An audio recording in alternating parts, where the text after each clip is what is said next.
Chapter 141. To be fair, this tentacle was incredibly beautiful. Its jelly-like limbs were white and tender, with a faint pink tinge, like a bracelet with a pure white icy base, flawless, wrapped around Tao Charan's slender forearm. Seemingly sensing the girl's fleeting gaze, the fleshy part, which had been encased by her fingers, tried to stay still, flicking against Tao Charan's fingertips in a conciliatory manner before pretending to be dead and sticking back. Sticky, so troublesome. But Tao Charan was certain she had never seen such a creature in her past or present life. It seemed to be an octopus, or at least a mollusk. She thought hazily, even though it was a spiritual world, she seemed to smell an overwhelming fragrance of roses. More and more leaves, vines, feathers, and soft tentacles surrounded her, enveloping the girl completely. It's safe here. Don't go together. Love, so much love.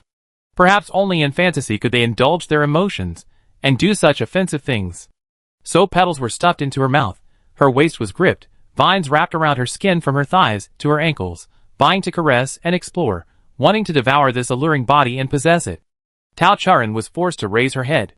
Perhaps her practice these past few days had yielded results, or perhaps because they were too weak to materialize into human form, she could naturally regard them as plants and animals. In any case, she bravely endured. Before her eyes was a vast expanse of red flowers, even the fragments, competing fiercely with other consciousnesses, occupying her entire field of vision. Look at me. To present its most beautiful form to its lover, it poured all its energy into blooming. A fragrant breeze wafted through the air, soft petals shimmering with a fluorescent glow, strikingly bright in the darkness. Tao Charan's nose was nestled in the flower's heart. The flower trembled softly, blissfully aware of such close proximity. Her mouth was filled with the scent of roses, so intense it was almost nauseating. Not enough, not enough. How could this fleeting, illusory closeness soothe the emptiness and loneliness accumulated over millennia? Every strand of hair was picked up and chewed, trying to find a crevice to squeeze into her long-desired body, to entwine itself within her bones. Only then could it feel a sliver of safety. Xiao Pu. Why isn't it ready yet? Who are you calling? The girl's almost whispered plea for help was heard by the nearby rose, the jealous flower punishingly brushing across its pale lips, yet unable to resist a tender kiss. Don't call anyone else. Call me. Okay. Who am I? Can you guess? Two voices rang out, one after the other, seemingly identical, yet Tao Charan sensed a subtle unease. Clearly, the former implied the queen knew him, while the latter did not. The only thing that felt unfamiliar to Tao Charan was that an unknown creature had somehow taken over part of her head, its milky white tentacles pressed against her earlobes, even deceiving the usually vigilant Rose. Eat me. Let me become a part of you.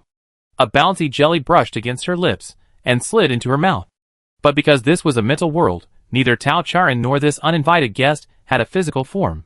Therefore, the jelly bounced around in her small mouth, unable to find a way to continue downwards. The shattering of her dream, before it came true, brought immense dissatisfaction.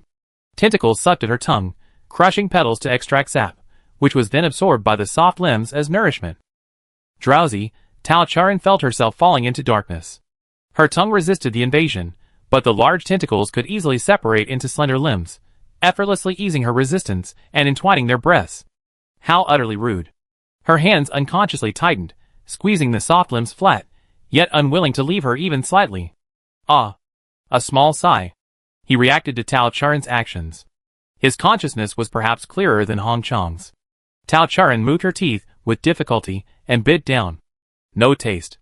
The limbs automatically severed, turning into particles ready to be swallowed, but she spat them out the next second. Don't want it, why? Her voice was tinged with sadness and confusion. Finally getting a brief respite, Tao Charan, her eyes completely obscured by the flowers, tilted her head slightly. You should know that what you encountered here isn't the real me. Therefore, the act of devouring was impossible. It was merely a figment of her imagination. If it were the real king, would he want to eat me willingly? Tao Charan remained silent. The king is a master of deception.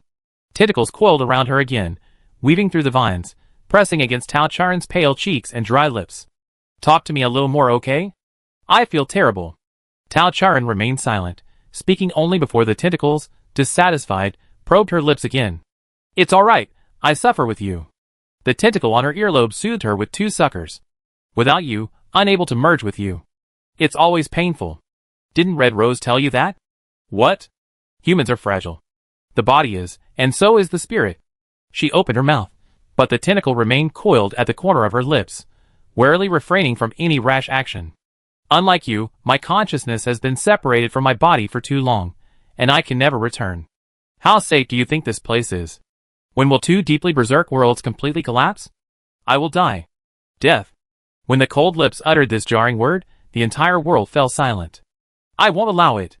The enraged limbs shed their plump, adorable disguise, replaced by an endless, deep red, as dark and ominous as if stained with blood. Thick tentacles lashed wildly, scattering the intertwined branches and leaves, staining feathers red, and falling even faster. Master, link repair successful. Please prepare for migration. Countdown 3, 2, 1. The turmoil in the mental world gave Xiaopu an opportunity. The next second, the girl in the cocoon vanished from this boundless, dark world. Loneliness. Pain. A bone-chilling cold. An endless fall. Withered branches and fallen leaves piled up, the world shattered like a mirror. The image remaining in each fragment was the girl's every smile and frown. A world without her had no reason to exist. Tao Charen's head throbbed with pain. When she opened her eyes, she felt her body moving rapidly. Before him lay the husky's burning chest. The happy little dog's temper was always blazing, effortlessly carrying someone on its back. You're awake. Hold on tight, we're going to fly. Excitement gleamed in the boy's eyes. He lowered his head and buried it in Tao Charen's hair, taking a deep breath. Did you use some hair conditioner? It smells so good. A thick vine flew over his head, landing precisely where it had been. His legs braced against the edge of the equipment, the immense force of his leap propelling him across a 3-meter chasm, landing him on the other side of the lab. A few blades grazed his body, and embedded themselves in the wall behind him. The husky nonchalantly shielded its colleague from external harm. In the absence of a direct enemy threat, it was the biggest enemy. While Tao Charen was still shaken, its restless paws repeatedly broke the boundaries of social distancing, poking her stomach in amazement at its softness, then kneading her slender fingers, as if one hand could easily encircle both of them. Tao Charen, utterly dejected, was held in the arms of the large dog, who was clearly having a great time and didn't want to miss the opportunity to tease his beloved hamster. Just as the enormous snake's tail swept towards them, the husky easily leaped onto the smooth, oily snake's body. He was about to use the snake's body as a springboard to run in another direction when a song drifted over. His hands, holding the girl, inexplicably paused for a moment, and in that moment of hesitation, Tao Charen's body slid towards the abyss. Another figure swept through the air, much lighter than the husky. He held Tao Charen in his arms with one hand, his long, smooth black hair brushing against her cheek. Perhaps from spending so much time in the laboratory, a scent of chemicals wafted over. When will you ever be reliable, you stupid dog? His blue eyes reflected annoyance, then softened with concern as he lowered his head. Are you all right, E? He didn't seem to say this often, but he still carefully checked the girl's body, only letting out a sigh of relief after confirming she was unharmed. This was the first time Sanhua had held this genius newcomer in the lab. He used to scoff at the husky's rather offensive behavior, but when he actually held the light, airy body in his arms, he knew what true peace of mind felt like. It was as if she was the only person in the world. The pent-up temper hidden in his nature was soothed, like water filling parched land. Once experienced, it was unbearable to lose, but the more he held her, the more unsatisfied he felt. The long-haired beauty with blue eyes also quietly lowered his head, trying to smell a trace of comfort in the girl's hair. She smells so good, so sweet. The quick-thinking dog immediately broke free from the giant snake and leaped to the other side of the abyss. Looking down, he saw numerous bizarre, inhuman aquatic animals imprisoned in the laboratory dungeon, their malice agape, waiting slyly for food to fall from above. He couldn't imagine what would have become of the timid hamster if Sanhua hadn't caught Yi. The thought rekindled his pent-up rage, a surge of uncontrollable rage washing over him.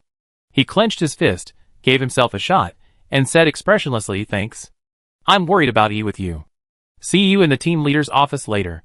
The girl nestled against his chest, and Sanhua lowered his voice slightly. He touched Tao Charen's cold cheek, and for a moment, he felt an urge to press his face against hers to warm her. But he wasn't the kind of impolite, foolish dog. Sanhua thought to himself, but his hand involuntarily tightened its grip on Tao Charen's calf, holding her firmly in his arms, in a controlling posture, turning around to block the dog's gaze from her. It was exactly the same action that the husky he so despised usually took. Chapter 142. Sanhua was a bit taller than Era, and his leaps were much more agile. He carried her in one arm, easily overcoming numerous obstacles and dodging attacks from all directions, successfully passing through the laboratory door before looking at the girl in his arms. Are you alright? Tao Charan tilted her head slightly, peeking back through the gap in his arms. The rearguard dogs were engaged in indiscriminate slaughter. A mantis that pounced looked pink and delicate, but was actually 5 or 6 times the size of Tao Charan. Era, caught up in the thrill of killing, snapped its slender neck. Perhaps sensing Tao Charan's gaze, he looked up, revealing a bright, wide smile. If you ignored the blood smeared on his face, perhaps the title sunny little dog would be more fitting. Sanhua's slender, willow leaf eyebrows furrowed, and she turned to block her view. That dog's going to be crazy for a while. Don't worry about him. Having been here for over a month, this was the first time Tao Charan had seen a lab member go berserk. She thought the berserk behavior was well controlled here. The lab's construction materials were special. One could see the area where the experimental subjects were located, and in terms of impact resistance, it could completely withstand a full-force attack from a Super A-level weapon. Logically, this place should be safe enough, but Sanhua still couldn't let go of her. For some reason, the thought of being separated from her made him uneasy. Like he had a skin hunger disorder, he couldn't function without being close to her. It was strange. But he actually wanted to let this weakness exist. His deep blue eyes were as unfathomable as the sea, as if whirlpools within them could suck the girl in his gaze, imprisoning her in a depth where she would never see anyone else. He slowly squeezed Tao Charan's forearm, then stroked her slender ankles, seemingly examining her body carefully, but the content of his fantasy seemed absurd even to himself. Sanhua, put her down. The leader, yawning, returned before Era. Seeing his subordinate carrying his colleague, his eyes slightly opened, a fleeting hint of displeasure flashing across his face, but upon closer inspection, he still looked listless and sleepy. His long arms tightened unconsciously. This was the first time Tao Charan had ever seen this. Compared to Era, Sanhua was more obedient. At least she had never seen Sanhua disobey the team leader. After a month of continuous interaction, some familiar changes had occurred imperceptibly. Put me down? To prevent a conflict between Sanhua and the team leader, Tao Charan whispered. Okay. But the immense sense of loss was impossible to suppress. The limp girl, still shaken from the shock and not yet fully adjusted to being put down, stumbled slightly, her legs weak. The team leader and colleagues immediately reached out, wanting to help this newcomer. Sanhua moved closer, her long arms already prepared, wrapping around the girl's soft abdomen, and she leaned down slightly to pull Tao Charan into her arms. Her thin lips brushed against her earlobe, almost biting, as she warned, "Be careful." Huan nonchalantly withdrew her hand, her narrowed eyes fixed on the palm covering the girl's lower abdomen. The atmosphere was strangely awkward. "Thank you." Tao Charan struggled to push him away. Too much had happened today. She felt incredibly lucky she hadn't fainted, and had no energy left to deal with the workplace power struggles. The hamster's strength was pitifully weak, and Sanhua's already sullen face was even more somber, but he still complied and let go. Sanhua, organize today's data. First line, come to my office. Huan didn't give Tao Charan a moment to rest. As she passed by, she suggested in a flat tone, "Can you still walk? Do you need me to carry you?" Tao Charan strongly suspected that her team leader was being sarcastic. "No need." She shook her head, having Xiaopu give her some sugar. The two walked towards the office, one after the other. Turning the corner of the corridor, Sanhua's face was no longer visible, and the area belonging to the main control team was also empty of others. The supervisor walking ahead suddenly asked, "How's your opinion on what I said last time?" "What was it about last time?" Tao Charan didn't immediately understand. "It seems you didn't listen to a word I said." The team leader sighed wearily, and turned around. Even with his back hunched, his height was enough to completely envelop the girl in his shadow. "How about having a child with me?" The little hamster's blank look made her wonder if she had made herself clear last time. "Even if it's a new research project. After millions of years of evolution, aren't you curious whether citizens still have the ability to reproduce? Besides, our current research on fusion is limited to the body and consciousness. Creating another fused new life is an unprecedented attempt." The officer, not particularly adept at deception, racked his brains to entice her, trying to steer the conversation towards things the young woman might find interesting. "These past few days, I tried many medications. The process of trying to conceive is as arduous as the literature describes." Huan took Tao Charan's hand and placed it on his abdomen. The thin, wrinkled shirt couldn't hide the heat emanating from the man. Old-fashioned records say that the surrogate mother of the infant should care for the pregnant woman. "How about coming to my house?" We can explore how to get me pregnant together, and it'd be easier to record the data. So he hadn't listened to her refusal last time either. The muscles beneath her hand were very pronounced. Clearly, although this officer did mental work, he wasn't lazy about exercising. Even without counting, he had 8-pack abs. Tao Charan found it hard to imagine how such a person could be so enthusiastic about procreation. She tried to pull her hand back, but Hwan hissed, as if noticing something, and instead tightened her grip, pulling his other hand over and tucking it under his shirt to cover her abs. Your hands are so cold. You can't do this if you want me pregnant. Eat and exercise with me these next few days. I help you get better. Hwan frowned, feeling the girl's barely perceptible resistance. Those hands, too soft for him, were pressed against his abdomen, a surge of heat rising from the point of contact, making him restless. Not enough. Something was missing. A primal instinct compelled Hwan to demand more. Watching him move his hand further down to his private parts, Tao Charan's face turned pale. She struggled desperately, shifting from resisting to trying to pinch a muscle to stop her boss's blatantly harassing actions. If all else fails, he have to call for Xiaopu's help. But introducing external force in this situation will inevitably attract Hwan's attention, ruining their previous infiltration. With this thought in mind, Tao Charan used every ounce of her strength to express her reluctance. Such meager strength was like a mantis trying to stop a chariot. But looking into those desperate, almost childlike, earnest eyes, Hwan inexplicably stopped. So beautiful. So adorable. So, he wanted him to protect her, to go along with her. He would do anything to ensure she could live happily in this world. That boundless affection seemed to be his own thought, or perhaps an instinct implanted in his body at birth, making him accept this logic without resistance. He couldn't hold back anymore. Hwan sighed, his hand still bound beneath her shirt, using the pressure to force her against the wall. A tall, boneless body encircled the girl, stray hairs brushing against her face.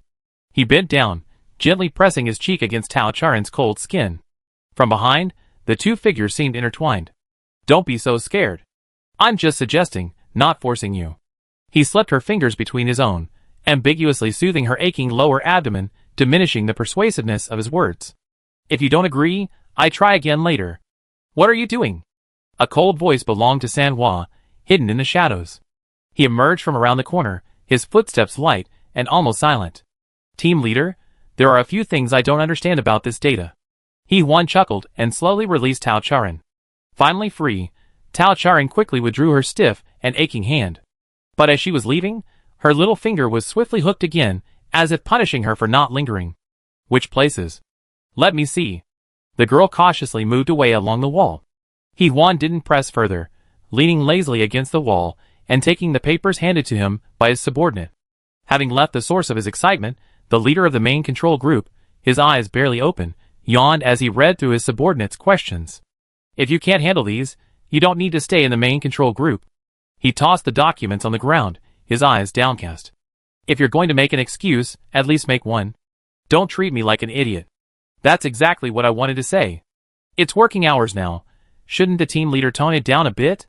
His usually harmless, beautiful face, now clouded with a chilling sharpness, was now shrouded in gloom. A storm raged in his deep blue, glassy eyes. His hand, behind his back, stepped over the scrap of paper Hwan had just been holding. Show some restraint? Hwan watched him approach, not backing away, a slightly mocking smile creeping across her sleepy face. Are you referring to clinging to a colleague during work hours, or ignoring your boss's assignments and following other team members to steal secrets? The accusation in his words was far too heavy. Tao Charan wasn't sure if Hwan's dissatisfaction with Sanhua stemmed from jealousy, or if he was trying to eliminate a rival and thus attack him. She gently shook her head, still dizzy from shock, watching the two drawing ever closer, making no rash move. Secrets, if something as outlandish as forced childbirth counts as a secret. Sharp cat claws reached for her wrist, seemingly wanting to sever those filthy hands. But Hwan, anticipating this, lightly touched the ground with her toes, slightly shifting her body to the side, dodging the attack. His eyes slightly opened, revealing a hint of intense, almost blinding malice. It's time to teach you a lesson, you disobedient brat.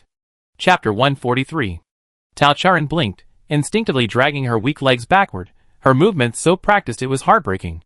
Without her master's command, Xiaopu had already prepared her defenses. In just a few short minutes, a disagreement erupted, and the two Class A fighters clashed, exchanging over 100 blows in the blink of an eye. Pink poison needles appeared unexpectedly, seemingly from anywhere in the space. The three-flowered cat, tall yet surprisingly light, moved like a drifting cloud, weaving through the storm of attacks from the acacia cat. The corridor walls were riddled with deep holes, the carpet torn apart by the cat's onslaught and then scraped to shreds by its claws. One of the attacks affected the lighting system. With a snap, the lights went out. Tao Charan was startled by this sudden turn of events, but the darkness undoubtedly gave her a sense of security. With the gleaming weapons no longer in sight, and no need to track the two swiftly moving figures with her naked eye, she leaned against the wall and breathed a small sigh of relief. Whether intentionally or unintentionally, even with the battlefield so close, Xiao Pu's defenses were completely useless. Her surroundings were spotless. Not a single hair had been stirred. Darkness didn't hinder the performance of Class A fighters. Their eyes possessed built-in night vision, allowing them to easily detect enemies even in the darkest universe, using ultrasonic waves and infrared thermal imaging. Tao Charan had initially thought they would fight for a while longer, but the whooshing sounds quickly ceased. Snap! Light returned, and Tao Charan saw Ha Huan standing by the wall, reconnecting the severed wires. San Hua, on the other hand, was kneeling on the ground, covering half her face. A large hole was torn in the back of her pants, half her tail protruding from it, blood dripping from her gray fur onto the mesh carpet, a pitiful and gruesome sight. Ha Huan won. This was within Tao Charan's expectations. Although they were at the same level, a team leader was still a team leader. Considering their current research, whoever had the upper hand in the experiment would inevitably have a superior combat ability. However, everyone was far too agitated today. This made Tao Charan worry about unexpected situations. At times like this, she had to be extremely careful with her words and actions, trying not to provoke others. Even though she had just expended too much energy in the mental link and had been startled several times, Tao Charan's condition wasn't great. But when Ha Huan approached her, she still resisted the urge to back away. Good girl. Perhaps because he was too sleepy, his superior let her off this time. He lowered his eyes, merely reaching out to ruffle her hair, removing the cat fur that had somehow gotten on it, and crushing it. Write a report on today's events and submit it to me. No rush. He seemed to want to say something more, but hesitated and held back. Go back and rest early. Don't put too much pressure on yourself. The experiment wasn't guaranteed to succeed. The fierce look he had shown when facing San Hua vanished like a bubble when he turned to the timid hamster, as if nothing had happened. He spoke casually, but his eyes were involuntarily fixed on Tao Charan's hand tucked into her sleeve. So soft. He wanted her to rub his belly. It would make pregnancy easier later. But she was tired. So annoying. To control himself from doing anything that would annoy her, Ha Huan shrugged and swayed as he walked towards his office. Passing San Hua, he didn't even glance at his subordinate whom he had known for a long time. Go back and reflect. You can return to the lab only when you realize your mistake. Indefinite suspension. Citizens are proud. Even with differences in rank, there's no question of one submitting to another. If it weren't for the Queen's authority, there would be no order. Getting them to admit their mistakes is harder than killing them. San Hua is essentially expelled. But he didn't react. Ha Huan gently closed the door. The mechanical door's sliding track clicked, separating the two worlds. Tao Charan paused, then walked to San Hua's side. Even kneeling, if the man looked up, he could barely look her in the eye. But he kept his eyes closed, his long hair covering half his face. Tao Charan noticed upon closer inspection that he also had small cuts on his hands. But thanks to the citizen's powerful healing abilities, the bleeding had stopped.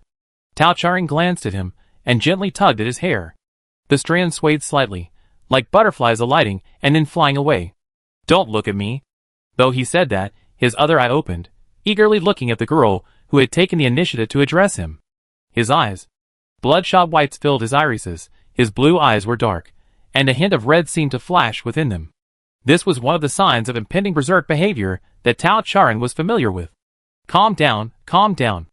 Tao Charan looked away, and before he could nearly explode from being ignored, she grabbed his hair again. Yi? Caught off guard by the sudden movement, San Hua felt a sharp pain in his scalp, and his head was pulled down slightly.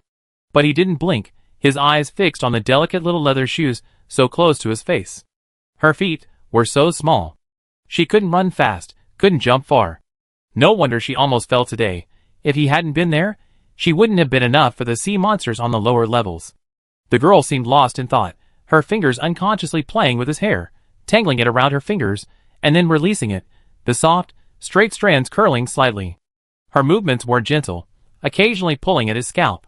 But Sanhua didn't stop her, even though the poison from the acacia tree made the wound on his tail difficult to heal, and if left unattended, he would eventually faint from blood loss. The sound of her hair being played with filled Sanhua's ears, and he listened intently, somewhat lost in thought. It was a novel experience for him, but surprisingly, he didn't dislike it, and gradually calmed down in the midst of the scene. The girl seemed to get interested as she played, and began trying to give him a new hairstyle. But compared to her skillful mind, her hands were incredibly clumsy. Her hair was roughly divided into several sections, and when she tried to braid it, it kept coming undone, resulting in a crooked and somewhat comical braid. When Tao Charan tried to let go and start over again, Sanhua finally couldn't take it anymore and grabbed her hand. "Don't you also have long hair? Do you even know how to?" The hand that grabbed her was her other hand, pressing down on her and simultaneously weighing down the newly braided plait. This was arguably the most complicated hairstyle Tao Charan knew how to do. Her mother had taught her in her past life, but that was a long time ago, and she had almost completely forgotten it. It wasn't done well. A little regrettable. She lowered her head and glanced into Sanhua's eyes. He still had one hand covering his face, but the redness in his exposed eye had faded somewhat. "No," Tao Charan said. "I'm really impressed with you." Sanhua loosened his grip slightly, allowing Tao Charan to remove her hand, then stood up and walked behind her. Before she turned around, he quickly pulled out a small hair tie, the kind commonly used in the lab, and tied up the half-finished hairpiece Tao Charan had just made on his head. Because he was going to braid it, his hand covering his face naturally fell down. The deep, bone-revealing scars divided his face diagonally in two, not exactly ugly, but possessing a strong, inhuman, and malevolent aura. His other eye was an even deeper red, and when he stared at Tao Charan's hair whirl, it didn't seem like he was going to comb her hair, but rather like he wanted to devour her. Sanhua watched Tao Charan, constantly on guard against her turning around. He quickly cleaned the wounds on his hands, then nonchalantly sprayed perfume on them. After this rather ritualistic foreplay, he finally began to style Tao Charan's hair. The man who stood up was a head taller than her, a perfect height for doing her hair. Compared to Tao Charan's clumsiness, his hands were incredibly nimble. First, using his fingers as a comb, he skillfully untangled the knotted strands of hair. Then, he drew a center line on his head, gently parted the hair into two sections, crossed them, and tied them securely. But the bare hair ties weren't quite right.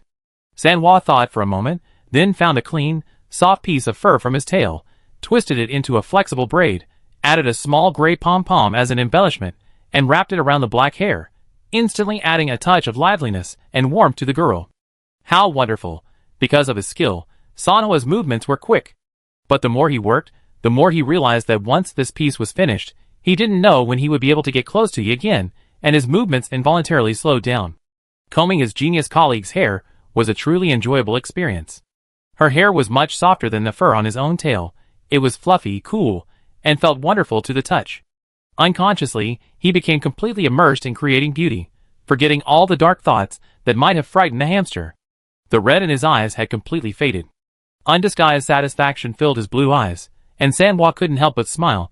The pure joy made the scar across his cheek seem less jarring. But then, Tao Charan suddenly turned around. The first thing Sanhua saw was a face of breathtaking beauty. At least, that's how Sanhua saw it. Although she usually tied her hair up for work, it always felt unnatural, like she didn't really want to, appearing very deliberate, and every movement seemed a little unnatural. On the contrary, when she occasionally let her hair down, she seemed much more at ease. This hairstyle, though simple, was indeed something Sanhua had never seen before. Her large, starry eyes, with their long, curled, trembling eyelashes, were fully revealed. As she turned her head, her braid swung and fell to her chest, looking both playful and adorable. Those two little pom-poms felt like they struck a chord with her. She seemed a little uncomfortable with this hairstyle, but perhaps even more uncomfortable with his appearance. The girl tilted her head slightly, her gaze falling on his face flinching, and she quickly looked away. Sanhua Feiyong's heart sank to the bottom. Only then did he remember what he looked like.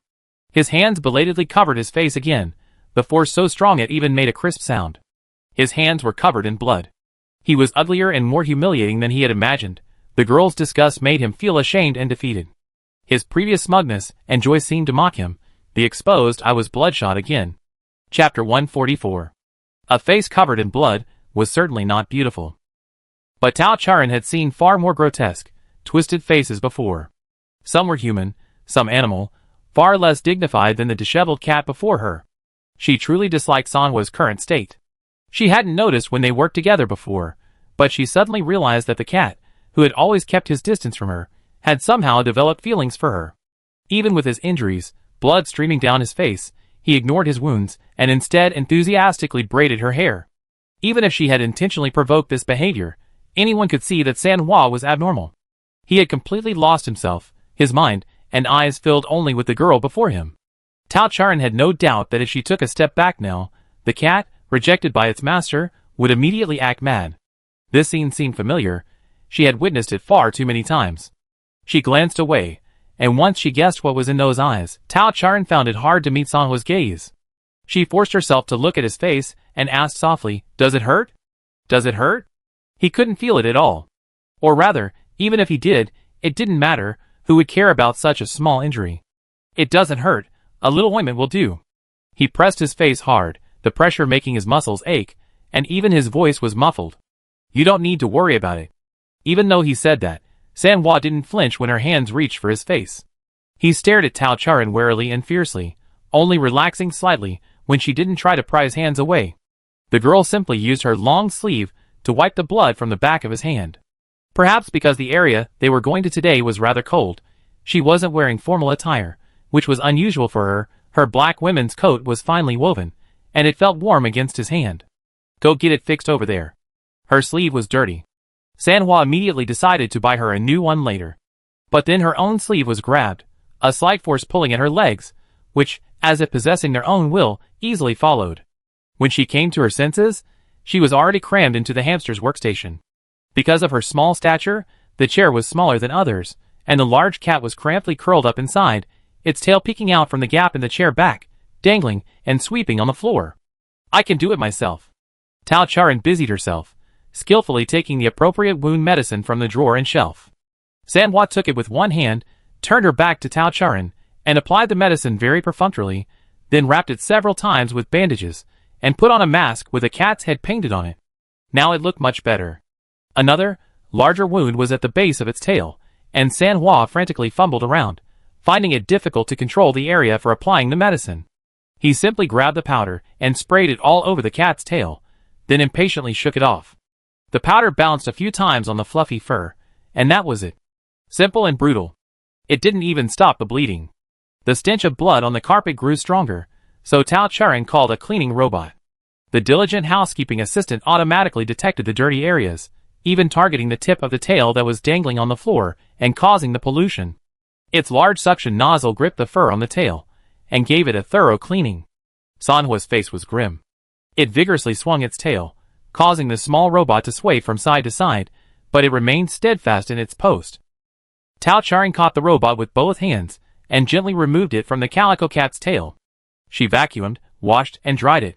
This made the wounds much more visible. Half of its tail had been severed at the root, blood seeping out slowly.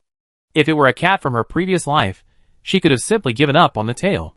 Her one usual weapon was a needle, so the wounds should have been small and deep. But the wounds on both the calico cat's face and tail were deep enough to expose bone, more like those inflicted by a large, sharp weapon like a sword. Thinking this, Tao Charan patted it and pointed to the table in front of it. "Come over there." She meant for it to lie down over there, so she could help treat the wounds. "No!" The calico cat turned its head away, grabbing its tail and jumping off. The wound, which had been slow to heal, reopened slightly under her rough handling. But it didn't run far, it just watched her from the other side of the table. A few blood vessels remained in its blue eyes. It seemed resistant, but its pleading expression betrayed its owner's feelings.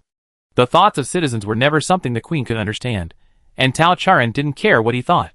She only knew she wanted to observe his wound further, and didn't want any more accidents to happen today. So Tao Charan easily circled the table and caught up with him, extending a finger and pressing him onto the surface. The cat, half pushed and half reluctantly, laid down on the table, its earlobes bright red, its tail wagging nervously, brushing against the girl's legs. "I said no, The next point of the finger was the base of its tail. The wagging stopped immediately. The pain from the stimulated wound actually excited him. The calico cat curled up into a ball, and to avoid making any strange noises, it put its finger through its mask and bit down hard. Tao Charan hadn't applied medicine to many people in this life. Holding the medicine box, she applied it with considerable force. While expressionless, she did what she didn't want to do, mentally reassuring herself that this was a necessary part of her job as a queen. But only after touching it herself did she truly see the real condition beneath the blurred flesh and blood. The three-colored tail was attached to its lower back, and besides the severed half of the tail root, there was a long diagonal wound on its waist. Her judgment was correct. After close inspection, Tao Charan saw that the row of wounds wasn't completely continuous, but rather like a saw pressing down and then cutting open. They were teeth marks. And more than one bite, to have such deep marks. Was it a great white shark? A porpoise? No, that's not right, it doesn't seem like it. It could also be some kind of rodent. Another species she never seen before, difficult to identify. Tao Charan looked at her blood-stained sleeve. She had just plucked a few strands of hair and collected some blood. She had Xiaopu analyze it after get off work to find out what happened. The wound was covered with a thick layer of medicinal powder, and Tao Charan had tried twice to bandage it but couldn't get started. Usually, Sanhua wore pants, so its tail was usually tucked inside its clothes and not exposed. This time, the fight had torn its pants, and the tail had spilled out. Obstructed by the clothes, half of the tail, still attached to its body, was stuck in the hole, looking rather unsightly. Pull your clothes up. What was Sanhua doing? Why wasn't it cooperating at all? Tao Charan closed her eyes, forcing herself to say something she didn't want to say. Her fingers, already wet from being bitten, reluctantly lowered, pulling at the edge of the shirt. Sanhua was much thinner than a Huanan era. His clothes were pulled down to below his chest, revealing a pale, firm back. His pants were also slightly pulled down, temporarily held in place by the friction between his legs and the table. A strange excitement and trembling made his body throb with pain, sweat streamed down his face, and he could barely suppress a soft gasp. When the bandage passed through the front of his abdomen but couldn't wrap around to the other side, the girl opened one arm and reached around his waist to touch him. Not a single inch of skin touched him, but precisely because there was no skin contact, Sanhua finally couldn't resist, pulling her outstretched hand and pressing it, along with the bandage, against his abdominal muscles. Gently, gently, he gasped, his voice hoarse, as if he really was in a lot of pain. He was fine when the medicine was applied, but now she hasn't even touched him, so why does it hurt? Tao Charan wisely didn't argue with him about this. Okay. The cotton fabric brushed against her lower back as the girl responded, trying to pull her hand away. Sanhua gripped it tightly, taking a while to finally shove the bandage into her hand, then rubbed her rounded index fingertip hard as she released her. 1 circle, 2 circles, 3 circles. With each wrap, she moved closer, though he intentionally maintained distance, his sensitive back still able to feel her quiet breathing as she leaned in. It was truly torturous. In the end, Sanhua was almost entirely leaning against the table for support. Even this level of contact had him completely broken. It was unimaginable what would happen if she gave more. After examining the wound, applying medicine, and bandaging it, Tao Charan finished her work. Sanhua took a while to get up from the table and straighten his clothes. All the fabric was wrinkled, as if it had been roughly handled, and his lips beneath the mask were bitten red and stained with water. "Thank you," he said softly. Tao Charan was momentarily surprised by the citizen's rare politeness. She knew she usually heard "I'm sorry." However, considering that this level of contact even exceeded that of the annual ritual, and even if Sanhua's mental world consisted of 2, 3, or more individuals combined, this contact was enough to stop his still conscious state from going berserk, Tao Charan felt her sacrifice was worthwhile. She placed the powder on the table next to Sanhua, pointed to it, indicating it was a gift for him. The newly bandaged wound was a little sore and itchy. Something seemed to grow from both his heart and flesh, impossible to remove. In a daze, Sanhua realized that the medicine was far too effective. It must be a specially made medicine by this colleague, specifically to counter the team leader's lethal poison attack. A whole month. How much has she done? Why make this kind of medicine? Is it because she's afraid the team leader will hurt her? But how could the team leader do that? And as a friend, how could he not protect her?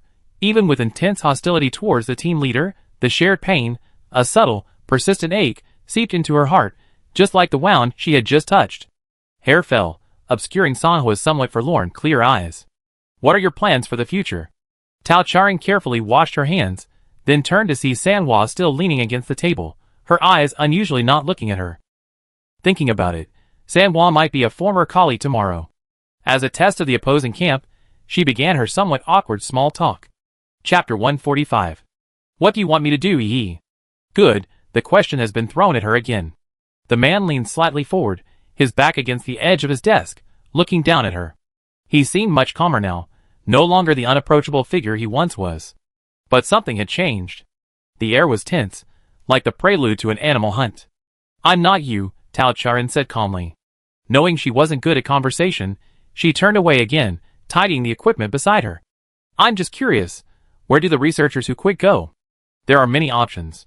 I don't know everything, but some probably went next door, supporting the research in another capacity. On the other side of the office area, behind the transparent glass, was a chaotic scene. Occasionally, the figure of a husky could be seen weaving through the chaos. It seemed this battle would continue for a long time. Some might have been transferred to other areas by the adults, or even to the bottom of the abyss. But most are nowhere to be found. After all, we don't concern ourselves with the fate of the losers. Sanhua spoke calmly, as if she didn't feel she was talking about her own future. You're worried about that? Don't worry, with your skills, the team leader won't let you go. Or do you want to leave too? Tao Charan didn't answer him. Sanhua waited a while before whispering, if you want to leave too, you can come with me. No matter what research topic we're working on, I'll. What are you two dawdling about? Huan, who had just left, came out of the corridor and stood at the door of Tao Charan's office area, looking annoyed at being disturbed. Sanhua, leave the lab immediately. First line, you're too tired today, go back quickly. When Tao Charan was mentioned, his gaze involuntarily fell on her. It seemed her new hairstyle caught his attention, his narrowed eyes widened slightly, and after a few careful glances, he regained his usual dejected expression. This was the second time Tao Charan had been urged to leave by Huan. From inviting her to the office for a detailed discussion, to attacking Sanhua on the way, and now urging her to leave, Tao Charan couldn't help but wonder what changes had occurred in such a short time. Was it related to what she had seen in Qihong and Shuaijiao's mental worlds? Since she came out, she had noticed that everyone around her was acting strangely. Huan, Era, and Sanhua all showed varying degrees of emotional fluctuations, with at least two of them displaying a clear possessiveness towards her, and Sanhua's berserk behavior was also obvious. In the experimental subject warehouse, the creatures that couldn't be called citizens were more agitated than ever before, and even Era's violent suppression had little effect. Huan stood far from Tao Charan, but conveniently positioned between Sanhua and Tao Charan. Besides weariness, his face also showed an undeniable irritation, as if he were suppressing something. Fine, I see you out. One in each hand. Before Tao Charan could react, Huan grabbed Sanhua and the hamster and darted out through the commuter corridor, the two of them not even having time to take anything with them. They were still some distance from the airship station. The transparent passageway blocked out the seawater, and rays swam slowly overhead. Huan walked ahead, her pace much faster than in the corridor, as if someone was chasing them. The commuter airship only runs twice a day, and today Tao Charan and Sanhua were kicked out early. There was no transportation available at the station. Huan simply led them directly onto his spaceship. Team leader. If Tao Charan still didn't realize what urgent and out-of-control situation had occurred, she wouldn't deserve the title of genius researcher bestowed upon her by Era and the others. It's all right. I'll let you know on the personal terminal whether you come to work tomorrow. Huan interrupted her, seemingly unwilling to discuss the current situation further. The way he handled Sanhua in the corridor earlier, was it to protect him or to actually fire him? Everyone's morale was precarious. This wasn't a good sign. Because the incident happened so suddenly, Ling Yu, Yu Yuan, and Han Xiu hadn't come to pick her up today. Outside, it was the transition between day and night. The setting sun cast a white line across the sea, the eternal ocean appearing so calm, unlike the turbulent, surging waves of the current cosmic situation. Huan parked the spaceship. He seemed truly exhausted, sitting in the pilot's seat, and closing his eyes to rest. Let's go, he said. His voice was hoarse. Tao Charan had a bad feeling. She believed that, fueled by admiration and affection, most citizens wouldn't intentionally harm her. So, even faster than Sanhua, she stood up and walked outside. The cold sea wind lashed against the spaceship's walls, and the temperature plummeted. A split second before she stepped outside, her wrist was grabbed. It was vines. This time she saw clearly. Red flowers bloomed on the jagged thorns, covered in wisps of white, gelatinous substance. The two intertwined and lunged at her, trying to engulf her. But the vines only reached her wrist. Tao Charan turned around and saw, amidst the fallen leaves, the reddened eyes of the mimosa tree. The three flowers materialized and lunged at her, pushing her chest. The vines on the girl's wrists were cleanly severed, and something sticky clung to her. Her light body plummeted from the spaceship's exit, creating small ripples on the dark water. Tao Charan, of course, knew how to swim. But the seawater here was different. Besides the severely excessive radiation, the marine life was far beyond the comprehension of her previous life, and the density was much lower. In short, it couldn't support the weight of an adult woman at all. Her black hair spread out, and after a brief moment of suffocation, she sank deeper and deeper into the dark abyss. Fortunately, Tao Charan had taken precautions against such extreme situations. Xiao Pu immediately took flight, golden light swirling around the girl, creating a barrier that could support life. Strange-looking marine creatures swam past her, even those drooling over this unfamiliar prey, unable to touch her. But there were no footholds on the seabed. The abyss seemed bottomless. Tao Charan calmed herself and had Xiao Pu unfold the surrounding map, only to find that, driven by the ocean currents, she was already far from the shore. Xiao Pu hadn't accumulated enough energy these past few days. It couldn't even perform a warp jump, and she wasn't sure if it would be enough to carry her away from the sea. Because of the special medium, the quantum computer had no signal at all, making it completely impossible to contact the outside world. Tao Charan abandoned the idea of calling for help, and continued to guide Xiao Pu to expand the map, searching for a suitable foothold. The deeper into the ocean, the less light could penetrate. But gradually, a beam of white light appeared before Tao Charan's eyes. It was as eye-catching as a lighthouse on the sea, but it could also be some kind of trap. Tao Charan guided Xiao Pu towards it. As they drew closer, she realized it was an underwater structure. Its understated style seemed vaguely familiar. It floated motionless in the water, carried by a giant turtle. White light emanated from the structure's windows. The turtle's body was hidden beneath the structure, its large, black eyes slowly peering over. With the light, Tao Charan could clearly see its appearance. It didn't seem like an ordinary animal, but it wasn't a citizen either. Wisteria and climbing roses bound the structure to it. Barnacles, and a multitude of unidentified flowers and grasses grew on its back. It had human hair on its head. The skin on its neck was smooth like a seal's, and could extend quite far. It had 8 webbed feet, resembling a duck's webbed feet. A hybrid again. Woo-woo. The sound was like a child's. Tao Charan, a pure human who should be deaf, could actually discern the emotion within it. Pain. A wail. Like the experimental subjects she'd seen in the lab, unable to cry, unable to move, devoid of sound, form, and everything else. Several consciousnesses clashing in her mind, none able to gain control of the body. Was this what they wanted? Tao Charan still couldn't understand why Shen Feng would do this. Did they want her to become a monster too? But clearly, the monster before her was like the experimental subjects He-Huan had shown her. When she was alone, it was docile, not aggressive, even somewhat affectionate. The giant tortoise slowly circled Tao Charan, swayed its body, and let out a soft gurgle. The seemingly sturdy door opened. Perhaps because the surrounding environment was so dark, the light inside the door was even more dazzling.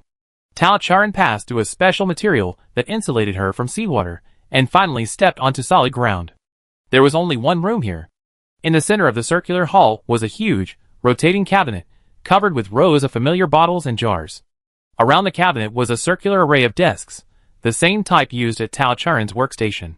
Only a simple single bed in the corner, along with a scattered coffee table and chair, told the guest that this was not a workplace, but someone's home. For a moment, Tao Charan thought she had entered someone's mental world again. But the room's occupant was clearly not home. A medley of aromas wafted past her nose. Tao Charan strolled forward and began examining the inventory in the cabinet, and the data stored on the screen on the desk. She looked around until nightfall. Her master hadn't returned yet. Tao Charan put down her calculations, and felt a little hungry. She took a piece of bread from Xiao Pu's spatial storage, and began to eat it with some water, while checking the data. But as she ate, she noticed a problem. The hard, dry bread had softened, and its originally bland taste had gradually taken on a slightly sweet flavor. She stopped chewing. A tremendous feeling of nausea surged up her esophagus. She broke open the bread and saw transparent jelly inside. Under her gaze, the tentacles that had mistaken her for food turned pink. The inconspicuous transparent rubber bands on her wrists became noticeable after the color change.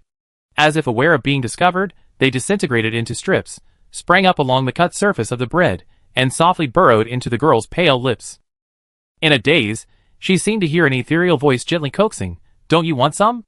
It's delicious. It melts in your mouth, and will satisfy all your needs. Just try some, okay?" Chapter 146. What kind of ineffective promotion is this? Transparent jelly-like tentacles clung to the girl's lips, relentlessly trying to force themselves inside. Tao Charan, of course, couldn't swallow such a strange thing.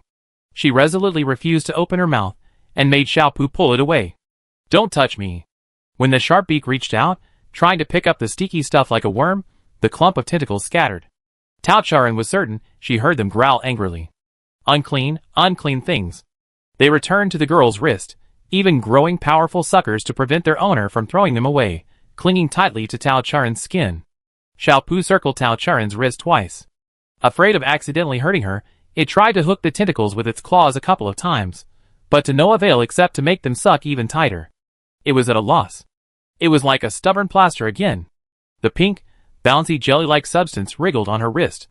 Discovered, it became even more brazen, stretching its body out to maximize its contact with Tao Charan. Because it was stretched so thin, the skin underneath was clearly visible.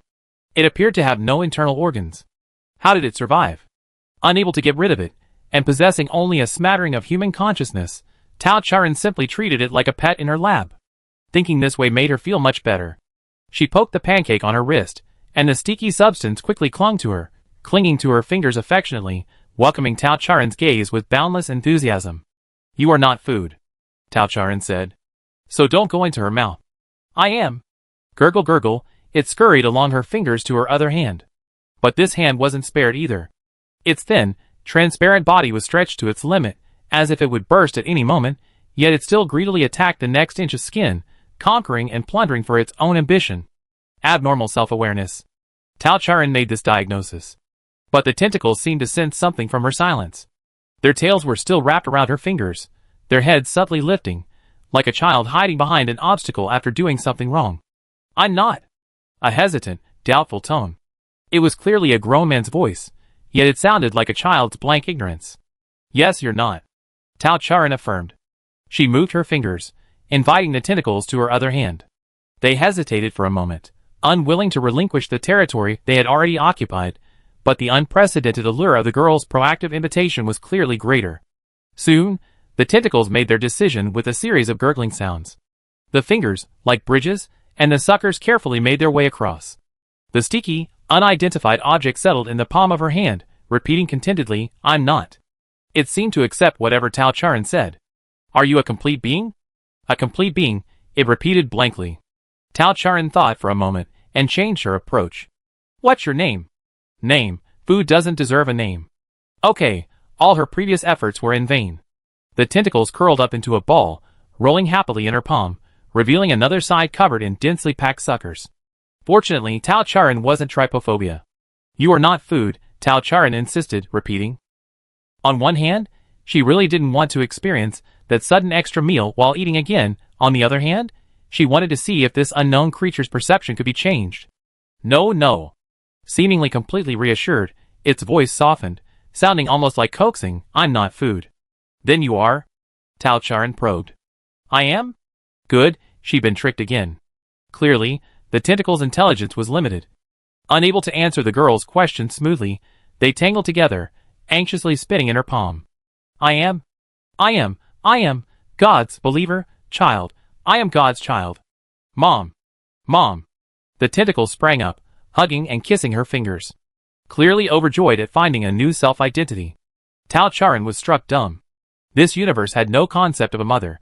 She had thought she was the only human with a mother. At this moment, she desperately wanted to throw them at Huan. Painless childbirth without pregnancy. Look, aren't these the children you wanted? She firmly believed that Huan would rather be their father or mother than she would. Perhaps the tentacle's consciousness was too outrageous, and with no one else around, Tao Charan, unusually, felt a surge of mischievousness. She poked the jelly-like substance spreading out in her palm, earnestly instructing them. No, your mother is called Huan. She's a mimosa tree. You are her fruit.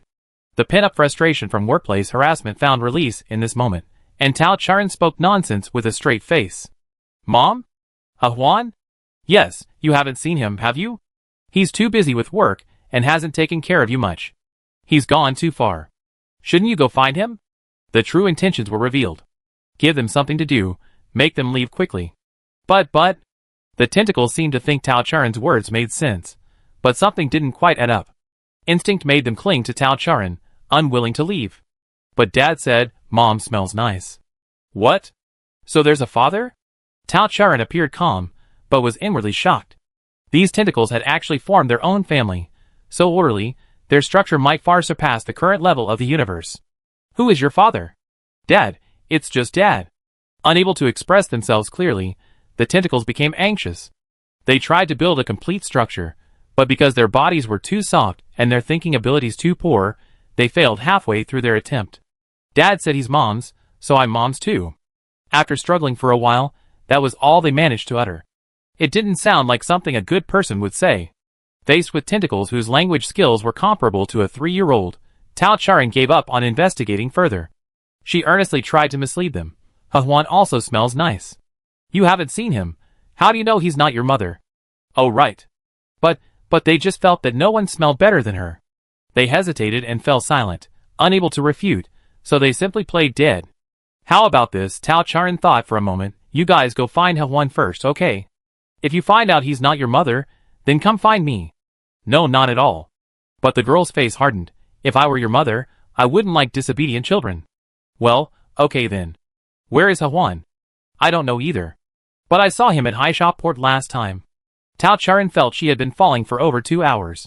For her 4 or 5 centimeter long tentacles to cross millions of miles to find her mother was no easy task. She should search until the end of time, until she safely left Blue Ocean Star. Tao Charan opened her innocent eyes, looking expectantly at the tentacles. The pink deepened, and they huddled together whispering. None of the tentacles believed their earnest advice was a lie. Okay. I go find him. They conceded. A pinkish-white limb hooked onto Tao Charan's little finger, kissing it lingeringly before slowly sliding away. Tao Charan watched her children depart with the satisfaction of a loving mother. Away from their beloved mother, they scattered, completely shedding their previous clingy state, and like cannonballs, shot out of the enclosed room, merging with the deep sea outside. Very good, very easy to fool. But extremely difficult to deal with. They seemed harmless, but Tao Charan realized that in just a few words, these creatures, seemingly without brains, were rapidly learning. Perhaps evolution would be a more accurate term. From having no self-awareness to establishing relationships within a group, redefining their self-identity, from toddlers struggling to speak to self-aware elementary school students. Perhaps it wouldn't be immediately apparent, but soon they would grow to the point where they could communicate and survive like citizens. Could this group, which identifies itself as I, possibly separate into different individuals, each developing a distinct consciousness? This is precisely what Tao Charan is trying to do, and it's also the antithesis of the research project in the mysterious laboratory on Blue Ocean Star. Someone seems to be conducting preliminary research. How far has his experiment progressed? Why is he conducting such an experiment? And who is the father they're talking about? Tao Charan has some guesses. After the tentacles left, Tao Charan lost the desire to continue eating, even though Xiao Pu flew around her several times with the unfinished bread in its mouth. She continued working overtime to finish reading the remaining documents in the room, but even after the room held no more secrets, its owner still hadn't returned. Tao Charan didn't intend to wait any longer. Xiao Pu's timer showed that another half-day had passed, long past the end of the workday. She forgot who was supposed to pick her up today, but in any case, they should have noticed she was missing. The materials used to construct this room inherently isolate communication, suggesting the owner of this space was engrossed in academic pursuits and had no intention of communicating with the outside world. Xiao Pu couldn't complete such a large-scale project as establishing communication lines underwater anytime soon, so Tao Charan waiting for rescue was the quickest and easiest option. Releasing those strange tentacles out was partly intended to provide clues for Lingyu and the others. But no one had come looking for her yet. Xian Luo had said that many spies had been planted on Blue Ocean Star these past few days. News of her murder should have reached the relevant personnel immediately. Following the ocean currents she fell into, finding this place was only a matter of time. Or, perhaps they were too preoccupied to care about her. Thinking of the chaotic state of the world after she escaped the Star Moon Palace, things must be turbulent outside as well. In short, whatever happened outside, she had to save herself. Chapter 147. If the people living here can live normal lives, even occasionally going out and interacting with others, then there's no reason she can't. Deep in the sea, this room, surrounded by water on all sides, is isolated from the world. Above it is endless darkness piled up, below is a bottomless abyss. A large turtle carrying the room, with 8 legs, slowly swims in the water. Its murky black eyes are sometimes clear, sometimes pained, sometimes filled with ferocity. Tao Charan stands at the doorway, looking out. A transparent membrane separates this place from the seawater. Special equipment extracts gas from the water and fills this space. Rather than a room in water, it's more like a piece of land. A movable piece of land. So how could the horse pulling the house run? Tao Charan flips through her notes, which she made while studying research materials, and roughly has an idea. To move it to its destination, first, she needs to pull out a few consciousnesses she can communicate with, then fulfill their requirements, and then she can use it. The entrance to the room was at the very front of the turtle's shell, beyond which lay its slippery neck. Tao Charan cautiously approached the shell, which was entwined with vines, resembling a small garden in the courtyard. This seemed even more like the private residence she remembered. She sat on the protruding edge of the shell, and touched the giant monster's smooth, moist neck, trying to attract its attention. Upon touching it, Tao Charan discovered that the skin of the turtle's neck wasn't as smooth as she had imagined. As her fingers brushed against it, round plates burst open and rose, attempting to repel the intruder. Tao Charan subconsciously pressed them down, and this time, she felt the texture she had imagined, much smoother. They seemed to be scales of some kind of fish. But at the same time, the sharp edges of the round scales grazed her finger, leaving a barely noticeable line of blood. For a moment, it felt as if some enormous creature was watching over the world, even the surrounding seawater churning with suppressed tension. Tao Charan didn't seem to care. Because she had Xiaopu do genetic sequencing beforehand, the creatures that combined to form this strange, unrecognizable turtle weren't aggressive, and their physiological and mental assessments were relatively stable. At least they wouldn't suddenly attack her. Thinking about it, if even the mount couldn't be stable, the owner of the room would constantly worry about capsizing, making it impossible to live in peace. She calmly withdrew her hand. There was only a few streaks of blood on her fingertips, not a single drop of blood seeping out. This wasn't considered an injury to Tao Charan at all, and she didn't even intend to treat the wound. But Xiaopu, who had been flying up and down with her, landed on her shoulder. "Master." The mechanical, monotonous voice seemed to contain something. Tao Charan responded with a soft observing the life beneath her while opening her self-created species database and adding new discoveries. From the moment her hand left the giant tortoise, its 8 legs remained silently still.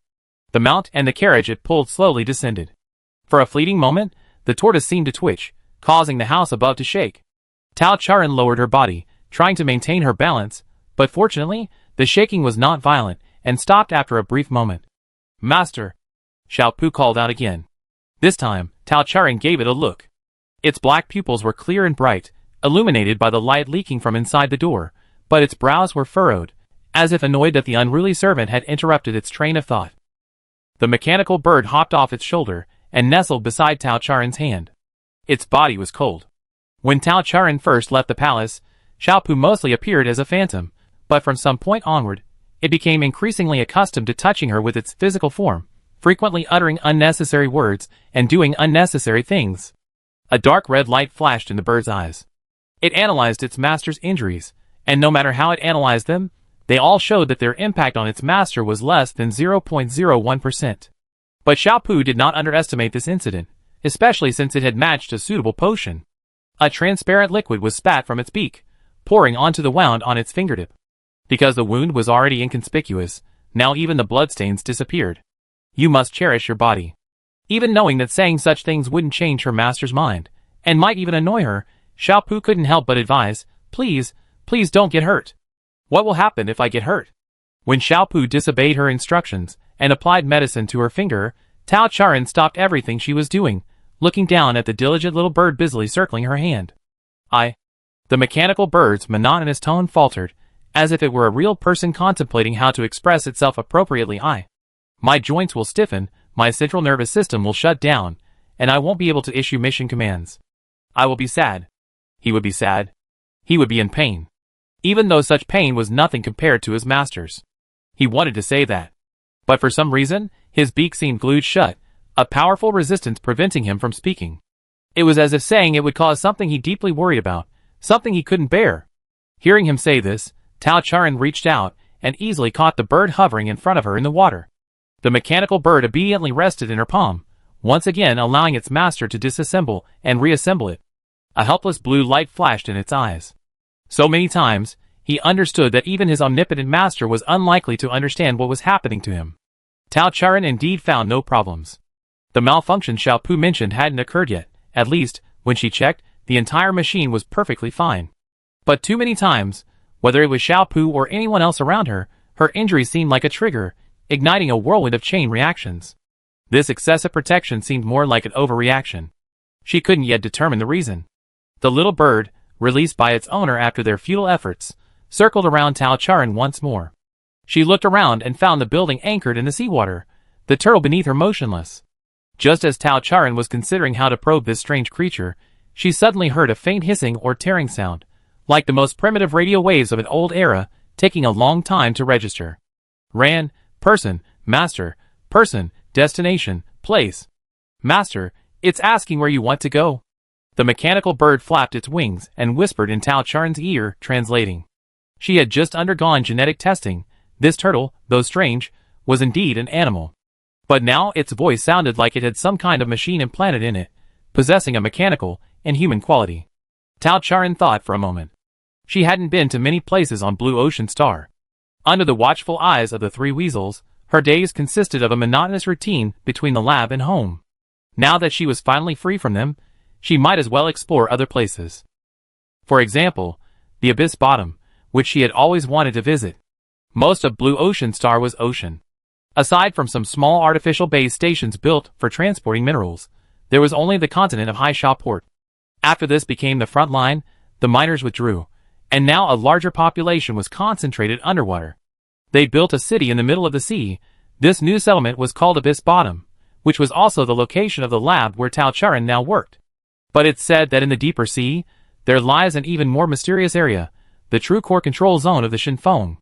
Both Baiyu and Xian Luo had been there, but when Tao Churan asked, Xian Luo evaded the question, clearly not wanting her to go. Xian Luo rarely acted so resolutely, except when she risked injury. Otherwise, she wouldn't go against her wishes. Working backward, it's clear the abyss is dangerous for her, and Xian Luo judged she would be harmed. The situation was quite clear. The research materials she just seen in the room, combined with her findings from a month of undercover work, gave Tao Churan a basic understanding of the lab's approach and progress. The main direction here is consciousness fusion, but in reality, it's still following the same path as Shenling, attempting to use fusion to enhance the citizen's strength. Previous intelligence indicated a close relationship between the laboratory and Shenfeng, but Tao Charan believes that while they might indeed cooperate, and even share personnel, they are unlikely to be the same entity. It's more like Shenfeng encountered problems during the fusion process, then saw the research capabilities of certain individuals, and built a laboratory to solve it, but without much hope.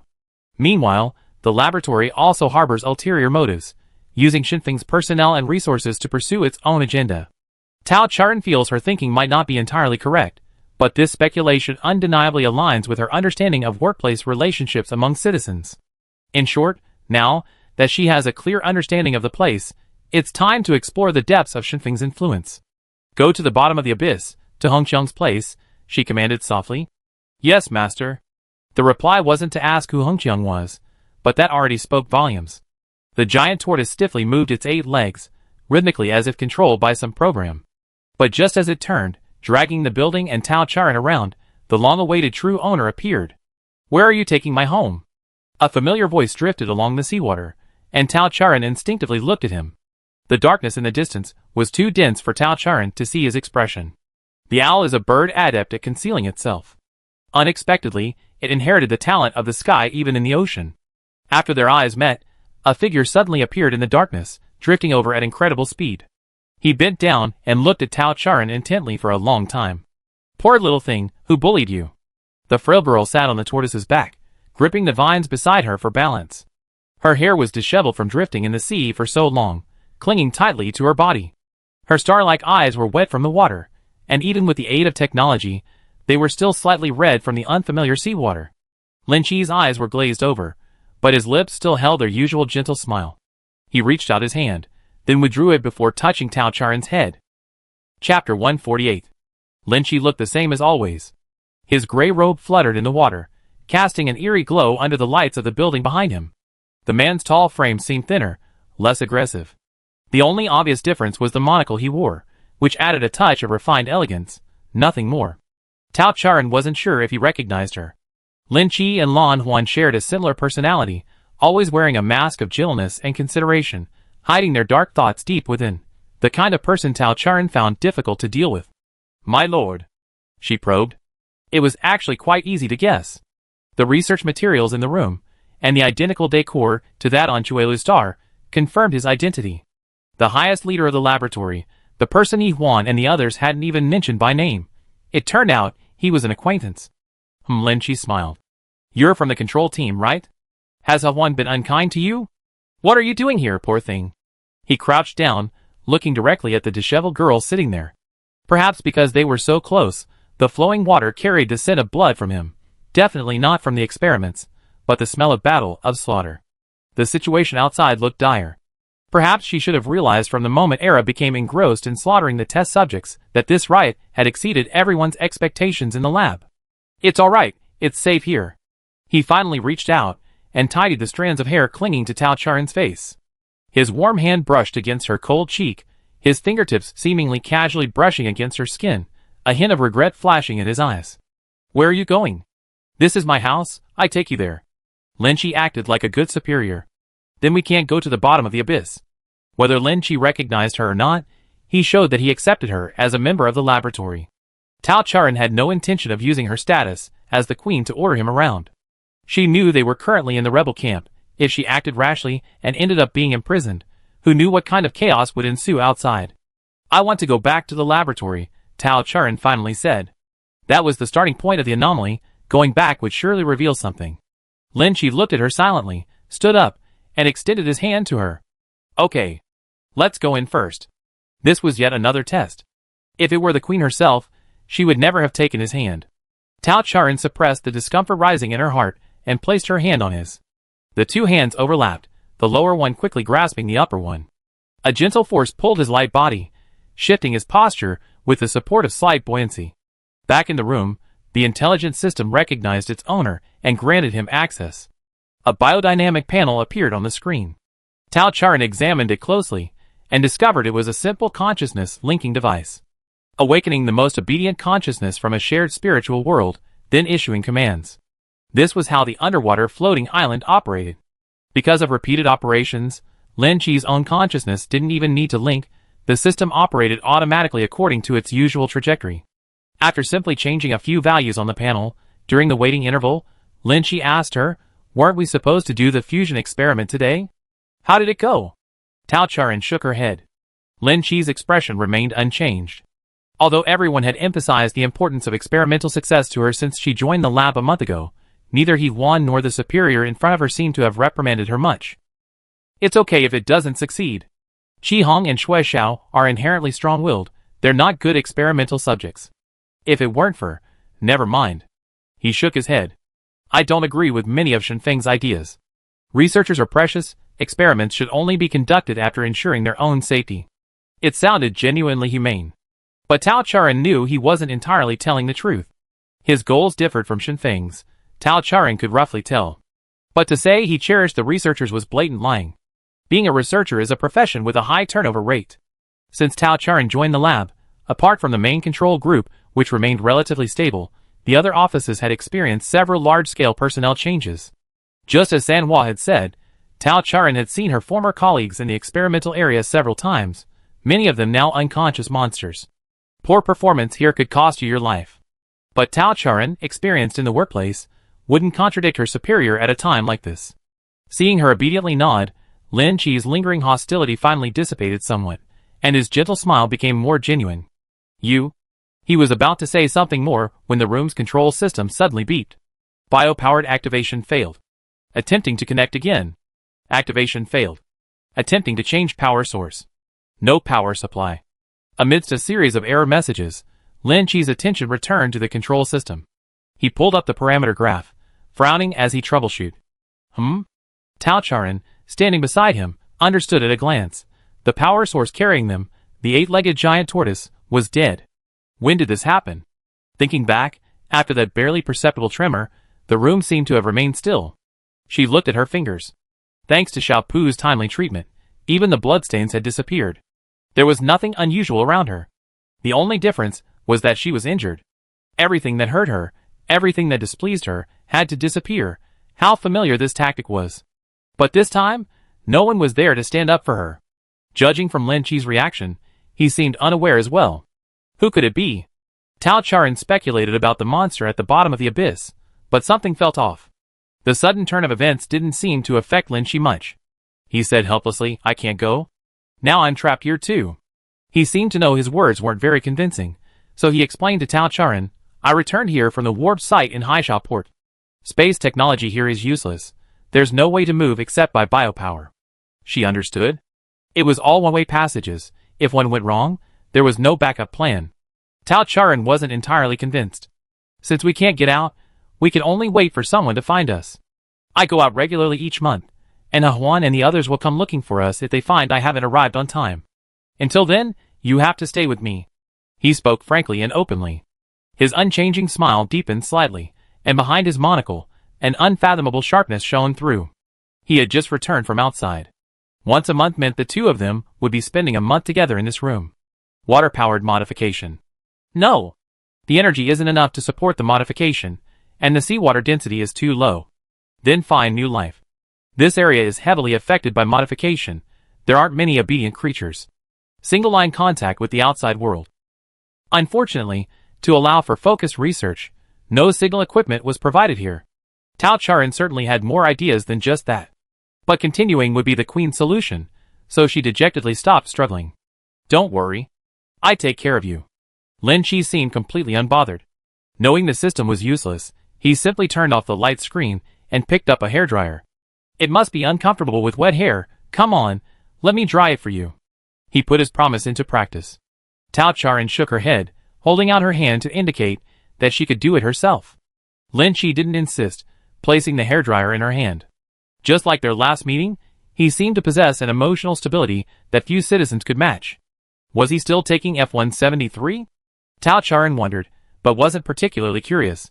The day they left Blue Ocean Star, all the problems were solved, and those illegal drugs were no longer useful. She thought optimistically as she dried her hair. Her long, black hair became smooth again after being styled, the warm air lifting the strands, fully exposing her perfect, doll-like face to everyone's view. She was still uncomfortable, but strangely, when she wasn't queen, this level of contact was acceptable.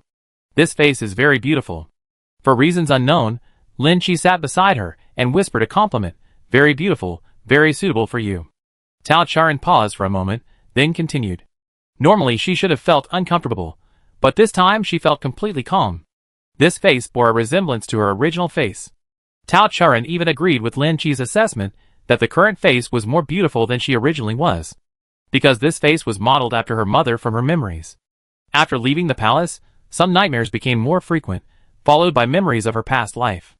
Ever since Lan Huan mentioned that record, she had often thought of her mother, father, and uncles. In choosing this disguise, she had unknowingly become like this. Beside Tao Charan was a glass window that reflected her image. A comb tucked through her hair, revealing features resembling her mother's, a picture of serene beauty. She felt a little dazed. But the mother she remembered wasn't like this.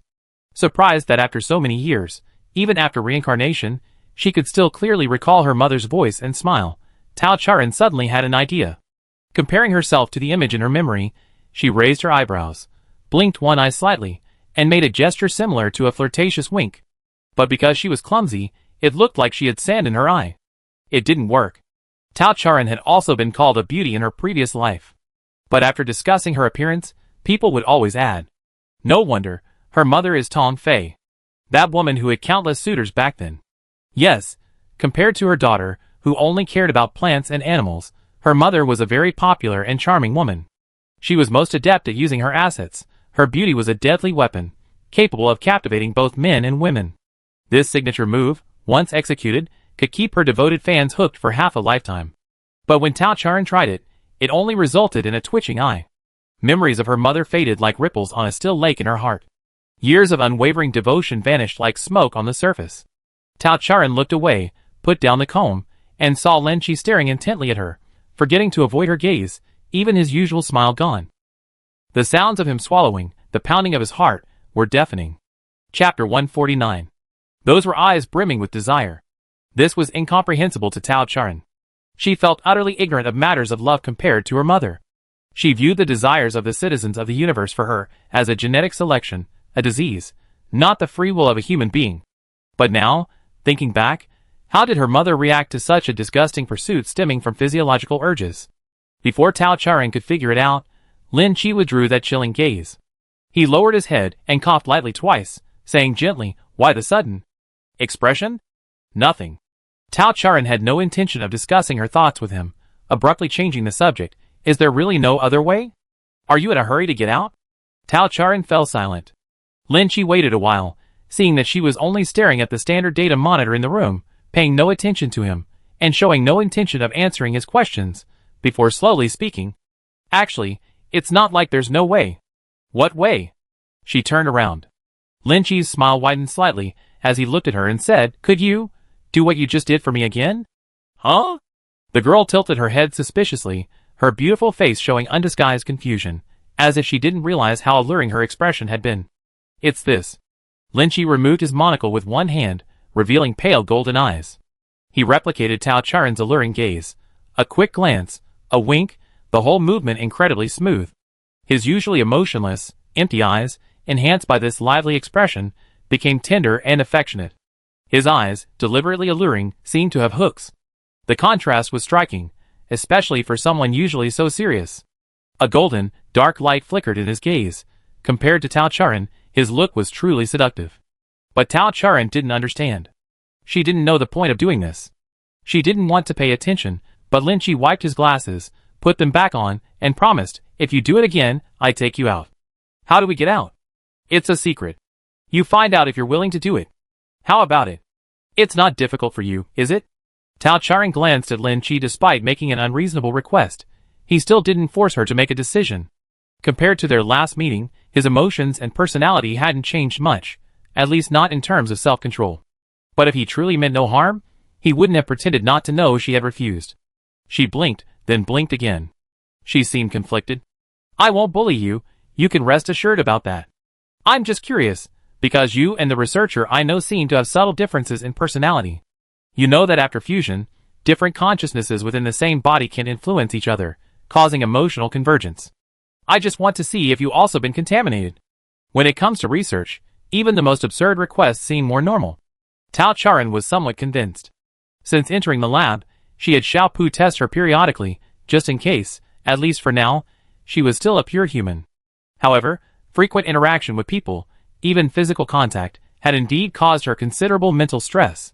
For example, Tao Charan now felt that the talking tentacles she had seen earlier were a hallucination, actually a delusion caused by the chemicals in the seawater, and her own mental fatigue. Surrounded by a bunch of lunatics, she'd go crazy sooner or later. For a researcher of Lin Chi's caliber, observing behavior is one way to determine an individual's state. Tao Charan, as if facing a formidable enemy, strained to throw another flirtatious wink. This time, not in a mirror, but at Lin Chi, this living bird. Tao Charan appeared even more flustered, her eyelashes trembling like someone with Parkinson's, her panic making her resemble a child trying on high heels, like her mother. But, so cute. I want to kiss the corner of her eye, to see her long eyelashes flutter like butterfly wings again. I want to nuzzle her pale cheek, to feel her cool, soft touch once more.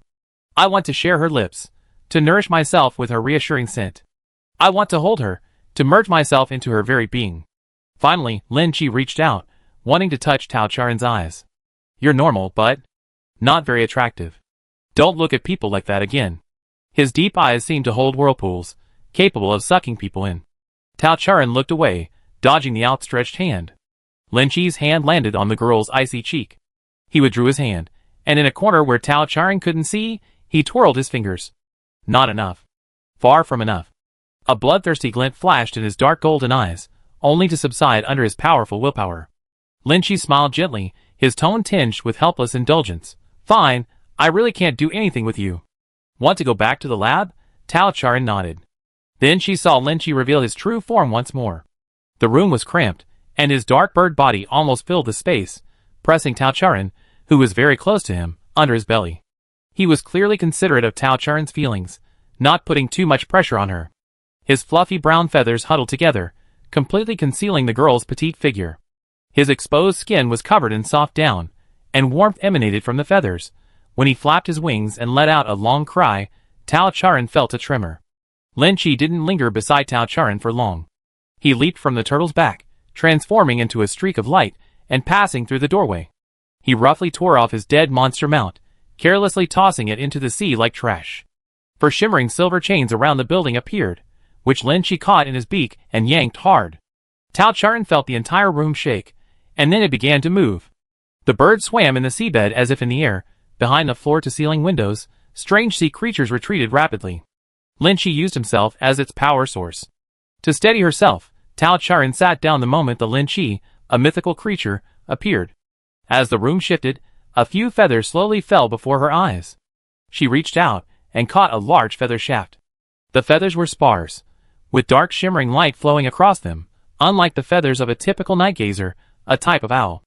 Tao Charan casually tossed the feather to Xiao Pu for genetic testing. Even without data, a bird possessing the ability to swim, like a fish, was still an anomaly in the current universe. But Huan, Era, and Sanhua were all such anomalies among the new citizens. The Lin Chi was incredibly fast. Before Xiao Pu's calculations were even complete, Tao Charan saw the outline of a laboratory in the seawater. Birds landed in the docking area, and the owl folded its wings, causing the building to land in the same area as well. The seawater was blocked off once they reached the laboratory area. Above the dome, the area outside appeared an ominous red. Just as she approached, Tao Charan noticed the seawater was becoming increasingly red. The air was quiet, but thick, no less intense than the stench of blood she had smelled when she was born years ago, filled her nostrils. She was prepared to see mountains of corpses and seas of blood, but in reality, there was nothing. It was as if this laboratory had never existed. Not only were there no corpses, but even the equipment had vanished, leaving not a single fragment. The same was true for the main control group. She clearly remembered working frantically here yesterday, but today, apart from the desks and chairs at their workstations, all the computer systems and files were gone, along with her former colleagues, all of whom had disappeared without a trace. Tao Charan tapped the table with her index finger, instructing Xiao Pu to load the area map. Lin Chi's smile remained as gentle as ever, seemingly oblivious to the awkwardness of the situation, calmly awaiting Tao Charan's question. Where did they all go? Upon reaching the experimental subject storage area, Tao Charan finally had Xiao Pu cease its work. Her voice was hoarse, as if she were terrified. Because they were discovered by some lunatics posing as the queen, and there were too many disgusting delusional individuals, the entire laboratory had to be moved. So even here, it was still just Lin Chi and her. Tao Charan suddenly understood why Lin Chi had let her go so easily underwater. I kept my promise. What brings you here? Are you looking for someone? Or worried about someone who failed to escape? The flames of jealousy consumed the seabed. Red spread through the waters, rapidly infecting the world like a plague. Berserk? It must be Berserk. It must be an upgraded version of Berserk caused by illegal experiments, turning this place into a hellish hell. Tao Charan recalled the scene Xiao Pu had just discovered. The warehouse where experimental subjects were once kept was now devoid of life. Deformed corpses piled together, blood flowed from the neglected junkyard, and the benevolent queen's subjects, whom she felt could still be saved, had all lost hope. The new technology was about to succeed. Even merged consciousnesses could regain their freedom after acquiring new bodies. But the darkness before the light is the most dangerous, and caution is paramount, especially at times like these. Didn't she already know this clearly in her past life? Why is this? Her experiments were clearly safe, and everything was going according to plan. Lin Chi seemed oblivious to the fact that his thoughts had been exposed, continuing his rambling. If you're looking for He-Wan and the others, unfortunately, after yesterday's chaos, all members of the main control team have disappeared. I wanted you to focus on your research at my place, so I didn't tell you before. Since you're here, if you want to find anyone, I go with you. It's alright, everyone is an important subordinate to me. Missing people can always be found through clues, especially since this is the primary crime scene. Take your time, no matter how long it takes, I'd be with you. The girl, head bowed, frowned, clearly disappointed. Lin Chi, who had been watching her closely, approached and reassured her in a low voice. Don't worry, I promised you. What did you promise? A disgruntled male voice echoed in the space, and Lin Chi frowned as he looked over. Taking advantage of his distraction, the short boy jumped in from outside the door and snatched the girl who was standing right in front of him. Chapter 150. Immediately following was a sharp blade, like a poisonous needle, that grazed Lin Chi's face, stopping his attempt to snatch it and adding a new bloodstain, making his otherwise ordinary face appear eerie. The surrounding seawater had begun to churn, surging and impacting the laboratory's defensive barrier. Something crawled out of the sea, the shallow water spread from the soles of his shoes, and a song drifted from the water. Fingernails, seemingly appearing out of nowhere, pressed against Lin Chi's ankle. Many enemies had arrived. Surrounded by enemies, Lin Chi showed no fear. He watched the girl's figure disappear into the distance, only momentarily stunned, before deciding to fight, to reclaim the treasure he had finally obtained, and to vent his unfulfilled desires. But he saw Tao Charan, when the short boy hugged her, reach out and hug him back. He was someone she knew and trusted. Lin Chi raised his hand to indicate that he had no intention of attacking. The leaf blades that had been raining down on him stopped, but the fingernails on his ankle dug deep into his flesh, almost touching the bone. Even through the skin, he could feel the other's deep-seated hatred. Lin Chi lowered his head, meeting the inorganic, glassy eyes reflected in the water. At the same time, that seemingly unserious boyish voice spoke again. Yuan, that's enough. You're not even listening to her anymore? It was clearly a warning, but it sounded more like gloating. The fingernails snapped back. Blood flowed from the wound, which Lin Chi ignored, but then he heard the voice continue. Han Xiao, help him treat his wound. The last sentence was spoken softly, but Lin Chi heard it. How rude of you. How dare you be in such a sorry state? The enemy, hidden in the shadows, then slowly appeared, throwing over emergency medication from a distance. Long time no see. The medication in his hand was clearly military grade. Lin Chi hadn't met the previous two people in person, but Han Xiao was a familiar face. They hadn't met often on Chuelu Star, but the Second Army's medical supplies were mostly procured through the Commerce Department, so they had naturally dealt with each other. Now, their reunion was in this situation. Han Xiao nodded at him. Lin Chi applied the medication, and the bleeding immediately stopped. The mutilated flesh grew rapidly, quickly scabbing over. This was accompanied by excruciating pain. Clearly, the special medicine had side effects. But Lin Chi endured it, not daring to add to his rudeness under the scrutinizing gaze of the young man. What did he promise? They stop at nothing to achieve their goals. We can't trust them. He heard the boy continue his rambling, his voice loud enough for him to hear. He placed the girl in a clean, safe corner, his half-gloved hand supporting her without actually touching her. A small screen lit up beside them. Clearly, the instructions had been given by the girl and relayed by the boy. Lin Chi's eyes flickered. Before bringing her here, he had destroyed all the communication devices. These people arrived so quickly, were so well trained, and extremely obedient, they were clearly summoned by the queen. Yes, at this point, any pretense or concealment was pointless. It was all Yuan's fault for not telling him anything. A month had passed, and he only now realized the person he was looking for was right beside him. Lin Chi sighed. No matter how Tao Charan had done it, he couldn't possibly disobey her again. Confronting her here would only make him a laughingstock to these fools present. How does your majesty intend to deal with me? He asked. Forgive my poor eyesight for not recognizing your majesty. Punishment is deserved. Lin Chi surrendered without resistance. I know I have violated several of the laws you have established. I was momentarily blinded by greed. I am truly sorry for causing trouble for my colleagues. I am willing to accept punishment. Tao Charan glanced at him in surprise. Finally receiving the queen's attention, Lin Chi gave her a smile that was exactly the same as always. It should be noted that Lin Chi was a figure of considerable power within the court. He had done many things on Blue Ocean Star. Xian Luo seemed to have negotiated with him before, but without success. This showed he was a staunch rebel. Tao Charan hadn't expected him to surrender so easily, making it seem as if her month-long undercover operation had been completely useless. If she had known this would happen, she should have negotiated directly using her status as queen. No, never mind. Tao Charan felt a strong aversion to this high-profile status, and frankly, Lin Chi's surrender only represented his personal choice. The issue of his personal safety wasn't completely resolved. However, Lin Chi changed the subject, volunteering, I know the king's target isn't me, at least for now. The true leader of the rebels is still Zhang Wen. I know a lot about the affairs of the personal safety system. If you need my help, I'm very willing to atone for my past mistakes, and be at your command at any time. His intentions were obvious to everyone. The other three all looked at him with eyes that seemed to say, you're so cunning, so shameless, so despicable. Lin Chi remained calm and composed, completely oblivious to the filth in his thoughts. But no one spoke. Even the boy who had disliked him from the moment they met didn't try to sow discord between them and the queen. Clearly, they didn't want to influence the queen's decisions. How strange. Even if they disliked him, as long as he was useful to the queen, these mad dogs wouldn't stop them. What a bunch of seemingly arrogant but obedient dogs, always at their master's beck and call. What a pity, he was just such a dog too. Lin Chi lowered his eyes, concealing the insatiable greed in them.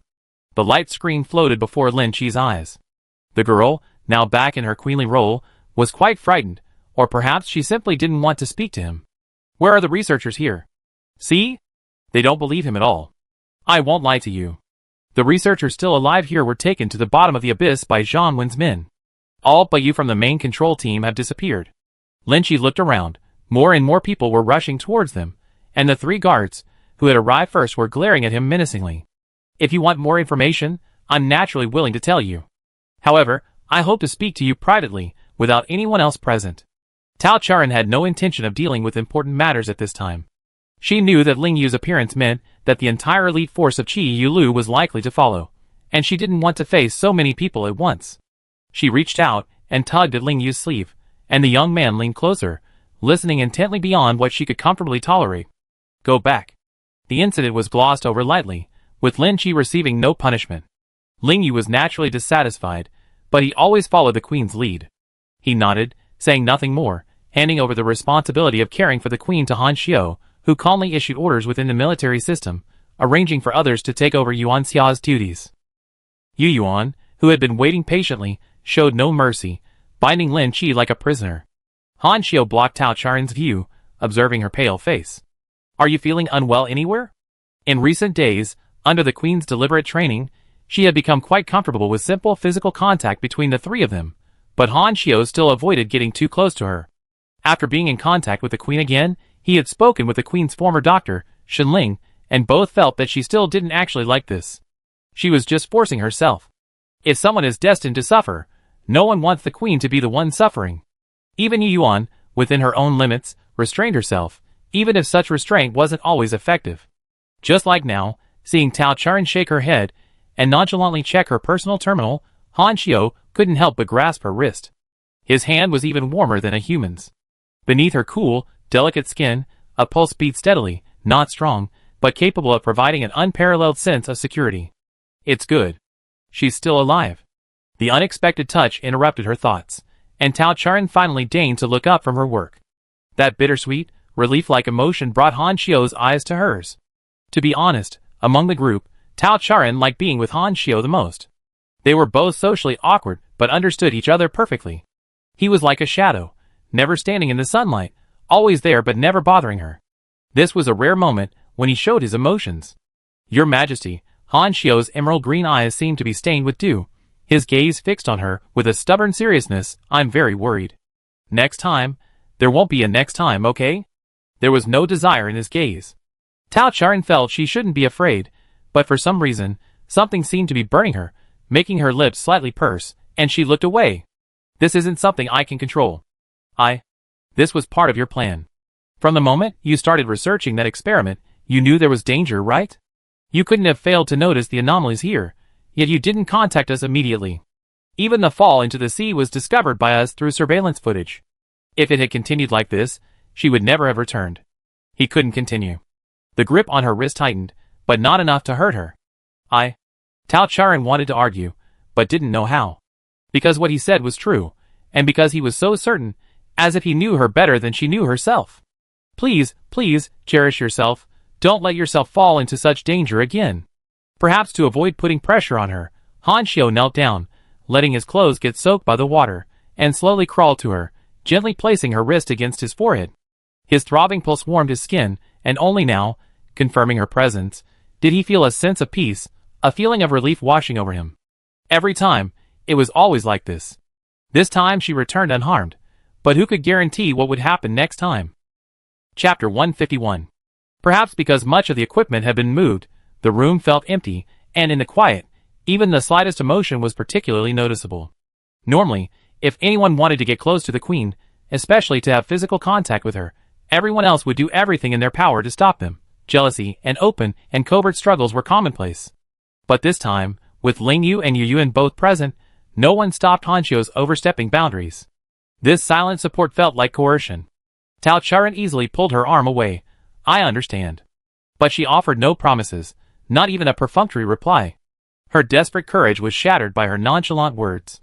A wave of embarrassment and a familiar sense of powerlessness washed over him. Hanshio knelt listlessly at her feet, his heart adrift after losing the warmth from her forehead, desperately needing something to fill the void within. As if unable to bear the pain any longer, his lowered head concealed the crimson light in his eyes. Hanshio slowly hugged Tao Charen's leg, trying to draw some warmth from it to revive himself. This was even less like the Hanshio he usually was. Tao Charen felt a more real touch than before on her wrist. She thought for a moment, then reached out and gently patted his head. "I'm back, aren't I?" she said casually. The touch was fleeting, like an awkward attempt to soothe a puppy. "Really?" Lingyu muttered softly. Yu Yuan dropped Lin Chi, popped his head out of the water, and nestled against Tao Charen's other side, pressing her leg against his, and lifting his head to bluntly express his need. "I want some too." "Pet me." "That's impossible." The experienced queen knew the principles of dog training. A little sweetness might make a small animal temporarily obedient, but giving it everything at once will only lead to trouble. She didn't respond to Yu Yuan's words, but crossed her hands over her stomach and said, "I'm hungry." "Go back." Another day without much food. Although the researchers, who worked day and night, were used to this kind of schedule, this excuse was obviously very appropriate at this moment. Lingyu immediately sped up the work, and Hanshio and Yu Yuan also began clearing the passageway to the outside world. Tao Charen then learned that after she left the laboratory, the connecting passageway and the spaceship station had all been attacked by marine life, and were now completely destroyed. Fortunately, there were many soldiers who came this time. They were well trained, and the reconstruction work proceeded in an orderly manner, without keeping the queen waiting for a long time. As she left, Tao Charen saw some familiar faces in the guard. She occasionally saw their photos when reading current affairs news and approving documents in the palace. It seemed that her disappearance had a great impact.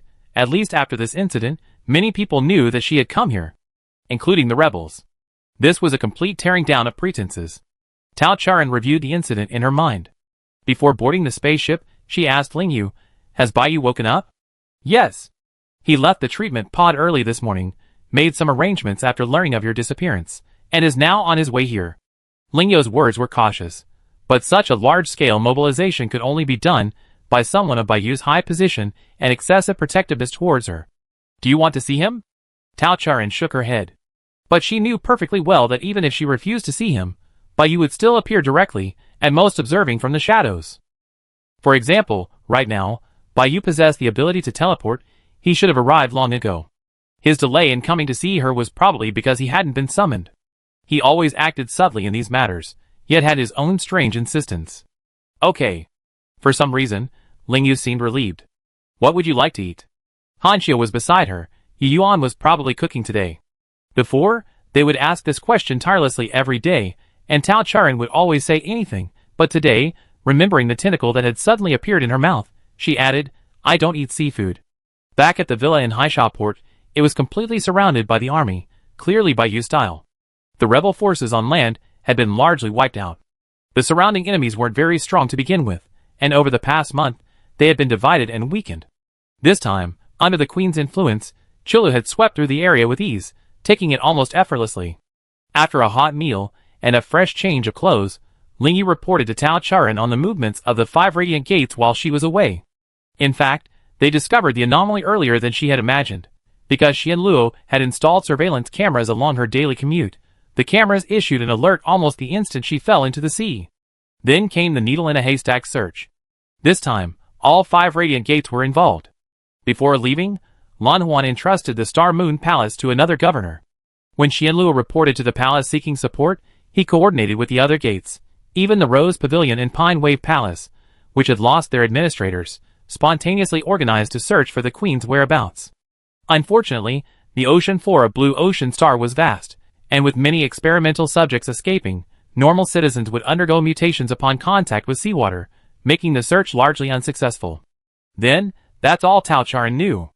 After returning to the lab, she established short-range communication and sent a message to Lingyu and the others. Then, the clueless reinforcements arrived and finally found the queen. As Lingyu spoke, Xuanluo's communication came through. Tao Charen was at her wit's end, anxious about how to explain things to her overly anxious subjects. "Your Majesty, may I see you?" As expected, Xuanluo's first request was unreasonable. Looking at the video background, the sea rippled in the night, and a thin young man stood in the cold wind, his baby face furrowed. Tao Charan could feel the anxiety emanating from him even through the screen. He was clearly also on Blue Ocean Star. Even outside her villa. On the area map loaded by Xiaopu, 2 red dots were prominently displayed nearby. Besides the one by the sea, there was another one right beside her. It should be on the rooftop. Tao Charan sighed. But compared to dealing with citizens throughout the entire universe, she chose to handle these 2. Alright. Tao Charan agreed. A suffocating pressure filled the air, but Tao Charan was oblivious. There was a knock on the door immediately. After being granted permission to enter, the young man bowed respectfully to her, furtively looking her up and down before his solemn expression relaxed. "You're alright, that's wonderful," he said sincerely. Wanting to approach, but afraid of frightening her. This was a lingering effect of years of service, as a servant of the Star Moon Palace. The girl, now free of her disguise, was deathly pale, her usual unhealthy appearance consistent. Perhaps she had just eaten, and the room was warm, making her lips appear slightly rosy, not like she had suffered any hardship. At least, the queen herself didn't think so. This time, I figured out the cause of the mutation, and I'm quite confident in the effectiveness of the berserk drug. Afterwards, you and Lin Qi will isolate those citizens whose consciousnesses have merged. The separation technology has been sent to your personal terminal. Use it as needed. What mutation, what berserk, who cared? That resentful mouth rarely spoke so much, but its tone was completely indifferent, as if it considered this adventure worthwhile. I know about Hong Chong and Songhe. Notify everyone to evacuate from the abyss. I will handle it. The night sea breeze was so cold. She had been adrift in the sea for a whole day, in an area even citizens dared not venture into. How could she dare? A subtle, dense pain rose in her heart, and those overlapping emotions once again dominated her consciousness. What do you plan to do? I have my own way. How did she survive the danger of being trapped in a secluded corner, unable to reach the shore? Whatever decision you make, I will support you. Xianluo lowered her head, avoiding seeing the disappointment in Tao Charan's clear and calm eyes, even though she could tolerate brief eye contact. However, I won't let you go to the abyss again. This was a statement with no room for negotiation. Xianluo was the most naive and easy to get along with among them, but once her safety was involved, she became as stubborn as an ox, unyielding even to 10 horses.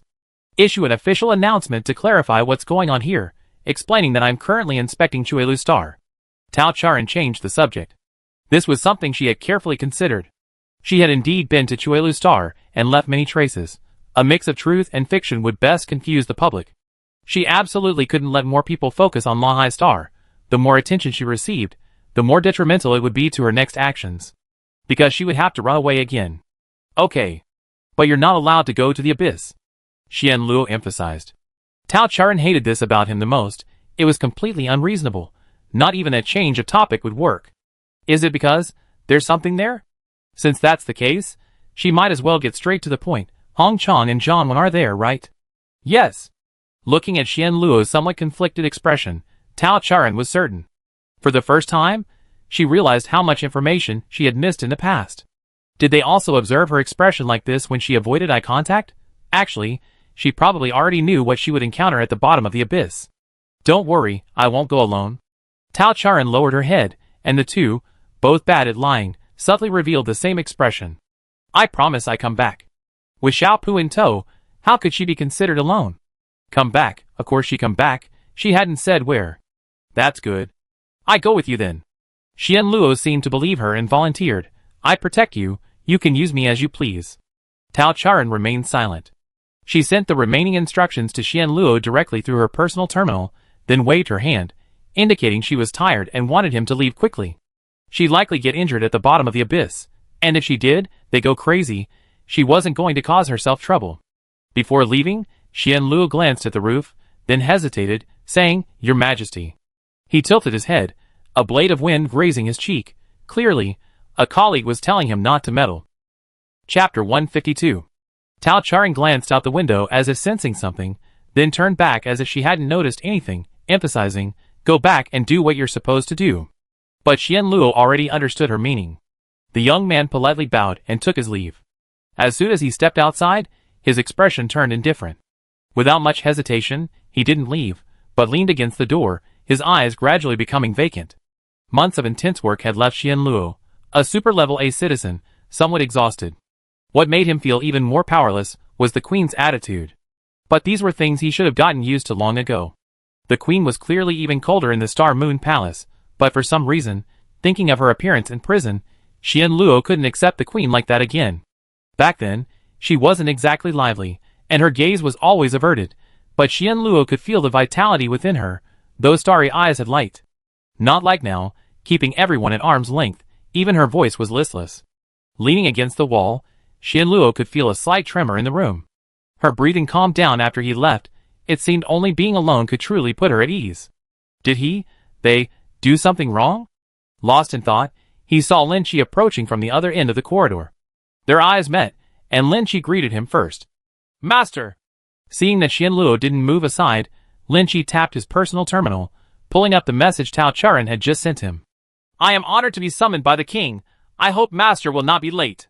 Those who had betrayed the queen were Xuanluo's enemies, especially since the other party came from his silk entangling workshop, proof of his mismanagement. Xian Luo naturally didn't give Lin Qi a friendly look, but he also couldn't disobey the queen's judgment. You've gone too far this time, Xian Luo said in a low voice before Lin Qi entered. You know nothing about the queen. Oh! So, like the master of the workshop, allowing the queen to leave Xingyue Palace and suffer by our side is considered not going too far? Lin Qi's tone remained gentle, but even Xian Luo, with his slow perception, could hear the sarcasm and provocation in his voice. You also don't know what the queen and I have been through. The medicine you requested from me last time was for the queen, wasn't it? Seeing Lin Qi about to push open the door, Xian Luo quickened his pace to avoid wasting the queen's time.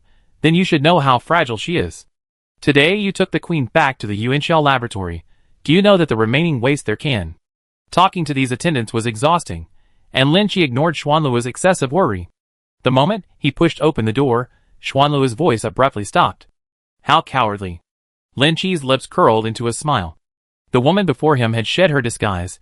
She looked more like the woman he had first met, a long, black robe draped over her entire body, her long, straight black hair cascading over her shoulders. She sat behind the table, frowning as she stared at the data on the personal computer screen. Two other screens floated beside her, one the homepage of the Radiant Network, the other a constantly scrolling forum. Some incomprehensible programs were extracting keywords, ready to provide information to their master at any moment. This was the true queen. Lin Qi had seen Tao Charan several times, always when she was at her most vulnerable. He had also imagined the poor girl's life in the Star Moon Palace. It probably wasn't any better than outside. Otherwise, why would she have gone through so much trouble to escape? But now, he was uncertain. Although no one had made any demands of her, the queen's hard work and diligence were known throughout the universe. A touch of curiosity arose within his instinctive pursuit. What kind of person was she? What was she thinking at this moment? Of all her identities, which did she like best? If only she could look at me properly, could tell me everything about herself.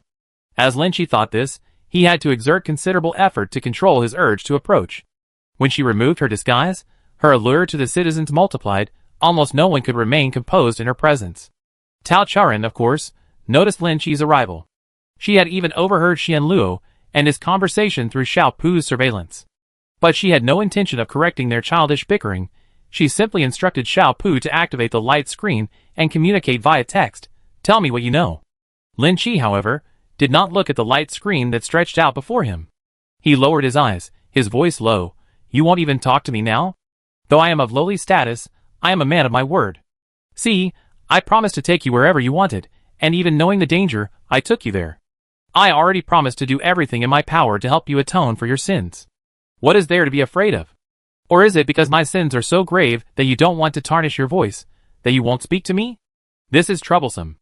All right. Tao Charan didn't want to waste any more time. Insisting further would seem pretentious. She retracted the light screen and said directly, now you can talk. What does your majesty want to know?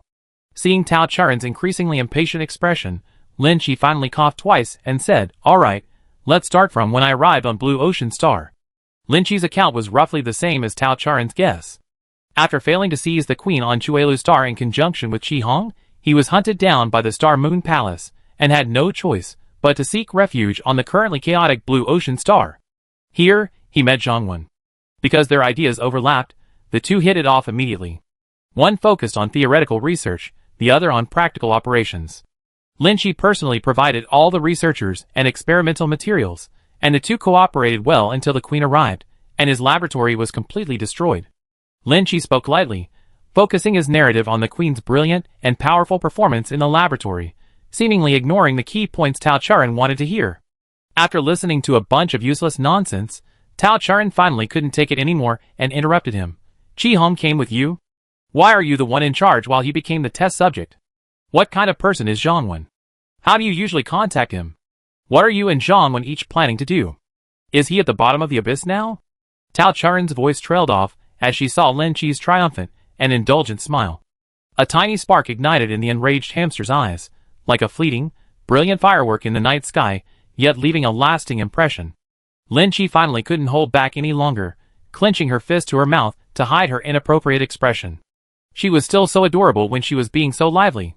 The prisoner, in a much better mood, finally stopped beating around the bush and gave her the information she wanted most to appease the ruffled hamster. Chi Hong came to Blue Ocean Star with me. He volunteered to be the test subject because he fused with some of Lan Huan's energy. I told him he had the potential to become a Super A level, or even more powerful. Then, no one could take you away from him. Tao Charan opened her mouth, wanting to ask something, but then shut up. The wary hamster wasn't fooled this time. Lin Chi waited a while before speaking with some regret. Your Majesty probably doesn't understand why he believed me, right? After all, we're all a bunch of arrogant, conceited, battle-obsessed madmen. Because he had no other choice. At that time, he had already entered the final stages of berserk mode, unable to even maintain his human form. He persisted for a long time with this obviously false belief. Later, Zhongwen brought some prisoners, such as Xuexiao, the captain of our second army. After the consciousness fusion, the effects of berserk mode were somewhat mitigated, allowing him to stabilize. You should have already seen the results, so I won't elaborate. As for Zhongwen, Lin Chi seemed to have thought of something, a mocking smile curving his lips. He's a complete madman. I hope you better not run into him. This wasn't the first time Tao Charan had received a warning about Zhongwen. Xian Luo and Z1 had given the same assessment as Lin Chi. Shenfeng was originally a very small branch of the Radiant Light cult, but it only had the opportunity to grow and expand because of your departure from the palace. When I joined, there were quite a few followers, but now only Zhongwen and Haiyu, who handles daily affairs, remain. I don't know if they gone berserk, but to me, they're practically berserk. My first contact with Zhongwen was on the second day after I arrived at Haisha Port. I was hunting in the ocean at the time, and after I finished, a part of him came to me. A part of him? Tao Charan finally couldn't contain her curiosity and asked. Yes. Hearing the reply, Lin Chi's smile finally held a hint of genuine sincerity. He tapped on his personal computer screen, showing Tao Charan what a part meant. The image was blurry, clearly recorded discreetly from a distance, but the subject was recognizable. A dark, terrifying ocean surged endlessly, and Lin Chi darted through it, pulling out a fish at least 3 times his height. The fish had the upper body of a fish, but the lower body of 2 human legs, clearly around rank B. Lin Chi was rank A, making him perfectly suited to catching such prey, hence his effortless appearance in the footage. Everything changed just as he was about to leave the surface. Something seemed to emerge from the sea, grabbing his ankle as he was about to step ashore. Lin Chi shook his foot a couple of times, but it was largely ineffective. At this point, the creature that had grabbed him was magnified, and Tao Charan, upon closer inspection, realized it was actually a thick, long tentacles. Only one tentacle remained, almost blending into the skin because it was transparent. Tao Charan immediately thought of the low-intelligence creature she encountered underwater that kept calling her mom, but that creature was several times larger and thicker. Lin Chi was about 1.8 meters tall, with a narrow waist and long legs. Even so, his entire lower leg was tightly bound. When he lifted his trouser leg, his skin from the knee down was bluish-black from the binding, looking terrifying. Lin Chi attempted to attack, but its defenses were completely ineffective against its strength. As the sharp weapon sliced through the tentacle, sticky fluid flowed down his ankles, leaving burn marks on his skin. Poisonous or highly corrosive. Whether it was, it far exceeded the capabilities of a grade A cultivator. And this was only a part of him. If he were in his complete form, Tao Charan judged that his combat strength should be no less than Lan Huan's and Xian Luo's. Chapter 153. Each of the 5 Super A level warriors has their own area of expertise. Among them, Lan Huan and Xian Luo are slightly weaker in direct combat, but they are still far beyond the reach of ordinary A-level warriors. Tao Charan continued watching. Despite being attacked, the tentacles did not release Lin Chi the sucker's ride, attempting to devour their captured prey. Lin Chi showed no reaction. As it lowered its head, its nails grew long and sharp, piercing the gaps in the tentacle's coils, intending to pry them apart. A teeth-grinding friction sound came from the contact, and the fleshy limbs climbed up the arm. The slender hand was reduced to finger bones in an instant. The suckers greedily drank from the flesh and blood, but stopped at a certain moment. "There's her scent." The voice in the video was muffled. Tao Charan wasn't sure what the other person was saying. She took 2 steps forward, having Xiaopu analyze the noise while trying to discern it by sound. Diligent in her work, she didn't realize she had stepped into Lin Qi's shadow. In the illusory image, the blood seeping from Lin Qi's calf was completely devoured by the tentacles. The thick limbs were stretched to a considerable size before slowly releasing him. Perhaps because she was full, the languid voice was louder, and Tao Charan heard it clearly this time. "Who are you? You attacked me right away. Shouldn't you have given your name first?" The tentacle circled him, its transparent body almost blending into its surroundings. If she hadn't seen it detached from Lin Qi, Tao Charan wouldn't have been able to find it at all. "I thought you knew. After all, we're all the same, growing stronger by devouring other citizens, aren't we? However, there's something inside you that interests me." Beyond the video, Lin Qi, observing Tao Charan's expression, explained softly, "You should know my purpose. Just as you suspect, I had no other choice." Tao Charan remained silent. She recalled the first time she met Lin Qi back then. He was still able to maintain his sanity thanks to medication, but seeing him underwater, obtaining his sample, and finding the test results so contradictory. Like Yi Yuan, he had devoured countless lives of his kind. They were all new citizens built from mountains of corpses and seas of blood. "Why?" Tao Charan looked at him, only to see his beastly, undisguised gaze. "You may never know the attraction you hold for us," Lin Qi sighed, suppressing the urge to pull her into his arms, "because I also believe that if I am the strongest in this world, then no matter Lan Huan or anyone else, no one can stop me from having you." He spoke frankly and openly, even though he knew his reasoning was absurd and laughable, utterly worthless. But that was what he thought then, and it is now. Qi Hong was the same, and so was he. This was the only chance they could seize. He didn't approach, but Tao Charan took 2 steps back. "Because I promised you I would help you. So I tell you everything. Don't worry, I taken my medicine and won't do anything to you anymore." Did he know how terrifying the look in his eyes was right now?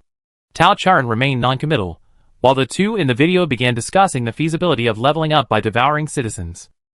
"Right now, the ones I can capture for devouring are mostly level B. It'd be a long time before the level boundaries loosen." This was Lin Qi, and he had clearly noticed the difference in the other person as well. "May I ask, sir, how did you manage to fuse with a life form of a higher level than yourself?" "Fusing? I didn't fuse. We merely made some attempts because the king wanted to see it." "The king wants to see what?" Lin Qi's bewildered question was exactly the reaction Tao Charan wanted to make at that moment. The mere mention of the queen made her feel that nothing good was coming. An ominous premonition arose that a blame was about to be placed on her. "Don't you know? The king wants a new supergrade A." "I really didn't know. If you hadn't said it, I wouldn't even know when I had such a thought."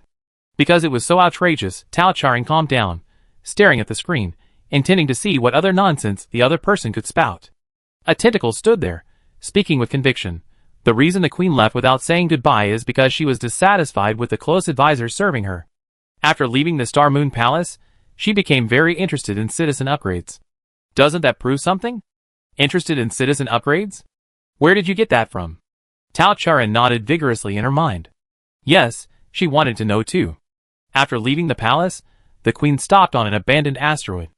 There happened to be a private laboratory there, and I happened to have met the owner of the laboratory, obtaining some images from him. The tentacle dipped in seawater and sprinkled it into the air. This seemed to be some kind of ability. In the illusion of the bubbles, Tao Charan saw some familiar scenes. The girl rapidly flipped through the papers in her hands, reading 10 lines at a time, making one wonder if she had actually read anything. Then the scene shifted, and she moved nimbly through the vast space, fiddling with test tubes and displaying data on another screen. Yes, it was the scene of her frantically searching the lab after Shiling fell unconscious. I had some people confirm that this all actually happened. It's laughable that the queen has been wandering among the common people for over a month, injured, and not a single top-tier doctor could find her. A nobody doctor was lucky enough to encounter her, but how could a mere top-tier doctor protect her and meet her every need? His tone was filled with resentment. With witnesses and physical evidence, even Tao Charan was speechless, astonished by his powerful associative abilities. But Lin Chi was clearly convinced. After telling me all this, what do you want me to do? Smart. No wonder you're one of the lucky ones who's seen her. The tentacle waved. As you can see, I devoured many citizens above my level. I have a feeling I'm about to break through to Super A level. I'm qualified enough to be either a king's guard or food. But I have a new idea.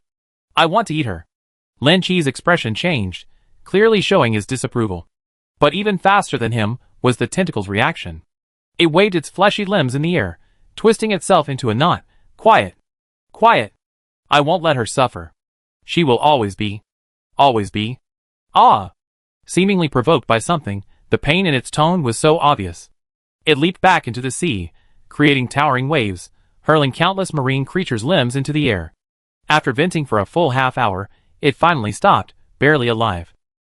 I'm sorry. I lost my composure. You know, some of us don't agree with my idea.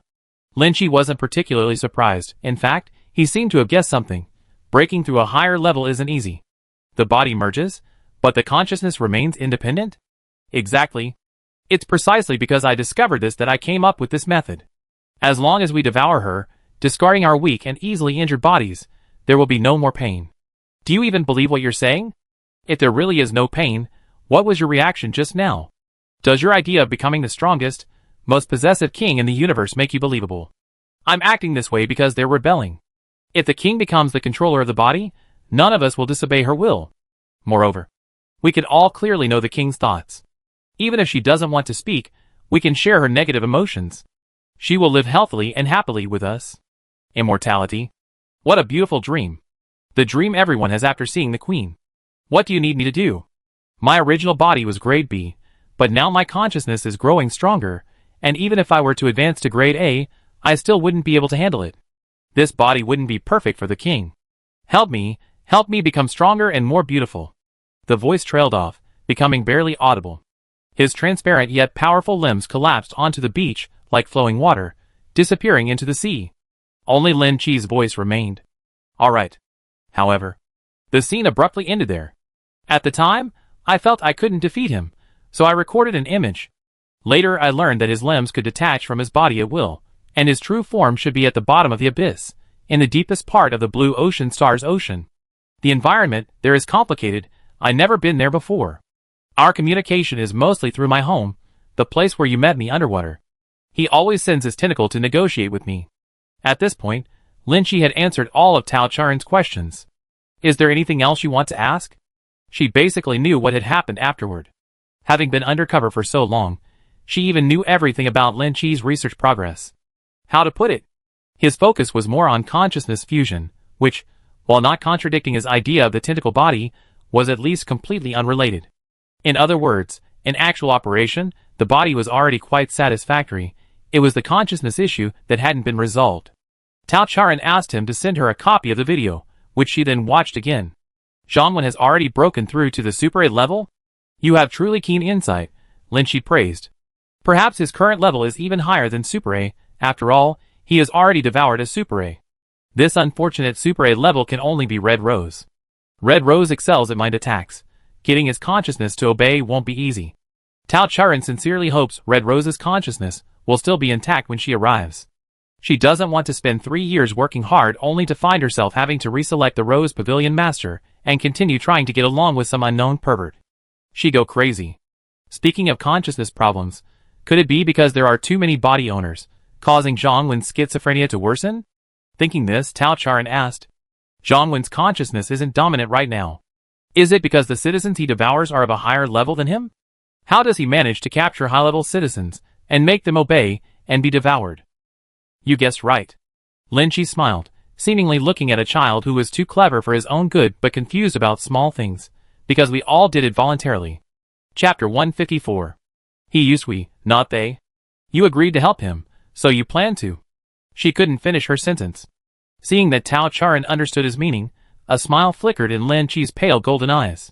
Ever since meeting the queen, he had always worn a mask-like smile, as if he were very happy. But in the video, according to Era Sanhua, he was a rational and cold-blooded guy, usually expressionless, completely different from this person. Yes, I made a promise with him. If he succeeds, I will join them and willingly be eaten.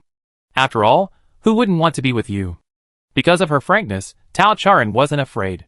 She thought for a moment, then asked, "You also think I should be eaten by him?" "I don't think Shangwen will succeed. So as you can see, my research isn't entirely the same as his ideas. If he fails, of course I continue to follow my own path." "Good, this hedging maneuver is brilliant. No matter what Zhang does, he won't lose out." This aligns perfectly with Tao Charan's understanding of him. "Of course, I don't deny that I thought that way myself. After all, you're too fragile. No matter how careful you are, it's hard to predict what will happen." As she said this, Lin Chi thought of his destroyed home.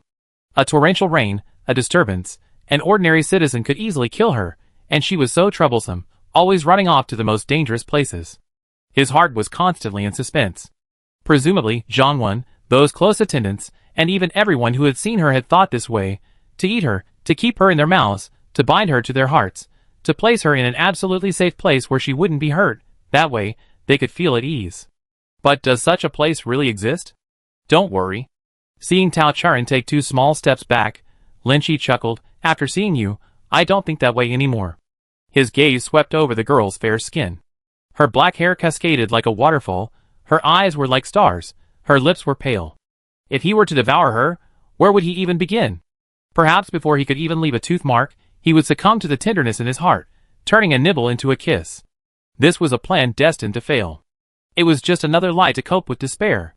Lin Chi thought this, perhaps because he had expected it, or perhaps because he had failed so many times, so he felt no regret.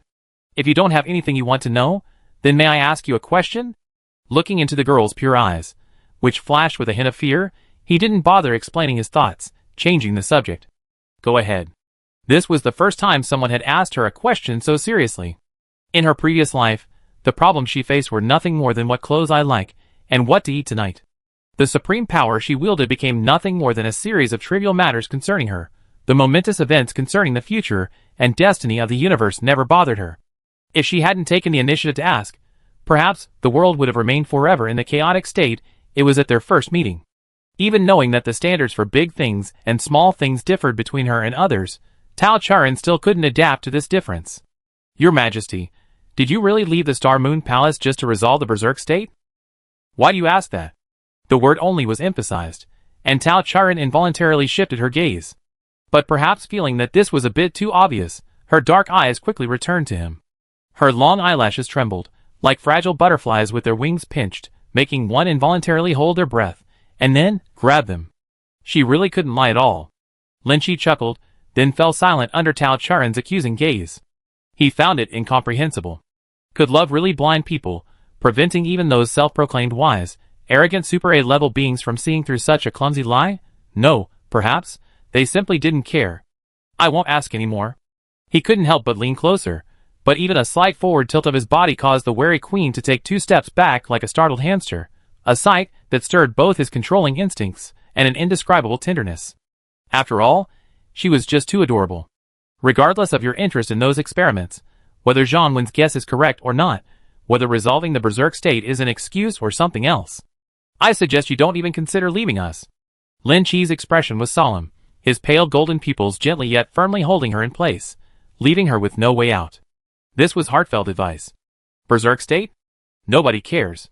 The videos you released before were useful, but only because they exploited the fact that aliens would be grateful for even the slightest bit of kindness you showed.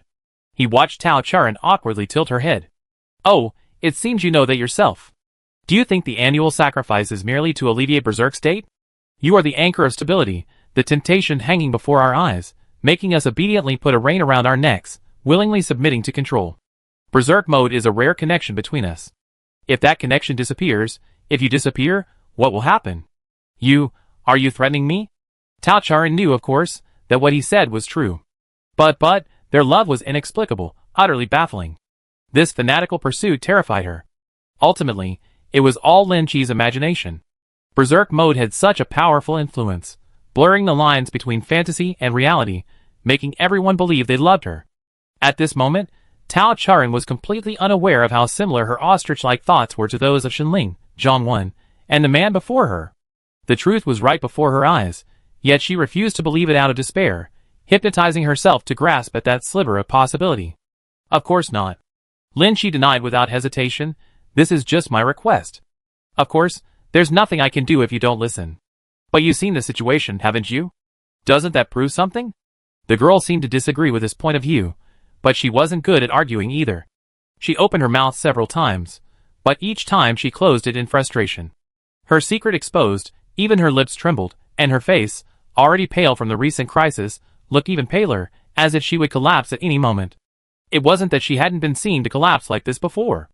Lin Chi sighed, choosing to back down, but the greed in his golden eyes became increasingly difficult to conceal. It's not that you absolutely have to go back to the Star Moon Palace. It's fine if you just keep playing outside. It's just that you need someone by your side. What's wrong with us? As long as you're willing to give us a little more sweetness, you can get anything. It's because they've given so much. Tao Charan retreated step by step, her back pressed against the wall. Lin Chi seemed oblivious, his voice growing ever closer as he spoke, like a wild beast revealing its true nature, sniffing the air and closing in. Give me a little something extra, and I'd do anything. Breaking ties with Zhang Wen is nothing. Killing him isn't difficult. What are you worried about? His breath was intense, burning as if it could ignite the air. His lips gently kissed her furrowed brows, tentatively trying to open them. Cold sweat soaked through Tao Charan's clothes. Her limbs were so weak with fear, she was about to collapse. Xiao Pu was poised to strike.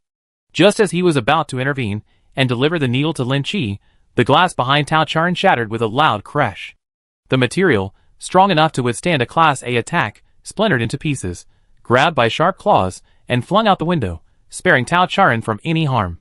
The next second, Lin Chi's neck was grabbed, the force so great it threatened to rip his head off. His vocal cords were constricted, producing a harsh hoarse sound. Then, he was thrown out of the window like trash. Your Majesty, are you all right? Round, cat-like eyes appeared in his sight, filled with terror. Tao Charan's hands, hidden behind her back, tightened, signaling Xiao Pu to put away his weapon. I'm fine. Your Majesty, I'm sorry. The young man in the pure white military uniform immediately knelt on one knee, his neat short hair concealing his dejected expression. This apology was both for what had happened in the prison and for his sudden, unannounced appearance. His obedient kneeling demeanor was a stark contrast to his earlier, ferocious act of throwing people.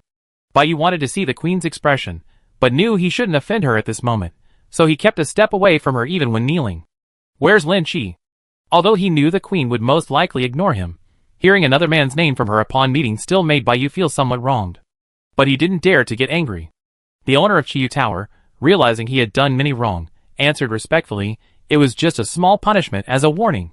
He's fine. I had Ling Yu take him down for treatment. Tao Charan gave a soft hum, indicating she understood. Are you angry? Bai Yu explained cautiously, but the more he explained, the more flustered he became. I didn't mean to disobey your orders. The prison is fine now, the Second Army has been reorganized, and there's no fighting on the front lines.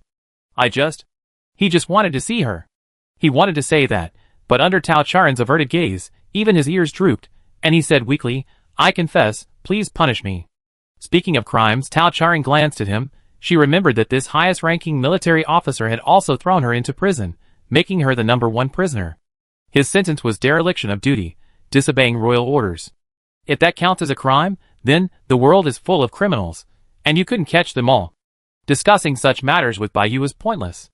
But Chiyu Tower had to continue operating, and to keep him focused on his work, Tao Charan could only patiently soothe him, just as she had done at Xingyue Palace. I'm not angry. Then, can I see you? Only after receiving permission did Bai Yu raise his head. Compared to their hasty meeting last time, the king seemed unchanged, or perhaps even more beautiful and charming. At least, once his gaze met the man's figure, he couldn't look away. He hadn't seen the queen and spoken properly with the king in so long. Chapter 155. A blatant, greedy gaze enveloped Tao Charan. Unlike Lan Huan and Xian Luo, Bai Yu never concealed his desire for the queen. Your Majesty is unharmed, that's wonderful. His tone held the relief of surviving a calamity, only now did his heart finally settle. There was no smell of blood. She was perfectly fine, unlike the woman in his dream, devoured and reduced to mangled limbs, her face covered in blood, pleading for his help. Or perhaps, she had starved or frozen to death in some unnoticed corner of the universe due to lack of food or clothing. Her face was contorted in pain, her long, black hair wrapped around her slender neck. No matter how he called out to her, it was to no avail. Or perhaps she was imprisoned in a dark world by some heinous criminal, walking alone, when she suddenly turned to him. Why didn't you come to find me? He developed a severe headache as a result.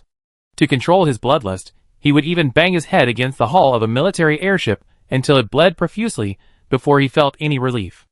If those terrifying dreams were to become reality, he would go mad. Compared to the nightmares that had plagued him for half a year, the illusory happiness he felt now seemed more like a dream. The girl had always been very good-tempered.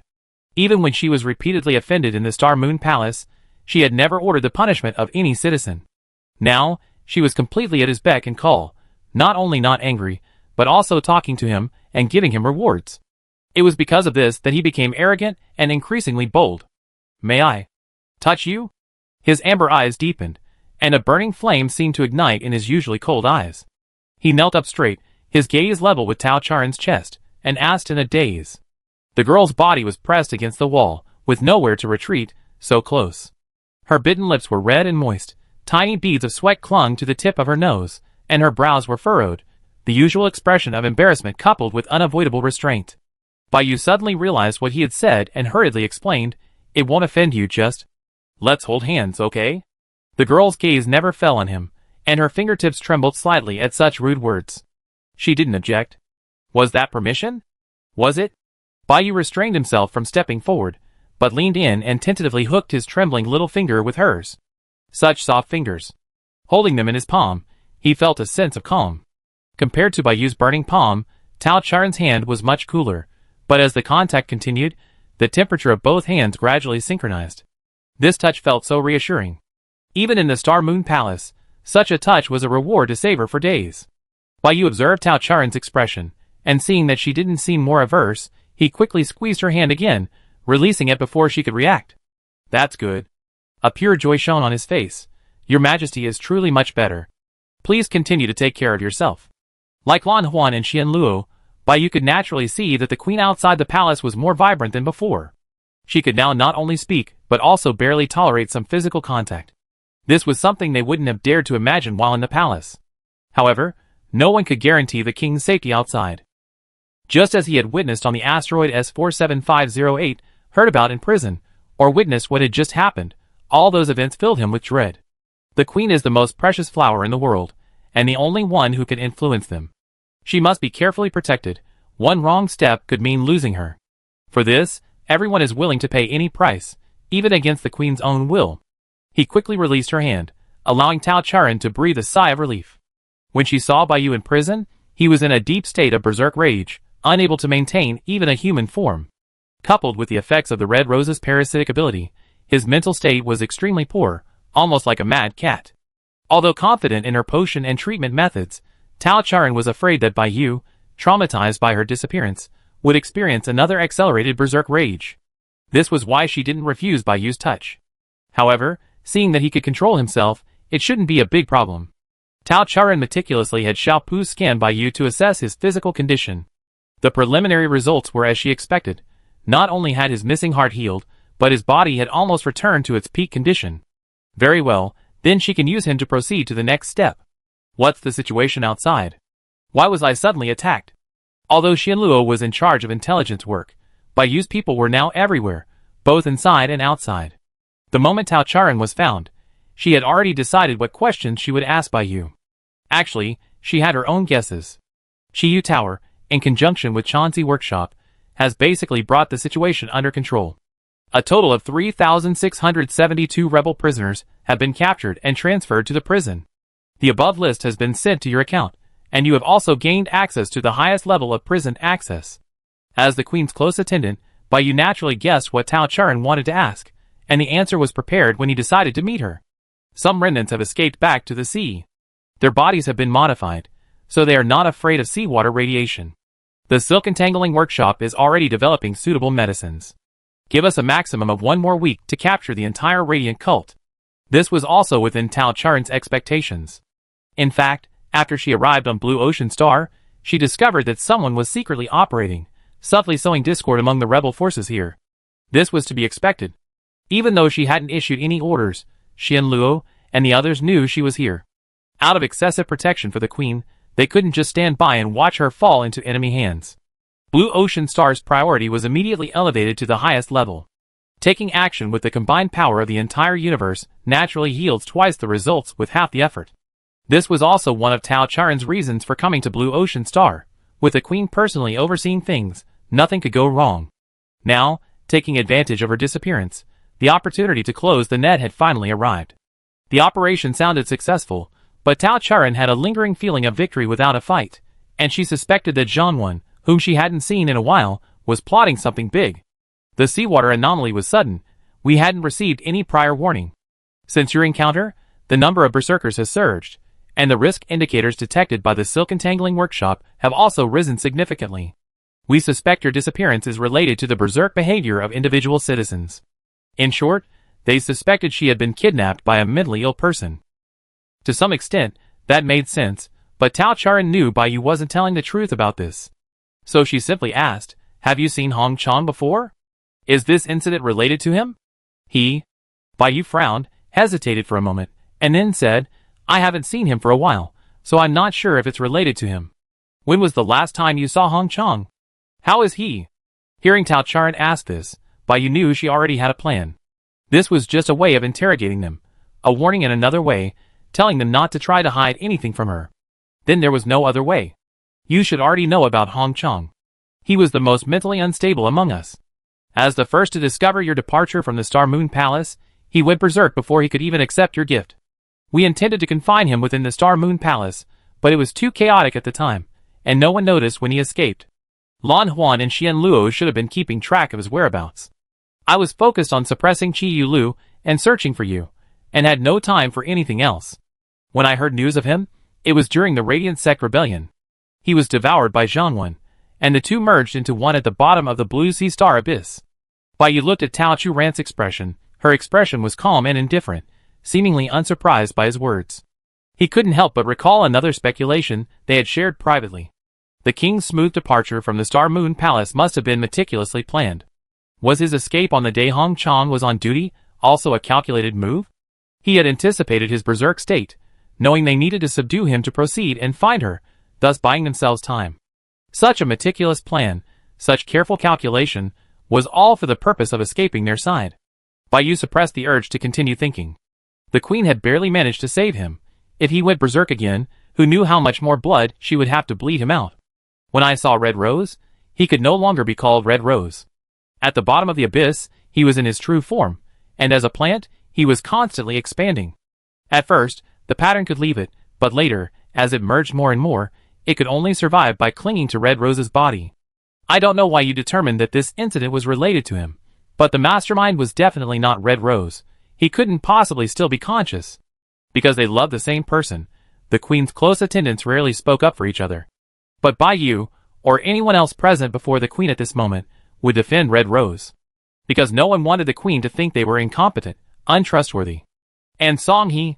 Thinking of the news she had heard on her way here, Bai Yu's face remained expressionless, awaiting the queen's judgment. How can a grade A devour a super grade A? Tao Charen murmured to herself, suddenly remembering Lin Chi's words. We did it voluntarily. Voluntarily, meaning conscious. So does Hong Chong still have a chance to become independent? Regardless, she still has to go to the bottom of the abyss herself. As Tao Charen thought this, she heard Bai Yu continue, you should understand that if you go to the bottom of the abyss, you won't be facing servants who will protect you, but a vicious bandit, a cultist who has betrayed the gods. They won't treat you like we do, so I won't allow you to go to the bottom of the abyss alone. If you insist on going, please take me with you. Like Xian Luo, he guessed what she was going to do next. He even took a step back, just like Xian Luo, allowing her to face the danger, but they had to accompany her. Chapter 156. It's troublesome. Because they understand each other, Tao Charen is actually very reluctant to work with her attendants again. Given their guarded nature, escaping once is already difficult enough. Trying to slip away from their noses again is practically impossible. But she has to go alone. Men will only slow her down. It's good enough if someone around doesn't hinder her. Besides, Hong Chong, Xian Luo, and Bai Yu are all colleagues. She have to mediate conflicts between them. Tao Charen's head spins just thinking about it. What difference is there between this and returning to the Star Moon Palace? Things are clearly at a standstill. Rushing won't help. Tao Charen wearily waved her hand, shooing Bai Yu out as she had with Xian Luo. The housekeeping robot was diligently repairing the window when Bai Yu, this time walking properly through the door, unexpectedly bumped into Xian Luo at the doorway. You were eavesdropping? Yu's brows furrowed even more, a hint of murderous intent creeping onto his previously gentle and handsome face. Qianluo was the most adept at concealing himself among them. Even Yu would have to put in considerable effort to hide, let alone Yu, whose entire focus had been on the queen, leaving him oblivious to everyone else. Heh, Qianluo scoffed, I naturally know what you're up to. What's the point of eavesdropping? Then what are you doing here? As he spoke, Yu pressed himself against the other side of the door. An extremely subtle vibration emanated from the room, a faint breathing sound, almost imperceptible without careful listening. Compared to citizens who could hold their breath and had diverse energy intake methods, human breathing was far too weak, as if it might cease at any moment. But it was also very rhythmic. As the heartbeats gradually overlapped, the frenzied mental turmoil would subside. Qianluo glared at him, but even her baby-faced eye-rolling held no intimidation. He had no intention of arguing with Yu, guarding the other side of the door, intently listening to the sounds inside. The chair was dragged. It sounded so heavy. Could she manage alone? She sat down. What posture would she use? Sitting for a long time must be tiring. She picked up something. Was she flipping through a paper book on the table? Sasha's voice was so pleasant. She turned on her personal terminal. Who was she texting? 2 super-ranked officials, second only to the Queen in the universe, were sneaking around outside the Queen's door, eavesdropping with keen interest. Their positioning was meticulous, aiming to both burst into the room quickly and conceal themselves immediately. They seemed very skilled, clearly having undergone long-term training in the Star Moon Palace. Soon, both of their personal terminals received messages simultaneously. What are you doing at the door? Is there anything else? I ran into Qianluo. He's been loitering at your door for a long time, even pressing his ear against it. I'm asking him what he wants. I ran into Yu. He's not very discreet, so I'm reminding him. Please rest assured, Your Majesty, Chansifang will be conducting relevant training for Chulu to strictly protect your privacy. The two looked up warily, their sharp eyes catching the text in each other's chat boxes. Both faces instantly hardened, with the same murderous intent. They quickly deleted and edited the message. I ran into Qianluo/Yu by chance and chatted with him about business. I'm sorry to bother you. We leave right away. The next 3 days were the most unbearable for Tao Charan since her escape. Although her whereabouts on Blue Ocean Star were concealed by the silk entangling workshop and shielded by false information, as time passed, most citizens with even a little bit of influence could detect the signs. Countless citizens flocked to Blue Ocean Star to follow their beloved queen, and the security measures there were not as strong as those at Star Moon Palace. Although Qianluo and Yu had done their best to protect the queen during her incognito visit, Tao Charan was still constantly harassed these past few days. When conducting experiments, citizens with warp errors would suddenly appear, breaking the reagents she had just prepared, and then be captured and taken away by the weasel.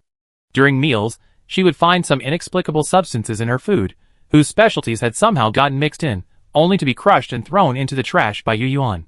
Inside, occasionally, vines or soft branches would wrap around her wrists while she slept at night. Oh, that's Han Xiao. Your Majesty, I'm sorry. The tall man's cheeks flushed red as he sheepishly withdrew his true form, but within half a quarter of an hour, those unruly limbs returned. But this can't be entirely Han Xiao's fault. After all, fighting while keeping watch over her inevitably leads to this. Bloodlust and possessiveness become intertwined, and with the risk of the queen being taken away, expecting a citizen with such poor self-control to let her go is a pipe dream. Tao Charan calmly tried to pry off the closed leaves from her wrists and ankles, but couldn't. Han Xiao's other half was outside the window, the sky filled with fanatical citizens from outer space who dared to intercept the queen. The collision of the two was practically a harbinger of cosmic destruction. The white kitten nimbly leaped onto the roof, using its ability to open a spatial teleportation portal. It kicked them one by one into the prison, handing them over to Jin Huan and the others to deal with. It seemed the prison was going to be overcrowded. I'm sorry to have startled you. The battle was over. Even though no enemy had managed to break through his defenses, Han Xiao rushed to the girl's side immediately, checking her over to make sure she was unharmed. Only then did he reluctantly remove the branches tied to her. The closed leaves brushed against her delicate skin. Her master had to roughly tug at them several times before they obediently moved. This universe really should be destroyed. Already sleep-deprived, Tao Charan was woken up in the middle of the night and calmly made a wish. The necessary preparations had been made. If she didn't leave now, and Blue Ocean Star was surrounded, and they really reached into the seabed, then she truly wouldn't be able to leave. Tao Charan had just finished her research project and originally intended to rest for the night before making further plans.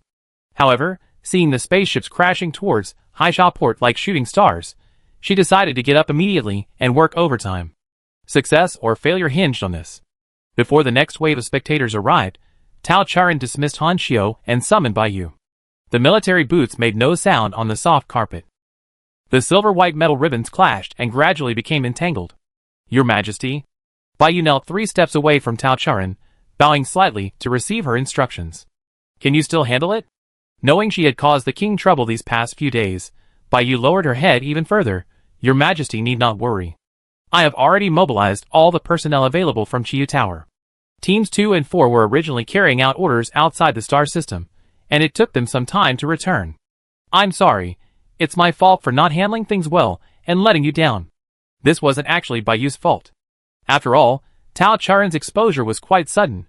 Blue Ocean Star was originally rebel territory, and the fact that they had managed to control it to this extent was already quite impressive. Moreover, the Queen's surroundings were always filled with berserkers.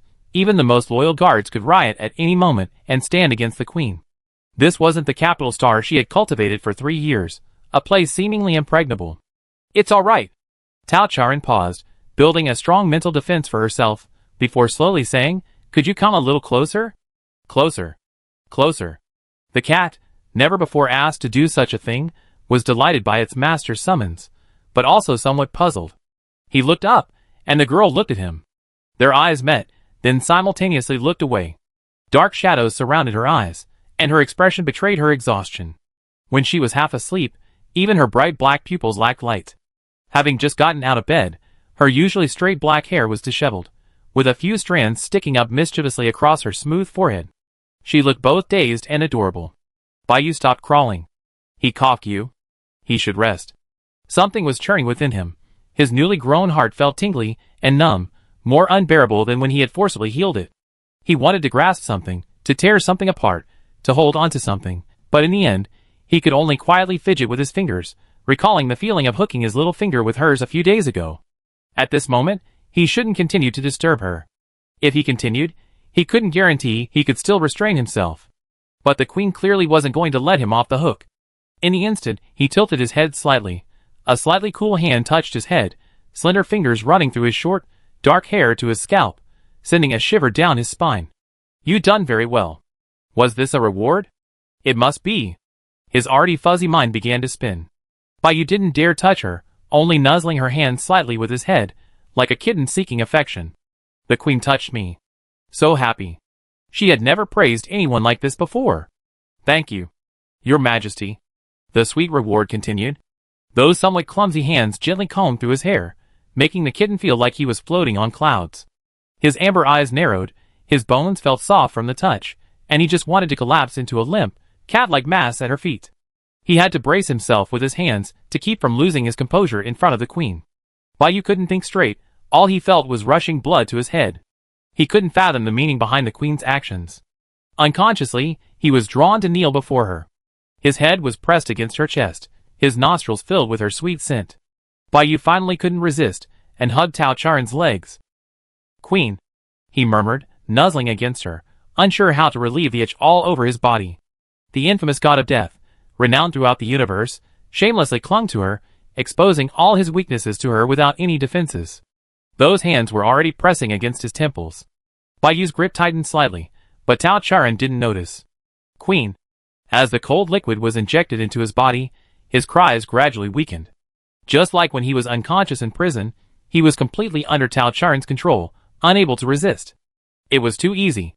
Even backup plans 1, 2, 3, and 4 weren't needed. It went incredibly smoothly. Tao Charan gently lifted Bai Yu's head, and saw the dreamy, happy smile on her face. Chapter 157. Very few advanced citizens in the universe can teleport without external aids, but Bai Yu is one. Xiao Pu's teleportation requires a vast amount of energy. She spent 3 years at the Star Moon Palace, painstakingly accumulating just enough for one teleportation. After escaping, aside from having some good luck on S47508 and Chuelu Star, where she managed to accumulate enough for 2 teleportations, she hasn't been able to use it again. Substances capable of storing large amounts of energy are often accompanied by danger, and those around her wouldn't allow the Queen to come into contact with them. This meant that even though she had instructed Xiao Pu to collect as much energy as possible, it was still a drop in the ocean. Baiyu's arrival was a godsend. When Tao Charan learned that Baiyu had come to Blue Ocean Star, she decided to do just that. During her research on mental fusion these past few days, Tao Charan also observed that even those mutated beings with only one body could use each other's skills. Haiwa, whom she saw in the prison, was one such example. He Huan, San Hua, and Lin Qi were also among them. Tao Charan also possessed the operational mechanism of the powerful mind control ability parasitism. Developing a new technology and easily controlling an unsuspecting body, making it open a portal for her, wouldn't be difficult. With the potion and Xiao Pu's guidance, Baiyu's body went limp and lost control. Tao Charan pressed him down with one hand, and used the other to hold Baiyu's arm, laboriously mimicking his usual movements in the space, opening a passage to the abyss for herself. As she awkwardly used Baiyu's ability, the poor cat's eyelashes trembled, and the flow of energy suddenly stagnated. His hands struggled weakly, trying to stop the slender force controlling him, but to no avail. Once Tao Charan had finished what she wanted to do, she shoved Baiyu aside, and led the mechanical bird towards the ominous black vortex. His stiff body crashed to the ground, the dust he kicked up staining his newly ironed white military uniform a dull gray. The abandoned kitten's brows furrowed, his limbs twitched, and he mumbled incessantly, struggling against an irresistible force. "Your Majesty, don't leave me." In the instant before Tao Charan's figure disappeared, he finally broke free of his restraints with his superclass willpower. Perhaps because at this moment, he was useless to the queen, she no longer bothered to control him. The bitter venom seeped into his body, the recent bliss felt like an illusion. He should have realized it sooner. He shouldn't have clung to that fleeting moment of tenderness. Now that the queen had abandoned him, he deserved it, didn't he? In any case, Baiyu opened his eyes, and rushed towards the figure not far away. He only managed to grab onto the hem of a long black robe, before the last delicate little leather shoe completely disappeared. His limp body couldn't straighten, nor did it have time to. He crawled over. This was the last thing Tao Charan saw. The boy's face was covered in tears, a complete mess, lying at her feet like a child trying to stop his mother from leaving home, anxiously clutching her hem.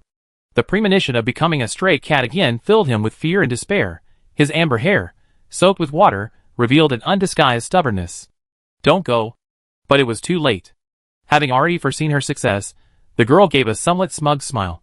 It was more like a tiny, pixelated upward curve at the corners of her mouth. His pupils, hidden by dark circles, brightened for a moment, like a lit candle, infusing the beautiful, pale sculpture with a touch of life. Baiyu forgot to shed tears. The king seems somewhat happy. He belatedly realized this. His grip on the hem of his robe loosened unconsciously, forcing him to tighten his hold. The closer they got to the vortex, the more dangerous it became. The chaotic magnetic field was enough to tear apart any arrogant daredevil who dared to conquer space. Tao Charan was protected by Xiao Pu. Her defensive shield remained firmly in place, colliding with dangerous particles as she moved, producing a sickening sound. But Baiyu was utterly powerless to resist. Small cuts quickly appeared on his face and body, making him look pitiful. He stared intently at Tao Charan, seemingly trying in vain to soften his master's heart. Whoosh! A piece of her robe was torn by the swirling wind, and the girl turned away, heading towards another world without a backward glance. Even after the whirlpool completely disappeared, Baiyu clutched the soft black fabric, still savoring that rare smile. "Xiao Pu, where is this?" Tao Charan floated in the water, a silver waterproof ring surrounding her, isolating harmful molecules, while simultaneously synthesizing oxygen from the surrounding liquid to supply her. Several glowing fish swam past her. In the dim light, she could see a cold stone wall on one side, and an endless ocean on the other. She couldn't touch solid ground beneath her feet. This was nothing like the abyss Tao Charan knew. This jump was supposed to take her to the abyss, so where did this place put her? Xiao Pu activated the light screen, establishing a coordinate system with the room in Hai Sha Port as the starting point, marking their current location on the regional map. Energy supply is unstable during the jump. The expected location has not been reached. Xiao Pu asked methodically, "Master, is a second jump necessary?" Baiyu's struggles had some effect. A millimeter's difference in the jump process could lead to a huge discrepancy. Tao Charan glanced at the map, and found that she was still some distance from the bottom of the abyss she needed to reach. Taking advantage of Baiyu's ability to disrupt space could reduce the energy used for the jump, but it still couldn't guarantee reaching the target location. Moreover, if something went wrong during the second jump, Xiao Pu would need to use the energy it had painstakingly accumulated. Xiaopu was currently Tao Charen's biggest support. The risk of it falling into hibernation was too great. Based on this consideration, Tao Charen cautiously chose to abandon the jump. She had Xiaopu plan the shortest path to the bottom of the abyss. After passing through the underwater cave in front of her, and diving about 2,000 meters, she should be able to see the secrets of the deepest part of this planet. However, the journey of 10,000 meters was mostly on flat ground, something she could easily complete in a day in her previous life. Tao Charen calculated the time and decided she had plenty of time, so she decided to walk there without any transportation. Following the area map, she found a barely noticeable entrance in the nearby rock wall. Entering the cave felt like passing through a thin membrane. The cave interior was dimly lit, illuminated by a natural light source composed of some kind of seashell, which littered the oddly shaped tools scattered haphazardly within. A crooked, man-made track stretched haphazardly along the ground, leading into the unknown depths of the cave. There was no seawater in the cave, but the air was also extremely thin. Tao Charen continued to supply oxygen to Xiaopu, then glanced at the name displayed on the map. North 217-1 Mining Area. Blue Ocean Star was renowned for its rare minerals. Tao Charen vaguely remembered someone giving her jewelry, boasting about its preciousness, and specifically emphasizing that it originated from Blue Ocean Star. She remembered this because when Xiaopu was being made, several materials were missing, and these raw materials were said to be found on Blue Ocean Star. This was clearly an unfinished mine. Tao Charen knew that since she left the Star Moon Palace, many production lines had been affected. Later, the Radiant Cult rebelled, using this place as their base, and the minerals that were once continuously supplied to the royal capital star were no longer valued. So, as she walked through these caves, she saw no one, only the echoes of her footsteps reverberating through the numerous, nested mines. The outer mining faces were dusty and gray, seemingly beyond the point of further extraction. Tao Charen followed the mineral transport track deeper into the forest, finally seeing the shimmering, multicolored ores. She could name most of them, even discern their quality, smelting methods, and potential applications. Although geography and mineralogy weren't her fields of expertise, scholars, who frequently worked in experiments, were always interested in materials. These minerals didn't contain much energy, and since she hadn't encountered any particularly interesting deposits, Tao Charen simply continued her journey, observing as she went, with no intention of stopping. Until she spotted a vibrant red amidst the cold stones. A cold, gleaming ruby, a garnet as deep as blood, a clear, translucent tourmaline. Unlike the eye-catching gem she'd seen along the way, it was a trembling flower bud, perched between the rocks. Without soil, not even leaves had sprouted, yet it poured all its strength into nurturing its single flower, tentatively leaving its roots to explore the farthest reaches. Tao Charen stopped. It was a rose. Even though there was no wind, Tao Charen could still smell the intense fragrance. The overpowering scent surrounded her, as if it would envelop her entirely. This thought made Tao Charen's body stiffen. She knew exactly what that felt like.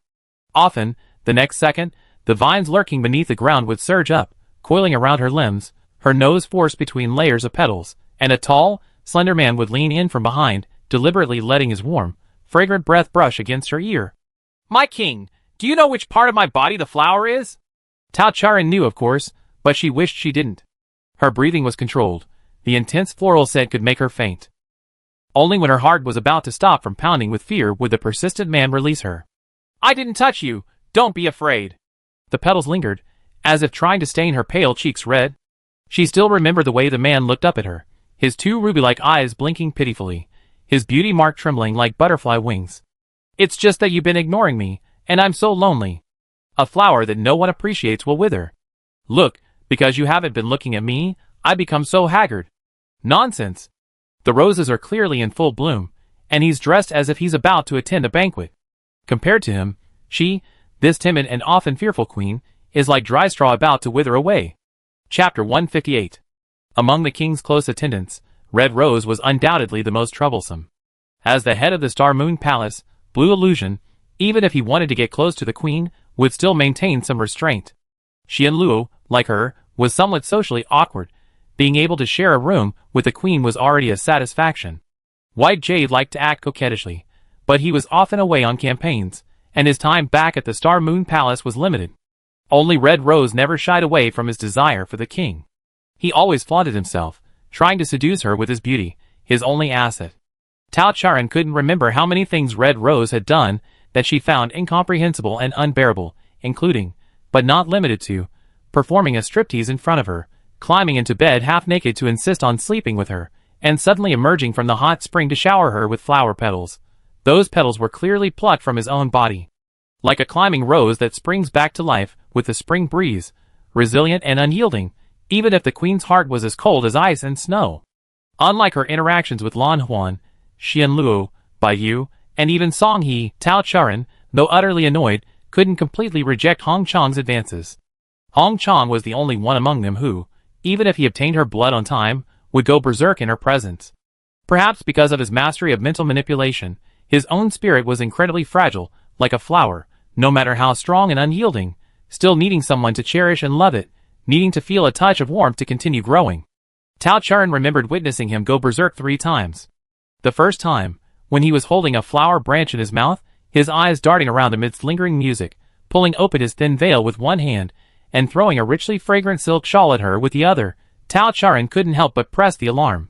Lan Huan, who lived closest, rushed in, blocking her view, but couldn't control the wildly growing vines. In the end, she called Baiyu, and the two of them together threw Hong Chong away. The second time, after finally managing to preside over the annual festival, the queen, having been rescued, returned to her bed and sat directly on a hard, fleshy cushion. A man with red lips and white teeth emerged from under the covers, his long, strong arms encircling her, soothingly stroking her back. "Your Majesty must be tired. The bed is warm. Would you like to hear a story from Hong Chong first, or come in and sleep?" Tao Charan, whose head was still foggy from seeing so many people at the festival, was suddenly jolted awake. This time, instinctively pressing the alarm, she was relieved that the festival had just ended, and the other 4 hadn't yet left the palace. They rushed in and together pulled her from the frenzied embrace of Hong Chong. The third time, they somehow learned that soaking in hot springs could help relax muscles and soothe the mind, so they built a small hot spring in the back garden of Xingyue Palace. By then, her condition was already quite poor, and she rarely even left her own chambers. Even though Xianluo and Baiyu had cleared the area, and Lan Huan had assured her that no one would disturb her, Tao Charan still dared not completely remove her clothes. She lay fully clothed in the warm water, her stiff body just beginning to regain some sensation, when Hong Chong appeared. The roses coiled around the edge of the hot spring, finally finding the right angle to enter the water. For safety, the hot spring wasn't deep, just deep enough for Tao Charan to stand with her upper body completely above the surface, so the sturdy vines quickly reached the bottom and found the source of the sweet fragrance. By the time Tao Charan realized the fragrance around her was too strong, it was too late. Her ankles were firmly held, and the berserk Hong Chong could only maintain her upper body as a human, rising from the water, like a water ghost drowned for being too beautiful. A supple waist practically slid up against her, her hair floating on the water enveloping them both. Slender fingers roughly plucked water-soaked petals from beneath her, and scattered them on Tao Charan's head. Tao Charan's mind went blank. For some reason, she suddenly thought of Hong Chong's question from before. "Do you know which organ of my body a flower is?" "Reproductive organ." "Huh?" Tao Charan pressed the alarm without hesitation. Yes, thanks to her experience of being caught off guard, she was extremely vigilant, even taking strict precautions while soaking in the hot spring. This time, Lan Huan seemed very angry. The usually gentle and amiable head butler had a rare cold expression, and ordered Baiyu to drag him away. Afterwards, Hong Chong seemed to have been given a good talking to, suspended from serving for a month, and during shifts, he would be skipped, with Lan Huan handling reports to the queen. A month later, when Tao Charan saw him again, Hong Chong was a little more docile. Although still clingy, he no longer startled her. After these 3 berserk episodes, Tao Charan consciously paid attention to Hong Chong's condition. By indulging him a little, when he couldn't control himself, she could gain a reasonably dutiful subordinate, a barely worthwhile deal. What would happen to Hong Chong after she left? She already knew when she chose to leave that day. Perhaps it was the rare pang of guilt that arose from using someone else, or perhaps it was the increasingly pungent, slightly seductive fragrance. By the time Tao Charan realized what was happening, she was already standing beneath that flower bud. Before her, the black and white furry creature lay there, its life hanging in the balance, covered in water and grime. 2 horrific wounds on his body bled, the faint stench masked by the fragrance of flowers. Slender vines, connected to the flowers, took root in the wounds, using his body as fertilizer. Tao Charan stared at the flower bud high above him. As if knowing the person before him didn't want to see this scene, the plant seemed somewhat guilty, quickly pulling its roots away from the dog. To prevent blood from splattering on Tao Charan, it even swayed a few spars, withered leaves shielding him. The pulled-out roots secretly drained the useless fertilizer, pushing him further into a corner. The flower bud lowered its height, swaying in front of Tao Charen's chest. It moved quite slowly, sometimes left, sometimes right, occasionally floating upwards, seemingly observing Tao Charen's expression. Like a pet that had caused trouble, but was discovered by its owner, pondering how to get away with it. Seeing Tao Charen's lack of reaction, the flower bud boldly stepped forward and stopped directly in front of her. The fist-sized bud, round and plump, looked like an inflated balloon under Tao Charen's gaze, growing with all its might, swelling larger and larger, until finally, with a pop, the petals opened, revealing a soft, transparent, gelatinous substance inside. The transparent gelatinous substance was stained pink by the petals, wriggled twice towards Tao Charen, and happily called out, "Mommy." Tao Charen, eh? She really wanted to turn around and leave immediately. She had already seen this sticky little thing once at Lin Chi's house. Could it be a specialty of the blue ocean abyss found everywhere? Seemingly sensing Tao Charen's disgust, the wriggling pink tentacles sadly rolled over the petals, burning a large hole in the bright red flower. "Mommy doesn't want me anymore." "What?" It cried. This eerie sound sent chills down Tao Charen's spine. It wasn't that the sound was shrill or unpleasant, but the combination of a 3-year-old's mindset and a mature man's gentle, soothing voice just sounded strange. As if possessed, her feet took 2 steps back, and Tao Charen had a strange premonition. The crying paused, as if realizing Tao Charen disliked it, and tried to control itself. It sobbed uncontrollably, then pleaded pitifully, "Mommy, neither of my mommies wants me. I'm so good.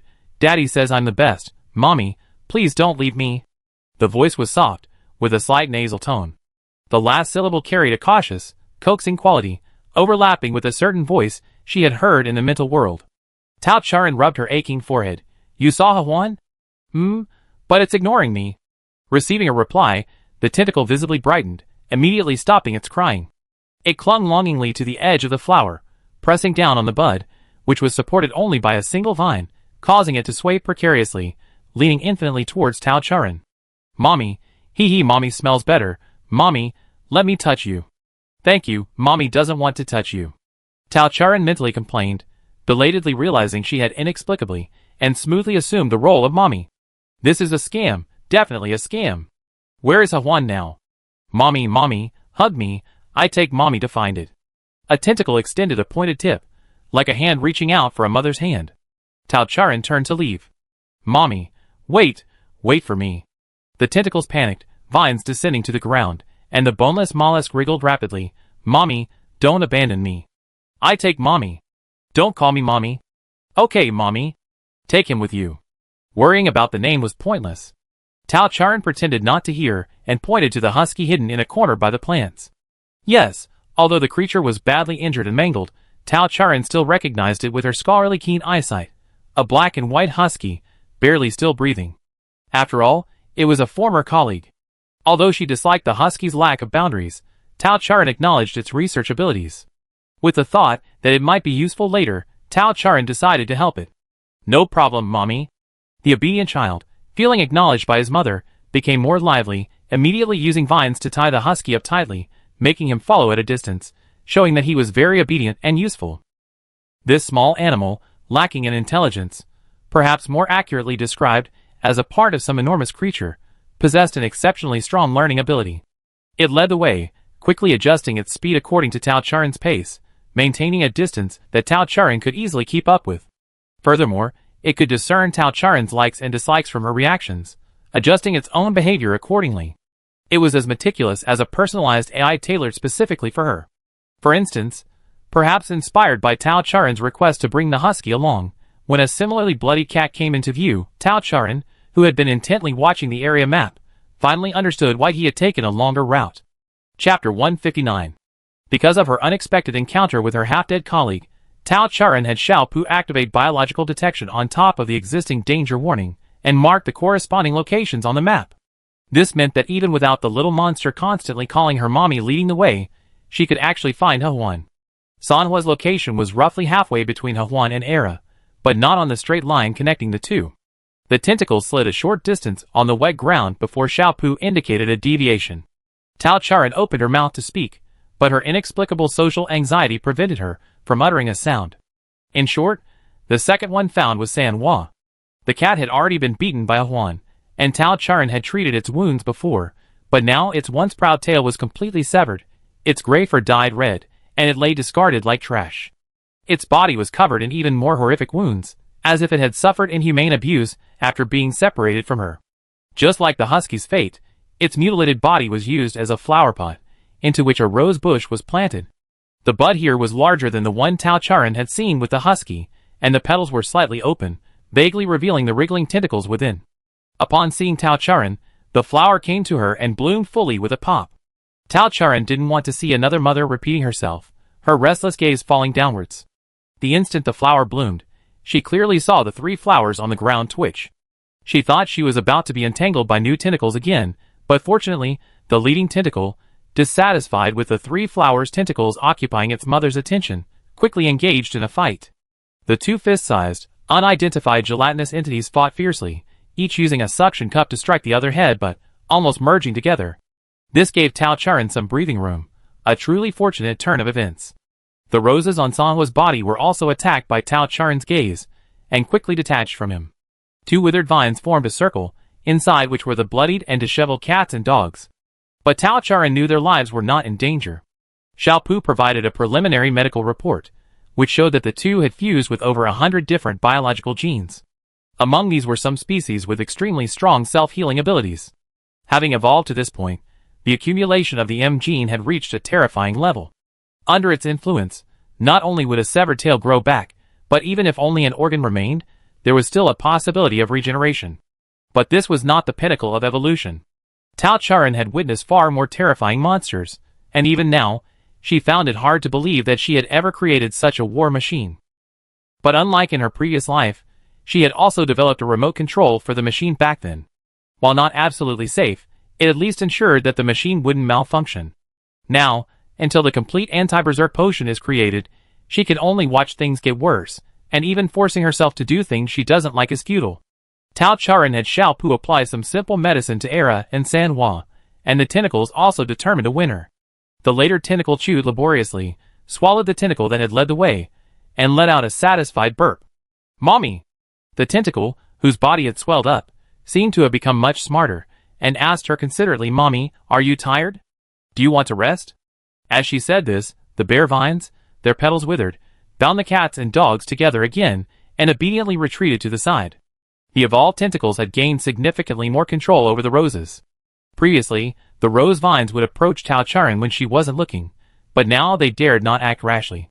Tao Charon shook her head. The tentacles had no eyes, yet they could still accurately track her movements. "Okay. Then Mom, stay close to me." If the previous tentacle only had the intelligence of a 2 or 3-year-old, this one was probably 6 or 7, at least its language ability was much stronger. At this rate, perhaps she would be able to see the so-called true form? Thinking this, Tao Charon had Xiaopu show her the environmental data while following the tentacles forward. After passing through several more caves, the air became increasingly humid, the minecart tracks were covered in moss, and many plant shadows seemed to appear around them. When Tao Charon slipped and fell due to the wet ground and dim light, a vine grabbed her wrist, and another tightened around her waist, providing her with a foothold and stabilizing her. "Watch out." A voice came from ahead, and for a moment she almost thought it was the adult tentacle itself speaking to her. But she quickly realized it wasn't, because the voice was familiar. In the dim light, the girl's figure was reflected in the rose-red pupils, shining like a mirror illuminated by light for a fleeting moment. Then, the dejected man waved his hand listlessly, and the vines binding Tao Charon disappeared. "Yi?" he asked softly, his tone resolute. Tao Charon was still some distance away from him, cautiously not approaching. The tentacle in front of her moved back a little, saying somewhat uneasily, "Mommy?" The man's gaze quickly fell on the squirming, wriggling tentacle. "I remember you repeatedly refused my request to have children with me. So it's because you already have children?" When the tentacles called out "Mommy," Tao Charon had already taken 2 steps back. She really didn't want to have any contact with them. There was no point in arguing, especially since she wasn't good with words to begin with. Given Hwan's obsession with procreation, Tao Charon had expected him to be angry that she had tricked him, but Hwan's voice was actually very calm, smoothly accepting the fact. "So, will you still have children with me? I promise our children will be even cuter than them." Seeing Tao Charon's silent resistance, a faint smile appeared on Hwan's lips in the dim light. He seemed different from usual at this moment. What kind of children do you like? I can have any of them. These clumsy ones are out of the question. They don't even know how to help someone up when they fall. They have no filial piety at all. Otherwise, let me have more, and you can pick the ones you like to raise. What was with this tone? Like choosing a pet. Speaking of children, the tentacles, who were actually children, were crawling around Tao Charan on the ground. It seemed a little conflicted. Hearing Hwan mention its name, it reluctantly crawled towards them, tentatively asking in a low voice, "Dad?" Tao Charan couldn't help but look at the tentacles that were indiscriminately claiming kinship. The little creature was already twisted into a pretzel on the ground, its milky white, translucent body covered in moss and fallen leaves from its constant wriggling, looking a bit like a child who had played wildly outside and came home to find its parents arguing. The dad, who seemed to think, this child is hopeless, might as well abandon it and have another one, finally gave it an approving smile. Good child. And so, it openly and honestly acknowledged its identity. Is it your own child? You really underestimated these tentacles. How many parents do they even have? And they even have gender awareness, able to distinguish between father and mother? Tao Charan was speechless. She began to regret letting the tentacles come to Hwan. Being called father or mother meant nothing to him. In fact, he seemed quite happy to suddenly have a child. Good children shouldn't always cling to their mothers, or fathers will get angry. Hwan remained seated on the ground, half his face in shadow. Although his tone was gentle and his attitude kind, there was an inexplicable sense of danger. The tentacles seemed to sense this as well. Their suckers clung tightly to the ground. If they had fur, they probably would have bristled. Despite this, it was still rebellious. But I love Mommy so much. Daddy loves Mommy too. He loves her so much that he hates everything Mommy hates. He doesn't like you getting too close, and he doesn't like children who don't know their place. Hwan was as gentle as a loving father, completely unlike his lazy boss persona, and he spoke to the child kindly. So get off Mommy, okay? As soon as he finished speaking, Tao Charan felt a gentle breeze on her face. This was obviously impossible in the sealed cave of seawater. Perhaps Hwan had done something. Anyway, a white, soft-bodied creature fell from her hair, landing beside the tentacle and being crushed into a pulp. Perhaps because it was too light and hadn't adhered to her skin, Tao Charan hadn't noticed it at all before. A naughty child isn't Mommy and Daddy's child, so don't do anything to make Mommy and Daddy angry, understand? Having lost part of its body, its tentacles shrank back to the size they were when it led the way, and its spirit was somewhat listless. It whimpered twice, instinctively wanting to cling to its mother, but under its father's gentle gaze, it could only reply in a humiliating whisper, "Understood. What should you do if you do something wrong?" "Mommy, I'm sorry." "Good child." Hwan was satisfied. This child is really something. I told you, while children outside have no manners, they can't even take care of their mothers. You don't need to forgive it. Wait until I trained it properly before you can raise it. Tao Charan watched helplessly as Hwan directed and acted out a family drama right before her eyes. An absent mother, a doting father, an omnipresent pervert, and a broken child. Although she hadn't participated in any of the performances, she inexplicably became the protagonist of this play. Usually in this situation, the child in the family would rise up in rebellion. Tao Charan was lost in thought, recalling the plots of novels some people had told her in her past life. A clap of thunder suddenly rang out, snapping her back to reality. She saw Hwan, who had been motionless as if paralyzed, suddenly leap 3 feet high. "What are you doing? You filthy thing! Get away from me!" All those gentle, kind words were instantly stripped away like masks, revealing the shrew beneath. A tentacle, the size of a fingernail and covered in moss, was shaken off his clothes. "I'm dirty! I'm dirty! I'm dirty! I'm dirty! I'm dirty!" Chapter 160. Hwan muttered nervously, clutching his head and howling in agony. A newly grown cattail sprang out from behind him, swaying rapidly like a propeller. His dog ears stood up and then drooped, completely out of control. Needle-like mimosa blossoms fell from the air, brushing past Tao Charan's ears, landing on the ground to be trampled.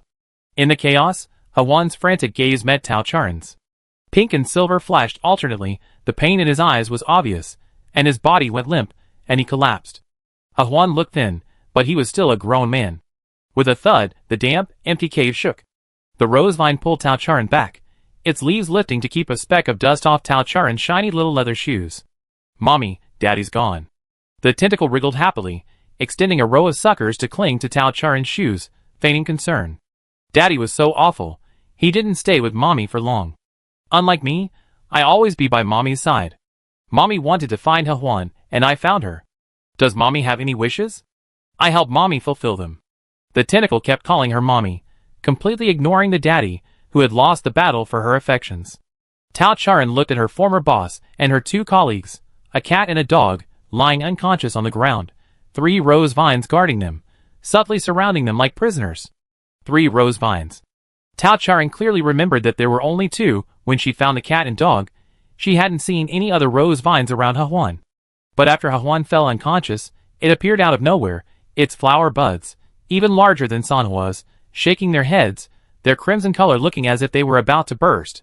We were getting closer and closer to the dangerous abyss that Xianluo and Baiyu had described. After sensing Tao Charan's gaze, the flower bud, as expected, opened its body. A milky white, translucent tentacle lay dormant on the slender stamen. It was curled up like a soccer ball, trembling and shaking its soft flesh, pleading for its beloved mother's affection in a strange tone. Mommy, hug me. The former child, who had finally managed to squeeze past Daddy on the ground, jumped up in anger. How shameless. Get down here. You're not allowed to talk to Mommy like that. The new tentacle ignored him. Doesn't Mommy like me like this? What kind of child does Mommy like? He stood on the pedal, this time not burning a hole in it like he had with the husky. The later tentacles seemed to be more intelligent, more able to control their abilities. He seemed to be straining, his entire body turning red, and then with a pop, he changed his form. The once soft slime had taken on a physical form, a tiny white kitten. It stretched lazily among the petals, meowing and rolling around, trying to look cute. It looked a bit like Baiyu. Although Baiyu was clingy, he was, after all, the master of the Jade Pavilion, and rarely acted so coyly in front of her. But Tao Charan just felt a resemblance. Perhaps it was because she had seen Baiyu's more beastly side in prison.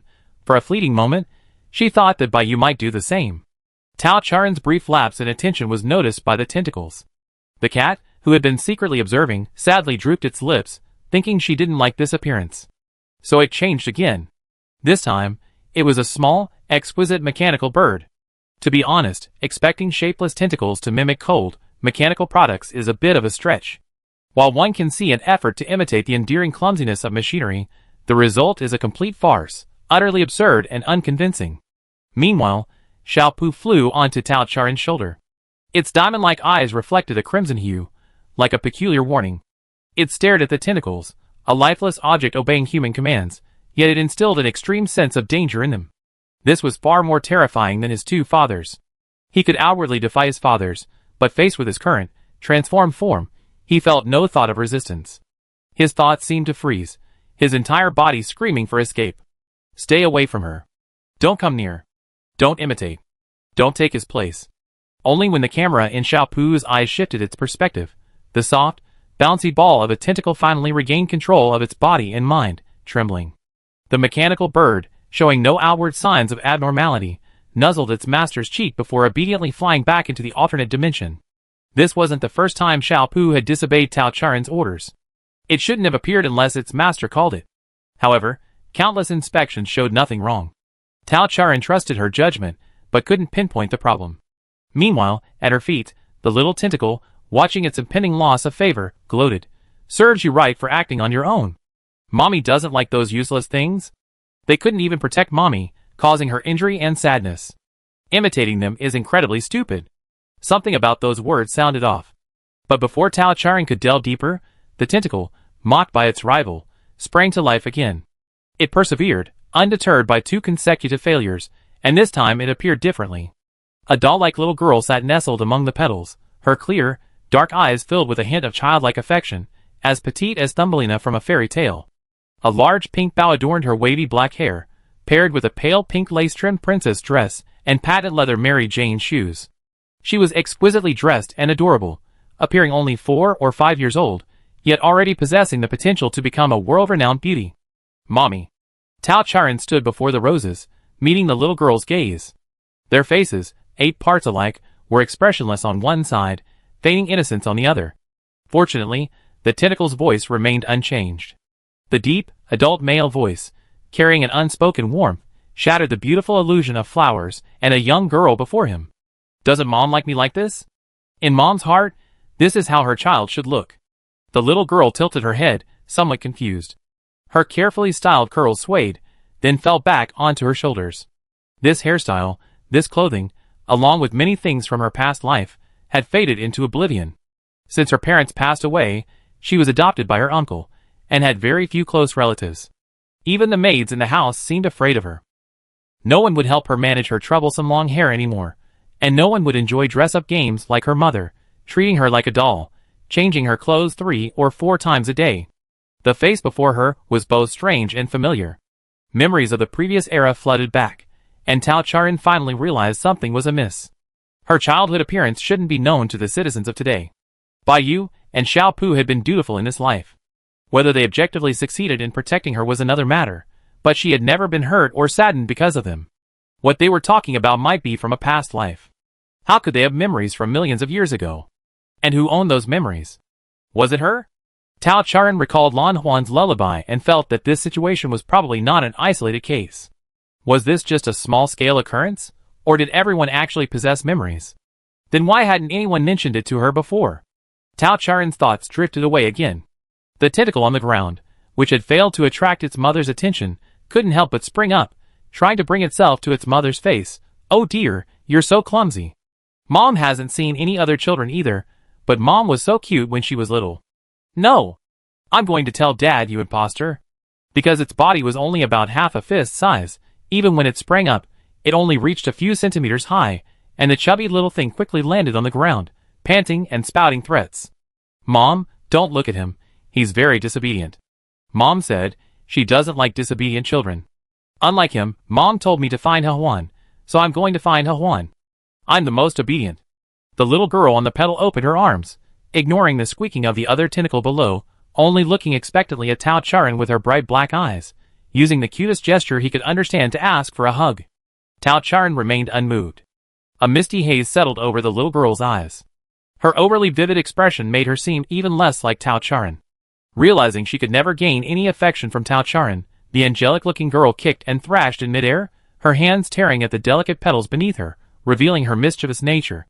After 3 failed attempts, the pretentious tentacle finally snapped. You still have the nerve to call yourself obedient? Did Mom tell you to find Huan and bring them here? It's just because they have memories of being with Mom, you want to possess them all to yourself. Mom dislikes you the most. And you told Dad? Do you think he let you off the hook? As it spoke, it seemed to have completely forgotten that its own vine had once grown on Huan, greedily sucking its flesh and blood. Those memories flowed endlessly from the wounds, every image, every detail worth reliving with its original form. And the memories seen by the other 2 tentacles were also shared with it.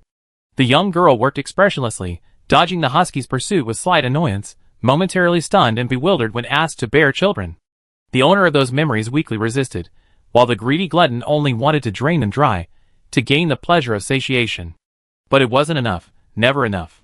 Like a traveler dying of thirst in the desert, who stumbled upon a drop of water, their barren daily lives were utterly insufficient to satisfy the immense needs of the community. They yearned for the queen, for their god, so much so that, whether conscious or not, they could not resist the instinctive pursuit.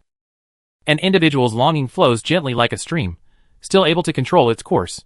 But the convergence of countless individual longings shattered the land that had been painstakingly pieced together, rushing headlong to the ocean, only to find sand on the shore.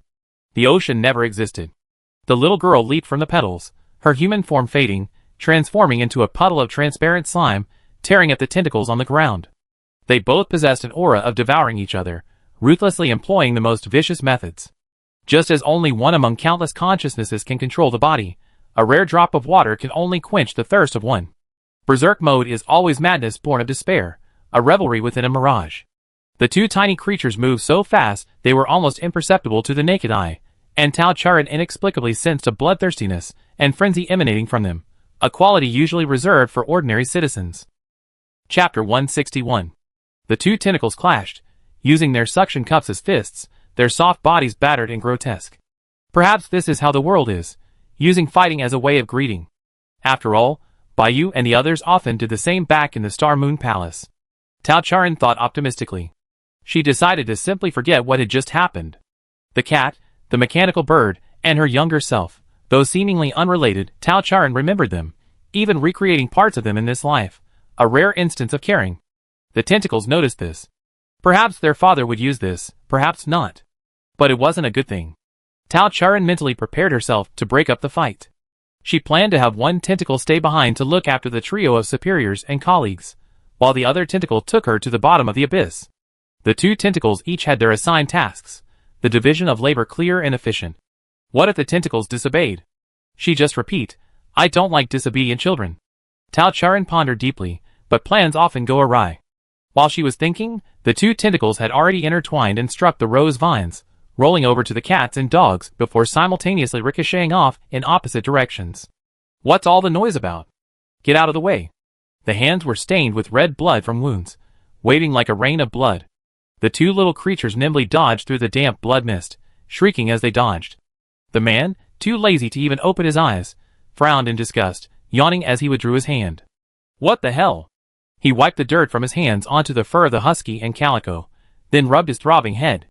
His dim pink pupils glanced around, and he naturally extended his hand to Tao Charan. Tao Charan cautiously hesitated to approach. Team leader? He hummed in response, seemingly sensing Tao Charan's unease. He withdrew his hand, as if nothing had happened, and slowly pushed himself to his feet. What happened? He looked around, only to find his head throbbing even more. Where am I? Why didn't you go home? His memory was clearly faulty, and he realized this himself. Never mind. I take you home first. Seeing the menacing rose vines around him, He paused, frowning. He subconsciously reached for the personal terminal on his wrist. The sophisticated instruments were no longer usable due to the ocean currents, but this didn't faze a researcher who relied on such equipment. Juan retrieved the personal computers from Era and Sanhua, disassembling them and replacing the damaged parts. He tapped a virtual button, and a simple pixelated map appeared before him, his brow furrowing even more. The altitude had reached over 30,000 meters below sea level, a distance no one could ascend by themselves. Mommy, don't go. I was wrong. I be good. Meanwhile, the frightened mollusk, seemingly appearing out of nowhere, clung to Tao Charan's clothes in a panic upon hearing her say go back, pleadingly, Mommy, I do anything you ask. Mommy, please take me with you, okay? Caught off guard, the other tentacle forced away from its mother bared its fangs at the culprit, its suckers unleashing a powerful blast of air. A headbutt sent the pensive one flying several meters. Don't take Mom away. What are you going to do to her? The map, now without support, flickered a few times before falling silent. The pale pink in its pupils deepened for a moment, and Juan leaned against the wall, spitting out a mouthful of blood. He casually touched the blood at the corner of his lips, seemingly unfazed by the tentacles, a slightly surprised expression on his face. A class of separable single-unit companion organism, so it really exists, though its intelligence isn't very high. He crouched down in front of the tentacle, reaching his filthy hand towards the smooth, fleshy mass. The tentacle, terrified, darted away, screaming as it moved, Don't touch me. It's filthy. The attacking tentacle retreated, clinging to Tao Charan's shoe, sticking to it like a child encountering a natural enemy, immediately hiding behind its mother. The other tentacle, utilizing its own negligible gravity, happily swung gently on the hem of its mother's fluttering clothes. Seeing its brother vying for territory, it immediately mocked, Useless thing, disobeying mother, you deserve to be defiled. But towards Tao Charan, it switched to a dutiful child's demeanor.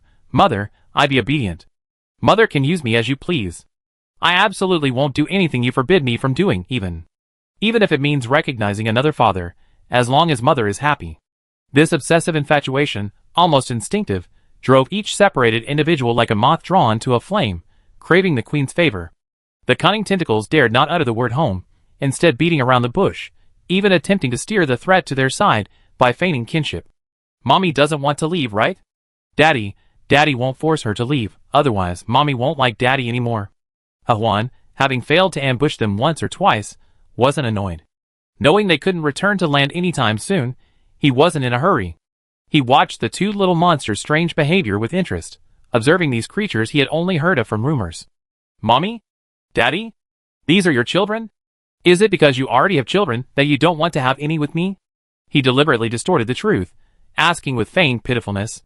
His disheveled body, smeared with messy blood, added a touch of persuasiveness to his expression. But he just said that. I remember you repeatedly refused my request to have children with me. So it's because you already have children? He was saying the same thing, but his expression was completely different. The previous Juan was serious with a hint of reproach, like a husband who would unconditionally forgive his wife no matter what she did. This, Hwan, was pitiful with a touch of aggression, as if Tao Charan really said, yes, he would immediately kill the two children, using the simplest method to change her mind. Tao Charan noticed. Whether it was the two tentacles' inconsistent use of names, or Hwan's change in attitude after waking up, this possession-like state was within the scope of her recent research. The Hwan before her, just like the Hwan who had beaten up Sanhua back in the office, exuded a heavy, suppressed murderous aura. Yet he could still smile and speak to her. What's wrong? Did I say something wrong? You rejected me because of these trash? Never mind, I can't have children now anyway. When Hwan saw Tao Charan's stiff and wary expression, his attitude softened, as if he had just been teasing her. My injuries are too severe. Even with a so-called uterus implant, I can't get pregnant in the short term. He regretfully touched his stomach, a hint of melancholy showing on his face at his previous efforts going to waste. His grade A healing ability activated. A dim pink mist gathered in his hand, splitting into strands of thread. A bright, needle-like object mercilessly pierced the festering wounds with a pink thread, stitching them up without any skill. Hwan's movements were swift. In a matter of minutes, he had stitched himself, Era, and Sanhua up. Tao Charan had already done some basic treatment to the cat and dog, but now they were bound tightly by Hwan, looking like wrapped-up dumplings, though their pained expressions finally eased slightly. After finishing the sewing, Hwan threw the used needle and thread directly at Tao Charan, but her aim was terrible. The two tentacles didn't even dodge, letting the thread dissipate into powder mist into the air again. Daddy's no good? Daddy's no good? Not as good as before. He can't even touch us. Hee. The two little tentacles openly spoke ill of Hwan in front of Tao Charan. Saying this, are you trying to make me attack your mom? When Hwan said mom, she inexplicably felt a flush rise to her face. But a newly appointed father is still a father, and one sentence completely extinguished the two mischievous children's anger. Playing aside, even though they knew they could probably stop the harmless needles and threads if danger struck, what if they were so close to their mother, and she was so vulnerable? What if she got caught in the crossfire? Realizing they had made a mistake again, the two tentacles reluctantly moved away from Tao Charan, obediently apologizing again. Mom, I'm sorry. Tao Charan ignored them, her head slightly lowered as if lost in thought. Whether facing the previous Hwan or this one, her gaze remained calm and unwavering, observing everything as if watching a farce. So what are your thoughts? Hwan, having subdued the two unruly children with a little trickery, was finally able to speak properly with Tao Charan. They said you don't want to go home? Did you come here voluntarily?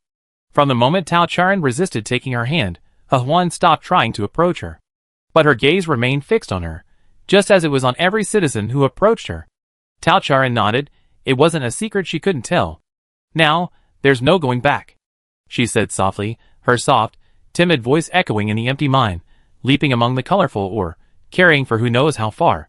Unlike her weak voice, her expression was undeniably resolute. Tao Charan had, of course, seen Hwan's actions. Knowing Hwan as she did, she knew he couldn't take her away alone. Now, both morally and logically, she could only continue her journey. I have special ground communication equipment. If you want to go home, I send a signal immediately, and someone will come to pick us up in about a day. But if you don't want to, at least let me come with you. After all, I'm the team leader. I have to be responsible for my subordinates. Hwan rubbed his head, slightly annoyed, a familiar stubbornness flashing in his injury-clouded pupils. Ever since he woke up, Tao Charan had had a bad feeling, and sure enough, this clingy friend had stuck to him. Meanwhile, two little clingy friends, who had been calling Mama, Mama, quietly bounced towards Hwan, like mischievous children brewing up some big trouble. Because they weren't aimed at Tao Charan, Hwan and Xiao Pu didn't react at all. Chapter 162. Tao Charan glanced at the map Xiao Pu had provided. In reality, this area was located directly above the bottom of the abyss. In the crisscrossing mine shafts, fluorite emitted a faint glow. Hwan's eyes, seemingly capable of piercing the depths of one's heart, were like two rare pink crystals, waiting unblinkingly for the girl's response. Damp moss, like waves rising from the seabed, slowly gathered at her feet. Two tentacles vigorously shook their bodies, sprouting terrifying and sharp spikes, advancing towards their delicious yet hateful kind. I want to see what's at the bottom of the abyss, Tao Charan said sincerely. On the run, to protect herself, she rarely spoke the truth. However, occasionally, when she wanted to achieve a certain goal, she wouldn't hesitate to use her weapons. I see. Hwan narrowed his eyes, seemingly both regretful and relieved. I just can't do anything with you. I've been gone for a long time. Tao Charan lowered her head, looking only at her shoes. Soft vines quietly wrapped around her heels, like a blanket under her feet. I wonder, are there roses at the bottom of the abyss? As soon as she finished speaking, two tentacles very close to Ahuan suddenly attacked, plunging deep into his already wounded body. Ahuan, who was prepared, immediately launched a counterattack, but this time, all his attacks were useless. The moment the tentacles burrowed into his body, it was like a seed falling into the soil. The rapidly growing vines pierced through his shoulder blades, pinning him firmly to the ground. His once somewhat presentable face was now stained with dirt and wounds, his mouth stuffed with Ahuan flower balls, the bitter taste turning into a deadly poison, shattering all his plans in the mud. Upon seeing Tao Charan, he fainted for the third time. The increasingly thick vines, saturated with blood, grew joyfully and soon blossomed. Large roses pressed against the surrounding walls, and rubble fell from above with a rumbling sound, causing the entire mine to shake. Tao Charan lost her footing.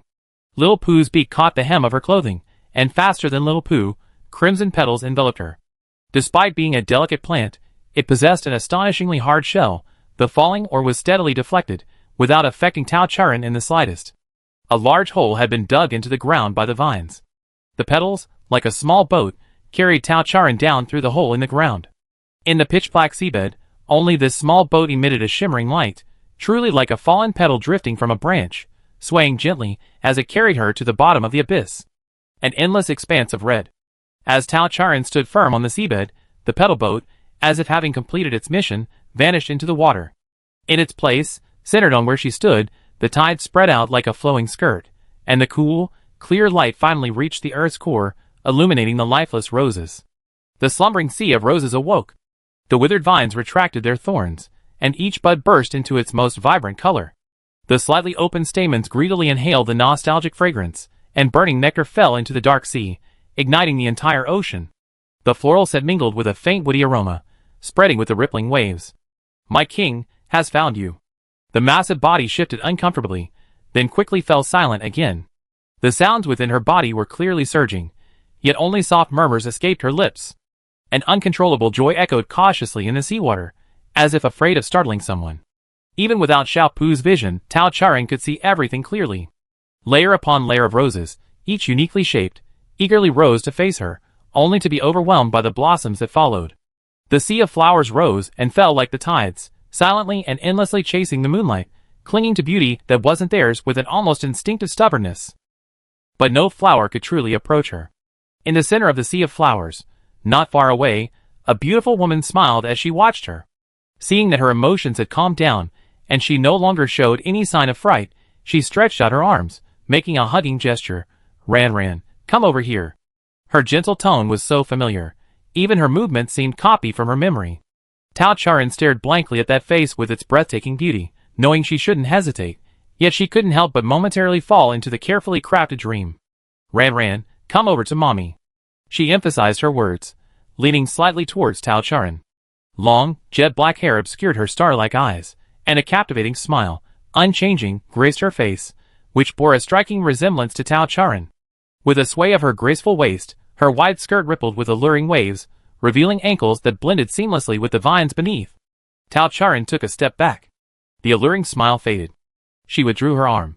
Her fingertips, clad in black lace gloves, eagerly traced the dazzling diamond ring on her left ring finger, but she restrained the urge to follow. What's wrong? The woman's tilt of her head was identical to the way she used to whine to her father in her memory, innocent yet tinged with mischief. Ran doesn't want to see mommy? Didn't Ran want to resurrect mommy the most? She put in so much effort for it, even becoming a chief researcher more capable than daddy. Her research on the M gene even changed history. Our Ran is the best. Ran succeeded. What, aren't you happy to see mommy? No, she didn't succeed, and she couldn't succeed. But, knowing this was just another trap, knowing the person before her was a monster fused with countless consciousnesses, knowing she was as menacing as those flowers, knowing she shouldn't respond. But because some questions had troubled her for millions of years, if she missed this opportunity, perhaps she would regret it. Mom. Tao Charan uttered the name haltingly, her voice fading into the rustling of petals. But the woman heard her. A smile returned to her face, a perfectly executed curve, both alluring and terrifying. My darling. Ran. Whatever you want, Mom will listen. Whatever you want, Mom will give you, as long as you're happy, Ran. She moved closer. This time, Tao Charan didn't pull away. Do you want to live? Staring at the woman's legs, which were bound increasingly tightly with rose petals, Tao Charan asked. Surprisingly, her voice didn't tremble this time. But her heart had begun to tremble.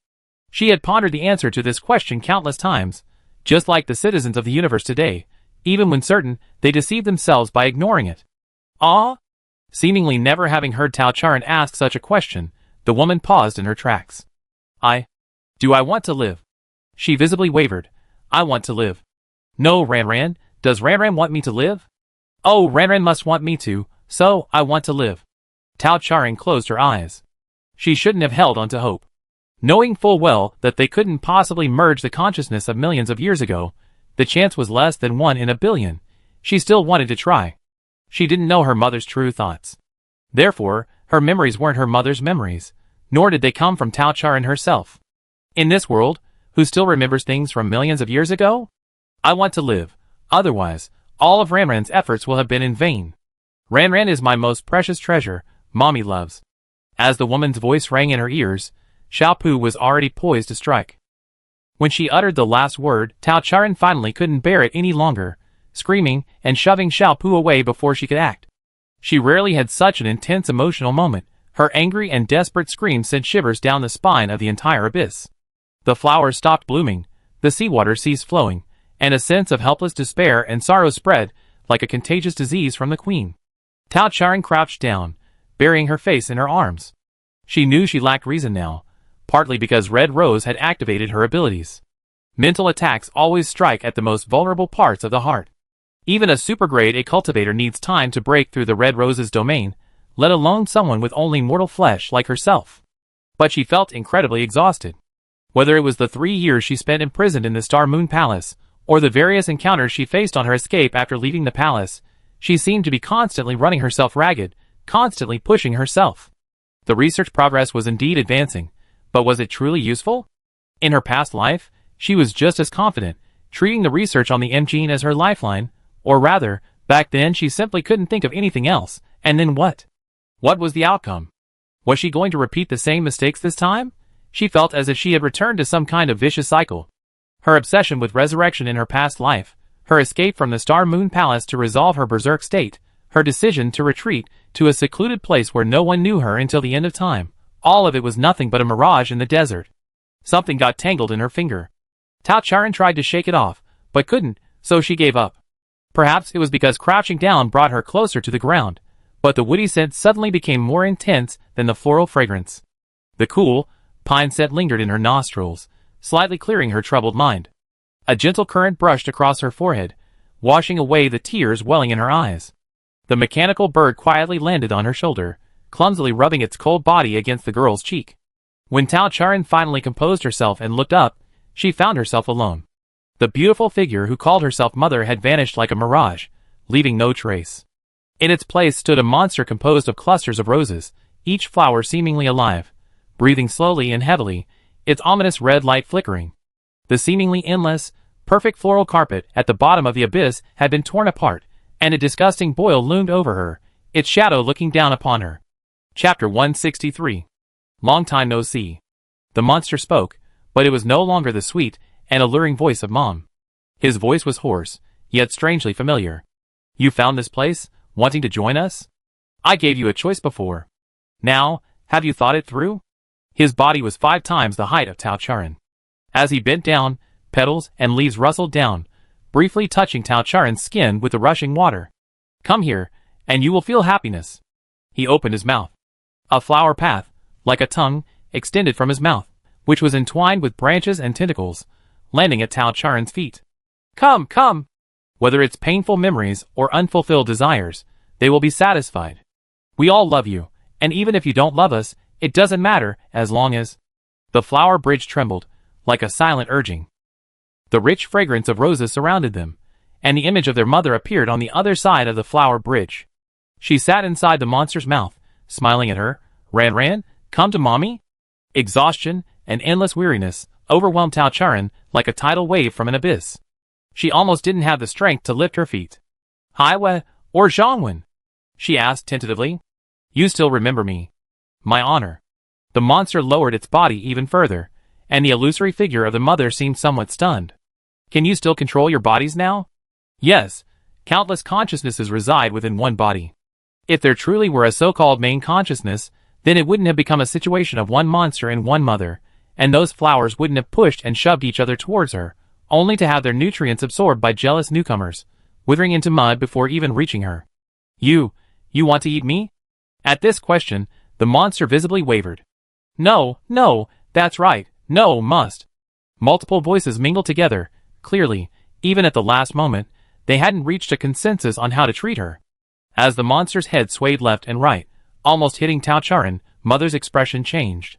She sighed, patted the monster's mouthparts beneath her, and her voice finally returned to male. Quiet. You frightened her. That voice was familiar. Whether in Zhongwen's video footage, or the tentacles that frequently entangled her in the mine, it was the same voice. As expected, we couldn't hide it from you, our king. You should have already guessed everything. Do I need to explain anything more? Mother's image blurred with a change in voice. Her black hair instantly turned white, like pure white silk draped over her body. The serene-faced man opened his eyes, his silver gaze shifting before moving downwards to Tao Charan's shoes. Your Majesty, good day. Priest Zhang, one of the Radiant Church, greets Your Majesty. Beneath his white robes, tangled rose vines replaced the original tentacles, like inescapable chains binding him and the monster together. I was so overjoyed to see you for the first time that I couldn't help but act rudely. It's understandable that you don't trust us. After meeting you, I realized you are completely different from the king I knew. He dragged the vines to Tao Charan, the petals rubbing against each other as he moved, quickly staining the hem of his white robes with floral sap. Descending from the flower-covered bridge was like a holy angel falling into a crimson hell.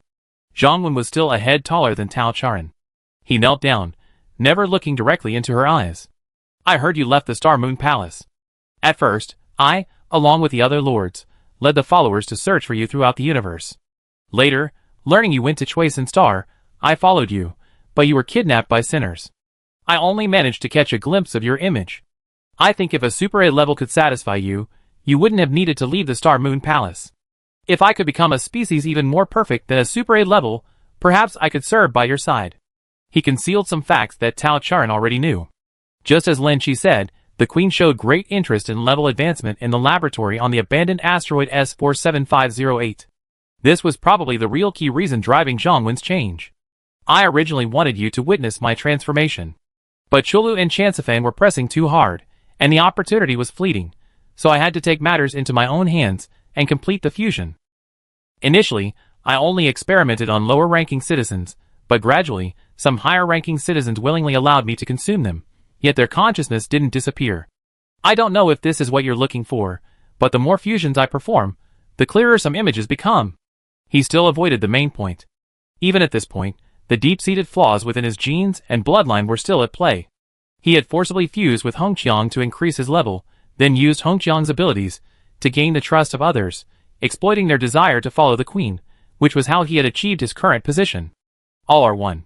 One heart, one mind. But after witnessing those scenes, he knew he was terribly wrong.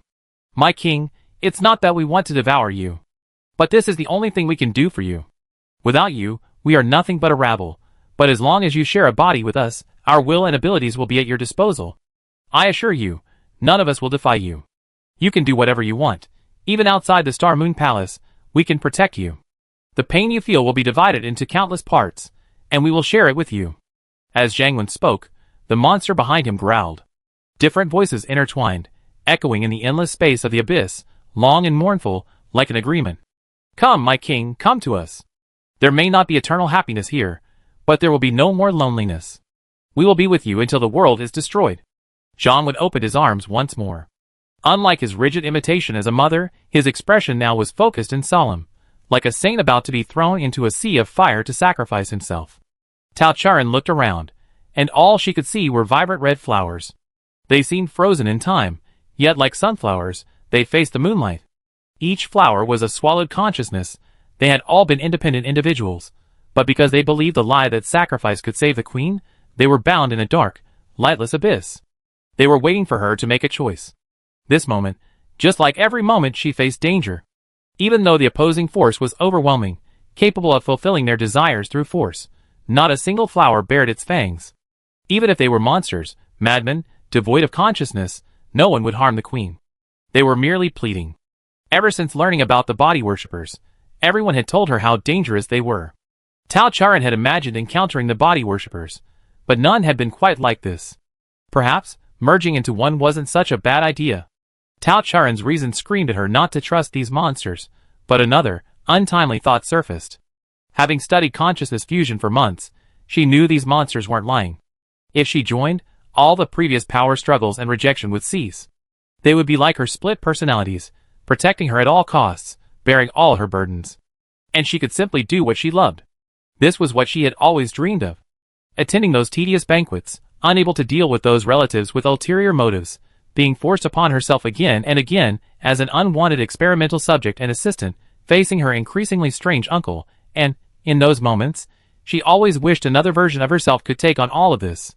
The vast universe is so magnificent, the secrets hidden in biological genes are endless, and the operating methods of intelligent machines can be constantly optimized and upgraded. There are so many interesting things to do, things that could take a lifetime to finish, so why waste time on things she's not good at? Tao Charan didn't understand. She had tried to escape, she had clumsily resisted. Then, she came to this world, still having to deal with these complicated matters every day, endlessly. Now, all she had to do was cross that somewhat gaudy flower bridge, reach the mouth at the heart of the floral sea, and relinquish the power of choice, and all her troubles would vanish, wouldn't they? The pungent scent of roses filled her nostrils once more, a faint woody aroma mingling with it. Zhang Wen had closed her eyes, awaiting the queen's judgment. Beneath the seabed, something stirred, as if about to burst forth at any moment. Tao Charan stepped onto the bridge. The flower bridge swayed, and the monster breathed a sigh of relief. Zhang Wen stood up, placing her hands on her chest in prayer. Thank you for your mercy. The murmur of flowing water carried the whispers of the flowers. Wherever she stepped, roses bloomed, their large petals supporting her feet, eagerly pushing towards the mouth. Tao Charan reached the highest point. Now she was only a few steps away from the real mouth. She drifted downstream, her light steps quickening, and then, she leaped. No one expected her to do this. The waters of Blue Ocean Star offered almost no buoyancy. Her falling speed was even greater than in normal space. Countless vines and tentacles surged forward, trying to grab her, but they only grasped a sticky mass. In that instant, every consciousness scrambled to control the body, wanting to save her. But precisely because of this, no single consciousness could truly gain control. The monstrous, chaotic mass of tentacles attacked each other, and the rope thrown to save her became a deadly weapon. This massive fusion of consciousness possessed power surpassing even the super armor level. It was capable of overturning the universe, destroying galaxies, let alone the fragile body of a mere human. Chapter 164. Amidst the chaos, Xiaopu was the first to unleash its domain. But its power quickly clashed with another solid defense. Considering its master hadn't given any orders, Xiaopu's eyes flickered, but it ultimately returned to silence. Its vital organs were well protected, but its limbs burned with pain. The brief loss of control prevented its normally steel-like, tentacle-like vines from softening, whipping and drawing blood from the mortal flesh. The snow-white skin, like a sliced watermelon, revealed a fresh and alluring fragrance. Ah, it was familiar, a breathtakingly sweet, delicious taste. It was the most potent allure in the entire universe, containing the richest nutrients. When it dripped into the abyss, the entire sea boiled. On the ground, the trembling flower bud finally broke through the soil. The pure white rose had lost its blood color, yet as it absorbed the queen's blood, it became stained, its vibrant hues overshadowing the entire sea of flowers, so captivating. Your Majesty, fresh roses. The monsters, and the variants conjured by the emblems were kept outside. Dense rose vines coalesced, enveloping their owner, and isolating them from the horrific scene of slaughter, and devouring outside. The blood-stained roses, stripped of their purity, recklessly climbed onto her slender wrists, but the pain in her body prevented Tao Charan from moving further. She watched as the soft vines, like tentacles, slid across her body, settling on her heart. Red Rose, brought you fresh roses, do you like them? When she left the Star Moon Palace, it was Red Rose's turn to be on duty. Every time Hong Chong saw her, he would replace the roses in the vase amidst the radiant light with freshly picked ones. Knowing the queen didn't like local specialties, the roses he brought were all artificially cultivated by the Star Moon Palace, identical to the flowers she remembered from her past life. Now, the fresh roses rested on her, And after feeling the warmth of the past, they began to suckle at her wounds, trying not to waste a single drop of their precious fluid. Tao Charen's fingertips twitched, only to be bound by vines that had somehow entangled her. Even though her consciousness had been almost completely fragmented, she still followed her instincts, acting according to her old habits. But no matter what, as long as Hong Chang responded, it meant he could still be saved. Tao Charen simply lay down to recover her strength. Back in the Star Moon Palace, her subjects treated her with utmost care, afraid she would melt in their mouths or fall from their hands, let alone harm her in the slightest. Even after leaving the palace, the surrounding citizens treated her with great care. She rarely got injured, and even less often felt pain. Because she didn't know how much blood was needed to awaken Red Rose, Tao Charen showed almost no mercy to herself. Her wounds seemed rather severe. Rose was eating quite quickly, but the wounds hadn't been fully treated yet. Would she die? Perhaps the pain was too intense, and Tao Charen inexplicably thought of this question. She had already died once. Theoretically, she shouldn't be afraid of death. But as her blood flowed away, and the chill spread through her body like it had during her last death, she still felt a sense of fear. Speaking of which, her mother had also died from excessive blood loss. Had she ever felt this way before? Master, what are you thinking about? Lil Pooh landed beside her cheek, trying to help her. Its wings touched her cold skin, and the heating module quickly activated, temporarily keeping her warm through the conduction of the seawater. Below her was a cage made up of countless monsters. Before her lay the vast, deep ocean. Beyond that, the sky known as universe. Human life was so insignificant, but she had endured long enough. Immortality might not exist, but life cycles endlessly, and billions of years later, beings with independent consciousness could be born again, even forming vibrant societies. What a coincidence, what an exquisite world. It wasn't time to give up yet. Try again, Tao Charen told herself. The consciousness-fused monster before her wavered briefly upon seeing her, but that was merely due to instinctual inertia. The reason they could merge into one was, of course, because they had reached some kind of consensus. Therefore, once Zhongwen's regains its advantage, the queen will only be devoured. Even if their attitude is gentle, it cannot change the fact that they are forcing her. The berserk state is terrifying. In just one encounter, Tao Charen knew there was no turning back. Even if she used her silver tongue to distort the truth, she couldn't reverse the situation. The only one who could rival Zhongwen, the one she was certain wouldn't want to devour her, was her close attendant of 3 years, Hong Chang. Zhongwen's powerful control stemmed from borrowing some of Hong Chang's abilities. Having this leader of the Radiant cult manage her priests was perfectly fitting. Tao Charen, with her access to information from Chansifang and Chulu, had long suspected the situation at the bottom of the abyss.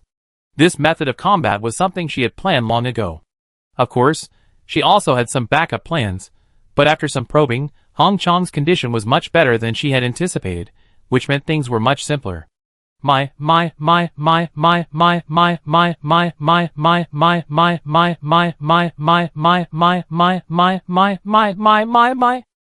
was the potion she had been working day and night to develop. Its main function was gene separation. Simply put, it separated the remaining parts of the body according to different species. The side effect was to alleviate the berserk state, using a new version of the berserk countermeasure and her own blood as a catalyst to temporarily soothe the consciousness that had endured pain and been reborn. The medicine worked wonders. The figure embracing her noticeably solidified. With the ability to think, the habits she had cultivated over time also took over. The dense vines parted in the seawater, many branches and leaves falling, roughly swept aside by the tips that hadn't yet reached the medicine's effects. Outside the cocoon formed by the vines, the seawater was murky. Xiao Pu's data analysis streamed incessantly, accompanied by the frenzied howls and roars of monsters. Zhongwen's voice could be faintly discerned, but he could only repeatedly call out the title of king, occasionally interspersed with mother, unable to utter anything else. Yes.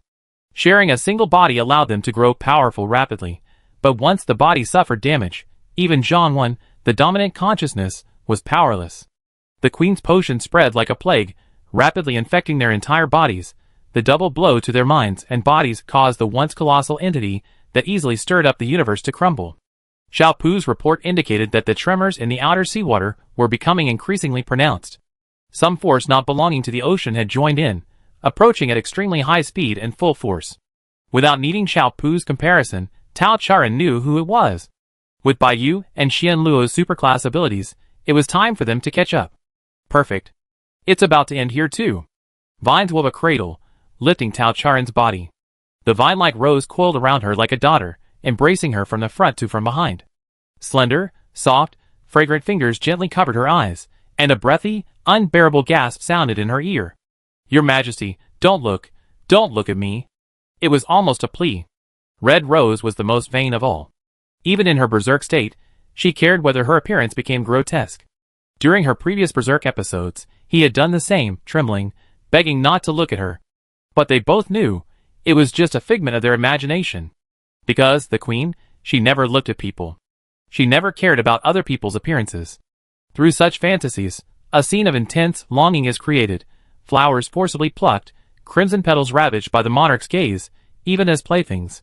One wants to be closer to her, thereby resisting the loneliness and solitude that have traversed millions of years, gaining the courage to live. Nothing more than that. No, don't look at me. Is it don't look at me, or don't look away from me? Red Rose. He felt something even cooler and softer press against him. Before he could react, another hand, conjured from the main branch, shamelessly pressed against him. His hand was sandwiched between three hands, but Tao Charen, having anticipated this, remained calm. Although she had already left the potion formula for Xian Luo at Haisha Port and planned to return with them soon, to appease Red Rose, and just to be safe, she still wanted to leave something else behind. Two small bottles, one transparent and one blood red, shimmered with a mysterious hue in the deep sea, and were pushed into Red Rose's three hands. "Are you leaving again?" The fragile glass bottles could be crushed with the slightest force, and those hateful yet alluring liquids would dissolve into the sea, never to be found again. He was being abandoned again so soon after their first meeting. How could this be? His newly formed mind was still hazy, and for a moment, the anger and resentment of being abandoned made him want to destroy the queen's gift on the spot. But in the end, he simply carefully placed the two bottles in his flower bud, protecting them well. Tao Charen changed the subject. The experimental materials for the berserker treatment were still missing Red Rose and Song He's portions. Just now, she had obtained his portion while Red Rose was unaware, and Xiao Pu had even completed the testing. The sample met the experimental requirements. Now, she just didn't know where Song He was. Fortunately, Xuanluo's information network spanned the universe. Finding him was only a matter of time. Moreover, but these were definitely not topics he could discuss with Hong Chong. Tao Charen, as usual, coaxed his still recovering subordinate to work hard for him. "I'm not leaving." But Huiguang taught you to take responsibility. So adorable.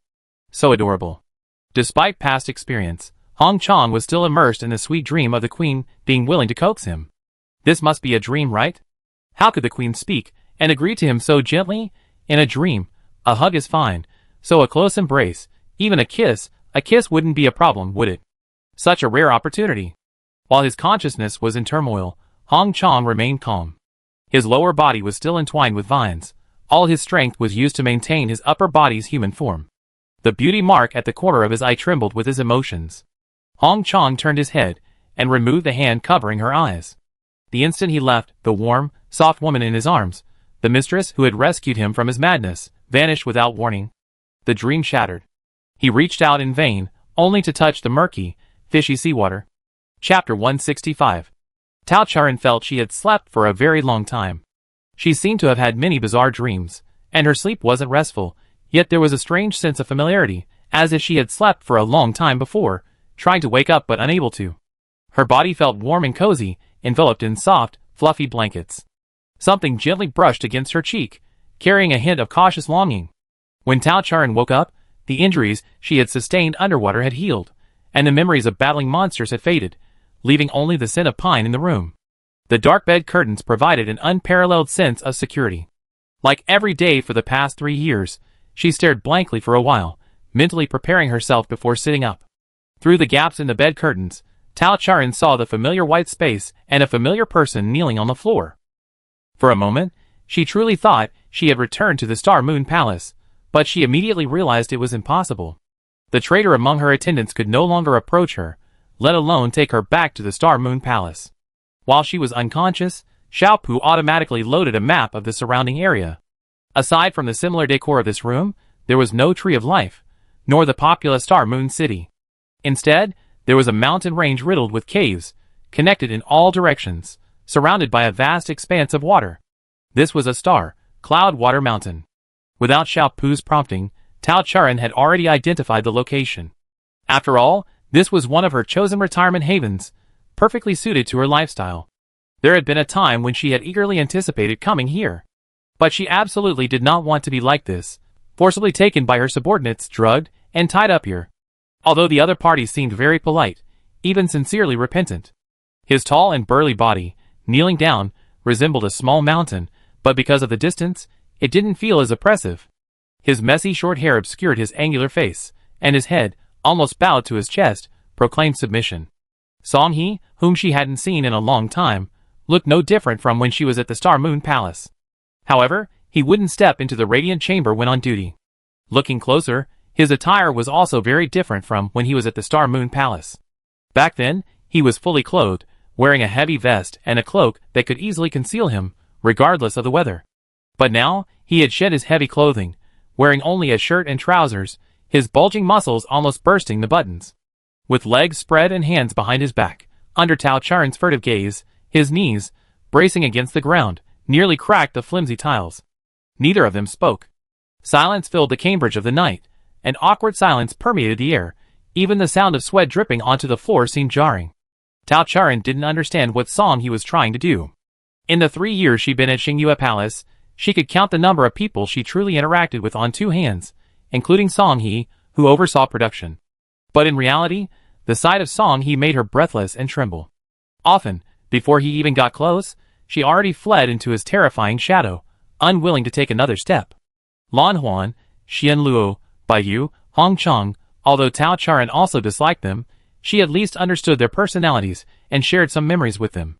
Only Song He was a familiar stranger. Now, thinking back, aside from the shadow that often lingered at the entrance to the radiant space, and the occasional pine branch seen in the palace vase, Tao Charan couldn't recall anything about him whatsoever. Thinking this way, Song He's reasons for betrayal were quite compelling. But why was he acting this way now? Wuxi Star was Xuanluo's territory, and the Silk Entangling Workshop was known for its excellent intelligence network. This place was its intricate headquarters, teeming with information. Wasn't he afraid of revealing the queen's position? Tao Charan tried to gather more information, but human hearts were not as easily understood as experimental subjects. No matter how much she tried, she couldn't obtain concrete scientific data. She could only silently suppress her questions. The courage she had just cultivated on Blue Ocean Star was almost completely worn away. Facing such a person, Tao Charan found it difficult to muster the energy for social interaction. The two seemed to be locked in a stalemate, neither willing to speak first. Her body, still somewhat fatigued from her recent recovery, became sleepy after a brief standoff and unknowingly laid down for a while. Then, upon getting up, she saw that Song He was still kneeling on the floor, his posture and position unchanged. This level of punishment was practically imperceptible to a superclass A. He could kneel as long as he wanted, without any problem. Tao Charan once again experienced the difference between a fragile human and a Gundam. She gritted her teeth, pulled back the bed curtains, and got out of bed. At the same time she moved, Song He moved as well. Tao Charan only felt a blur before her eyes, and the figure that had been several meters away was now right in front of her. A sense of repulsion immediately welled up from the bottom of her heart, followed by a strong feeling of nausea. That absurd feeling of being shrouded in shadow, unable to escape, overlapped with that moment in her memory. Tao Charan clutched her chest and retreated into the bed, hastily stepping on Song He's shoulder. His taut muscles stiffened for a moment, then quickly relaxed. Then, this powerful mountain was kicked down by Tao Charan. He was thrown backward to the ground, a footprint on the shoulder of his shirt, already soaked with sweat. He was breathing heavily and laboredly, looking quite ravaged. Tao Charan was startled by the sudden turn of events. She hugged herself and huddled in the bed, unconsciously glancing at him beneath the bed. Although she had indeed struggled with all her might, this was a Super A level. Even if she transformed into a cannonball and launched herself, she shouldn't have been able to knock down a Super A level in one go. What was Song He trying to pull? Your Majesty. He paused for a moment on the ground, then slowly got up and knelt before Tao Charan's bed. Throughout the entire process, he didn't make eye contact with Tao Charan, and his height remained a head lower than hers. I just wanted to put your shoes on for your Majesty. He carefully lifted Tao Charan's small leather shoes. The style was quite familiar, the very kind the Queen often wore in the Star Moon Palace. The design and color were unremarkable, but the material and details showed considerable ingenuity. The small leather shoes were like toys in his hands, completely enveloped and contained within them. His booming voice was deliberately softened and slowed, yet still rough, sounding as if he had been wronged, explaining in a muffled, gruff voice. His shoulders and waist slumped, his burly bear-like physique deliberately contorted to resemble a little rabbit. Tao Charan felt extremely strange and at a loss. She wanted to take the shoes, but resisted getting too close to the oddly behaving Song He. But Song He, no longer in his attendant role, was not so obedient. Usually understanding, he didn't back down this time, holding the shoes half raised, patiently waiting for Tao Charan's decision. Your Majesty can chat and laugh with Hong Chong, yet you're afraid of being served by me? Tao Charan knew she couldn't escape. She slowly moved to the bedside, not yet deciding what to do next, when Song He's large hand grasped her ankle, placing it firmly on his knee. He first put on a thin, warm sock, then untied her shoelaces, slipping on her small leather shoes with practiced ease, as if he'd been waiting for this moment. Once both shoes were on, Tao Charan was about to jump off the bed when her ankle, still resting on Song He's knee, was grabbed again. As if he couldn't bear it any longer, he lowered his head, and touched the toe of her shoe with his lips. His hot palm seemed to melt what it held, warming Tao Charan's cold skin. This level of contact was far too much, completely unacceptable to Tao Charan in her current state. Startled, she tried to retreat back onto the bed, but Song He held on too tightly. The back-and-forth tugging caused the force to spiral out of control, and Tao Charan's shoe grazed Song He's chin, kicking him into his mouth. Embarrassing. But inexplicably, the shadow of fear receded slightly.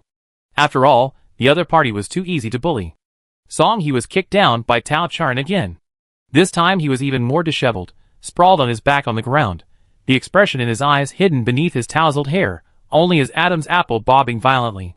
His hand was still gripping Tao Charan's ankle, his leather shoe pressing against her broad chest, rising and falling with his breath. His large fingers caressed her delicate skin a few times before reluctantly releasing her. Tao Charan quickly pulled her foot back. She tried to escape immediately, but Song He lay on the floor, almost blocking Tao Charan's path to get out of bed. To leave, she would first have to step over him.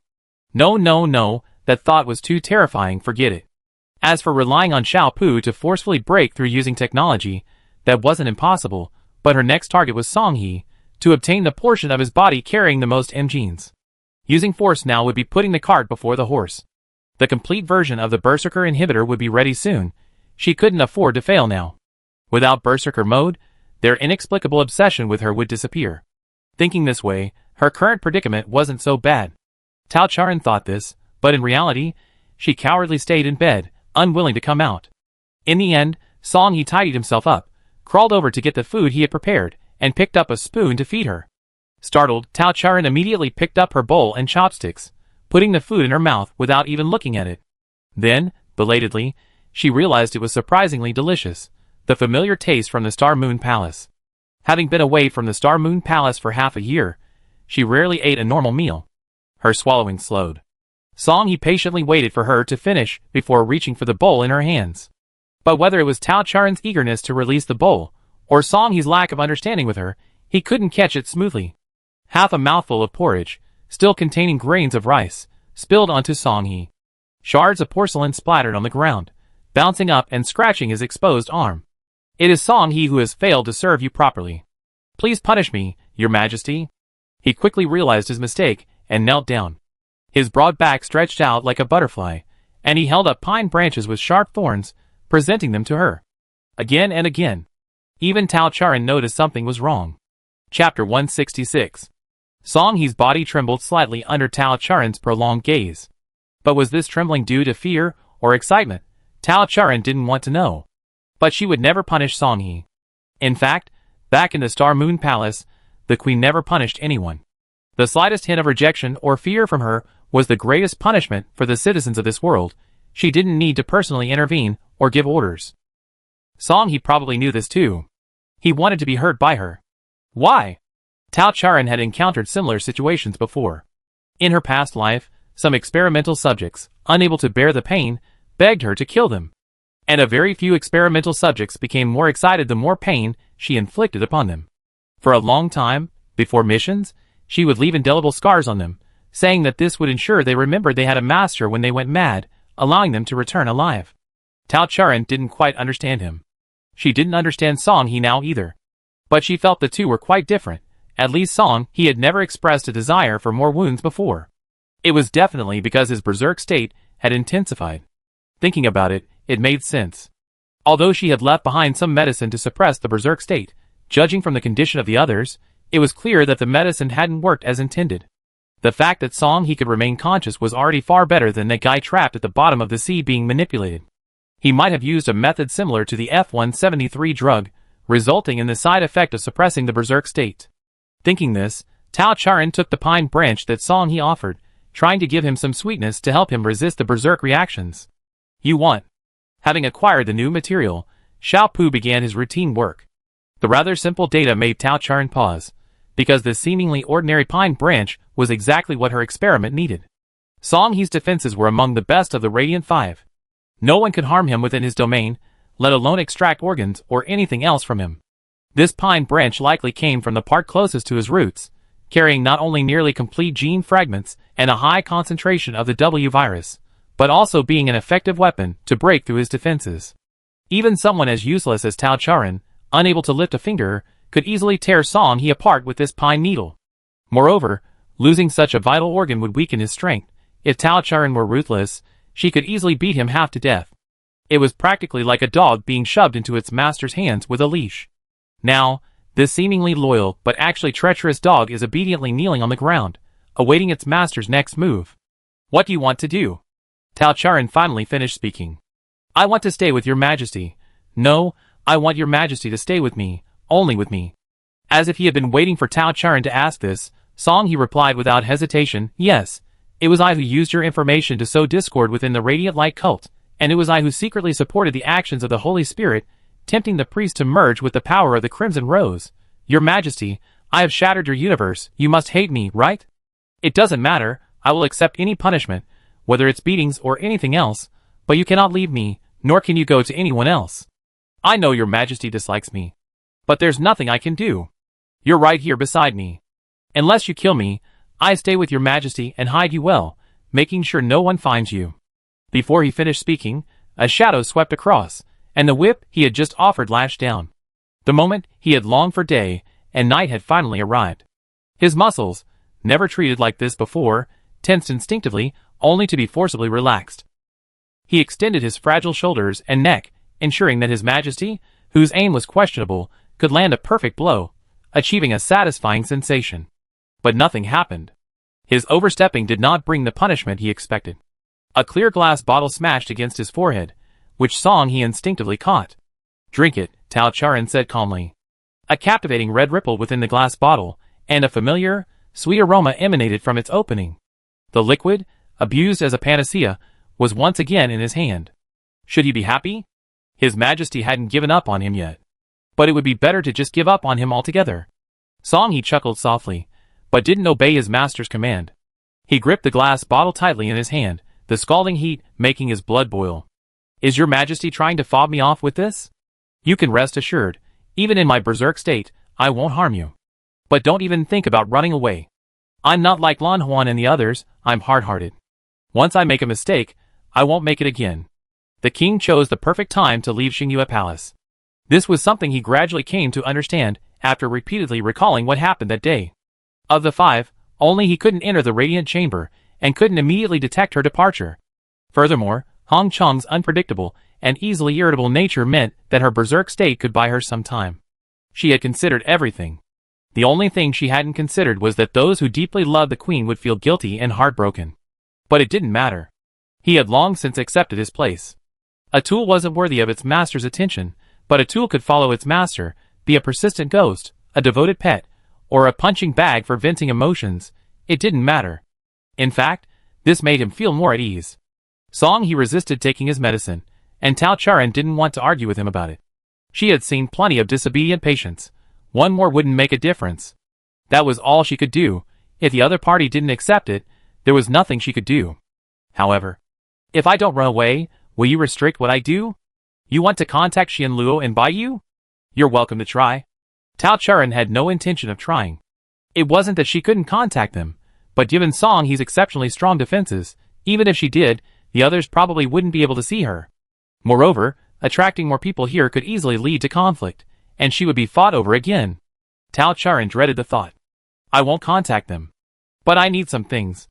Go ahead.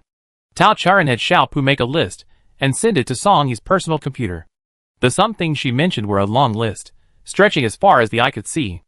Among them were some expensive instruments and rare materials, but Song He didn't say anything, indicating that he would prepare them for her within a week, and she could do whatever she wanted. It went incredibly smoothly.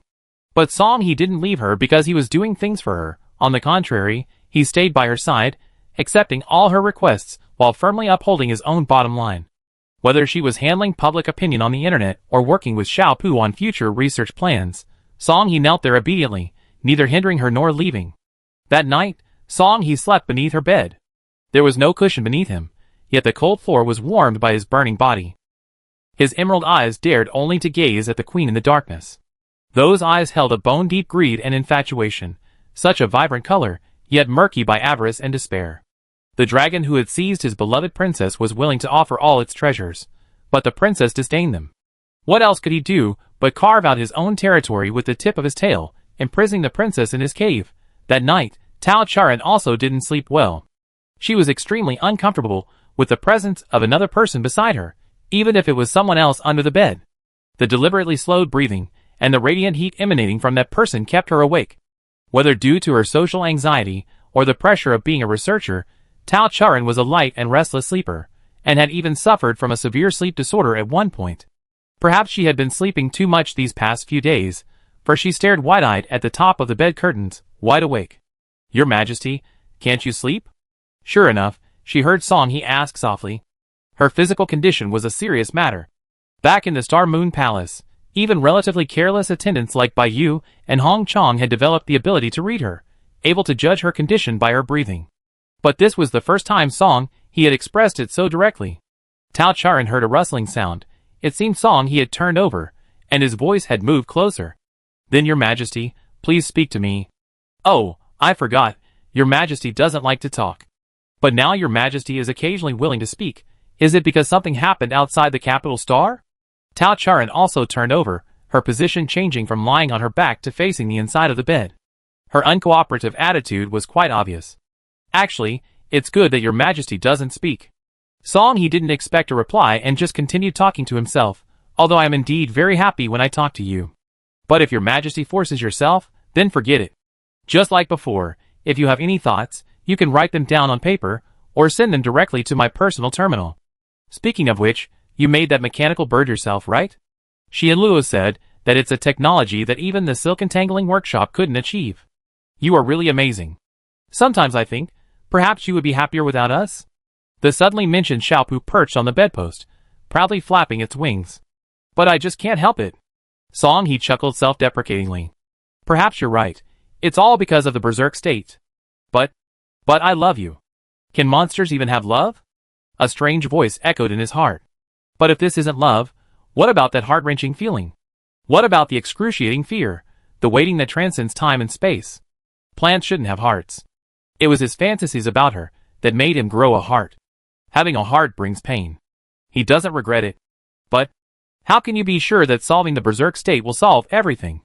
Or rather, is this what you want? Chapter 167. That night, Song He talked incessantly.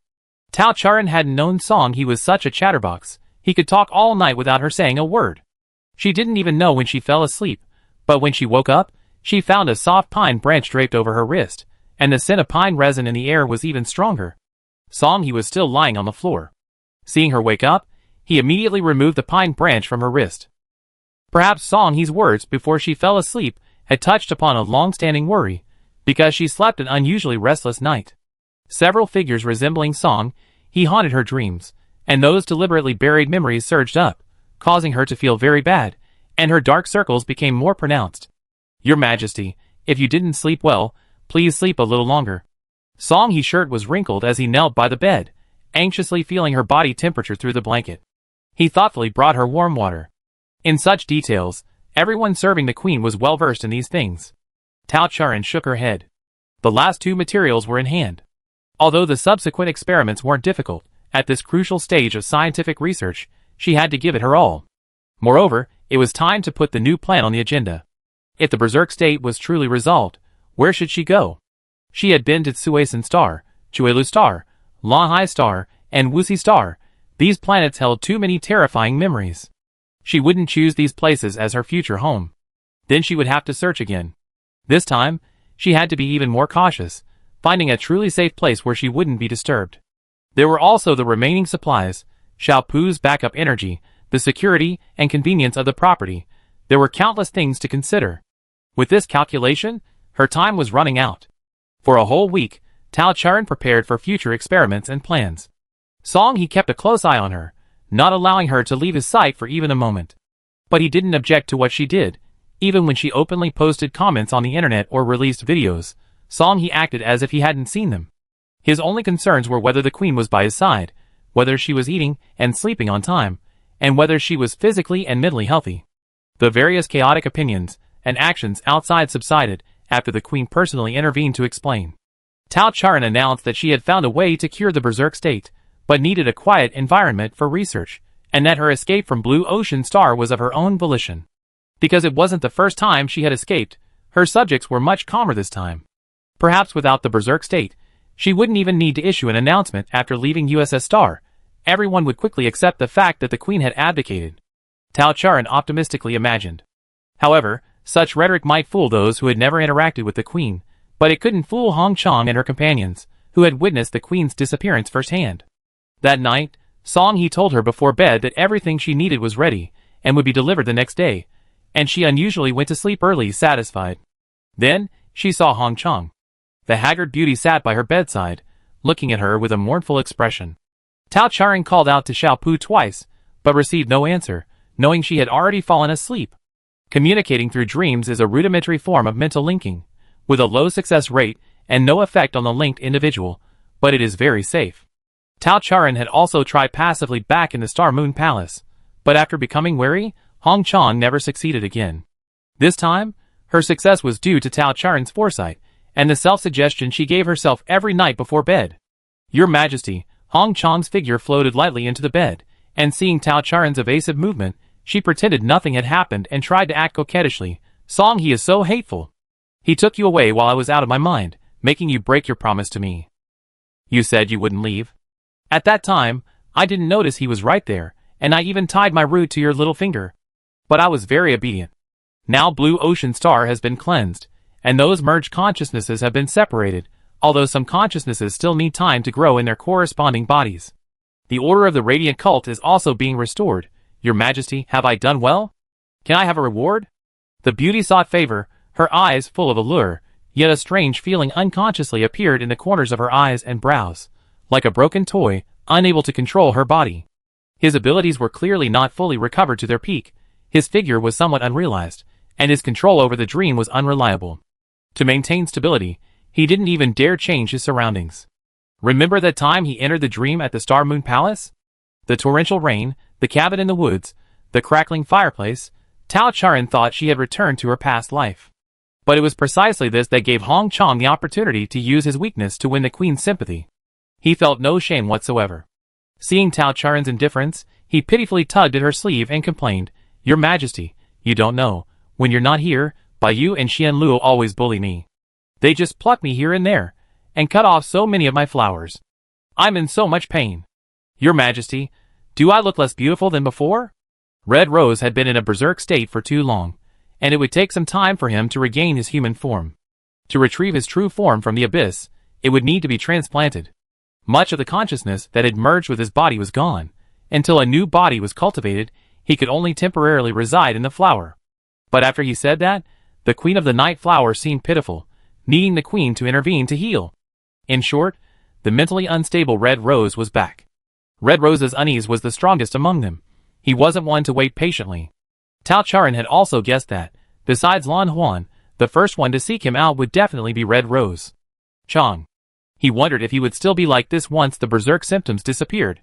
Thinking this, Tao Charan mumbled a perfunctory no, while struggling to pull the other side of his clothes, trying to free the tightly clenched hem from his grasp. Red Chang, immersed in the joy of the king's willingness to pay attention to him and play along, tirelessly used a subtle amount of force, pulling the hem back just as Tao Charan thought he had succeeded. When he realized what the king had said, his beautiful phoenix eyes widened instantly. Your Majesty, you think? I'm beautiful. No, I'm still as beautiful as ever, right? He was overjoyed. This was the first time the king had acknowledged him. No, no, you didn't even look at me. You must be lying to me. Look at me. You're a truthful person, aren't you? Desire, like a greedy beast, is forever insatiable. Hong Chang was the same. His desires were endless. Once answered, he would demand more. But Tao Charan had achieved her goal. Because the ripples caused by the caster's emotional fluctuations subsided, Hong Chang's attention was completely diverted, and he would be able to stabilize for a while after returning. Very good. Just a little bit more. Once the complete version of the berserk treatment was made, she would use it on him first. Tao Charan didn't look at him. But she mercifully placed her hand on his hand, which was still clutching the hem of his clothes. That hand immediately clenched back, loosely holding it, as if afraid that his excitement might hurt her. Your Majesty. Perhaps it was a trap. No, it must be a trap. But she was coaxing him. Thinking this, he would be willing to jump into any danger. His eyes, brows, and heart overflowed with honey-like fluid, so sweet it made his heart race. Don't look for me, Tao Charan whispered. The warm touch in her hand felt so real, Hong Chang had forgotten this was a shared dream. But his words were so cold, like a bucket of ice, cooling even her surging, boiling blood. Your Majesty? Can't I see your Majesty again? Seeing him about to lose his temper again, Tao Charan's hand, held tightly, shifted uncomfortably. It wasn't usually noticeable, but Hong Chang was, after all, a man. His hand was much larger than hers, almost enveloping it completely. Hong Chang then quieted down. A red flush rose at the corners of her beautiful eyes. She seemed deeply hurt. Hong Chang hooked her pinky finger around Tao Charan's little finger. Your Majesty, what did Hong Chang do wrong? Don't punish me like this. I go mad if I can't see your Majesty. I can't hold on much longer. The king knows that, doesn't he? Yes, even Red Rose herself understands. That day, the king fled the Star Moon Palace, deliberately using his irritable nature to buy himself time. Or rather, he understood from the moment he couldn't find the king. What was he thinking before he completely succumbed to madness? Since he couldn't control himself, he might as well let her have her way. If he were to fall into eternal darkness, it would be a worthwhile trade to bring happiness to his beloved. Would anyone in this world choose otherwise? But what was the result?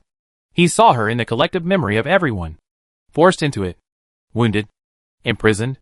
Fear never left her body, preventing him from sacrificing himself with peace of mind. Why? He couldn't leave her. Not even for a moment, not even for a second. If he didn't watch over her, he risked losing her forever. But his small, delicate hands trembled, clearly from extreme terror. His heart was filled with both love and pity, loving every aspect of her, yet pitying the hardships she had endured. Love beat instinct to the punch, taking the lead. But I know what the king intends to do. I will endure. The king told me not to come looking for him, so he come looking for me himself, right? Countless fragments of chaotic memories from various consciousnesses merged together, and even a heartless person like Red Rose, who cared nothing for anything except the queen, noticed something amiss. The sweet dream rippled again, but this time, it was a sign that the caster was temporarily leaving. Red Rose's figure began to be swallowed by black mist from his feet. In the final moments of the beautiful dream, he couldn't resist and quickly kissed the hand in his palm. I wait. King, please don't keep me waiting too long. The woman's stiff body was like a stone that would never respond. But before his figure completely vanished, Red Rose heard the king's voice, so faint it was almost inaudible. It won't be long. And so, he calmly sank into the darkness. Chapter 168.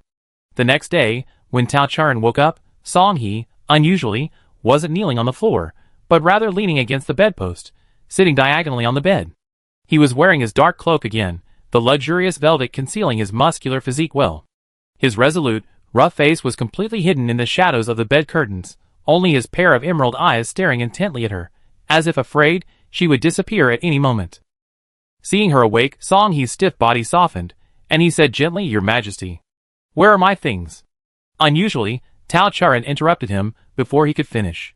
Perhaps something had happened to Hong Chang, who could control dreams. She slept soundly without dreams, much better than before. But because she had things on her mind, she still couldn't truly rest, waking up wide awake in the morning.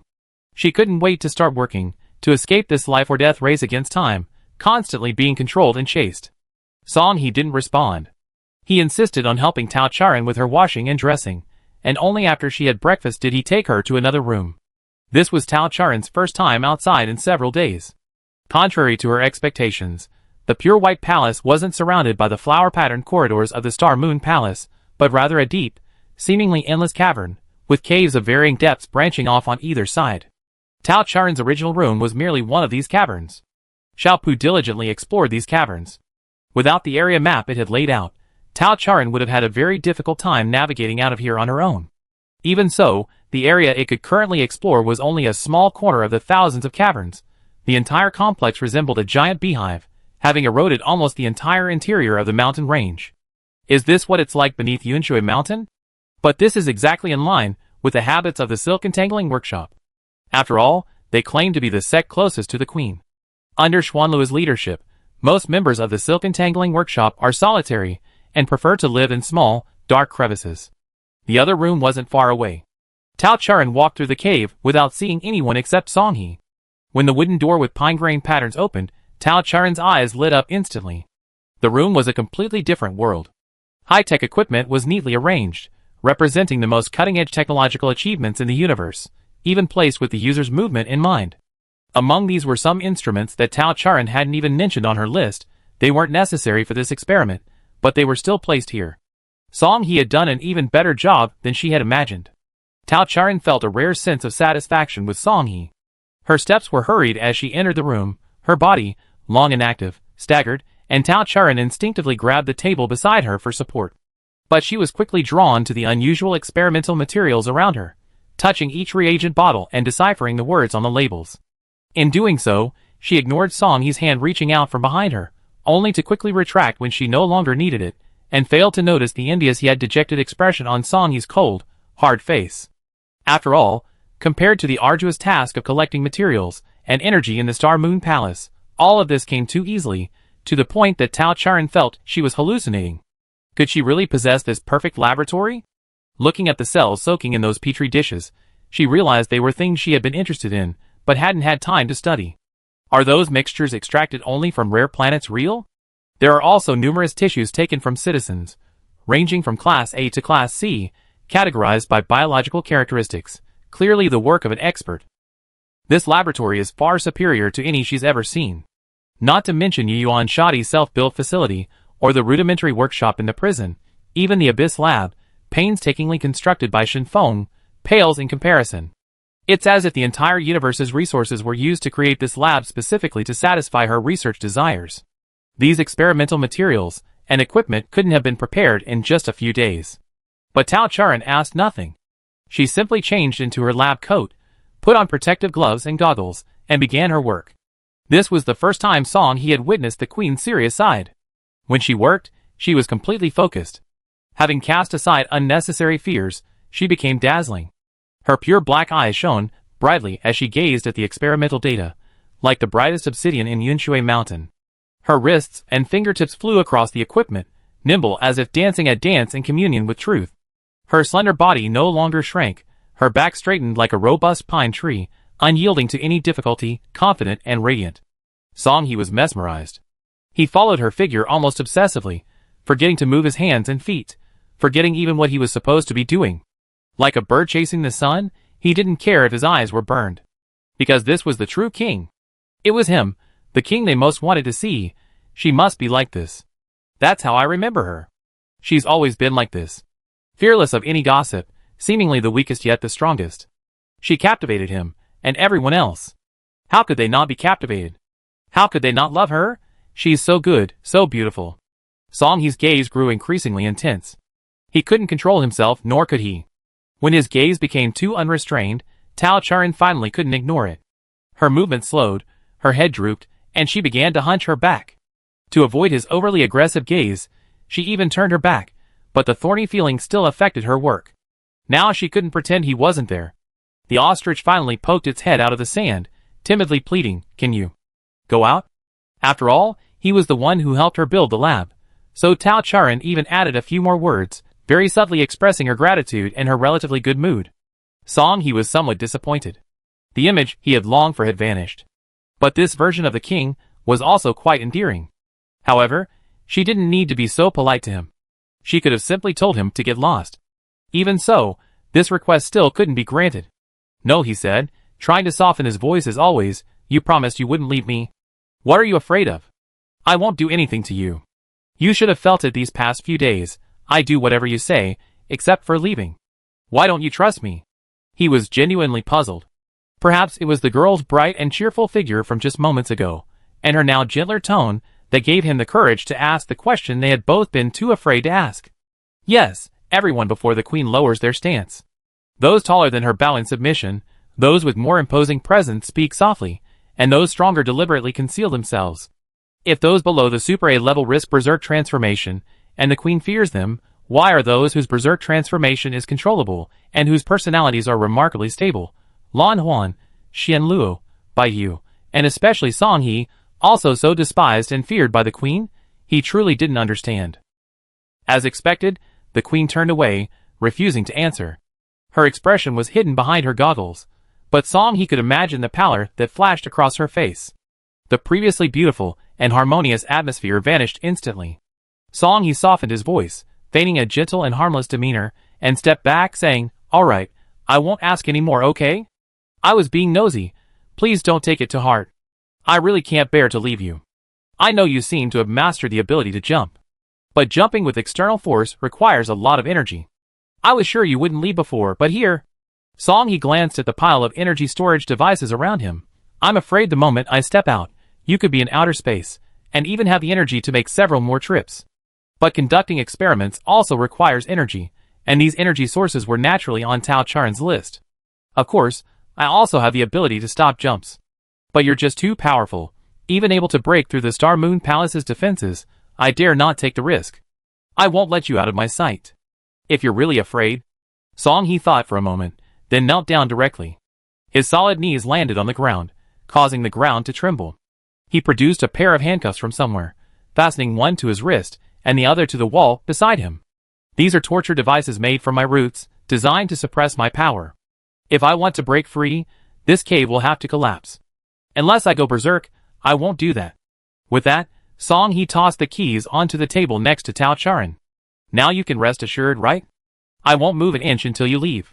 Tao Charin glanced at him, seemingly assessing the truthfulness of his words. The handcuffs and keys were indeed as he said, but just as Song He worried that Tao Charin had a backup plan, Tao Charin also felt that if Song He wanted to back out, he could find another way. However, his posture was too convincing.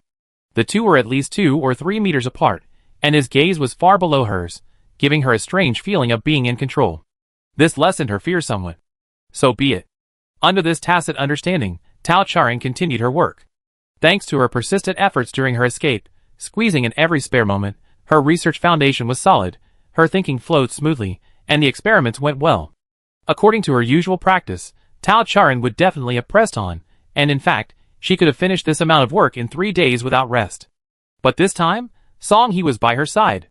As soon as the time came, he would immediately stop her. "Your Majesty, isn't it time for lunch?" Tao Charin pretended not to hear, so he would repeat it, crawling a few steps to attract her attention. He would gently nag until Tao Charin stopped. Tao Charin reluctantly took off her lab coat and removed her equipment, intending to leave silently. Song He softly reminded her, "Your Majesty, the keys." Tao Charin had no choice but to pick up the untouched keys from the table and toss them to Song He. Song He looked at her, without moving. He was blocking the doorway, his bulging muscles filling the entire doorway. Tao Charin wouldn't be able to get out unless he moved. "Your Majesty, I cannot use this key myself," he said helplessly. "Your Majesty, could you please help me open it?" Chapter 169. A strong, thick hand raised the key, her emerald eyes innocently fixed on Tao Charin's shoes. Song He felt the queen's approach. Under her thin, but sweet breath, his muscles involuntarily tensed. The girl seemed to hesitate for a moment, but still took the key. The thing was so small that her soft fingers had to press against her burning skin before she flew away like a startled bird. Song He curled his fingers, raising his handcuffed hands to his chest. Given the queen's height, even kneeling, her head barely reached his chin. She leaned slightly forward, and Song He could almost see the queen's hair whirl. Her black hair flowed down in one direction, sweeping across her thick arms, sending a slight shiver down his spine. "Enough, that's enough." The girl, unaccustomed to such tasks, was clearly flustered. The traditional keyhole was too small. She tried several times, but couldn't insert it successfully. Cold sweat beaded on her forehead, and a hint of anxiety flickered between her tightly furrowed brows. "Don't rush, Song He couldn't help but reassure her, I won't move until you open it. Take your time. Tao Charen's hands trembled even more violently. The close proximity allowed her to clearly feel his presence. Even with conscious effort, her heavy breathing betrayed her inner turmoil, and his increasingly unrestrained gaze seemed to convey the exact opposite. But the more anxious she became, the harder it was to insert the keyhole. She could only stiffen her body, mechanically performing the same action in a blank state of mind. From a distance, the girl's figure was completely enveloped by the bear-like form.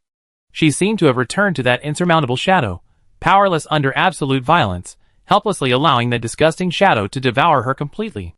The moonlight, unchanging through all circumstances, dimmed completely, plunging the world into darkness. Her head grew increasingly dizzy. Even her vision blurred. Cold sweat rolled down her forehead, only to be gently wiped away by her rough hands. Your Majesty. Song He didn't want to make things difficult for her. But Tao Charen closed her eyes, and suddenly grabbed his hand. This was the first time the queen had truly initiated contact. She gripped it tightly, like a fish out of water grasping at a straw. The only sound in the air was her heavy breathing, her usually expressionless face now showing pain under the immense pressure. Song He knew this was a sign she was about to faint. But her hand didn't loosen its grip. That force was like a tickle to Song He, but even so, she used all her strength. After countless attempts, her trembling hand finally found the keyhole. With a click, the gleaming handcuffs fell to the floor. Tao Charen released her grip and slumped to the ground. She couldn't even sit up straight, using the leg of a lab table for support, curling up as if trying to hide herself. The silent, tall figure beside her seemed like an insurmountable mountain. But this mountain had become low and scalable on its own. Song He shook his wrist, banishing the vivid sensation from his mind. He bent down, his body almost touching the ground, and crawled to Tao Charen's side. Pine branches sprouting from his neck twined around his hand, their rich scent filling the air. The slender tips continued to spread, tentatively burrowing into Tao Charen's tightly clenched hand. The fragile would snap easily. Even a frail human like Tao Charen could easily pull the reins, silencing the vibrant life before her. This was power, a power beyond pure strength, belonging solely to the queen.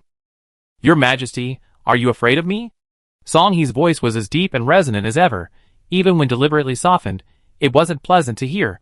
Even if you can control me at will, making me live or die? The heavy clouds dispersed as he left. They could only obscure the moonlight temporarily. A gust of wind could disperse them forever. Tao Charen wasn't unaware of Song He's thoughts. From his initial obsequiousness to repeatedly entrusting his life to her, it was all to let her know that he wasn't frightening. The moon's heart was unattainable. Yet all he wanted was the same opportunity as everyone else, to be close to her to serve her. That pine branch ultimately failed to slip into her hand. Xiao Pu injected her with a calming drug, and Tao Charen calmed down. Without a trace of unease, she stood up and went out. At Song He's service, she finished lunch and spent a fulfilling afternoon in the lab, only returning to her room to rest after Song He repeatedly urged her. For the next week, Tao Charen was single-mindedly focused on her work. She returned to her dormitory later and later, spending almost all her time, except for meals and sleep, on experiments and data analysis. The berserker treatment was gradually taking shape, but even though Song He had tried his best to coax her into a regular routine and cook her a variety of meals, he couldn't prevent Tao Charen from growing weaker. Dark circles appeared under her eyes, and her already pointed chin became even thinner, a pitiful sight. Song He was also visibly more anxious each day. He felt that his relationship with the queen had returned to the state it was in the Star Moon Palace. Perhaps even more indifferent than in the palace. She was right in front of him, within reach, yet she seemed so far away, as if in another dimension. The only time he could see the queen's emotional fluctuations each day was when he unlocked his handcuffs. Song He kept his promise. As soon as Tao Charen entered the laboratory, he locked himself to the wall of the cave entrance, like a house dog waiting for its master to return home, hoping that its master would notice it immediately after finishing his work. Tao Charen was in better condition each time she unlocked the handcuffs. She no longer felt dizzy from brief physical contact. As his skill increased, the time it took to insert the key into the lock decreased. But his hand still trembled, and when Song He smelled the queen's familiar sweet scent, he could feel a slight vibration when their skin touched. She was ultimately forcing herself. Yet, despicably, this forced touch stirred his heart with each touch. This was the moment he looked forward to most each day. This precious time was also growing shorter. Song He was forced to confront that question. If he had gone to such lengths and still couldn't gain the queen's approval, what should he do? From the moment he decided to betray her, he had made up his mind. But whenever he saw the queen like this, he always doubted himself and felt anxious. So, in the final days, after the potion was completed, he began to frequently speak to Tao Charan. "Your Majesty, what are you holding in your hand? Can you tell me? So many colors, mixed together, have become black, somewhat like the color of your eyes, very beautiful. This data is higher than the last one, isn't it? One step closer to the result you wanted. Congratulations, Your Majesty." He rarely received a response, yet he became increasingly enthusiastic. Finally, they were only one step away from developing the complete version of the Berserker inhibitor. In Tao Charan's plan, barring any unforeseen circumstances, the best result would be seen tomorrow. Everything would be over. After tomorrow, he would leave her. Once the Berserker inhibitor was widely available throughout the universe, she wouldn't have to run around like this anymore, constantly on the run, right? After nearly 4 years, she had finally fulfilled her long-cherished wish and seen the dawn of freedom. Tao Charan meticulously inventoried and categorized all the reagents needed for tomorrow. The 5-colored liquid shimmered subtly under the operating lights. Coincidentally, the extracted carriers corresponded to the 5 colors of the radiant gate: green, red, black, white, and blue. But upon closer inspection, the experimental materials also came from them. It seemed fate had a hand in it. Tao Charan recalled her escape. Although there were setbacks, the experiment had gone incredibly smoothly. From the moment Lan Huan degenerated into a pupa, she found the direction for her experiment and began collecting materials from super-grade A bodies. Xian Luo and Baiyu, both injured, gave her opportunities. Hong Chong and He were even easier to find. They practically delivered themselves to her without her having to do anything. For example, He's part was handed to her as a torture device on the very first day. Tao Charan sometimes felt confused. What she needed was clearly the most core and vulnerable part of the original body. Ordinary citizens are ashamed to expose their true form, yet these powerful, cosmically dominant superclass A beings so casually let her get away with it. It was unbelievable. Now, why was she able to possess such a perfect laboratory in such a short time? Why, even though she wasn't there, did the internet remain completely undisturbed? Why, with Hong Chong's clingy nature, could she refrain from appearing in front of her only once? Tao Charan ignored all of these questions. Because, most importantly, once tomorrow was over, everything would be over. But, what was this vague unease in her heart? The last bottle of reagent was also carefully stored away. Tao Charan looked up, and Xiao Pu on the instrument shelf happily flew over and landed on her shoulder, nuzzling her face. Xiao Pu seemed to have been spending too much time outside lately. But it didn't matter. As long as tomorrow was over. Thinking this, Tao Charan picked up the keys as usual, walked to the door, and, meeting He's greedy gaze, unlocked the handcuffs on his wrists. A shadow fell. Tense. Panic. Fear. It didn't matter. As long as tomorrow passed. Perhaps because she had done it countless times before, or perhaps because of her open and fearless mindset this time, Tao Charan succeeded smoothly on her first try. The key precisely entered the lock, and the handcuffs fell off with a click. For the first time, she even controlled her trembling hands, without touching He at all. His infatuated emerald eyes instantly became deep and dangerous. But it didn't matter. This time, He had caught her. Since being captured by He and brought to Wuxi Star, this was the first time he had touched her without her permission. "Your Majesty, you won't leave me, will you? You promised to stay with me." His words trailed off. Because he remembered that his emperor had promised him he wouldn't run away, but had never said he wouldn't leave him. The promise of always being with him was nothing but wishful thinking on his part. Chapter 170. When He realized this, his eyes immediately turned crimson. The wrinkles on his face spread, appearing and disappearing under his desperate control. His hand gripping Tao Charan trembled violently, but he didn't loosen his grip or hurt her in the slightest. This was the prelude to a true madness. He was out of control, and Tao Charan couldn't stand idly by. To ensure the plan for tomorrow would proceed smoothly, she took He's hand. Now it was unclear who was trembling. "Don't you have confidence in yourself?" Tao Charan's voice was small, but surprisingly, she spoke fluently without hesitation. "If I leave you, won't you find me again?" Another sophistry. She was even reluctant to lie. But this was the queen he loved. He was strangely calmed down, kneeling before her like a pilgrim devoutly seeking an answer.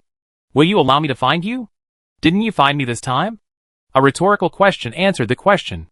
Both honest and ruthless. Tao Charan successfully attracted Song He's attention. Then, the cold liquid was injected into his body, which was about to erupt, extinguishing the flames that had just ignited. No need, I can endure it, Your Majesty, Song He replied with difficulty. In fact, wrinkles had already crept up his neck, and his eyes were so deep they seemed about to drip.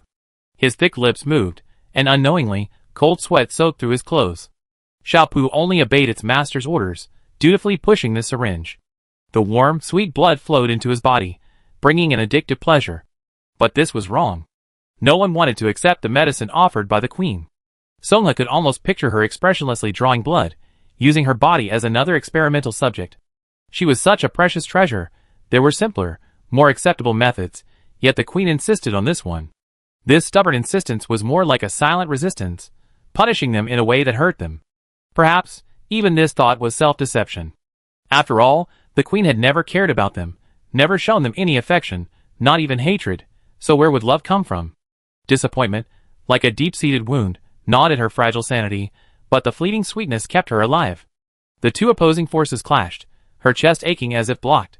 Resilient roots burst forth from countless openings, enveloping the entire room, greedily breathing the same air as her, finally offering some respite. Thankfully, Songha had ultimately endured it. The last day passed quickly. This day was no different from the previous ones, but perhaps because her long-cherished wish was finally about to be fulfilled, Tao Charan felt a little nervous. She finally fell asleep that night, but a series of nightmares began to plague her. At first, she was walking in a downpour. The air was filled with a damp scent of wood, and she soon saw the small wooden house. The dim, yellowish light flickered in the rain. She stood by the window, watching two figures inside. They were arguing fiercely, but Tao Charan couldn't hear anything. After the woman's figure collapsed, Tao Charan felt as if she were trapped in a closed, dark space. She instinctively hugged herself, curling into a ball, her eyes involuntarily peering through the crack in the cabinet door. She knew exactly what was outside. Blood. Endless blood. The woman's skirt resembled a flower forcibly opened. A white cat lay in a pool of blood. The man's figure was tall and terrifying. He dropped the murder weapon, laughing maniacally as he picked up the woman's corpse. I love you. I love you so much. Why don't you love me? The scene shifted, the dream setting changing incredibly quickly. She lay on the lab table, the smell of disinfectant still lingering in her nostrils. The man, many times taller than her, the man she once knew so well, pressed down on her with a strange, sinister smile. His well-maintained hands caressed her face intimately, their legs touching, sending a wave of nausea through her. Ran, I love you. I done so much for you. How can you be like your mother, not loving me? The scene shifted again. This time, she stood on the stage, surrounded by rows of silent listeners. Most of them were tall, robust men, sitting there taller than her standing, like unshakable mountains, heavily pressing down on this fragile world. And on her, frail figure. Of course we love this world. Is Dr. Tao blaming us? I seem to remember that all those genes and viruses were researched by you, Dr. Tao yourself. What? Now that the world has become like this, isn't it too late to stop? Are you trying to shirk responsibility? Tisk, it's said that the previous head of the Tao family was a psychopathic antisocial man, who would even kill his wife and daughters. Dr. Tao, did you inherit his father's talent and research this to destroy the world? And now you want to target us innocent people? The malice was overwhelming, like an endless downpour from the sky, nauseating. People flashed through her dreams, their faces blurred, but beneath them were tall, strong bodies, radiating arrogant power, or perhaps authority.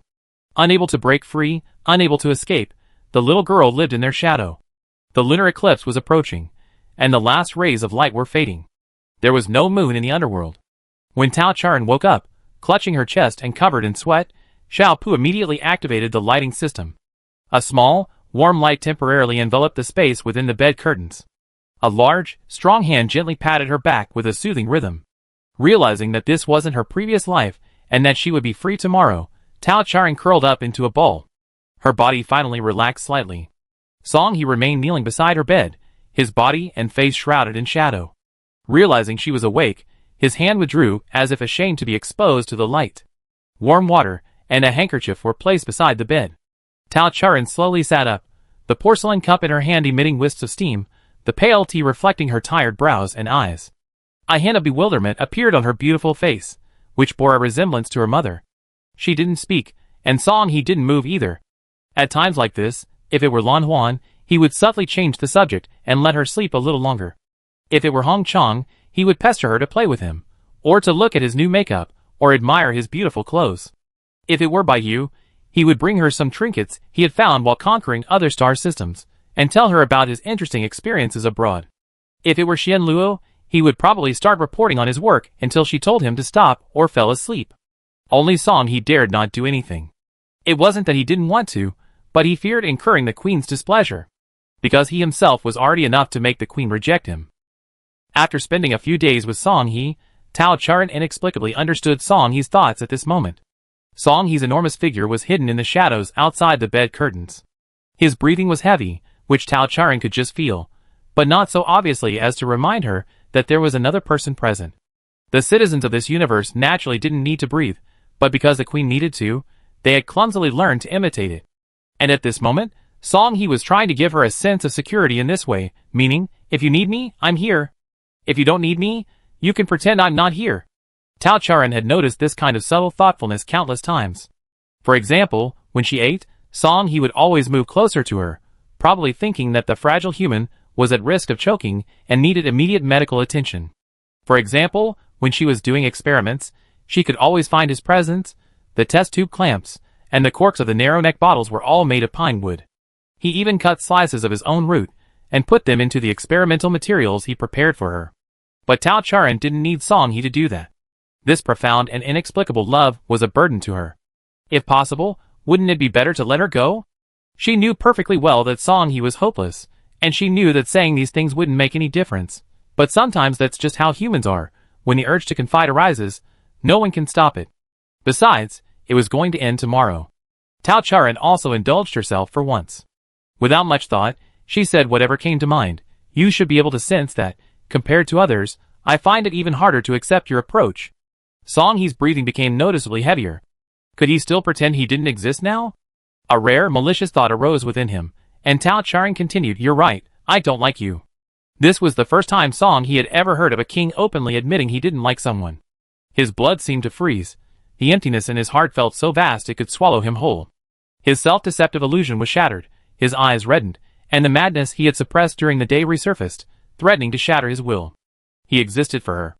Now, what meaning did his existence hold?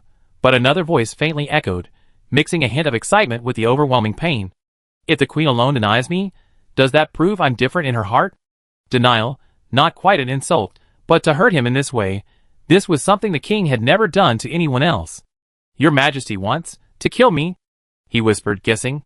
Knowing the king as he did, this was highly unlikely, but the mere thought only fueled his excitement. He could even hallucinate the sound of blades piercing flesh. If his blood splattered on the king's skirt, if the king could derive even a sliver of pleasure from it, it would be an unparalleled honor, and he would be blissfully happy. A lurking beast cast a covetous glance from the darkness. Tao Charan was already used to this, and refused to even consider what Song He might be thinking upon hearing these words, much less respond to his outrageous speculation. However, at this crucial moment, going berserk was absolutely out of the question. Tao Charan quickly followed up, This isn't your problem. It's because seeing you always reminds me of my father and uncle, and some of my former collaborators. Chapter 171. Since they were mentioned, the rest of the words seemed easier to say. Perhaps because she had honed her speaking skills after leaving the palace, Tao Charan felt her expression was becoming increasingly fluent. You're very much like them, all very strong, making me feel powerless to resist. When she uttered the word father, Song He stopped all his thoughts, focusing solely on listening to her. Seeing that she didn't continue, he thought for a moment before asking, Does your Majesty think that I might also harm you? That wasn't it. Tao Charan was absolutely certain that since she came to this world, no one had ever intentionally wanted to harm her. In fact, they all had an overwhelming protective instinct towards her. Even with their many absurd ideas and the numerous troubles they caused, their initial intention was always to protect her. It's not the resemblance in appearance, but in stature. Thinking back, neither my father nor my uncle were as tall as you. The reason I have that impression is probably because I was so young then. The height difference was too obvious. Song He was over 2 meters tall, an insurmountable mountain whether standing, sitting, or kneeling, easily obscuring her figure. Just like back then, they easily committed atrocities, and she couldn't escape the shadow of their absolute power. That disparity was so striking that she remembered it even in this life. And what I just mentioned, those collaborators of mine. Actually, things were already chaotic back then. The weak were all dead, and those who remained had undergone genetic modification, averaging around 2 meters tall. Very few were shorter than me. Very few, not none. Tao Charan unexpectedly thought of that person, wondering what had become of him. Your Majesty, please stop. As if sensing her next words, Song He seemed to anticipate her words. He nervously tried to interrupt, leaning slightly towards the bedside bathed in lamplight. I was 6 when my father killed my mother, and I couldn't do anything. I was 9 when my uncle killed my father, and I still couldn't do anything, but I didn't want to. My uncle. Your Majesty. Stop. Song He's voice tightened, his voice sharp and piercing for the first time, interrupting her. Tao Charan never wanted to make eye contact, and she didn't glance at Song He even as she spoke these long words. She simply stared at the tea in her hand, watching the rising steam gradually blur her reflection on the water. When my uncle tried to violate me, I was 15. I was finally able to do something. But before I could do anything, someone else did it for me. Your Majesty, please stop talking. Then, I finally turned 18. Adults should have the right to choose, so I finally did something. But I... Your Majesty. Song He's half-body emerged from the darkness, grabbing Tao Charan's sleeve under Xiao Pu's cold gaze. His emerald eyes, which should have been full of life, were now overflowing with unbearable pain, almost weeping blood, a chilling sight. No need say more. He almost uttered each word, drowning out Tao Charan's tone. Tao Charan's gaze finally shifted slightly. Before she could see were a pair of hands with prominent veins. Compared to her current calm, he seemed to be the one trapped in the past, unable to move on. You remember. You all remember. Whose memories did you inherit? Tao Charan asked abruptly. She still couldn't force herself to meet Song He's gaze, even though she knew there was something she wanted in Song He's eyes. At this moment, she suddenly felt a little curious. What was she like in the eyes of these madmen in her past life? Was she like her father, or the elders in the family, who saw her as a pitiful scourge? Or like her uncle, or her former colleagues, who saw her as an inhuman, workaholic research machine? Or like those who had only heard her name, who saw her as a world-destroying witch, or a naive scapegoat? What was their mindset in recognizing her as their queen? Song He's fists clenched tighter and tighter. For a moment, Tao Charan even felt that he might suddenly erupt and tear her frail body to shreds. Berserk mode was never a rational phenomenon. She was certain that her influence would eventually wear off, just as immortality was impossible in this world. Xiao Pu's defense system was fully activated. But Song He didn't hurt her. He only grasped the corner of her sleeve, not even causing a ripple in the tea in her hand. Your Majesty, whose memories do you think ours belong to? Unexpectedly, Song He answered like this. He neither evaded the question nor answered honestly, revealing everything as Tao Charan had expected. In that instant, blurry faces flashed through Tao Charan's mind. Precise probabilities were calculated one by one, but ultimately, she couldn't pinpoint a single face. She didn't know. She wasn't sure. Confusion returned to her face. I knew it. Song He loosened his grip. He couldn't tell if he felt relief or bitterness, but he comforted her. If you don't know, there's no need to worry. You just need to know that I love you, and that has nothing to do with any memories. It's simply because you are the queen, nothing more. Why am I the queen? Because we all love you. Tao Charan couldn't understand. Love wasn't a good word in her experience. Most of the time, it brought her pain and disgust. Song He didn't give her the answer she wanted to hear. Your Majesty, you don't need to care what we think, nor do you need to test me with your past. I assure you, whether we know these things or not, no matter how we express our love, no one will stop you. He saw through her. Tao Charan didn't like to talk, but after leaving the Star Moon Palace, she always had reasons to speak. Every word she spoke had its purpose, not merely the result of emotion. The tea in the cup gradually cooled. Songha rose to refill her cup, kneeling closer. Perhaps you don't know, but love is more important to us than our own lives. Without your love, we would become those monsters you remember. But you don't need to understand, nor do you need to accept it. Because true love has nothing to do with the beloved, it only works on the one who gives love. At least for me, your happiness is above all else. Whatever ending you desire, I will achieve it for you. Although there will be some difficulties. Please rest assured, you will achieve your wish. Song He spoke with great certainty, but having witnessed her own experience, Tao Charan dared not believe him. Although he said achieve your wish, who knew what their interpretation of her wishes would be? Especially considering she had said she disliked Song He, what if they really understood it as her wanting to kill all the citizens? The more she thought about it, the more likely that possibility seemed. But it'd be over tomorrow. Even destroying the world shouldn't happen so quickly, right? Whether it was the nightmare or tonight's test, it all stemmed from Tao Charan's unease. She had little experience with success in her life, and the closer she got to the end, the more nervous she became. She always felt that her research seemed to have missed something. Your Majesty, just do what you want to do. As for the past, Song he summarized, mentioning the topic Tao Charan had just raised. He seemed hesitant about how to proceed, but finally spoke. In fact, ever since Song he learned about these things, he had always fantasized about a day when he could talk to the Queen about the past, letting those shadows dissipate with a light touch. Of course, now wasn't the best time, but since the Queen wasn't avoiding the topic, he had to give a formal response that represented his true thoughts. Although you probably don't care how I view your past, it's actually a very precious memory for me. Before this, I always wanted to know what the Queen's past was like. Was it like those old records described, with a lovely infancy and a lively, mischievous childhood? Although it's not quite what I imagined, the scene of you being held by adults while doing experiments when you were barely taller than the lab table is just too adorable. How can humans have such small, soft fingers? The serious yet confused expression on your face as your fingers tap the equipment already foreshadowed your current demeanor. But I can't help but smile. I feel so lucky and happy to be able to see these. You probably don't know how despairing it is to have love that is destined to be unrequited. No, I'm not blaming you. In fact, I really don't want you to experience that feeling, because that would truly drive me crazy. It's just that whenever I feel like giving up, looking back at these memories always gives me a reason to keep going. But I also feel regret, or rather resentment, when I see those scenes you described. I don't understand why they would hurt a little child like that. How could they do that to someone as adorable as you? I hate myself for appearing so late, for not being by your side then. If we were destined to meet, why couldn't it be at the most opportune time? Your nightmares have become my nightmares too. You said I was too strong, but I didn't even have the power to dispel nightmares. I could only watch as you were tormented by these nightmares year after year, day after day. The past cannot be changed, but I still have a chance for the future. I want you to be happy in this world, but I don't know why. The more I do, the more mistakes I make, the more mistakes I accumulate. The world you see is probably the same as that world. No, perhaps even worse than the world that hurt you.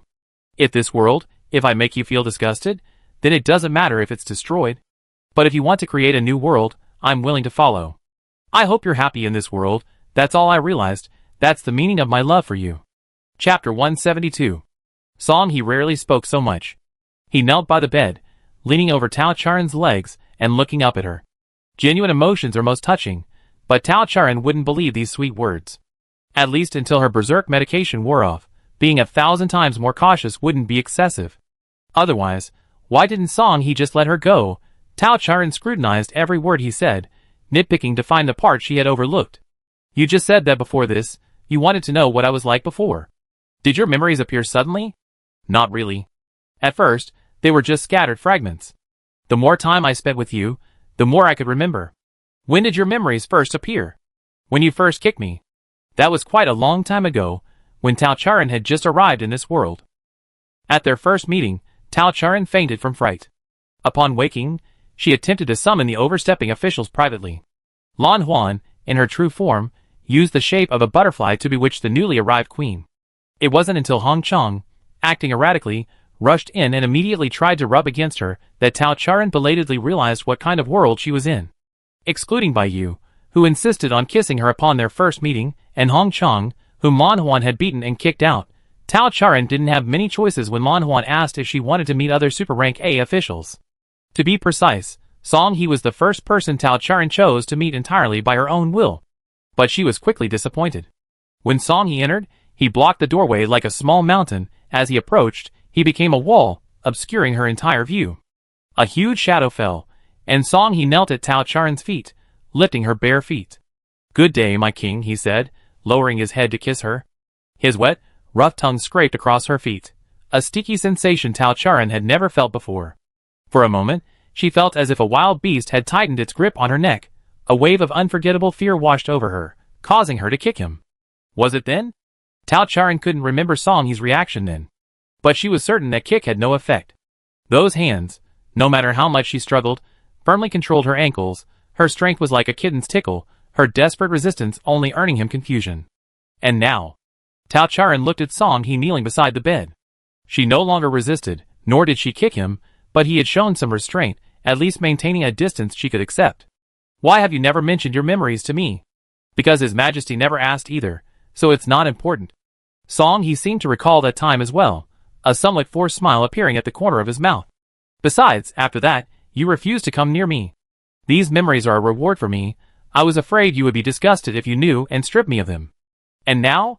Is it because she asked that he has to answer, or is it because he can now accept losing these memories? Tao Charan didn't ask. In fact, she had indeed made such a plan. After all, she didn't have a penchant for exposing her past to others. Moreover, for her, manipulating the minds of citizens was just a piece of cake, and causing someone to lose their memory wouldn't be difficult either. But the premise is a certain person, not the entire world. How many of you have these memories of me? I don't know. Do Lan Huan and the others have them? I don't know. You haven't told anyone else about me? No. You haven't heard anyone else talk about these things either? No. Tao Charan found it unbelievable. Judging from Song He's behavior, he might have witnessed her past life. Such a bizarre thing, and it concerns the queen, yet he remained tight-lipped. Without the queen's order, everyone shared a secret until she lifted the veil of secrecy. Such terrifying discipline was completely beyond Tao Charan's comprehension. The Radiant cult had so many different schools of thought on how to interact with the queen. But on this small matter, they all made the same choice. Otherwise, Song He wouldn't have said I don't know. Although Songtao Palace wasn't as well connected as Chauncey Workshop in terms of information flow, it was the largest and most populous of the 5 sections. Even he hadn't noticed anything amiss, meaning no one had truly discovered it. But Tao Charan herself had. Lan Huan definitely knew. He even hummed the lullaby his mother sang. Zhongwen probably knew too. He impersonated his mother. Zhongwen had merged with so many consciousnesses, so they could all possibly know. Therefore, Hong Chong definitely knew too. Hong Chong's mental link had most likely been used on by Yu and Xian Luo. Realizing all this, Tao Charan was overwhelmed. Her embarrassing past was laid bare before everyone. For someone with social anxiety, it was an unbearable burden. The thought of how they would see her, whether with pity or respect, made her want to disappear into the ground, never having to face Song He's blatant confession again. Perhaps sensing the queen's displeasure, Song He tried to comfort her. Although I don't know who has memories of your past, I can assure you that unless you ask, no one will mention these things to anyone else. That was uncertain. Besides, weren't there already enough people who knew, especially the thought that they might be like Song He, reliving her experiences day and night. The bittersweet memories known only to her becoming the subject of others' gossip and judgment, made Tao Charan genuinely feel at that moment that the world might as well be destroyed. Does your majesty not believe me? Or did you really see someone spreading these things, or deliberately bringing them up in front of you? No, not at all. Lan Huan cleverly concealed his reason for singing lullabies. Zhongwen repeatedly conjured up his mother's image, all to complete his plan. Even at the very end, though both knew the truth, he never mentioned any specific details about their past lives. Tao Charan suddenly realized. They really were intentionally avoiding her past. I can't know what other people are thinking. But I will absolutely not share these memories with anyone. On one hand, these are my own treasured possessions. On the other hand, I think you probably don't want others to know, and you certainly don't want to remember them yourself. Seeing those images already caused me great pain. You, having personally experienced those things, must have suffered 1,000 times more than I have. Every time I see it, the pain returns. I'd love to feel the same pain as you, but you shouldn't, and I selfishly don't want you to suffer anymore. If forgetting makes you feel better, then forget it. Let bygones be bygones. This is the kind of love I experienced. If others loved you as much as I do, I'm sure they would make the same choice. As he spoke, Song He's eyes rippled with azure waves, like a forest after a spring rain, gently accepting and embracing all the pain in the world. He was so human that Tao Charan, who still wouldn't give him a second glance, seemed like a monster devoid of humanity. The citizens of this universe were nothing but madmen in human skin, constantly proclaiming their love for her. Did they truly know what love was? They were arrogant, violent, and bloodthirsty, emotionally detached. Even the most numerous and weakest of the Class C citizens wouldn't feel any positive emotions towards others. This was the first time Tao Charan had heard Song He so trusting of the other citizens. But Tao Charan believed Song He was right. This wasn't based on Song He's own reputation, but rather on Tao Charan's experiences after arriving in this world. Song He might not be the first to develop memories. There's no reason why others wouldn't know what Song He knows. In fact, When Tao Charan suspected they had memories they shouldn't have, she had Xiaopu perform calculations. Countless variables were simulated to determine probabilities, with the most likely influencing factors being the time spent with her, the frequency of contact, and the manner of those interactions. Bai Yu, Luo Ying, Shenling, Yu Yuan, Song Ming, Shui Xiao, Lin Qi, Han Xiao Qi Hong, Jin Huan, Yin Huan, Zi Huan, Dong Jin, Tian Shu, Ling Yu, He Huan, Er Ha, San Hua, Hai Yu, Zhang Wen.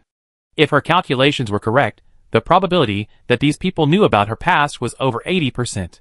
However, in actual interactions, apart from Zhang Wen, or rather, the consciousness fusion entity who demonstrated this, almost everyone else showed no flaws, leading her to doubt her own judgment. Now, Song He's situation might be another possibility. If they all knew. If they were all willing to keep this secret. Then her past wouldn't be an obstacle to her future, would it? Xiaopu remained above her head, dutifully fulfilling its role as the light source.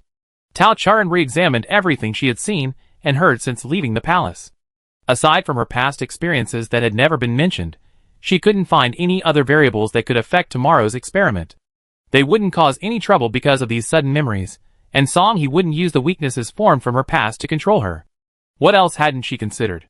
Your Majesty, you don't need to worry, nor do you need to be afraid. As if knowing what Tao Charan was thinking, Song He reiterated his promise, no one will stop you. Do what you want to do. But she remained uneasy.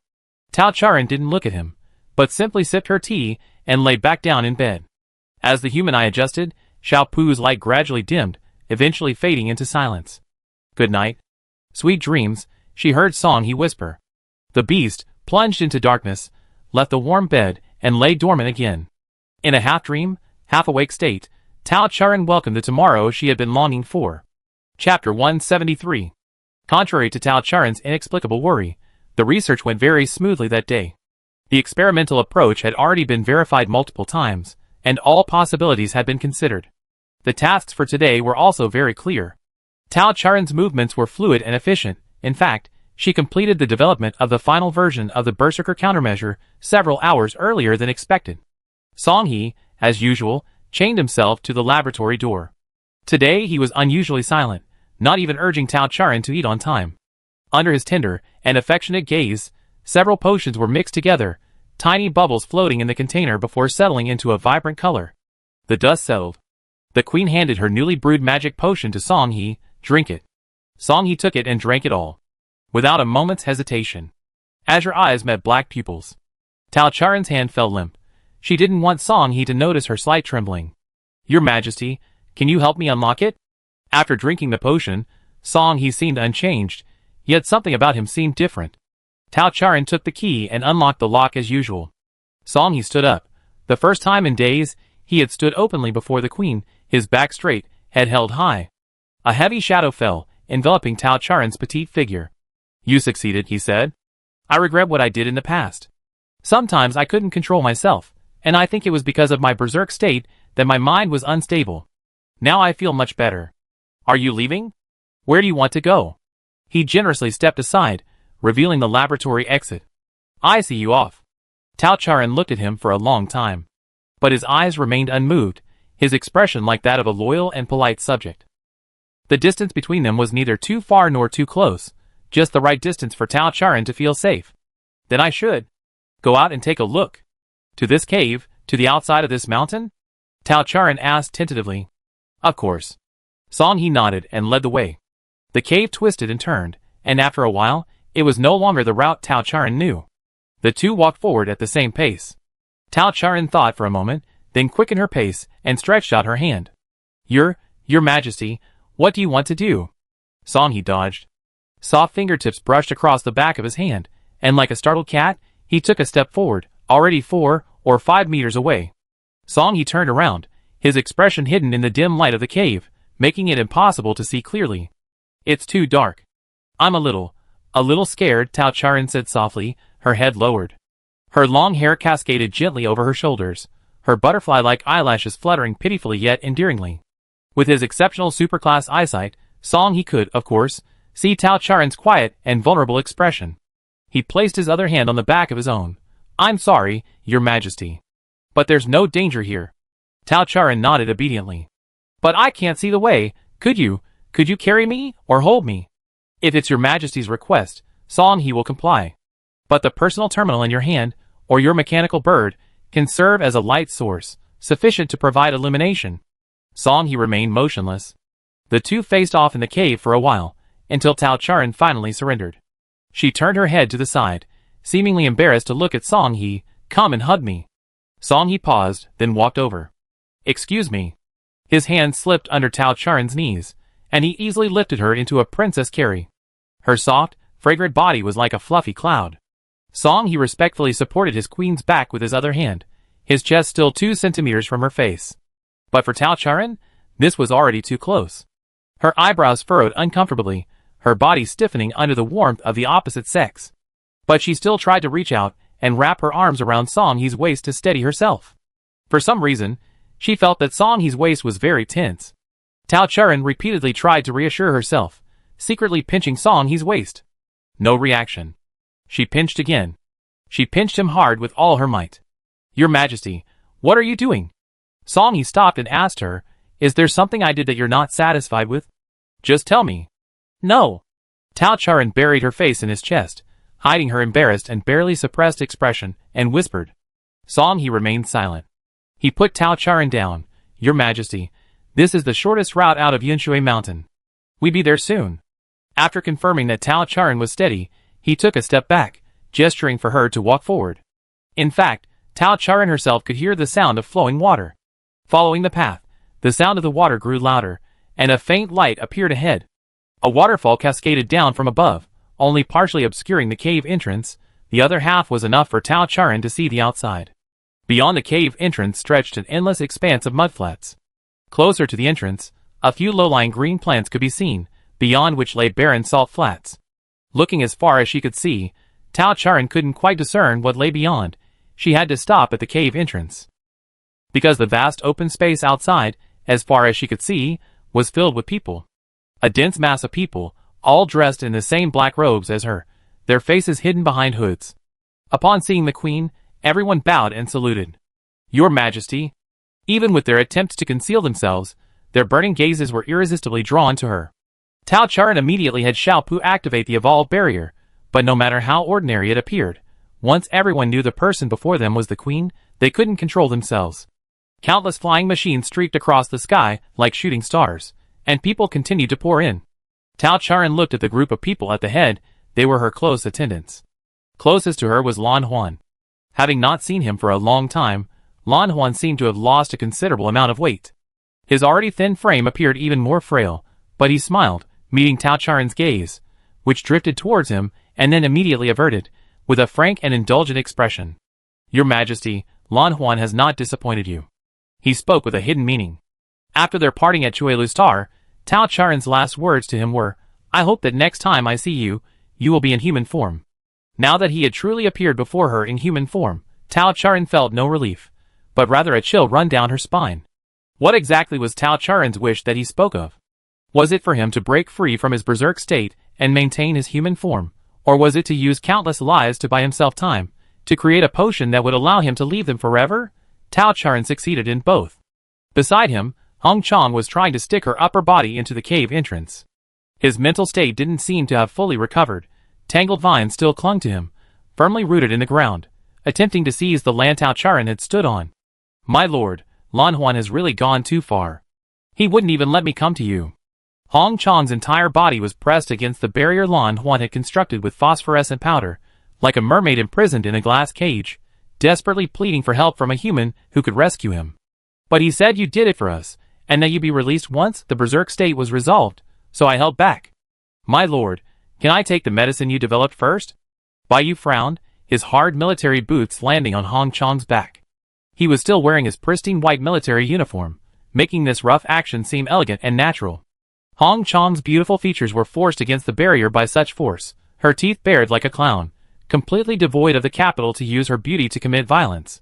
What are you doing? Ignoring Hong Chong's disheveled cries, Bai Yu knelt on one knee, looking up at her. Your Majesty, I heard you have created a potion that can cure berserk states. Congratulations, you have finally achieved your wish. Berserk states have always been the biggest factor in the loss of members of Qi Lu. On behalf of everyone in the tower, I thank you for your efforts. We will fully support the future promotion of the potion, ensuring that no citizen in the universe is left behind. Xian Luo also stepped forward, his dark eyes, similar to Tao Chu Ran's, carrying a certain resolute determination. Chan Sifang will also do its utmost. If you are willing to publish the formula, we will assist you in large-scale replication. In the future, the use of this medicine will also be added to the Citizen Registration Ordinance. Every new citizen must take your medicine to apply for a Light Network account. Songtao Hall 2. Songha followed up from behind. I know I have committed sins. But whoever becomes the new hall master will help the other sects complete this task. Further behind them, Tao Charing glanced around and saw many familiar faces. Bai Yun's red eyes shone brightly. His excitement at seeing the queen, mixed with an unquenchable infatuation, made him almost frantic, his ears twitching incessantly. Lin Qi hid in the crowd, toying with a small, empty cup. Ziwan was still clutching his doll, but the doll's face was buried in his chest, hidden from everyone. Tao Charan didn't look any further. She vaguely understood that those she had met after escaping the Star Moon Palace were probably all here now. They hadn't even tried the newly developed potion yet, and they trusted her so much? Such unanimous agreement was rare. Perhaps sensing Tao Charan's suspicions, Lan Huan concluded, because of what we've done, the king may not trust us. But the berserk state must be resolved. We all await your gift of the medicine. Even if things change in the future, what you need to do now is already decided, isn't it? Yes. They were willing to test the potion, and this was the best opportunity available. Moreover, if she continued to hide now, given the fervor of the citizens present, it would be questionable whether she could even escape smoothly. And her initial lie, that she was escaping the Star Moon Palace to cure her berserk state, would also fall apart. The potion, shimmering with brilliant light, was copied many times by Xiao Pu and passed around to everyone here. May our king be free from the shadows. May our king be happy. May our king be free. Lan Huan was the first to drink the potion.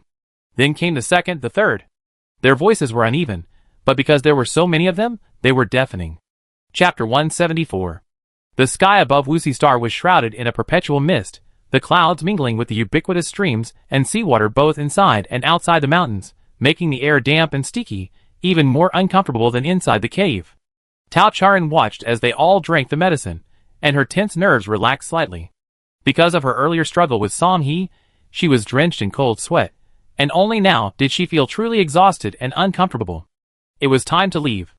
This moment had been waited for far too long. Tao Charan even felt as if she were in a dream. How could she phrase it to relinquish her authority and leave as a matter of course? Before she could speak, Lan Huan stepped forward, blocking her view of the others. Your Majesty, your potion is very effective. I have never felt so clear-headed and alert, and my body seems completely my own, no longer out of control no matter how I use it. This feeling is truly wonderful. I believe that under your leadership, we will create a more beautiful and habitable universe. Oh, forgive my intrusion, but I don't yet know your plans for the future. Tao Charing quietly stared at the butterfly pattern on Lan Huan's clothes, vaguely guessing his arrangements. From what I know of you, you don't seem to like the Star Moon Palace. It's alright, we already taken the medicine, you don't need to be nervous. No one will go berserk or do anything to you. It's just that the universe has just regained order, and we have just recovered from the chaos. Could you please temporarily return to the Star Moon Palace to preside over some affairs, and leave after everything has transitioned smoothly? You come, is that not allowed? She tried to struggle. Thank you for your trust in me.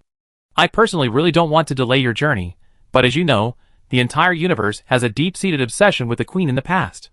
Even the 5 of us cannot replace your position in the hearts of your subjects. If you leave suddenly, I worry about chaos during the handover. To be honest, I'm not very confident myself. After all, I haven't even been able to handle the conflicts between the 5 of us since you left. No one will listen to me, Your Majesty. He smiled wryly, trying to reason with her and appeal to her emotions. Tao Charan, having suffered from social anxiety for so many years, was utterly speechless.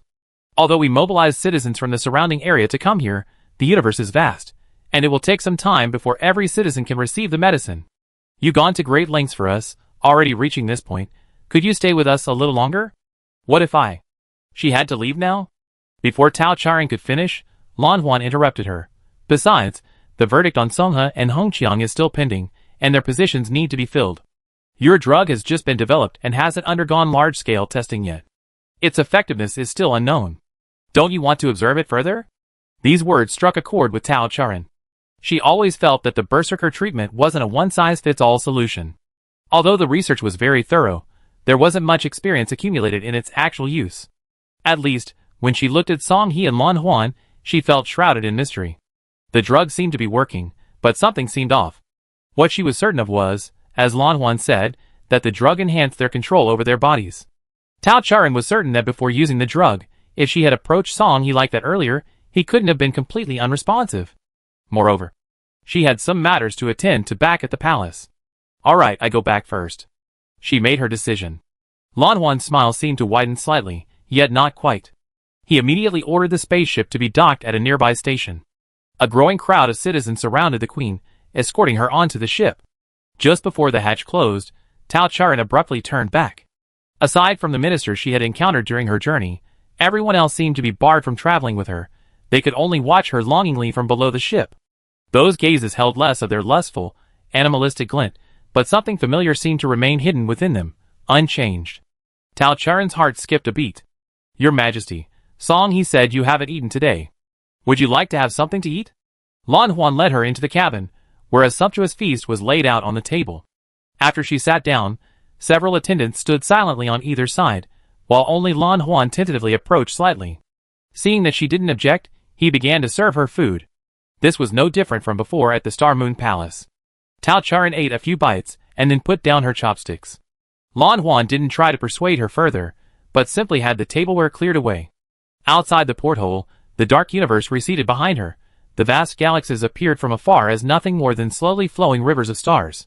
Tao Charan watched for a while, then felt drowsy and soon lost consciousness. When she woke up, she was back at the Star Moon Palace.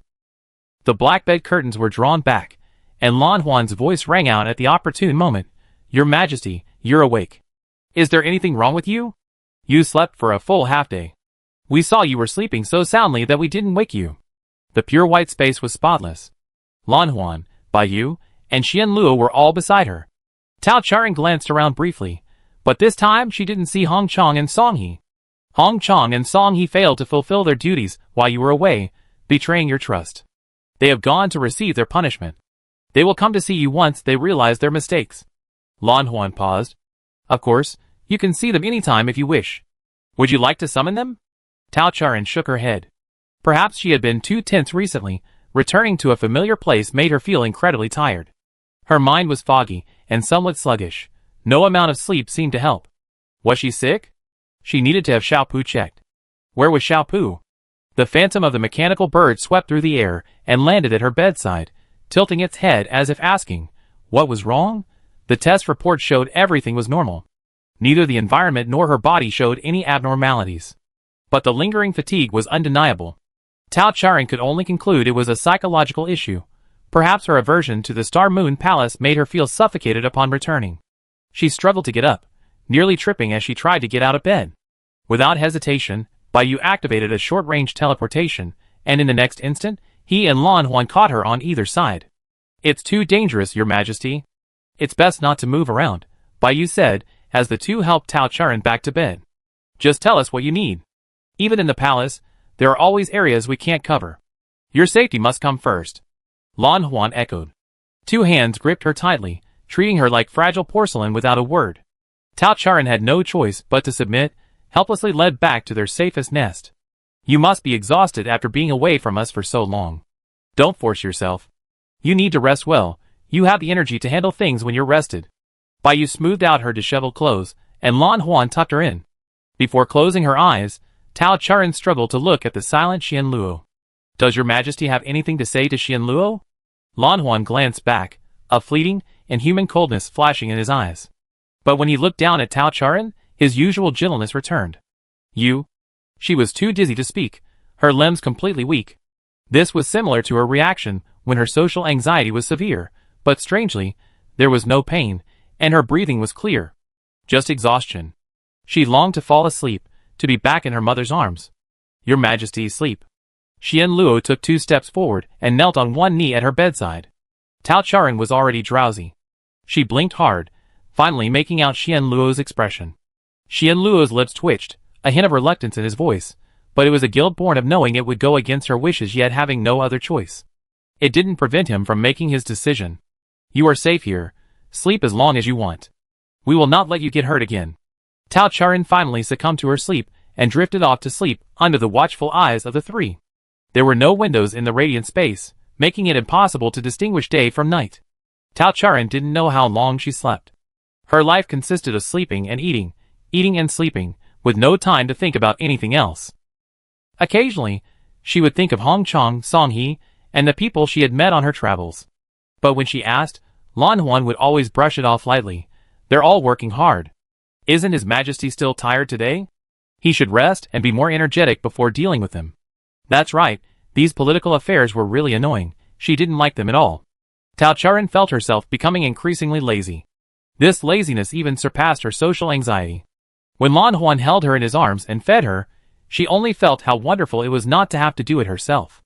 Ah, chewing is so tiring. Why don't Lan Huan and the others do this for her too? Tao Charin thought this matter-of-factly. These days, she could only see Lan Huan, Bai Yu, and Xian Luo. They took increasingly meticulous care of her, wanting to be with her every day. Whenever she opened her eyes, at least one of them would be there. They would wash and dress her, carry her anywhere, without her having to lift a finger. Her legs, limp from exhaustion, didn't matter who was lying next to her, as long as they didn't disturb her sleep. A month passed. After a week without ever considering leaving, Tao Charin finally opened her eyes in the middle of the night. She felt suffocated. Her wrist was pierced, the flowing blood brought her back to her senses. The vines clung tightly to her body, continuing to multiply and grow, trying to cocoon her. They promised. Why, are they still injured? Red Rose's cold face pressed against her wrist, licking the sweet-smelling blood. This scent was so familiar, it had soothed him countless times during his mental breakdowns, yet now it was the source of his madness. I was just about to ask, weren't you supposed to be immune to madness? Tao Charin thought blankly. Chapter 175. Has the development of the Berserker countermeasure failed? Where did things go wrong? As Tao Charin was pondering this, Song He pulled Hong Chong off her, and said in a deep voice, You frightened His Majesty. Supergrade saliva has healing properties. The dripping flower sap covered her wrist. Tao Charin looked down. The small wound had healed, new flesh growing and bulging out of the skin, but it looked like it would leave a scar in the next few days. Lan Huan, I'm going to settle accounts with Lan Huan. Hong Chong, however, wasn't bothered by being separated from Tao Charin. Dragging the vines beneath her, she crawled out, disappearing from the radiant space in the blink of an eye. Perhaps her research was successful. It's just that the result was somewhat off. Only Song He and Tao Charin remained in the room.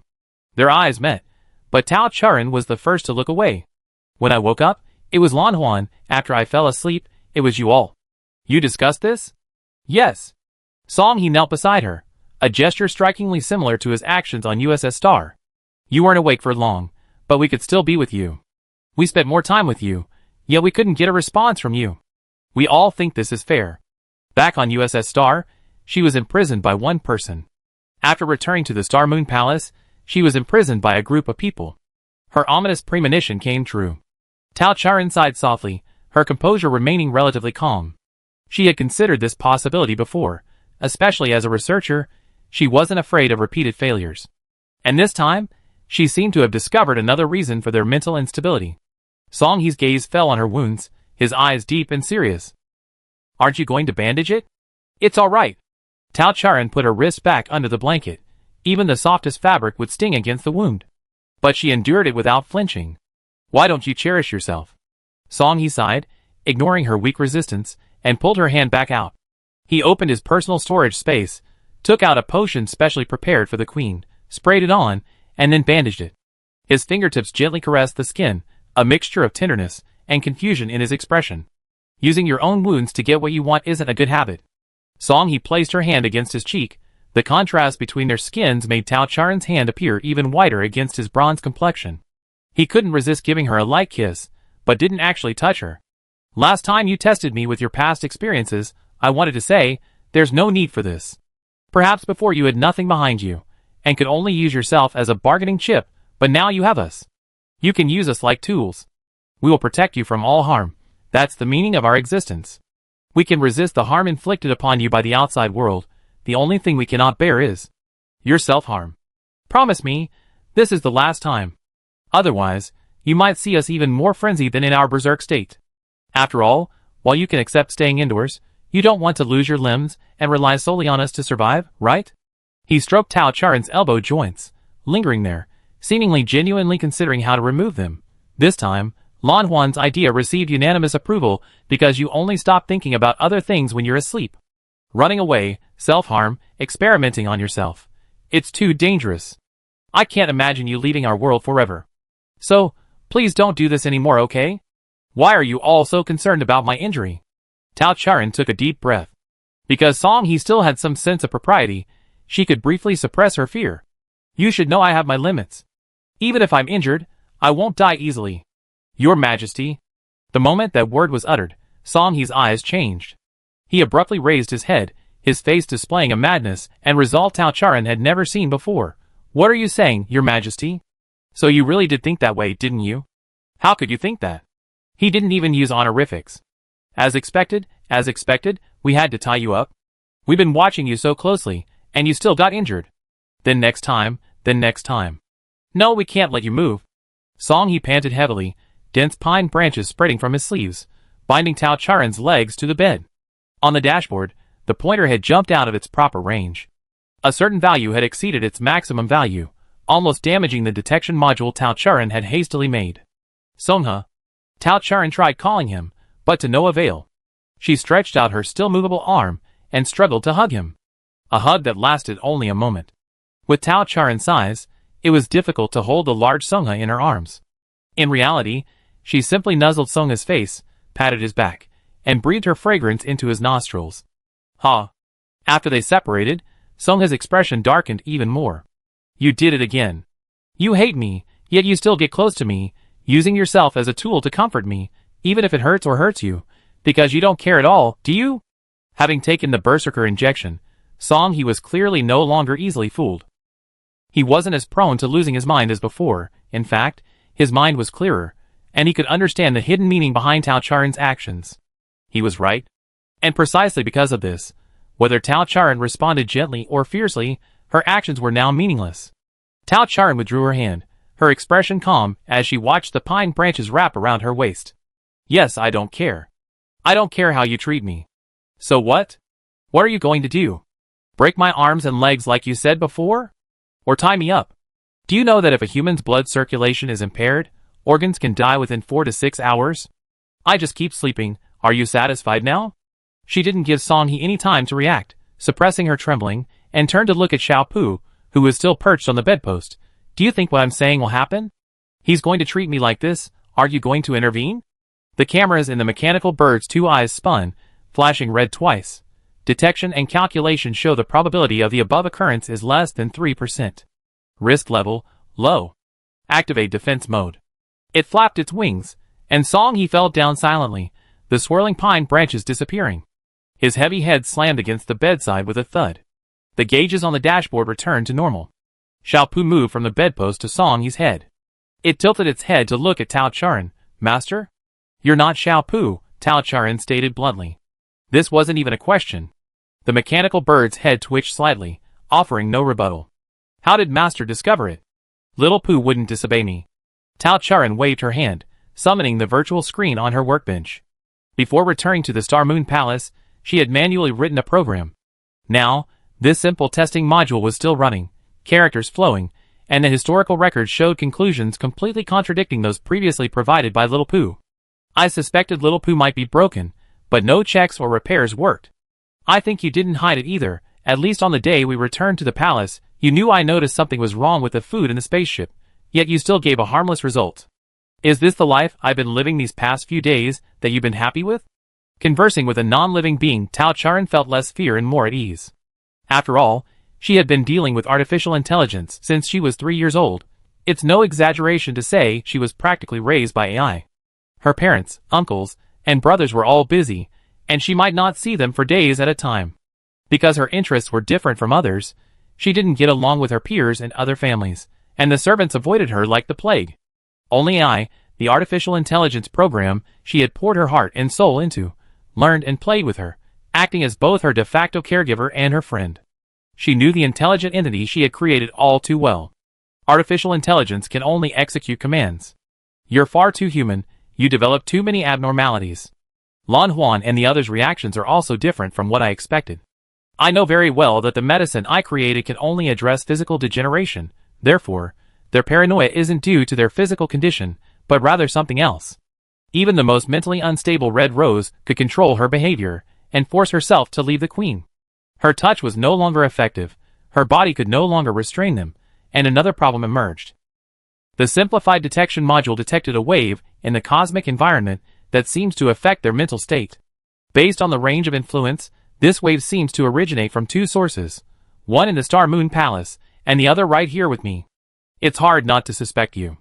But I myself am too influential as a variable, and I have difficulty controlling myself. To collect more reliable data, I allowed them to do what they did to me. Now I'm certain. I don't understand. You've been helping me all along. Why betray me now? If Lil Pooh wanted her to return to the Star Moon Palace, there were clearly more convenient ways. For example, directly placing her location on the Light Network, or contacting Blue Illusion and Xian Luo in her name, her journey would have ended long ago. But it didn't. In fact, it was mostly obedient, only slow to react to certain tasks. It wasn't until her berserk treatment was successfully developed that it began to clearly exhibit a certain tendency. I didn't betray my master. Xiao Pu will never betray my master. The mechanical bird hopped on Song Yi's head, ruffling his hair.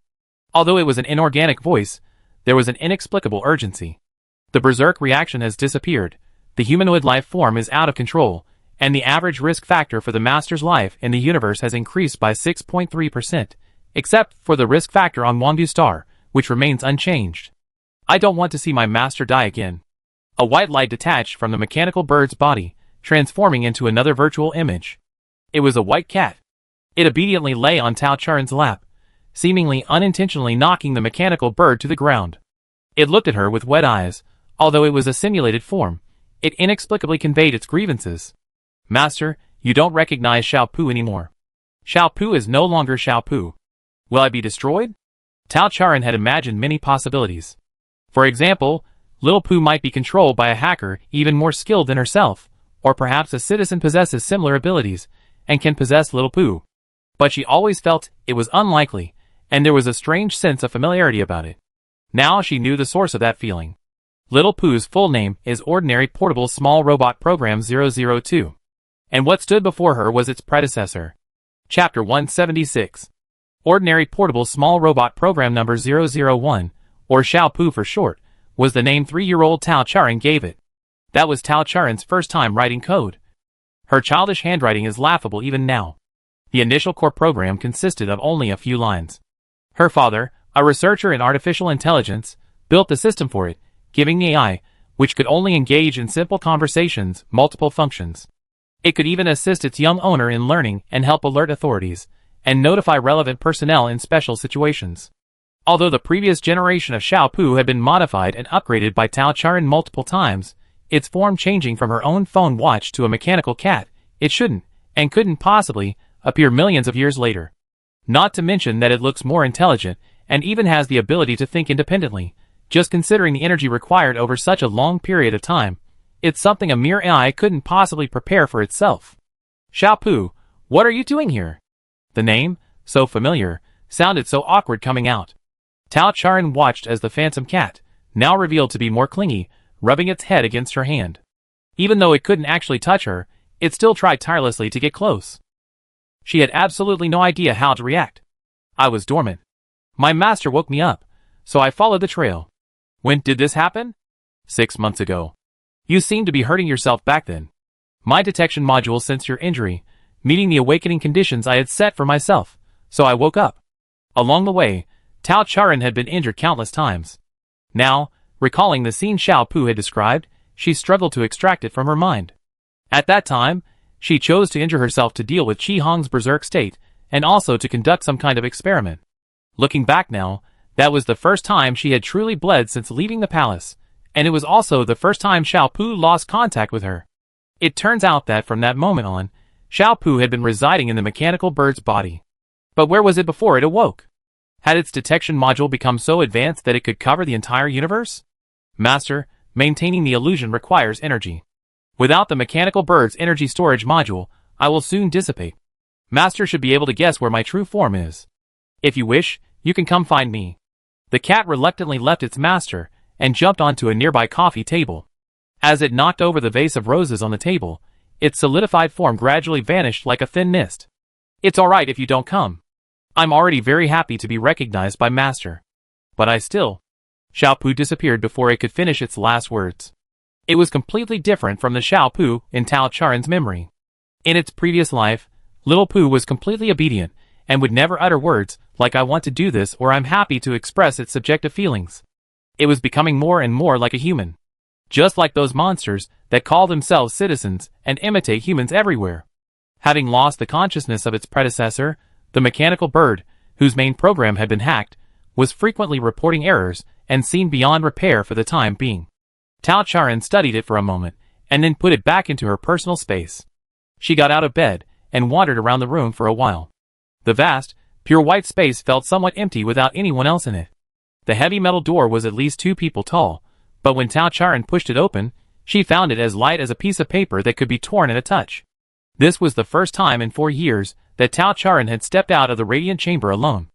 Outside the door were several collection rooms piled high with rare and precious treasures. Tao Charen peeked furtively, and seeing no one was there, she openly examined the things that nominally belonged to her. Jewelry and ornaments of all kinds, fine clothes and elegant garments were piled up everywhere.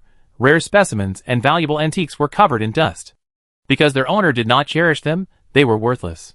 Tao Charen walked and looked around, passing through these rooms, pushing open many doors, until she reached a long corridor. The last time she walked this path was during the annual festival. The colorful stained glass windows reflected sunlight, creating a dappled path on the floor, overlapping with her memory. But this time, the corridor was empty. Only the sound of her own footsteps echoed within it. Tao Charen quickly discovered that the corridors were interconnected, with doors on either side seemingly leading in different directions. Without Xiao Pu or Lan Huan, she didn't know which door to open and felt inexplicably hesitant. The footsteps stopped. In that instant, the stained glass window pattern transformed into a real butterfly, fluttering to her, lingering for a moment, before flying forward. It led Tao Charen straight ahead, straight ahead. She pushed open the last door, and the artificial sunlight dimmed slightly, allowing Tao Charen to immediately adjust to her surroundings. Behind her stood a majestic palace, a huge full moon resting atop the Star Moon Palace, 5 stars orbiting it, illuminating the center of the royal capital. Before her was a large plaza, with the residential area visible in the distance on the other side. But now, the entire planet seemed deserted, the only sound the rustling of leaves. Beside Tao Charen stood a massive tree. It towered into the clouds, its length seemingly endless, almost completely obscuring the enormous Star Moon Palace. The trunk was so thick it would take a dozen people to encircle it, its bark was gnarled and knotted, its branches and leaves lush, yet not a single leaf had fallen. This tree appeared to be many years old. Now, thinking about it, it was quite abnormal for such a gigantic tree to exist on this artificial planet. This was the second time Tao Charen had seen this tree. The first time, she had been born from this tree, now, she was returning to it. She stood before the trunk. Beep. Iris recognition in progress. Iris authentication successful, facial recognition successful, genetic testing successful. Dr. Tao, welcome back to the laboratory. The trunk opened. The internal elevator carried her upwards, to the treetop. Tao Charen was very familiar with the interior decor. It was the place where she had worked for many years in her previous life. Now, the central part of the laboratory, where the experimental culture tanks should have been, had been replaced by a giant treatment chamber. The chamber door was open, and the white cat jumped down from the partition above the treatment chamber, immediately rubbing against Tao Charen's feet. Master came to find me. So fast, I'm so happy. What happened? Master, do you remember what happened before you woke up in this world? I only remember going to my birthday party, giving a report at the party, and then something happened, and after that, I don't remember anything. The white cat nodded in a human-like manner, lying on Tao Charen's shoe. You didn't have me with you at the time, so I don't know what happened at the banquet. But by the time Subject Zero brought you back, you were already unconscious and dead. Subject Zero. This was the first time Tao Charen had heard this name since arriving in this world. Thinking about it, she realized she hadn't thought about this person in a long time. He was her first experiment, and also her most powerful and successful one. What was his name again? It seemed to be Chiu Ling. His surname was Chiu. Her uncle's name was Chiu Yin, and he was her uncle's child, nominally her brother. A perpetually immature, bloodthirsty madman, whose greatest skill was patricide. Tao Charon was somewhat dazed. Fragments of information finally surfaced in her mind. I don't know what Zero did, but you started breathing, yet you remained asleep. Zero said you might wake up one day, or you might not. I've been waiting. Later, when the energy was almost depleted, to ensure the healing chamber you were in could continue operating, I chose to hibernate, the white cat said. While you were asleep, to prevent accidents, I set you as a monitoring subject. I would receive an alert if you were injured and could rush to your side immediately. That's all I know. What happened to that world after I died? Did the experiments finally stop? Why are there only scattered pieces of information left now? Everything that Little Pooh spoke of was clearly about her, and what she cared about most wasn't herself. I don't know, Master. I only know that shortly after you fell into slumber, the main planet exploded, leaving nothing behind. Zero escaped with me and your laboratory, wandering the universe in a spaceship, searching for habitable planets. One day, Zero disappeared too, and then I entered hibernation. After your death, my control was limited to your laboratory. I don't know much about the outside world. However, according to the event deduction module, the explosion is very likely related to Zero. But he never mentioned it to me. I cannot provide you with definitive information. Little Pooh from her previous life knew nothing. That's understandable, after all, she restricted Little Pooh's activities before the banquet. As for Zero, if it were him, destroying the world was indeed something he was capable of. Tao Charon went to the control panel and skillfully accessed various data. The white cat followed her like a little tail, lying beside her as she worked, wagging its tail, and yawning as it watched her. The familiar interface unfolded before her, the time recording method still following that of her previous life. The year is 23,728 in the star calendar. Her memories are still stuck in the year she died. That was star calendar 1382. More than 20,000 years. The world has changed beyond recognition. Because the time is so vast, Xiao Pu's memory is simply insufficient to cover such a massive history. The records that can be traced back are roughly 500 years ago, when Tao Charon and Xiao Pu were both in hibernation, and nothing had happened. Until Tao Charon awoke, the spaceship's gangway opened automatically, and she was transported to this world. Tao Charon fast-forwarded through all the records, noticing that the entire spaceship's energy bar, the Tree of Life's energy bar, was almost empty. She found it hard to imagine what kind of energy source could sustain this ancient spaceship for tens of thousands of years. But it had actually done it, even continuously radiating mechanical waves into the universe, firmly controlling the consciousness of all life in this world. Can we stop? The stop button was right beside her, but Tao Charon looked to the white cat, seeking its opinion. Master, may I ask you 2 questions? After receiving Tao Charon's approval, the white cat gracefully approached her. The medicine you've been taking these past few days was personally made by Xian Luo. He uses medicine very cautiously, and employs the most advanced technology. Aside from causing drowsiness, the medicine only has the benefit of nourishing the body, without any side effects. Why didn't Master accept it, preferring to harm herself to set up a mechanism to force herself to wake up at a fixed time? If her attendants had asked this question, they would have been somewhat resentful. Love is often like this, it's not entirely a pleasurable experience. But the fact that Xiao Pu asked this question must mean that its mechanical brain truly couldn't understand it. Because this isn't the life I want, Tao Charon said. Even if the life you want is full of danger, even the risk of dying again? It pressed. Yes. The white cat nodded. I understand. Then there's one more question. Before your last death, the day before you went to your birthday party, you shut down most of my permissions, refused to let me follow, and left your latest research results with Zero. At that time, you already knew your fate, didn't you? Chapter 177. I'm not sure, but I have a guess. There was no need to hide the past anymore, so Tao Charon told the truth. I had already decided to state my position at my birthday party, since that's when the most people will be there. I said I disagreed with continuing the experiment, and I wanted to release all my experimental records. They injected me with my newly developed gene modification agent, trying to turn me into a test subject so I could research a cure for myself. I guessed they would oppose me, but I didn't know they would do this. Even the most naive young researcher knows the risks of choosing this path. But she did it anyway, because she truly hated that world. To confront cunning and ruthless politicians with such innocent and fearless actions, the probability of death seemed far too high. But you already used yourself as a guinea pig. In my records, your body was frail, but the types of genes and viruses you fused with were no fewer than zeros. Add to that such potent drugs, and even I couldn't predict the consequences. Was that the cause of your death? Perhaps. Then, do you regret it? No. Tao Charan shook her head. I would do it again if I had the chance. It was truly a hopeless world. Even if she hadn't done it, at most in a few decades, as the various genetic mutations became more complex, the world would still face its end. Rational killings increased, while some people profited immensely, even secretly fueling the flames. She was never good at handling these interpersonal relationships and entanglements of profit, and she was fed up with the relentless research day and night. What was once a source of enjoyment had become a heavy shackle for her. And this world was of her own making. The white cat gazed deeply at her. Master, but I regret it so much. I regret obeying your orders and not going to the banquet with you. I regret not being able to stop you, because I am merely artificial intelligence, controlled by you, and unable to protect you freely like Zero. For 20,000 years, every day, every moment, I have regretted it. Regret terrifies me. I can't imagine what would happen if you didn't wake up, nor can I imagine you dying a second time. Too much time has passed.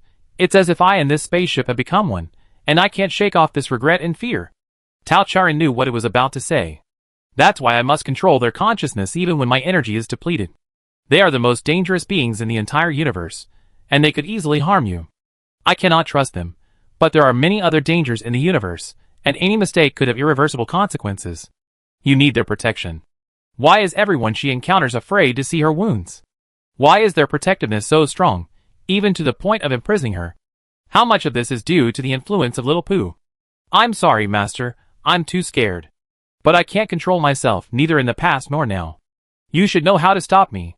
Yes, she knew. A line of large characters flashed on the console screen. Activate self-destruct program? Tao Charan's finger had been hovering over the yes box for a long time. Master, I never understood why, after Madame's death, you and Qiu Yin have always wanted to resurrect her. Now I understand. I also want to resurrect you. Little Pooh has no regrets. Little Pooh is very happy. The white cat jumped into Tao Charan's arms.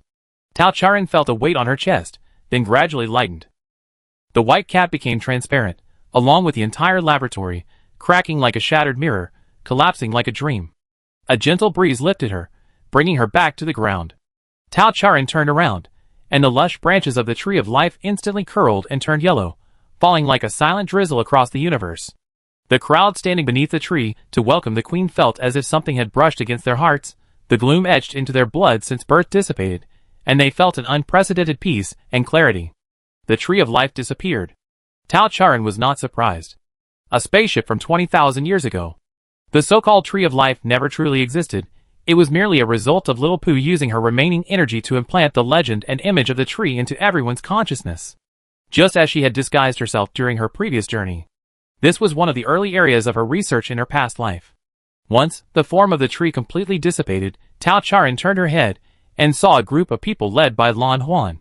This scene was remarkably similar to when they had welcomed her back to the palace on USS Star. But the atmosphere was less eerie and aggressive. Under the artificial sun, pairs of eyes of various colors held encouragement, facing her with the gentlest of gestures. Your Majesty, are you ready to leave? Lan Huan spoke first again. Bai Yu, Xian Luo, Song He, and Hong Chong stood behind him. Hong Chong's face was bruised and battered, indicating she had been severely beaten. She looked somewhat dejected, but strangely, she didn't refute Lan Huan's words. Tao Charan nodded. There weren't many people who came to see her off this time. Besides her close attendants, who had been with her day and night for the past few years, there were only those she had met on her escape journey. Seeing her nod, they all spoke. Your Majesty, have a safe journey. May you have a pleasant time in the universe. There will be no more turmoil, go in peace. No one stopped her. And no one inquired where she was going. Tao Charan's gaze swept around, lingering longer on Z1. He exclaimed awe, and without hesitation tossed aside the doll in his arms. Sorry, it's a habit. He smiled, his azure eyes sincere and genuine. Once everyone quieted down, Lan Huan explained, the two shackles that bound us have been broken. The berserk state and the mind control will no longer occur. We can no longer do anything irrational. Your Majesty, forget the past, and set off for a new world. May the moonlight illuminate your path, may the stars protect every choice you make. Wherever life exists, you can live freely. Tao Charan looked at him for a long time. Strangely enough, the gaze that had once terrified her now seemed perfectly normal. Lan Huan's gaze was gentle as water, flowing with something that gave her courage. Thank you, she whispered, looking into his eyes. In the exchange of glances, Lan Huan understood her meaning. Not just because of his blessing, but because of everything that had happened on their journey. He knew where the queen would go, yet he couldn't control his desire to bring her back, so he deliberately put himself into a long slumber on the planet Chuelu. He returned under the pretext of rescuing her from Songa's imprisonment, but secretly guided her to discover the truth about the control over citizens' consciousness. During her month-long slumber, he was the one who kept the situation under control, preventing the citizens' frenzied protective instincts from causing chaos in the universe. Even now, when she was lost in the Star Moon Palace, he was the one who guided her out and bought her time, giving her the opportunity to contact Little Pooh. After the dust settled, he led everyone to welcome her, but said nothing. But Tao Charan knew everything. Lan Huan smiled, not the superficial, rigidly imitative smile of the past, but a smile that radiated from his eyes before appearing on his lips. His voice was a little hoarse. I should be thanking you. Thank you for pulling us out of the nightmare. Watching the world destroy itself over and over again was truly unbearable. Thank you for breaking our shackles, allowing us to gain freedom. Thank you for teaching us, making us truly human. He dared not utter that word again. Tao Charan's pupils trembled. Watching the world destroy itself over and over again. Neither she nor Xiao Pu had truly witnessed the destruction of the world. The memories they recalled about 20,000 years ago were not hers, and Xiao Pu's. But Tao Charan said nothing. In this beautiful moment of welcoming the future, there was no point in dwelling on these things. I don't intend to return this time. I will also be unable to fulfill my duties as queen in the future, so after I leave, I will post an abdication announcement on the Radiant Network. Lan Huan, will you succeed to the throne? With the world changing, someone must take charge of affairs. Tao Charan believed Lan Huan was the most suitable candidate. You have given so much to this world, you deserve to be remembered. Lan Huan shook his head disapprovingly. I can handle affairs in your stead, but I want your name to be forever engraved on the throne. The crowd behind him echoed his support. Lan Huan is right. It doesn't matter who rules, I only recognize one queen. Me too. This is what you deserve. You have always been the faith of the Radiant cult. If you advocate, the followers may not be able to accept it immediately. On this small matter, Tao Charan did not insist. She believed that time would heal all wounds. Thousands of years later, who would still remember the queen's name, the matter was settled. Lan Huan would temporarily act as her successor, exercising the queen's powers. As for whether it would be abdication or an election later, that was not Tao Charan's concern. Your Majesty, we have a gift we would like to give you. Behind the attendants, the crowd jostled and pushed, until finally Canling stepped forward, speaking to her somewhat cautiously. Standing in the docking station of the capital planet, Tao Charan stared blankly at the colossal object before her. It was a spaceship.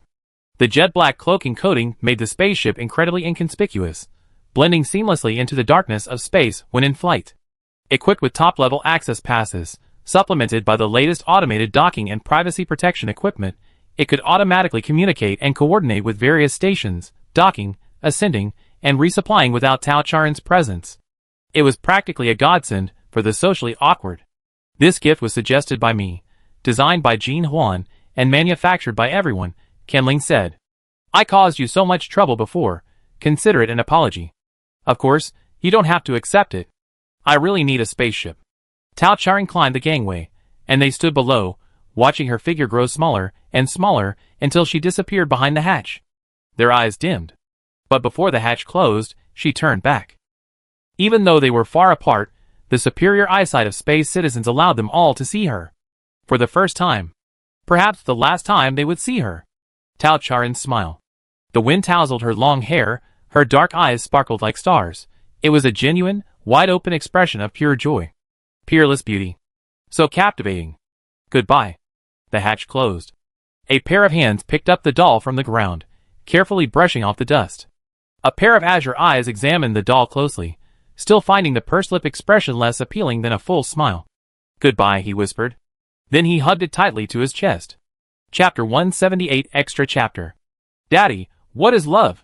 Why does everyone say they love me? Tao Charan was 3 years old then, wearing a sparkly hair clip carefully chosen by her mother, and a princess dress specially made for her by her father, receiving everyone's blessings in the magnificent living room. Her birthday party was attended by celebrities, but the most dazzling figures were the perfect couple in the center of the crowd. The man was tall and handsome. Hearing her question, he laughed heartily, picked her up, And the little girl immediately wrapped her arms around his neck, burying her face shyly in his chest. Love is a beautiful yet painful emotion, and sometimes it can even make you sad. Just like Daddy loves you, so he hopes you can find your own happiness, but when you stay up all night because you're too happy, Daddy becomes really scary. Amidst the laughter of the crowd, Talon lowered his head and kissed the soft top of his daughter's head. Ran, it's okay if you don't understand now, you understand someday. And now, you just need to remember that Daddy, Mommy, Uncle, and Auntie all love you. He added, but Daddy loves Mommy the most. Hearing the incomprehensible phrases, like deeply in love being spoken around her, the 3-year-old frowned. Tao Charan looked at her father, who seemed to be uttering riddles, and then at her mother, who was smiling dignifiedly beside her, and decisively decided to put these abstract words out of her mind. Whatever. She had already found her own happiness, yes, before, because Tao Charan was too young, her birthday gifts were kept by her parents, but this time, she finally had the power to decide what to do with her birthday gifts. Her father was a genius scientist in artificial intelligence, and her mother was a globally renowned celebrity.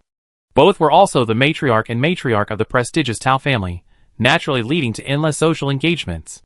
Talon quickly put his daughter down, telling her not to run around, then helplessly watched her nimbly disappear into the crowd like a nimble little fish, taking advantage of her height.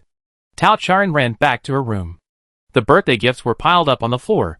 The expensive jewels, beads, and children's toys held no appeal for her, much like a boring banquet and insincere adults.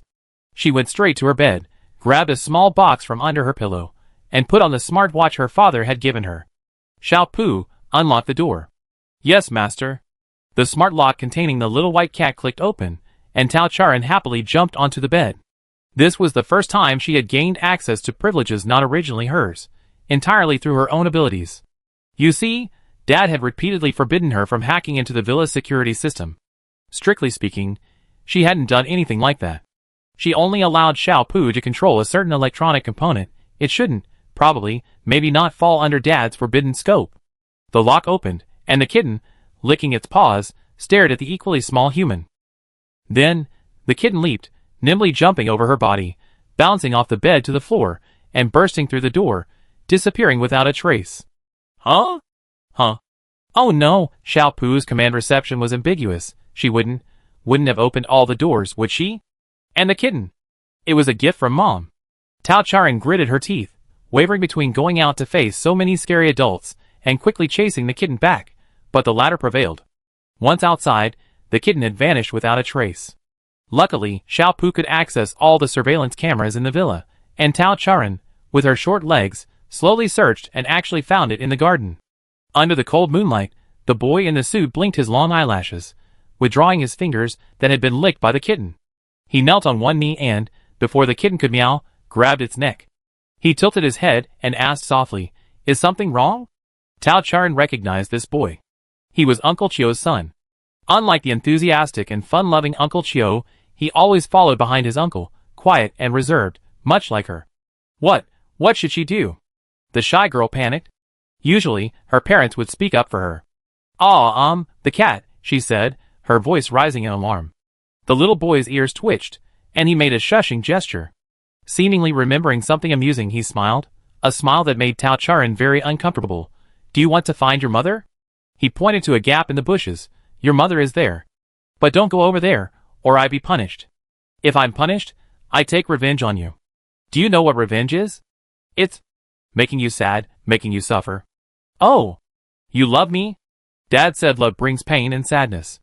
The little boy seemed stunned by her words, his beautiful eyes widening, his voice rising. What nonsense are you talking about?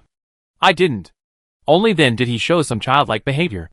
Realizing he was too loud, he quickly turned his head away, but still managed to squeeze out through gritted teeth, "The women in your family. Shameless." What is shame? 3-year-old Tao Charan didn't know. She only knew she had found the kitten, and the kitten couldn't escape from her older brother's grasp. Her mother seemed to be nearby.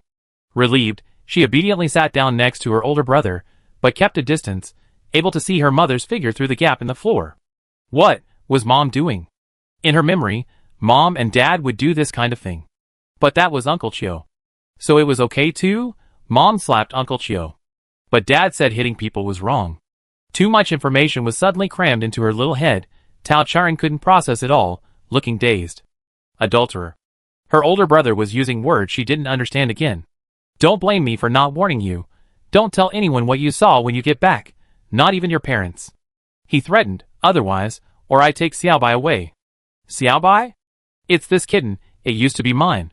Then, because your mom said it was cute, that man gave it to her. Tao Charan glanced at him strangely, not quite understanding the complicated relationship he was talking about, and even less believing that he could break through the security system here like she could. What kind of look is that? If it weren't for the fact that Xiaobai is with you more than with me. The boy bristled, but he quickly saw that Tao's mother had already left, and Xiao Yan was walking towards them. I have to go, take good care of Xiaobai. He quickly shoved the kitten into Tao Charan's arms. Remember what I said, don't tell anyone about tonight. He slipped out through the gap and stood in front of Xiao Yan. The tall man's shadow loomed over him. Nothing unusual was found, father. Xiao Yan seemed to scrutinize him for a moment before speaking. I modified your nervous system, not so you could lie. Who's blocking your way? A faint meow came from the bushes. A knowing glint flashed in Xiao Yan's eyes. Just a discarded experimental subject, he said. Are you blaming me? No. It has no value to me anymore. But Fei Fei likes it, so it's important, even more important than your life. Do you understand what I mean? Understood. One last time. Let's go. The footsteps of the two, one large and one small, faded into the distance. Tao Charan breathed a sigh of relief.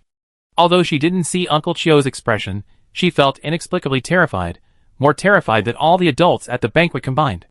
Uncle Chio, why is he completely different from usual? The Chio family and the Tao family are old friends. Her parents have a very good relationship with him. Every time he came, he would bring her lots and lots of gifts, and upon seeing her, he would hug her with a smile, insisting that she call out to him before putting her down. Even though she always hid behind her father and refused to come out, which was quite impolite, Uncle Chio never got angry. He had never spoken to her in that tone. Mom said he was a biologist, very busy with work, but he was always very patient with her, teaching her about many species and even drawing picture books for her himself. The little facts about various organisms he told her were extremely interesting. Even Dad said Uncle Chio spoiled her too much. Tao Charan hugged the kitten in her arms tightly. Another tall shadow loomed over her. She had never seen her father's face so somber. Ran, this is the first time you've seen this, isn't it? He crouched down, exuding a similar air to Uncle Chio. Dad wants to thank you. If Xiaopu hadn't given the system an error, I wouldn't have come looking for you, and I wouldn't have discovered my wife's betrayal.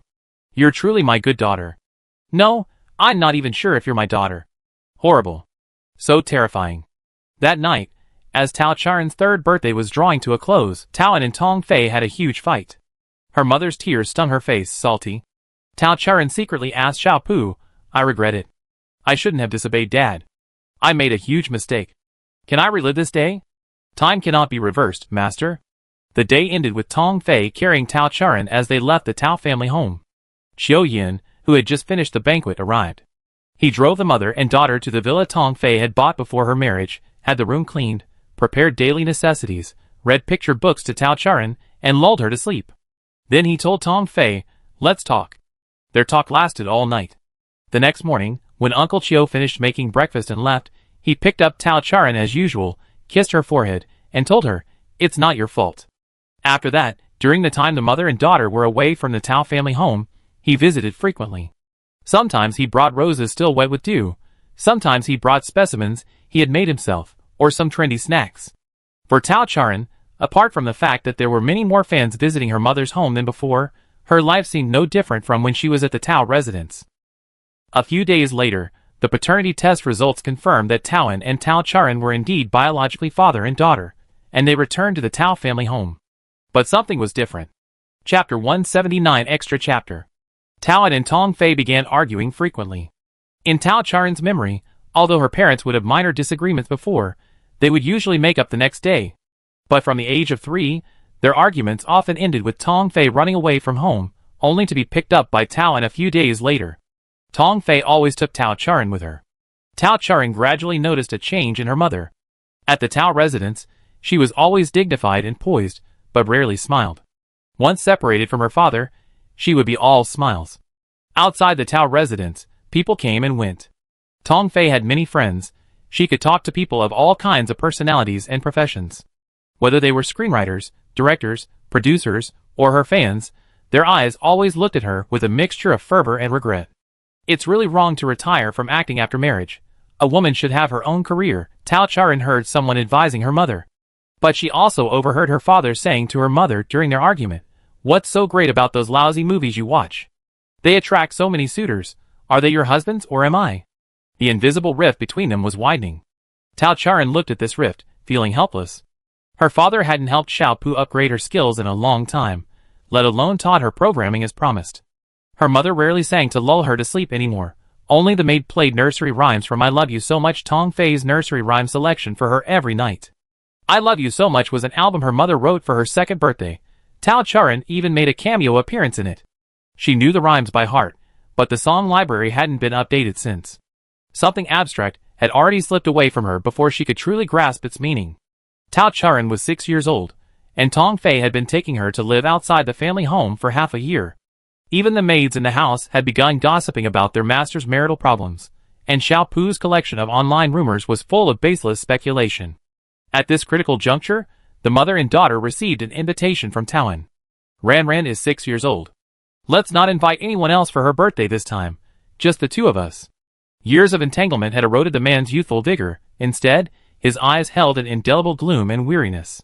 Tong Fei agreed. Tao Charan would never forget that day. It wasn't until that morning that her mother took her back to the Tao family home. Her father drove for a long time, and she sat beside her mother, holding Xiao Bai. It truly was just the three of them in the car. This was the happiest birthday Tao Charan had ever had.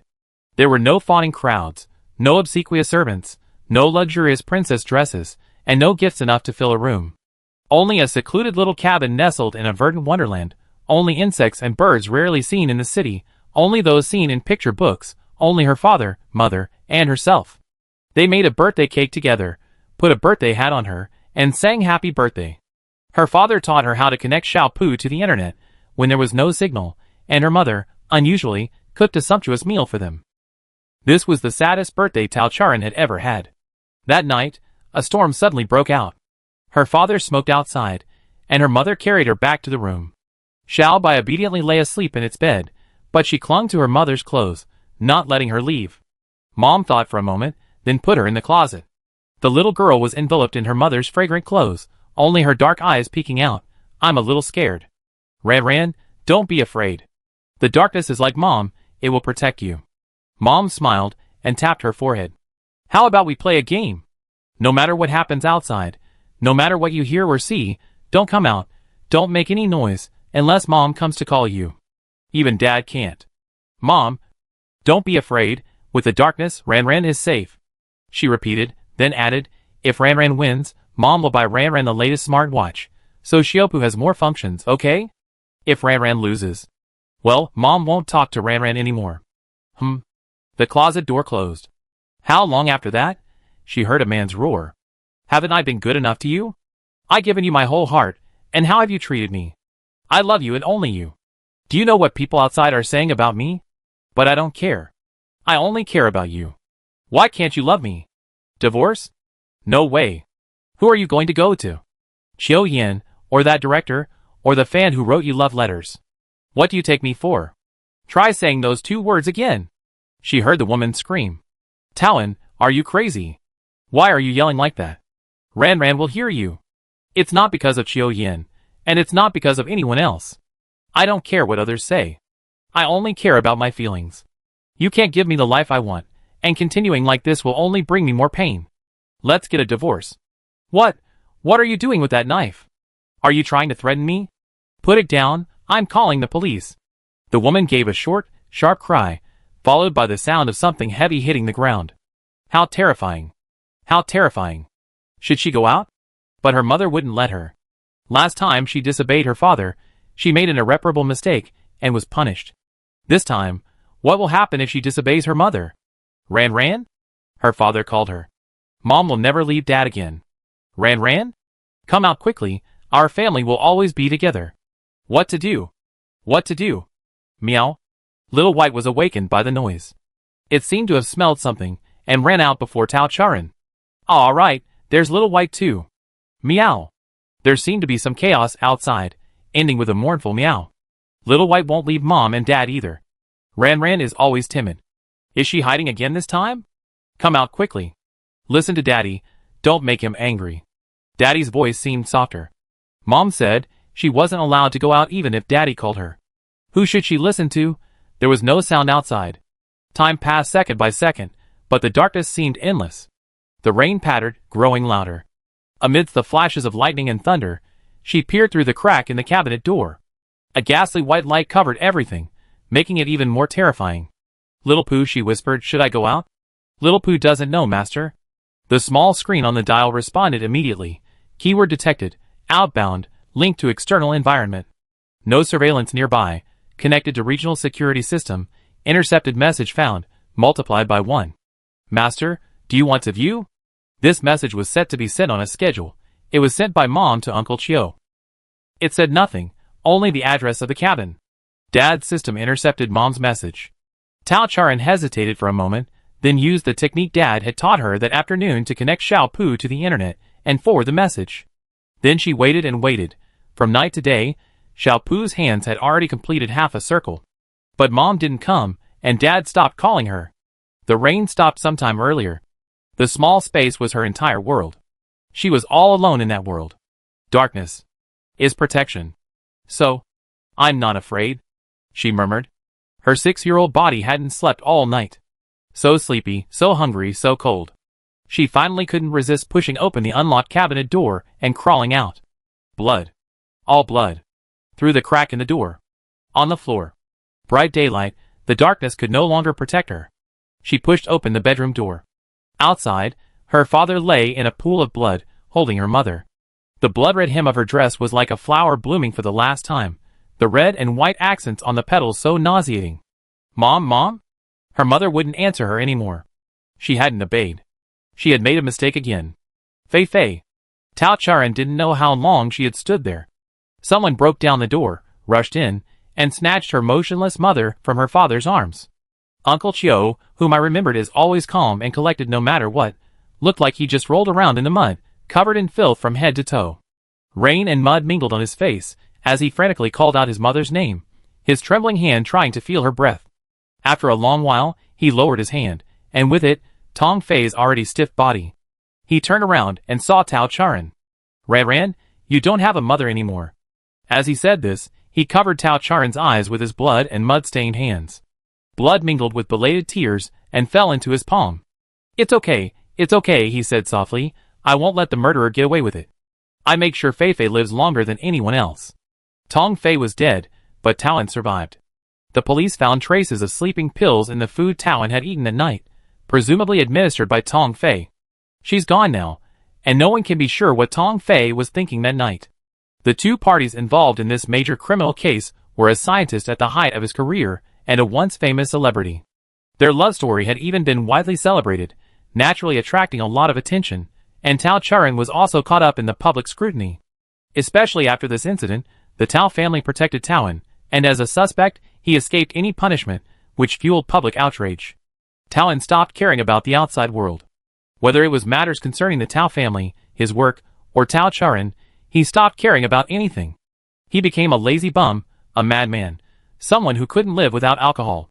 According to the customs of the main planet, 7-year-old Tao Charan was supposed to start school. Taoan didn't remember this, and no one dared to mention it to him. So Chiu Yen took on the role of parent, contacting the best private school for her, preparing all the necessary school supplies, and personally driving her to school. There was another person in the car.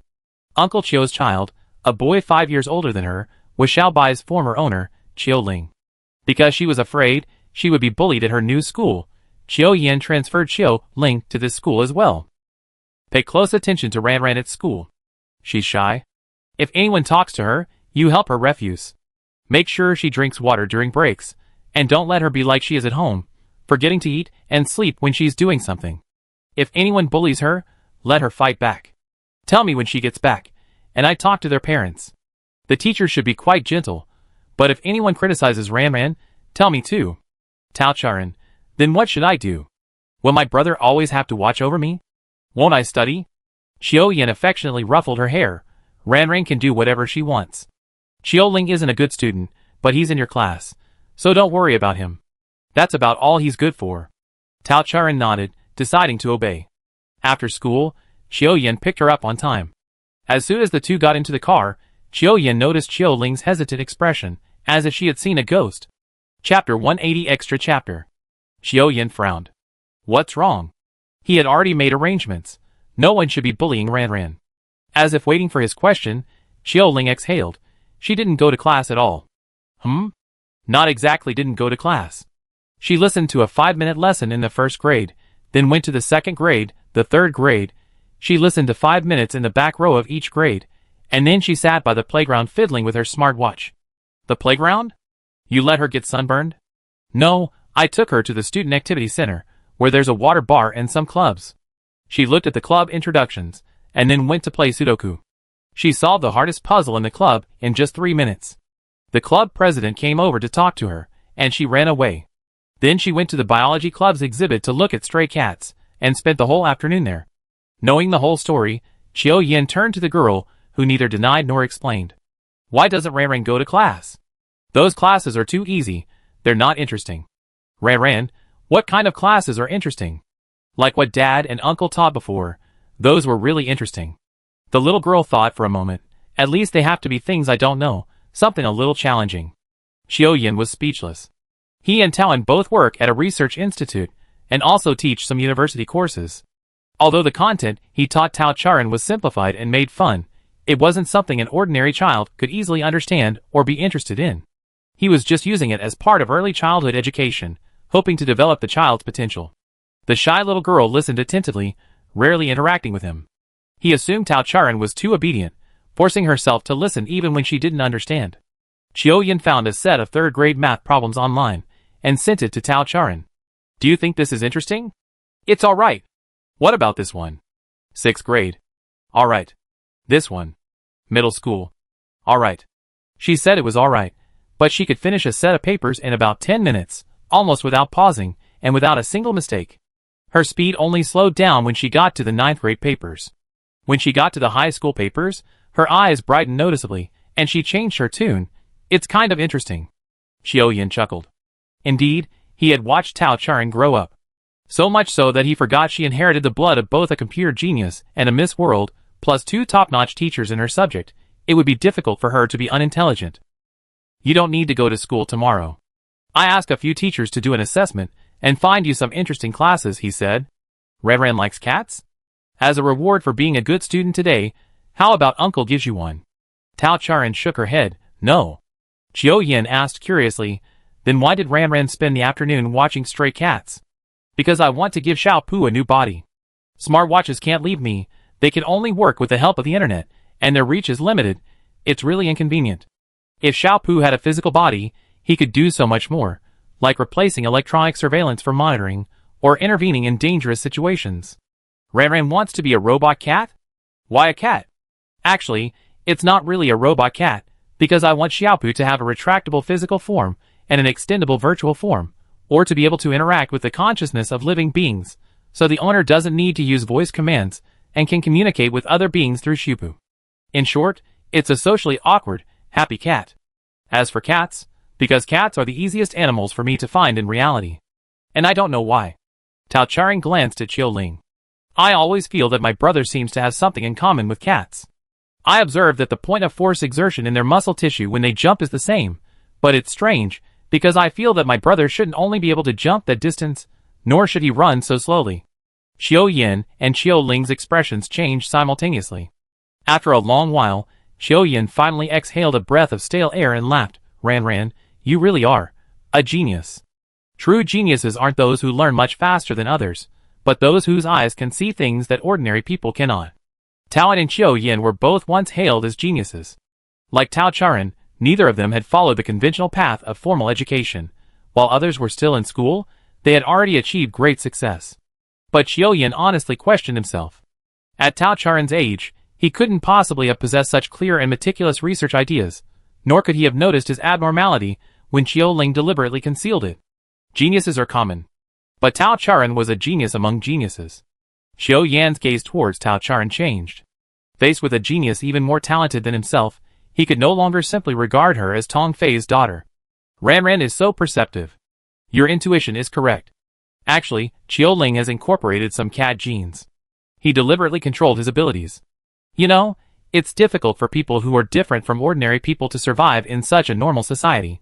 To keep Ran Ran from making a scene, he had no choice but to do this. Tao Charan nodded. But that night, she called Chiu Yin for the first time. I looked up some information, but I still don't understand. How can a person incorporate CAD genes? Won't there be a rejection reaction? Of course there will be. But it's within a controllable range. Chiu Yin left the operating table, leaving Chiu Ling's screams behind. Ran Ran, do you find this interesting? Although it was a question, he already knew the answer. Because Tao Charan, like him, was a born researcher.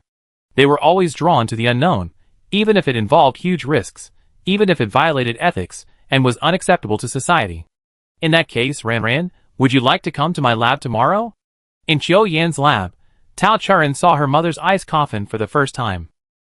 The beautiful woman lay asleep as if she had never been, only her face was deathly pale, and there were traces of blood on her abdomen and neck.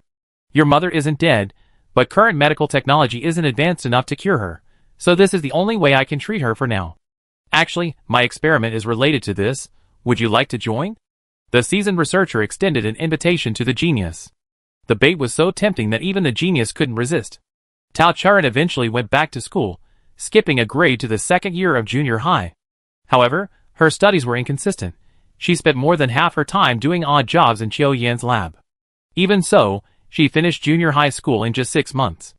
She studied for a year in high school, and after receiving her diploma, Chiu Yin specially organized a graduation banquet that also served as her 9th birthday celebration. Since her mother's death, Tao Charan hadn't celebrated her birthday. For some reason, Chiu Yin put a lot of effort into this birthday party, inviting many guests, many of whom were her mother's friends. Her dress was also newly bought, a pink princess dress that her mother had bought many times, adorned with many small rhinestones, paired with a sparkling little crown, which made Tao Charan, who usually only wore school uniforms and lab coats, feel a little out of place. Before the birthday party began, Chiu Yin handed her a rabbit doll. A birthday present, he said lightly, a smile always playing on his lips. The doll's fabric was very fine, feeling soft to the touch. But Tao Charan noticed something was wrong almost immediately upon touching it. Through those 2 red eyes were a pair of cameras. Xiaopu couldn't control them. The security system was at its highest level, and its operation was very familiar. It was Dad. No, it was something made using Dad's patent. The 2 cameras had different perspectives, producing images with a more natural, naked-eye effect. Almost instantly, Tao Charan guessed what Chiu Yin wanted to do. 3 years. It's time to fulfill my promise. Chiu Yin didn't mince words, simply patting Tao Charan's shoulder. Go ahead, our Ran Ran should see the ending. He took Tao Charan's hand and pushed her to the front of the stage. Bang! Happy birthday! Fireworks and confetti rained down on her, and she walked blankly across the platform. Media reporters on both sides of the aisle carried long lenses and microphones, their flashes blinding her, making it impossible for her to see the pitying, sympathetic, or disdainful glances of the guests around her. Everyone knew that Taoan, the only daughter of the Tao family, was a man of few words, so she merely went through the motions and left the stage. The next segment was her father's speech. When Taoan went on stage, Tao Charan had already foreseen the ending Chiu Yin had predicted. His somewhat made-up face couldn't hide his weariness and exhaustion. His hunched back and graying hair bore the marks of time on this man in his prime. She didn't know how Chiu Yin had persuaded her father to attend this ridiculous banquet. For the past 3 years, she, as his daughter, had barely seen Taoan, let alone the other members of the Tao family. In the midst of conflicting interests, kinship held no meaning. With no leader, the family infighting had reached a fever pitch. Taoan had become truly alone. If he died now, it wouldn't cause any ripples. 3 years. From the time her mother first angrily left the Tao family to her death, exactly 3 years had passed. Because her father had tormented her mother for 3 years, he too would suffer 3 years of torment. Now, the debt was repaid. The crystal chandelier emitted a blinding light. Behind each beam of light lay a sharp blade, which, falling from the sky, would surely pierce any mortal body. Father stabbed mother 3 times, once in the neck, and twice in the chest and abdomen. Now, he must pay the interest, suffering the punishment of being sliced to pieces. It's fair. But Tao Charan trembled. Her lips moved, but no sound came out. Applause erupted. Tao Charan saw Chiu Ling in the crowd, along with several other senior colleagues from the laboratory. On the platform, The person about to give a speech was already in position, neither too early nor too late, perfectly positioned under the crystal chandelier. Chiu Yan's hand rested on her shoulder, preventing her from moving. She closed her already blurry eyes. Before closing them, she saw Chiu Ling slip through the crowd, the young man smiling at her before striking, a smile full of warning. He shook his head and raised his index finger in a shushing gesture. Yes, there was no chance to turn the tide. Bang! The enormous crystal chandelier crashed down, faithfully recorded by the camera in the rabbit's eyes. The person about to speak barely met his daughter's gaze in the audience, but didn't have time to utter a single word. Blood splattered on his face, the silver watch face was crushed, and the same flower as years ago bloomed. This time, she witnessed it firsthand, and even became an accomplice to the murderer. Chapter 181 Extra Chapter. Tao An's death, just as Tao Charan had predicted, caused no stir. Only a few members of the collateral branches of the family raised objections to the accident, but after 3 years of police investigation yielding no leads, Tao An's death could only be left unresolved. Chiu Yan swiftly stabilized the chaotic situation in Tao Charan's family, making the only underage orphan the new head of the Tao family, but everyone knew who truly held power behind the scenes. 3 years later, Tao Charan, at 12 years old, was finally able to hold a funeral for Tao An. She was draped in solemn black, a white flower worn on her chest to express her grief. Chiu Yan, dressed in matching mourning attire, led her into the funeral hall, the two standing side by side to greet the guests. The once well-behaved and adorable child had entered puberty, and begun to grow rapidly, eventually reaching just above Chiu Yan's shoulder. Her perpetually expressionless face had become increasingly cold and alluring, the girl's youthful innocence had faded, revealing a hint of her former mother's grace. Tao An's funeral was a grand affair. Not only because Chiu Yan personally attended, but also because Tao Charan had now begun to make a name for herself in the scientific community, and no one dared to disrespect the nominal head of the family. Crowds came and went, and the mourners only dispersed around dusk. After a whole day of socializing, Tao Charan, who wasn't particularly adept at such things, showed signs of fatigue. After seeing off the last group of guests, she was about to speak to Chiu Yan when she first met his gaze. He narrowed his eyes, his gaze fixed on her face, seemingly for an extended period. There was something chilling in his eyes, something that could instill fear in her. Ran, are you tired? He reacted, approaching, the terrible premonition seeming like a hallucination. A shadow fell. Cool fingertips gently brushed her cheek, tucking a stray strand of hair behind her ear. Don't be afraid, he whispered. I protect you from now on, Ran. Come be my daughter, okay? That same year, Tao Charan was officially adopted by Chiu Yan, and moved into the Chiu family mansion. The vast Chiu mansion truly had only one master. Chiu Yan's wife was his politically arranged wife. She died of illness shortly after giving birth to Chiu Ling, and her family gradually declined, severing ties with the Chiu family. At least Tao Charan herself rarely heard anything about this aunt. As for Chiu Ling, due to frequent health problems, he now lived directly at the research institute and rarely returned home. Tao Charan was overwhelmed with worry. After graduating from high school, she studied for 2 more years at university, earning a double degree in computer science and bioengineering. Then, as a child prodigy, she was selected by the government and joined Project New Moon. Chiu Yan was one of the planners of Project New Moon. Chiu Ling was the first living experimental subject she took on. Because of the organs modified years ago, and the fusion of too many genes, Chiu Ling's rejection reaction was quite severe. Tao Charan was leading a project for the first time, and the project's content was to extend Chiu Ling's lifespan as much as possible. Therefore, she moved, yet it seemed she hadn't moved at all. Wherever she was always working overtime. After not going home for a week, Tao Charan met Chiu Yan in her laboratory. Ran, do you find this project difficult? They stood in front of the culture tank containing Chiu Ling, filled with a light-colored liquid. The reagent was specially prepared by Tao Charan to act as a cage, weakening most of the experimental subject's abilities. Despite the already comprehensive security measures, the slender boy's eyes were closed, his limbs were tightly bound by heavy metal chains, and he wore a mouth gag. Tao Charan shook her head. I know you're interested in every research project. But regarding Zero, even I can't help you, Chiu Yan said. Your abilities are evident to everyone. You're definitely capable of getting your degree and staying at the research institute. I gave you Zero not because I really want you to change anything, but because I want you to make the most of what you have. There are many such experimental subjects in the research institute.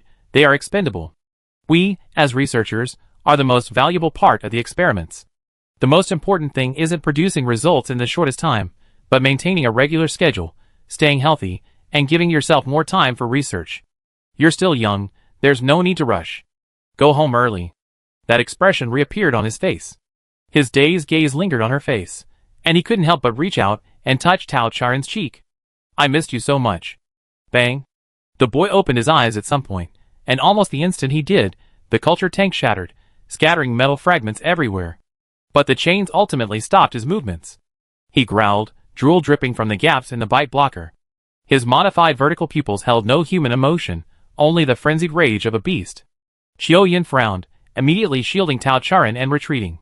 Staff members immediately directed robots to clean up the area and replace the culture tank with a new one, the liquid inside being darker and more concentrated. The entire process didn't even trigger the lab's alarm system, indicating this wasn't the first time such an incident had occurred. I didn't realize he'd become so dangerous. Zero should be destroyed immediately. Tao Charen forcefully pulled her hand away from Qiu Yan's, her head bowed, avoiding his gaze, but her tone was firm. I want to try again. For the first time, this was the first time Tao Charen hadn't listened to him. After that moment of anger, there was an emptiness and bewilderment beyond her control. Qiu Yan adjusted his mindset, forcing a smile. Okay, I know Ranran is kind-hearted, but if you decide to destroy him and can't bring yourself to do it, Uncle can help you. This time, Tao Charen nodded. Since when, the shy and timid little girl had grown into a graceful and charming young woman, now possessing her own thoughts and knowing how to argue with him. Qiu Yan looked at her. Below her long eyelashes, her large, clear eyes blinked innocently. She resembled her mother yet was different. Both possessed captivating faces, but she never knew how to use this powerful asset. Compared to Tong Fei's adept social skills, skillfully navigating relationships with different men, she only knew how to bury herself in her difficult research materials and books, ignoring the advances of other men her age at the research institute. Qiu Yan used to be pleased with her focus, but now, he felt a strange, inexplicable unease. Ran. He touched her face again. Let's go home early. Okay. Tao Charen didn't know what the point of going home early would be. It wouldn't advance her research, and instead, it would waste time on the road. Having promised, Tao Charen kept her word, but her early returns home were perfunctory. Whether it was 1 or 2 a.m., she just wanted to get home. No matter when she returned, Qiu Yan would sit on the sofa in the living room waiting for her. Sometimes they would chat about his own schedule, sometimes about Tao Charen's daily life, but most of the time, they would talk about their experiments. Gradually, Qiu Yan realized that his level of knowledge was falling behind Tao Charen's experimental progress. Qiu Yan was Tao Charen's nominal mentor, but a year ago, he had already run out of things to teach her. After joining the New Moon Project, Tao Charen had many more opportunities to learn from other renowned scholars. Rather than saying she was diligent and studious, or skilled in research, it would be more accurate to say that she possessed a strong curiosity about the world. The breadth of her knowledge and the speed of her growth exceeded everyone's expectations. Qiu Yan recalled Xiuling's words. Tao Charen was 10 years old then, simultaneously taking courses in 3 different majors. Her brain had been modified, and even Xiuling, who had always followed her through skipping grades, was starting to struggle and was constantly doubting herself. Compared to her, what kind of monster am I? Xiuling retorted angrily when someone called her a monster to her face at the research institute. Watching the girl blossom into beauty day by day, Qiu Yan had an almost certain premonition that the world was about to be changed by her. At 13, Tao Charen graduated with her doctorate. Her research project was a success. Not only did Zero survive, but he also retained all the powerful abilities resulting from his previous genetic modifications. In the past, the scattered modifications had resulted in dozens of genes repelling each other in his body. Tao Charen optimized and improved each gene according to its characteristics, achieving a delicate balance and fusing them into a new artificial gene. She named this artificially modified, mutated human gene the M gene. The M gene can be replicated and further modified. The replicated experimental subject can possess the same abilities as the original. Theoretically, given a corresponding gene copy, it can grant humans various incredible powers. However, its side effects are quite severe. Tao Charen emphasized this point in her report to the Research Institute. Because the M gene originates from various plants and animals, the experimental subject is inevitably influenced by their biological instincts. The more fusions, the more pronounced this effect. When these biological characteristics conflict with human instincts and social rules, how long can the experimental subject maintain a stable state? If these abilities to move mountains and fill seas become uncontrollable, What will the world become? Tao Charen's research caused a sensation. After Qiu Ling demonstrated her abilities to certain groups, not only the academic community, but also various forces on the main planet began to take notice of her.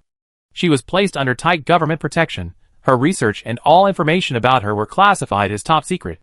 This time, Tao Charen truly entered the core of the New Moon Project. Standing before her mother's ice coffin, she listened to Qiu Yan's eloquent words. Initially, a high-ranking government official was nearing death, and his family sought our help. At the time, I thought turtles were long-lived, so I tried fusing turtle genes into Zero. Of course, it failed, but by a twist of fate, we discovered he had remarkable endurance, surviving a month without food or water. We have a new direction. Every lifeform has its strengths. If humanity is adept at learning, it can easily break through its own limits. Then, we will usher in a new world, a world where everyone has the chance to live forever, and the deceased can be resurrected. Tao Charen looked up. So, Mom really is dead? Qiu Yan sighed, placing her hand again on the girl's warm cheek. The people I love most in my life are Fei Fei and you. Ran Ran, we will succeed. Listen to me, okay? Chapter 182 Extra Chapter. Tao Charen now has her own independent laboratory. After voluntarily joining the New Moon Project, she replaced Qiu Yan as the chief researcher in the life sciences field. Tao Charen began searching for the connection between the M gene and resurrection, attempting to activate cells that had lost their vitality. Although reason told her that this research direction was problematic, neither Qiu Yan's description of the future nor the pressure from her superiors allowed her to back down. Her experiments progressed slowly. Conversely, the method of modifying the M gene somehow spread, rapidly sweeping across the main planet like a plague. Initially, human modification was only popular among the military and mercenaries, but then even ordinary people had to spend a fortune modifying their bodies just to survive in this world. After all, working 8 hours a day is not as efficient as working 24 hours. As the advantages possessed by modified individuals became more and more common, ordinary humans were already on the verge of being eliminated. An industry chain related to the M gene also began to be built, and some people made a fortune from it. What began as a vehemently opposed practice has become a fashionable and sought-after choice. The world is evolving rapidly. But the side effects Tao Charen foresaw quickly became apparent. Genetic modification inherently has a failure rate. The overuse of various drugs and the lack of standardized procedures have further increased the mortality rate. While people are engrossed in pursuing more abilities and pushing their limits, the seeds of madness and bloodlust have been quietly sown.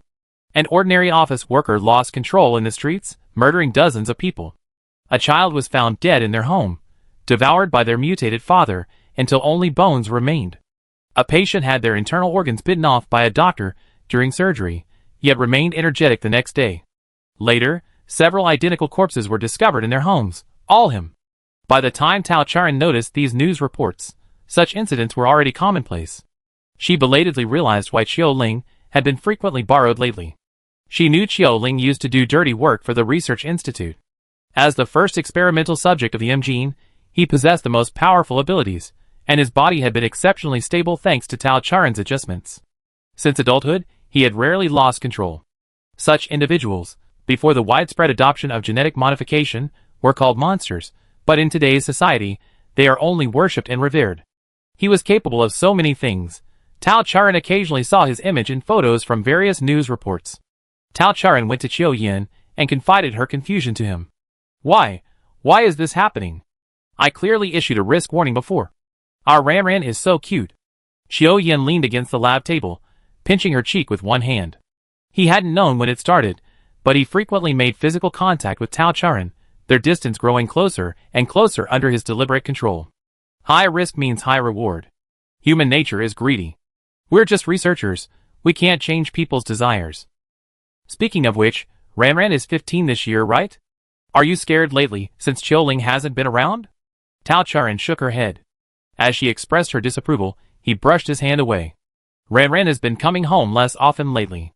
Qiu Yan, seemingly oblivious, wore a forlorn expression. If it weren't for Qiu Ling and the experiment, you wouldn't have come to me. Sometimes I'm really jealous of him, being able to be inseparable from you for so many years, he said, half-jokingly. But isn't anyone doing anything about this? The M gene is far from being usable on humans. This kind of abuse, I'm worried. A finger was placed over her lips. Her dark eyes, like the vast universe, quietly watched him, seemingly able to reflect all evil, yet untouched by any desire. The girl before him was a pure, rational person. No one understood her better than Qiu Yin. And it was precisely for this reason that he increasingly resented this purity. Ran, are you asking Uncle to handle these things? The Imjin project is taken very seriously. This outcome might be what they want. If I try to stop it, I might lose everything I have now, or worse, I might die. Even so, do you want me to go against the government, against the entire Federation? In other words, if you want Qiu to be safe, I have to die. If you want to protect me, Qiu will die. Between me and Qiu, which do you choose? Tao Charan blinked in confusion, not quite understanding Qiu Yan's logic. That slightly cold hand was still at her lips, as if afraid she would give an answer, gently rubbing them. Qiu Yan's eyes became terrifying. Never mind, you're the same as Fei Fei. A tall shadow loomed over her. Tao Charan involuntarily stepped back, her heels bracing against the table leg. She instinctively grabbed the edge of the loud bench, her body leaning backward. This was the most familiar environment. He was the kindest elder she knew. Yet, at this moment, he felt utterly unfamiliar. I will do as you wish. I will handle these matters you care about, and prevent them from bothering you. Qiu too, if you want to keep him, I won't interfere. But Ran, in the adult world, achieving your desires comes at a price. What do you want to give me in exchange? Qiu Yan's face returned to that smile she couldn't understand. He approached her slowly and deliberately, leaning down to gently press down on the girl's trembling body. His hand caressed the face that resembled her mother's, and a devilish whisper reached her ears. Ran, I love you. I done so much for you. How can you be like your mother, not loving me? I love you. Tao Charan's pupils contracted slightly. For a moment, it seemed as if someone else's voice overlapped with his. Disgusted? So disgusted she wanted to vomit. Her stomach cramped. Even her breathing became labored. Her legs tried to move, but were firmly clamped down.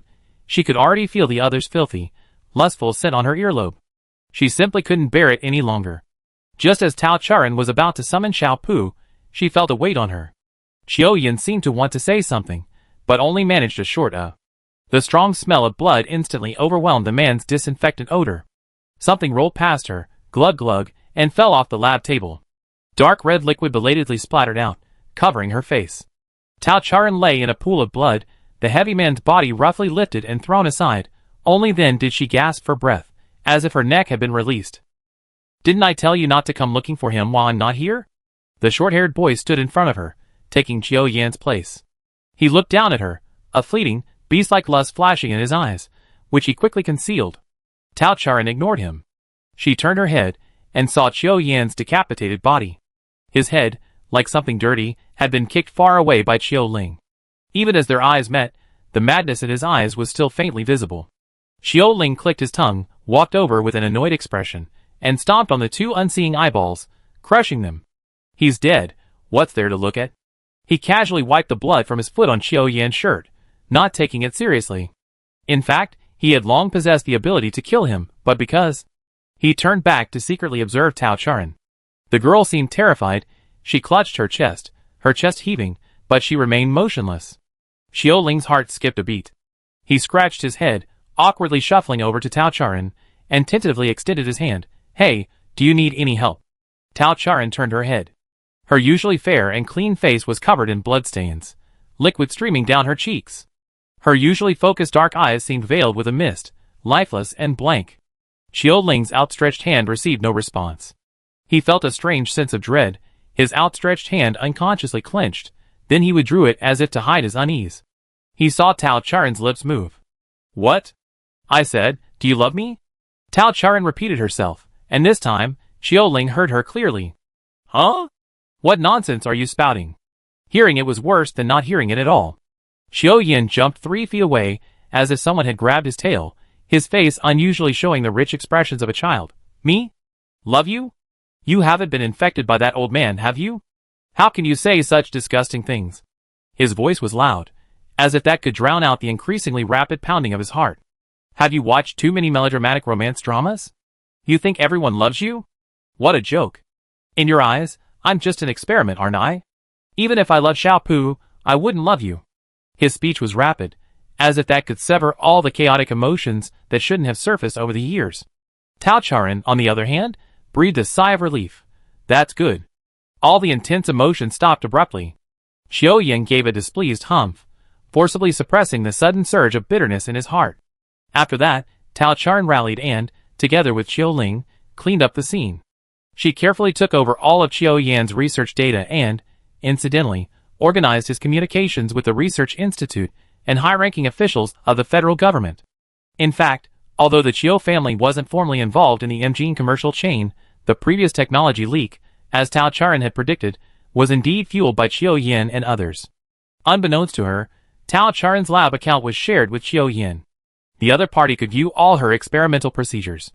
Even after she later switched to paper records for important experimental data, Qiu Yan's abilities were sufficient to deduce her movements from the clues she left behind. Tao Charan couldn't understand Qiu Yan's motives, just as Qiu Yan couldn't truly understand her. When she left with all the information she wanted, Qiu Ling, who had been following her, didn't leave. A few hours later, as expected, Tao Charan saw the news reports that the lab had been destroyed in an accident, and Qiu Yan had died in the experiment. She remembered not long ago, Qiu Ling kicking Qiu Yan's corpse and asking her very seriously, "Is your research on immortality and resurrection really feasible?" Tao Charan shook her head. 2 years have passed, and she's come up with nothing. Time is irreversible. All things are consumed by the passage of time. This is the established rule, a realm beyond the reach of current technology. Qiu Yin lied to her. She made a mistake once again. What will be the punishment this time? Tao Charan came to the ruins of the laboratory and placed a rose before her mother's coffin, now reduced to ashes. Chapter 183 Extra Chapter. Qiu Yan's death caused a slight ripple, but it was quickly dealt with by Qiu Ling. The young man, accustomed to dirty work, used his familiar methods to eliminate the opposing relatives and rightfully inherited the position of family head. Unlike Qiu Yan's cunning and shrewdness, Qiu Ling was practically a tyrant in handling family affairs. He was raised as an experimental subject, completely ignorant of politics, and utterly lacking in the concept of a harmonious relationship. He was also frighteningly sensitive. His modified body gave him keen senses, allowing him to easily detect the malice of others. Qiu Ling willfully lashed out at anyone who displeased him, causing chaos in the Qiu and Tao families. But with the prevalence of modified humans and the ever-changing political landscape of the Federation, such minor family conflicts were insignificant. After once again resolving a quarrel through slaughter and achieving a resounding victory against the siege of his so-called relatives, Qiu Ling returned to the Qiu family mansion with satisfaction. Silence reigned over the Qiu residence. Night fell, lights were few and far between, and he was the only one in the entire villa. The pent-up frustration he had just felt returned.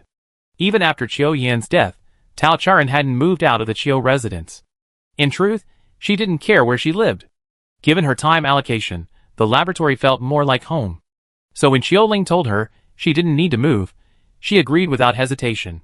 When Qiu Ling sent a voice message, Tao Charan on the other end was pale, her dark circles almost covering half her face. Her lips were dry and chapped, yet her forehead was covered in cold sweat, as if she had just recovered from a serious illness. Taking on the extra work of experimental subjects was a tremendous burden for Tao Charan, a researcher. Moreover, her body was frail. Even the slightest attempt would have far more severe aftereffects than Qiu Ling's. But her eyes were clear, and her tone was steady. "What's wrong? You didn't come home again today," Qiu Ling accused. He leaned against Tao Charan's door, a faint, sweet fragrance wafting from the crack. Qiu Ling thought to himself that if he didn't have a dog's nose, he probably wouldn't have been able to smell it. Qiu Ling shifted his position, sealing the crack in the door completely. "What's wrong? Encountering difficulties in your experiments lately?" What difficulties? Tell me. What's wrong with this lock? It's too easy to crack. It's not secure at all. It's still the same experiment. Don't you really remember what happened back then? You're the only successful example of the W virus. Neither animals nor other human test subjects could withstand the pain of the fusion period. That pain wasn't even transmitted through neurons. Click. The lock opened, and behind the door came an even sweeter scent. But it was much fainter than the scent on that person. How many days had she been gone? 3 days? Or 4? You called my name back then, which means you were still conscious. What were you feeling then? Feeling. He lay on the bed, sniffing her scent like a puppy. Finally, he pounced on the bed, her voice in his ear, his whole body covered in her fragrance. Qiu Ling smacked his lips, swallowing the rest of his words. Feeling? What feeling? He couldn't very well say that back then. He could only see her, thinking that if he failed, Not only would he never see her again, but he might also kill her, and her lab would be destroyed, and that's how he persevered, right? I tell you when you get back. That was Chiu Ling's last word. He listened to her shallow, even breathing. A moment later, the call ended. Will she come back? If she does, what will she do if she sees me in her room? With these thoughts in mind, Chiu Ling fell asleep on Tao Charen's bed. Chiu Ling ultimately didn't see Tao Charen return. Compared to the once famous genius scientist, he, the head of the household, was incredibly busy. Before dawn, his robot butler would come to urge him to work, and with other unavoidable tasks from the federal government, Chiu Ling, no matter how unhappy he was, could only leave his warm bed to deal with his own affairs. Tao Charen didn't truly return to the Chiu residence until a week later. Her 17th birthday was just one day away. In the Federation, she would be an adult in a year. On this auspicious day, her experiments made a breakthrough.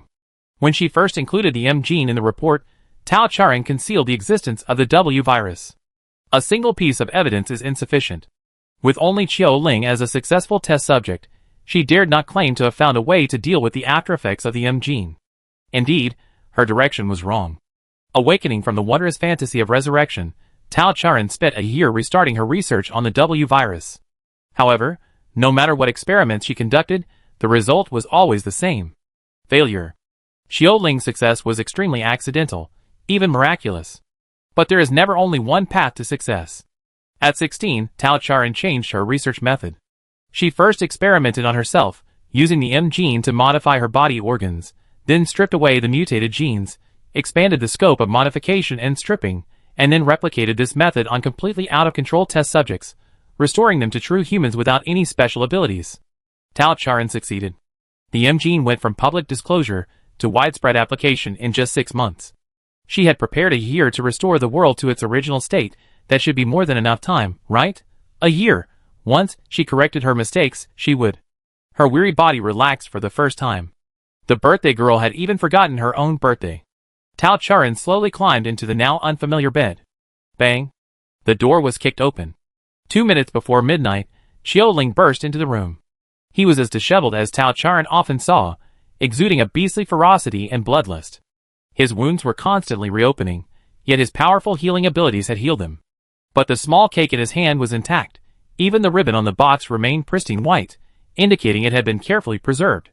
Eat, Chiu Ling said, holding up the cake. He didn't turn on the light. Tao Charen's preference for darkness was something they both knew. In the darkness, Chiu Ling could see the girl's dark eyes blink blankly. Chiu Ling's hands trembled inexplicably. Hurry up! Tao Charen reluctantly got up, but not quickly. Chiu Ling put the cake aside, roughly helped her put on her coat, and then impatiently opened the cake box and lit the candles. Happy birthday to you! Happy birthday to you! The electronic candles spun and blared. Chiu Ling's face appeared even more somber in the colorful candlelight. Eat quickly, he urged again. Chiu Ling seemed unusually impatient today. Tao Charen silently decided to have Xiaopu give her a physical exam tomorrow, then clasped her hands together and gently closed her eyes. If wishes really work, then let her plans go smoothly. She wanted to change the world.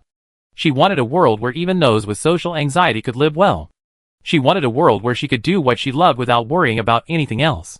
Were her wishes a bit too many? Who?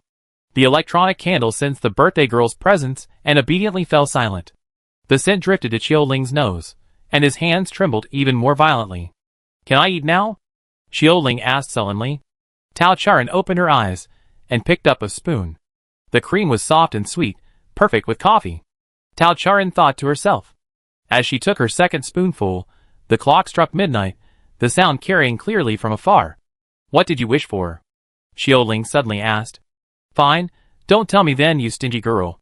Tao Charen only took 2 bites before putting down her spoon. She had been working day and night for a week and was incredibly tired. Yawning, she collapsed back down without even taking off her coat. Honestly, am I really that tired? Chiu Ling muttered under her breath, quickly finishing the rest of the cake with Tao Charen's spoon. Then she straightened the girl's slumped body, wrapped her in the blanket, and left satisfied to continue her work. Upon waking, the first thing 17-year-old Tao Charen did was write a report. The report explained the method for reversing the M gene, provided detailed descriptions of various assisted devices and drugs, and presented a feasibility analysis for the government to implement this project. After submitting the report to the Research Institute, there was no further response. She relentlessly wrote letters to those adults who had previously flattered her, only to receive perfunctory replies. Dear Dr. Tao, your research is invaluable. We look forward to your future achievements. Your project requires substantial funding. Our institution is currently facing a funding shortage and cannot support your research. You seem to have fallen into a slump after your guardian's death. You have rarely produced groundbreaking research results in recent years. If you don't mind, our institute can appoint a guardian or co-mentor for you. We hope you will consider it. Attached is a profile of our institute's experts. After repeated rejections, the institute director approached Tao Charan. You mean, you want to withdraw from Project Crescent? Do you know how many high-ranking federal officials are waiting for your research results to prolong their lives? Now, if you tell them that the youngest chief in history is quitting, you can only die. Do you think they will agree? But if this continues? The out-of-control crowd was like a zombie, devoid of reason. They were incredibly destructive. Some cities had already been reduced to ruins. If this continues, how far away is the apocalypse? If this continues, our institute will be the first to be targeted. Tao Charan, wake up. The institute's investment in you over the years has been evident to all. Haven't we been good enough to you?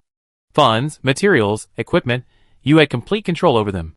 Even knowing that Qiu Yan's death was related to you, none of us intended to hold you accountable. Now that the institute is in trouble, consider it saving us, and continue your research, okay? But, no buts. Tao Charan, if your mind is made up, then the institute will withdraw all resources. Until you thought it through, you don't need to come to the lab anymore. Go home. If the Tao family can still accept you. The middle-aged man's tone was mocking, and something utterly disgusting gleamed behind his thick glasses. His head was twice the size of an average person's. His brain had clearly been modified. Looking at the director, Tao Charan suddenly felt exhausted. It was a kind of exhaustion completely different from the exhaustion of working through the night in experiments.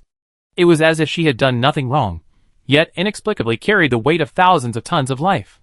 The fatigue after an experiment could dissipate most of it after a good night's sleep. But today's fatigue remained until her death. Chapter 184 Extra Chapter. Tao Charan's familiar official channels were no longer working. Temporarily leaving the lab, she felt lost. But perhaps, bypassing official channels and directly putting her research results into use? Wasn't that how the M-gene became popular? Tao Charan had Xiaopu access a black market website, attempting to trade her research results. But she quickly discovered it wouldn't work. Because there were already similar substitutes on the black market, a drug called Zero, which, when ingested, could alleviate the after-effects of M-gene modification while retaining previously acquired abilities. This was clearly much more popular than her potion, which only had a reversal effect. The problem she had researched for so many years had been solved so easily.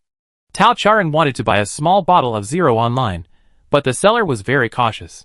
So, after her daily routine between the lab and the Qiu residence, she finally left the house for the first time on her own initiative. The world had changed.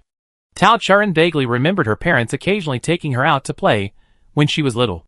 Back then, the tracks were filled with spaceships and vehicles, and shopping malls and science museums were packed with people, including many families like them, out for a visit. Everyone was smiling, and occasionally a mother's fans would come up for an autograph, their eyes burning with vibrant energy. But now, those skyscrapers of their memories had become ruins. Forget transportation, even humans are few and far between.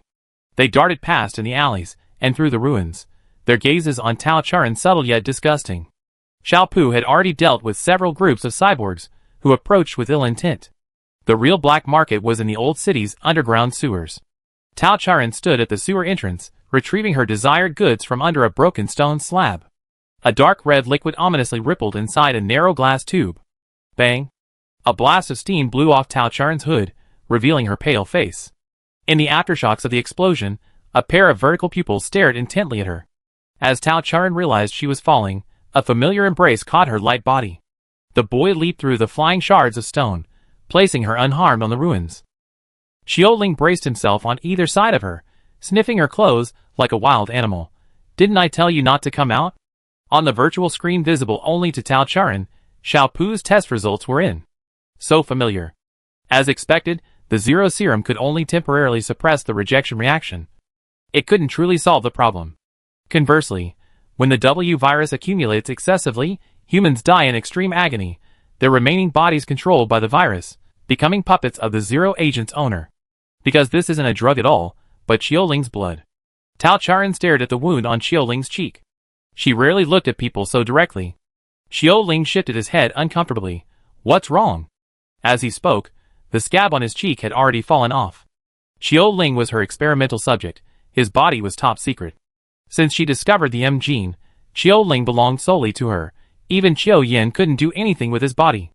Only 2 people in the world could obtain his blood. Now, the figures of these 2 overlapped in the twilight sun. The stench of blood emanating from the ruins stimulated the wild beast's senses, and Qiuling couldn't help but move a little closer to the girl exuding a sweet scent. Tao Charan leaned back, avoiding him. Qiuling felt a pang of regret. She hadn't expected the usually homebody Tao Charan to suddenly leave home, and her actions were too late, causing her anger. Fortunately, the filth hadn't yet stained her clothes. Let's go home. A sunny, harmless smile appeared on her blood-stained face, tinged with a hint of ingratiation. Tao Charan suddenly felt a sense of despair. She looked up. The setting sun was late, yet dazzlingly bright. On the vast, desolate land, only ruins and the smell of blood remained, awaiting the last rays of the crimson sun to burn out, a grand farewell to welcome the endless night's revelry. Biologists always love life. Tao Charan suddenly remembered Qiu Yan's words. That was the first time she met this smiling, refined uncle. Her mother introduced him as a biologist. Qiu Yan placed a blue morpho butterfly he had caught on the road into her palm and told her this. Butterflies are small, but the flapping of a butterfly's wings could potentially trigger a tornado in the distance. He had said something similar before. But what if the butterfly is already flapping its wings desperately? What exactly is the probability of potential? Until that butterfly died and became a specimen in Tao Charan's laboratory, she never witnessed a tornado. Before sunset, Tao Charan went home with Qiuling. She ate, washed, and slept as usual, and the next morning, she submitted her application to return to the laboratory. The institute director personally came to greet her. As expected of our chief researcher, it's best that you thought things through. You know, quite a few officials have been urging me to bring you back these past few days. While you were away, most of the institute's experiments came to a standstill. I acted out of desperation and had no other choice. Please don't take my previous offense to heart. Now that you've chosen to return, the entire institute's experimental resources are still at your disposal. Don't let everyone down, Dr. Tao. Tao Charan nodded indifferently. Before stepping into the laboratory, she asked, 6 months from now, the Tao family is hosting my birthday banquet. All those officials will be there, right? Of course. Your coming-of-age ceremony is a big event. I'm afraid even the head of state will send someone to congratulate you. All right, the butterfly is flapping its wings one last time. Tao Charan began her long work. She perfected her research, increasing the success rate of reverting cyborgs back to normal humans to over 98%. She organized and stored all the experimental data and wrote detailed experimental reports. For the live test subjects in the lab, those that could be treated were treated, and those that were completely unusable were disposed of. She refused to let Qiuling enter her lab again. At first, Qiuling didn't take it seriously. But as Tao Charan spent more and more time in the lab, even refusing to answer Qiuling's calls, Qiuling became somewhat angry. He just wanted to apologize properly, but why was this blockhead Tao Charan so stubborn? Without a tranquilizer by his side, Qiuling became even more agitated, showing no intention of suppressing his animalistic instincts. He simply took on more work, using killing to distract himself. The day before the banquet, Tao Charan uploaded all her research data to Xiaopu's system, set a timer to send the method for reversing cyborg transformation, and then disabled all of Xiaopu's permissions, leaving only the chat function. Master, do you no longer need Xiaopu's company? Xiaopu, set up a second account. When I'm not here, Master's permissions will be transferred to Qiuling. Okay, Xiaopu has set it up. A shadow fell over the platform. Pairs of eyes were fixed on the protagonist on the stage. Tao Charan rarely spoke in front of so many people. When her parents were around, they would shield her from the crowd. Later, when Qiu Yin and Qiuling replaced her, no one dared to force her to speak. But this time, it was she who wanted to speak.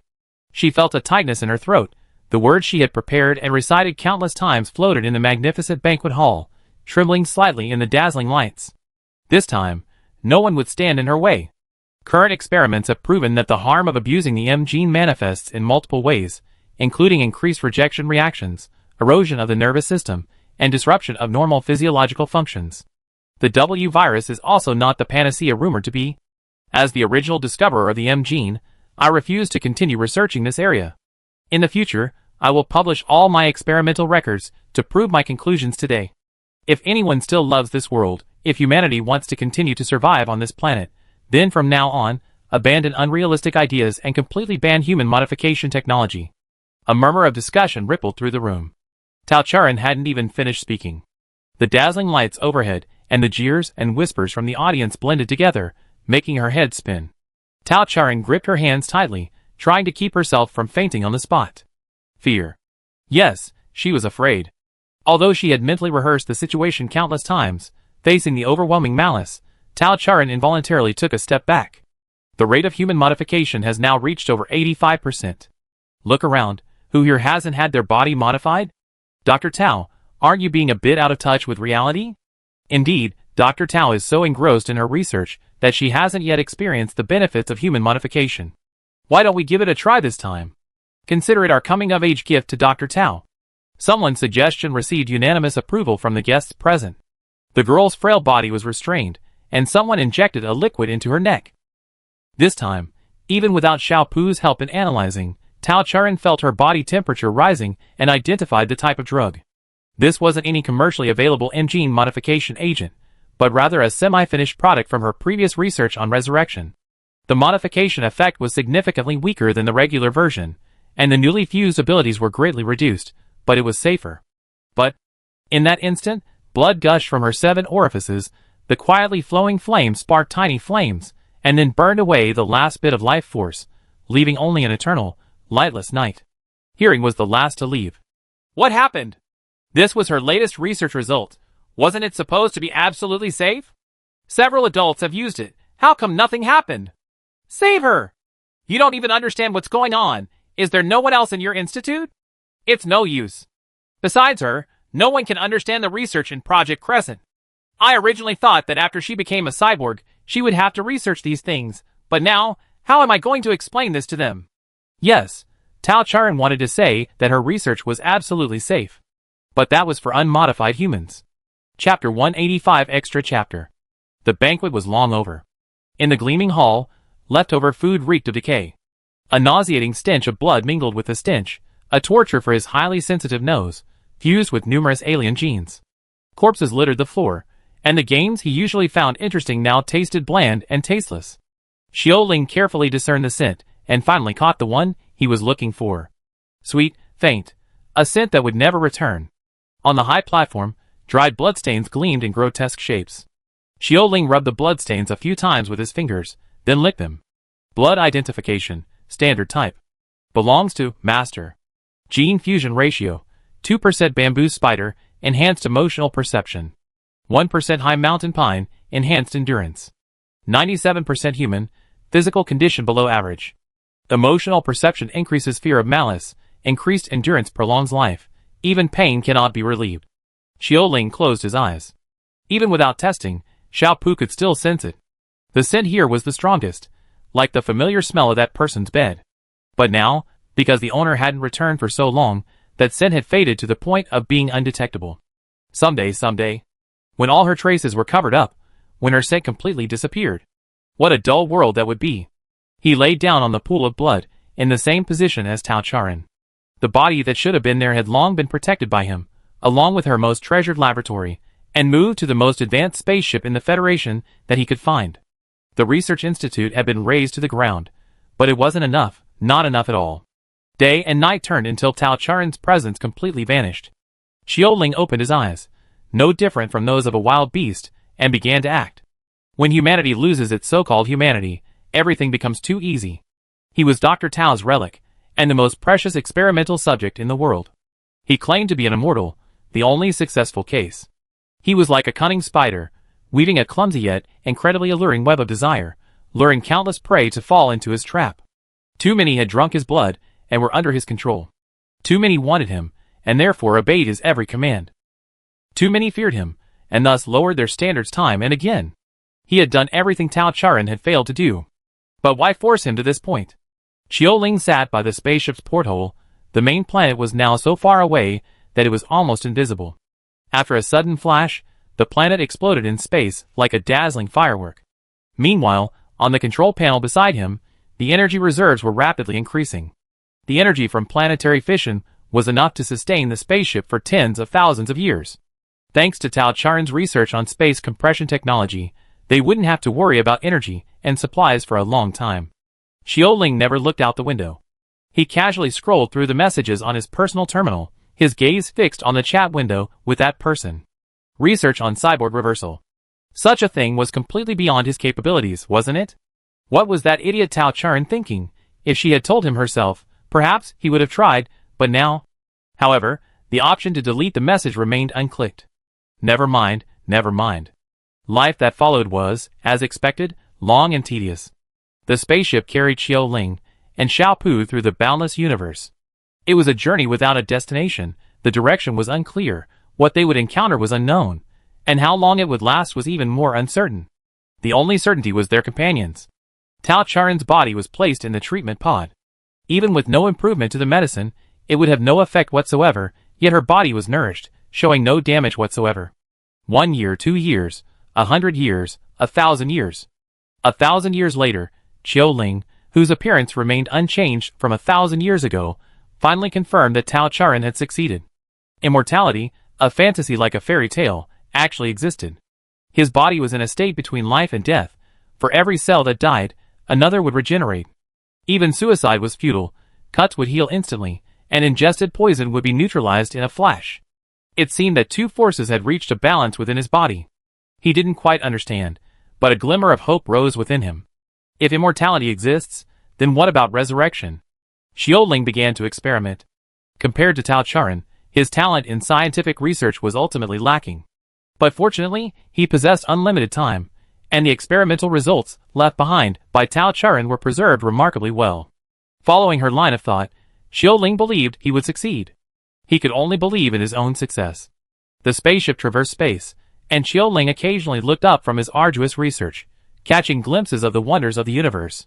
Stars intertwined and shifted, darkness and light colliding to create the dazzling Milky Way. Some planets seemed to hang upside down, others were riddled with craters, but life was scarce. If it were Tao Charin, living in such a world would be incredibly lonely, wouldn't it? Xiaoling thought to himself. As their journey lengthened, the spaceship gradually wore down, and they weathered several dangers.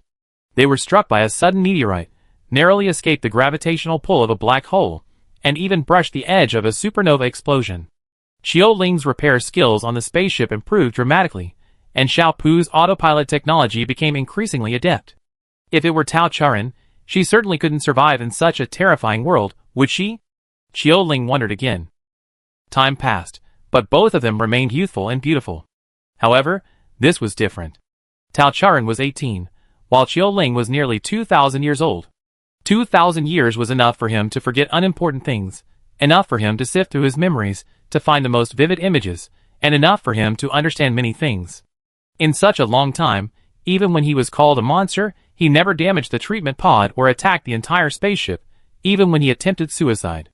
The constant, palpable pain seemed insignificant, transforming into a sweet anchor in the repetitive, agonizing memories. Little Pooh, do you love your master? Zero, what is love? Little Pooh can't perceive it. Xiaoling was speechless. But alas, that person had already transferred the master's authority to him, so why did Little Pooh stubbornly refuse to change his mind? Xiaoling wanted to relay his feelings to his researcher, but he realized it too late. Regret, like a poison vine, slowly grew, binding him tighter each day, the suffocating pain more despairing than any other agony. And what madness would Little Pooh, still oblivious to the truth, become when it finally grasped the problem? Even if it couldn't see it, Xiaoling could already imagine. In their 2,518th year of sailing, things took a turn for the better. Xiaoling finally devised a barely feasible solution. He discovered that the W virus and the M gene influenced each other. Perhaps when a sufficient amount of the W virus entered Tao Charin's body, those weak mutated genes could become active again, giving her a chance for rebirth. However, this sufficient amount of virus meant extracting it from his own body. Without one force maintaining balance, the other would quickly devour his life. Immortality or resurrection, only one miracle could exist. For Xiaoling, this wasn't a choice. That was Xiaoling's happiest day. The lonely journey had finally come to an end. The rise and fall of that person's chest was as subtle as the fluttering of butterfly wings. Even after sleeping for thousands of years, It was nothing more than a sweet dream. Even though she didn't know how much longer she would remain in slumber, one day she would awaken. She would have plenty of time, using the life he had given her, to fulfill her unfinished wishes in this new world. That was Qiu Ling's most terrified day. He didn't care about the pain of the old world, nor the torment of the long years. But he feared everything Tao Charan would face. When she awoke, would she be lost in this unfamiliar world? Would her body still be as frail as before? Would she be satisfied with her life being extended? What if she was injured, sick, or lonely? Would she repeat her previous fate, losing her life in despair? Countless possibilities converged in his rapidly aging brain. Before his body reached its end, Qiu Ling decided to leave something behind for the new world. The spaceship they were on carried an ecological capsule, inhabited by a group of creatures taken from the Federation years ago, intended as a source of future supplies. 1,000 years of reproduction had created a brutal food chain here. This was the burial ground Qiu Ling had chosen for himself. He controlled the ecological capsule to detach from the spaceship, selecting a few mutated creatures that looked pleasing to the eye from among the many, feeding them his flesh and blood. The butterfly reminded him of the first gift Qiu Yin had given him, a pure white cat, so much like Xiao Bai, the spider and pine tree genes she had fused. The rose was the one Tao Charan had placed before her mother's remains. A rose. Flowers. Speaking of which, a long time ago, he had seen someone use flowers to confess their love. Flowers can convey love. Oops, he accidentally fed too many. Excessive gene fusion results in even greater power, but without the W virus to counterbalance it, it's highly susceptible to madness. But it doesn't matter. After all, what normal creature could inherit its genes? When flesh and blood leave the body, when she becomes food, when countless lives swarm to devour the last piece of brain tissue, Qiu Ling can finally relax. The life form about to evolve, having inherited fragments of my memories, develops a longing for that person. Only then can it resist the pain of gene fusion. The already evolved life form, the stronger it is, the more it needs her comfort. Only her flesh and blood can quell the madness carried by its genes. The evolving life form, the more contact it has with her, the more it recalls the memories etched in its genes, sharing my pain, and only she can erase my pain. In the new world, no one will want to harm her anymore. As long as they want to be human. Time flows, the world changes. A legend circulates in the new world. It is said that in a catastrophe millions of years ago, humanity disappeared, but plants, birds, and beasts developed sentience. Yet, being inhuman beings, their newly born humanity was often overwhelmed by bestiality, resulting in endless slaughter and chaos that blotted out the sky, never ceasing. But they had no need to fear. The queen would eventually descend upon them, bringing with her the hope of an end to all suffering and madness. On that day, the tree of life rose from the ground, bearing fruit, and the year-long bloodshed and chaos came to an end. The protracted battle was merely to win the right to be the first to see the queen. Everyone knew she had come. Chapter 186 Extra Chapter. That happened before the first annual festival. Tao Charan had been feeling very anxious lately. Having been here for almost a year, she had enough time to understand the current level of fanaticism among the citizens of the universe. When Lan Huan reported to her on the preparations for the annual festival, Tao Charan couldn't help but wonder, with so many fervent fans gathered together, was there really no problem? Your Majesty, Your Majesty? Lan Huan called her softly, his tone as gentle as if coaxing a child. Your Majesty is lost in thought. What are you thinking about? He stood respectfully outside the bed curtains, his much taller figure invisible, and Tao Charan barely managed to suppress her fear. This was the distance they had explored over the past year, a distance that satisfied both sides. But for the annual festival, this distance was insufficient. She would need to have physical contact with many strangers, but right now, she couldn't even make contact with Lan Huan, whom she knew well. Lan Huan waited for a while, but as expected, received no reply. So he continued, recounting the other matters requiring Tao Charan's judgment, all related to the annual festival, such as traffic control in the capital, the decoration of the festival venue, and the order in which the ministers would be received. Those things didn't matter, the key was security. Tao Charan thought. But even if everyone followed the rules, she was still afraid. In fact, just thinking about facing so many people made her feel suffocated. Your Majesty? If Your Majesty has any worries, perhaps you could tell me? Her distraction was caught again. The people around her were like that. Their mental sensitivity was terrifying. When they were in the same space, almost all their attention was on her. Even through a thick black cloth, they could still sense her condition. Tao Charan quickly tore a slip of paper from her notebook and answered Lan Huan's report with a few simple words. Lan Huan received the queen's decree but, unusually, didn't leave.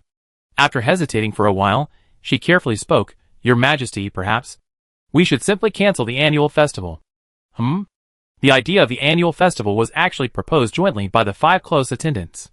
To meet the minimum needs of Class A citizens, to the greatest extent possible considering the Queen's tolerance, and to incorporate certain customs from the old era, this was a solution they had painstakingly explored, a solution that all parties could barely accept. Tao Charan wavered slightly, immediately recalling Lan Huan's previous feasibility explanation. If Class A citizens can only see images and can't actually interact with her, they might think the Queen isn't real but an illusion, increasing the probability of them going berserk by hundreds of times.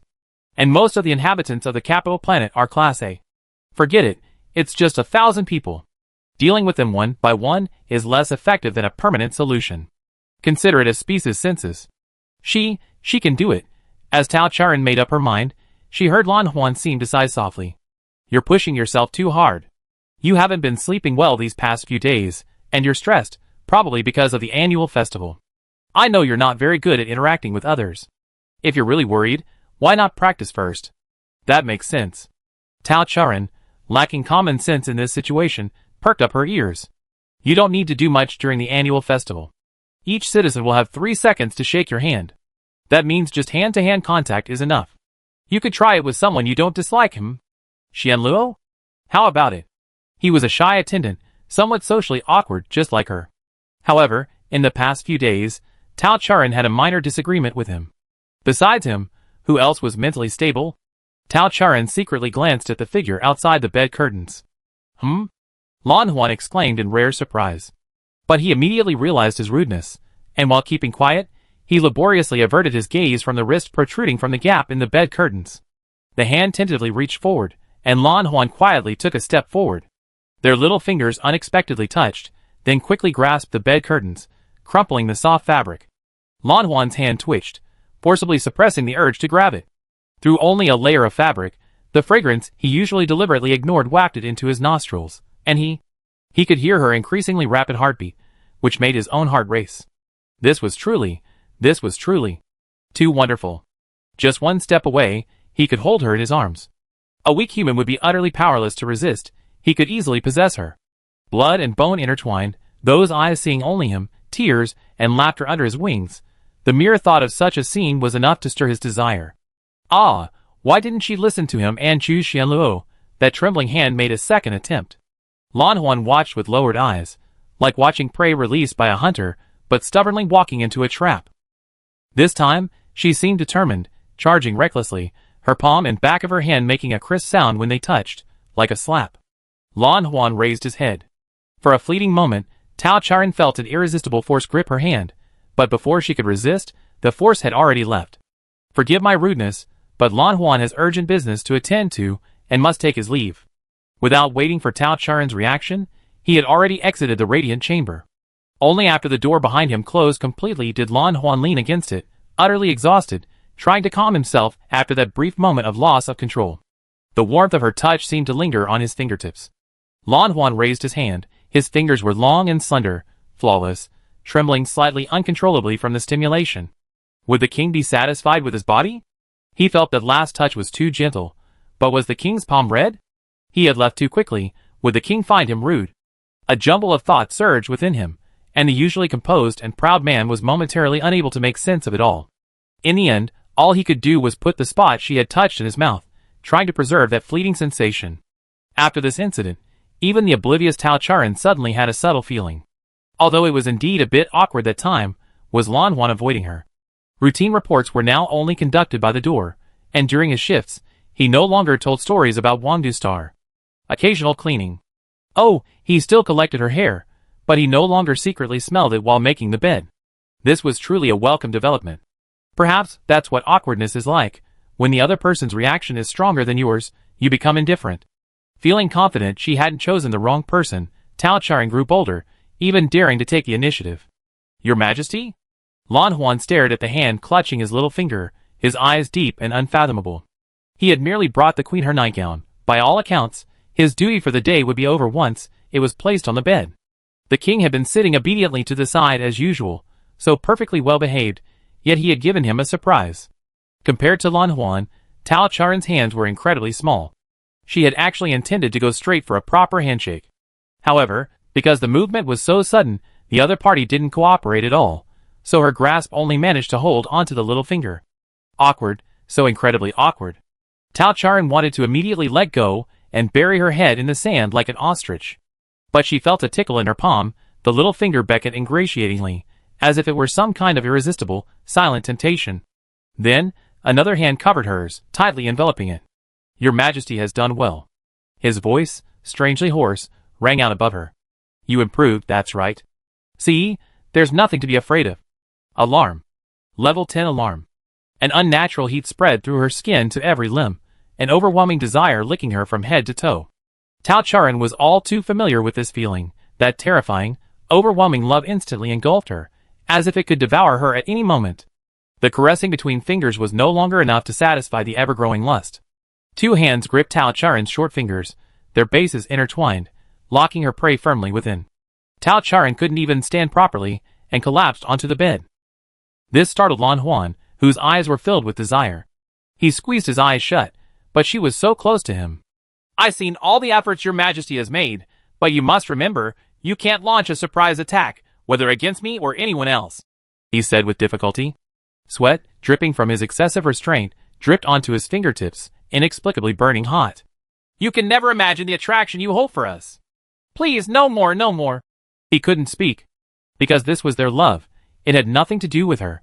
The queen, seated on her throne, had clear eyes without a trace of gloom. She hadn't done anything, her mind was as clear as ever. They were the ones with obsessions and delusions, not her. This thought was like a bucket of ice water poured over his head, leaving him frustrated and even desperate. Her fingers were so warm, her delicate skin surpassing everything in the world. She struggled. With the slightest strength, like the flutter of a butterfly's wings. Lan Huan released her hand. The instant their fingers parted, Lan Huan felt his heart leave with him. Her fingertips completely controlled his mind, forcing him to follow the predetermined path, even if it led to a desolate hell. "I was rude. Good night, your Majesty." He fled again. To be fair, maintaining decorum before the queen was no easy feat. Besides Lan Huan, countless others had overstepped their bounds. Tao Charen understood. But Tao Charen couldn't control her fear. The physical contact training had failed. Lan Huan avoided her for a few more days, then suggested trying more intensive contact training, but Tao Charen pretended not to see it. Finally, just as Tao Charen had predicted, on the day of the festival, security was in chaos, and unsurprisingly, upon contact with her first-class A citizen, seeing his fervent eyes, as he tried to embrace her, she collapsed and fainted. As for Lan Huan later making gloves specifically for this purpose, and not washing her hands for many days, it's best not to let Tao Charen know about it. Chapter 187 Extra Chapter. Tao Charen knew she was dreaming. This was a strangely familiar banquet. Many guests surrounded her, but none had a clear face. They whispered among themselves, seemingly looking at her, yet also seemingly not. Tao Charen involuntarily retreated to the furthest corner she could reach. A spotlight shone on the center of the crowd, thankfully far away. A well-dressed couple raised their glasses to the crowd, seemingly waving to her. "Ran, it's your birthday today. Why did you come all this way? This child is shy, please excuse her." "Come, this time your Uncle Chiu Hong brought you a birthday present. What should a good child say when receiving a gift?" "Uncle Hong?" The scent of roses inexplicably wafted to her nose. A man in bright red appeared out of nowhere, his long hair reaching his waist, his fitted suit accentuating his excellent physique. A single silver, flower-shaped earring gleamed, and the beauty mark at the corner of his eye added a touch of allure under the warm light. Every feature was exquisitely crafted, forming a face of unparalleled artistry. When he smiled, it was as if one could see a field of roses blooming.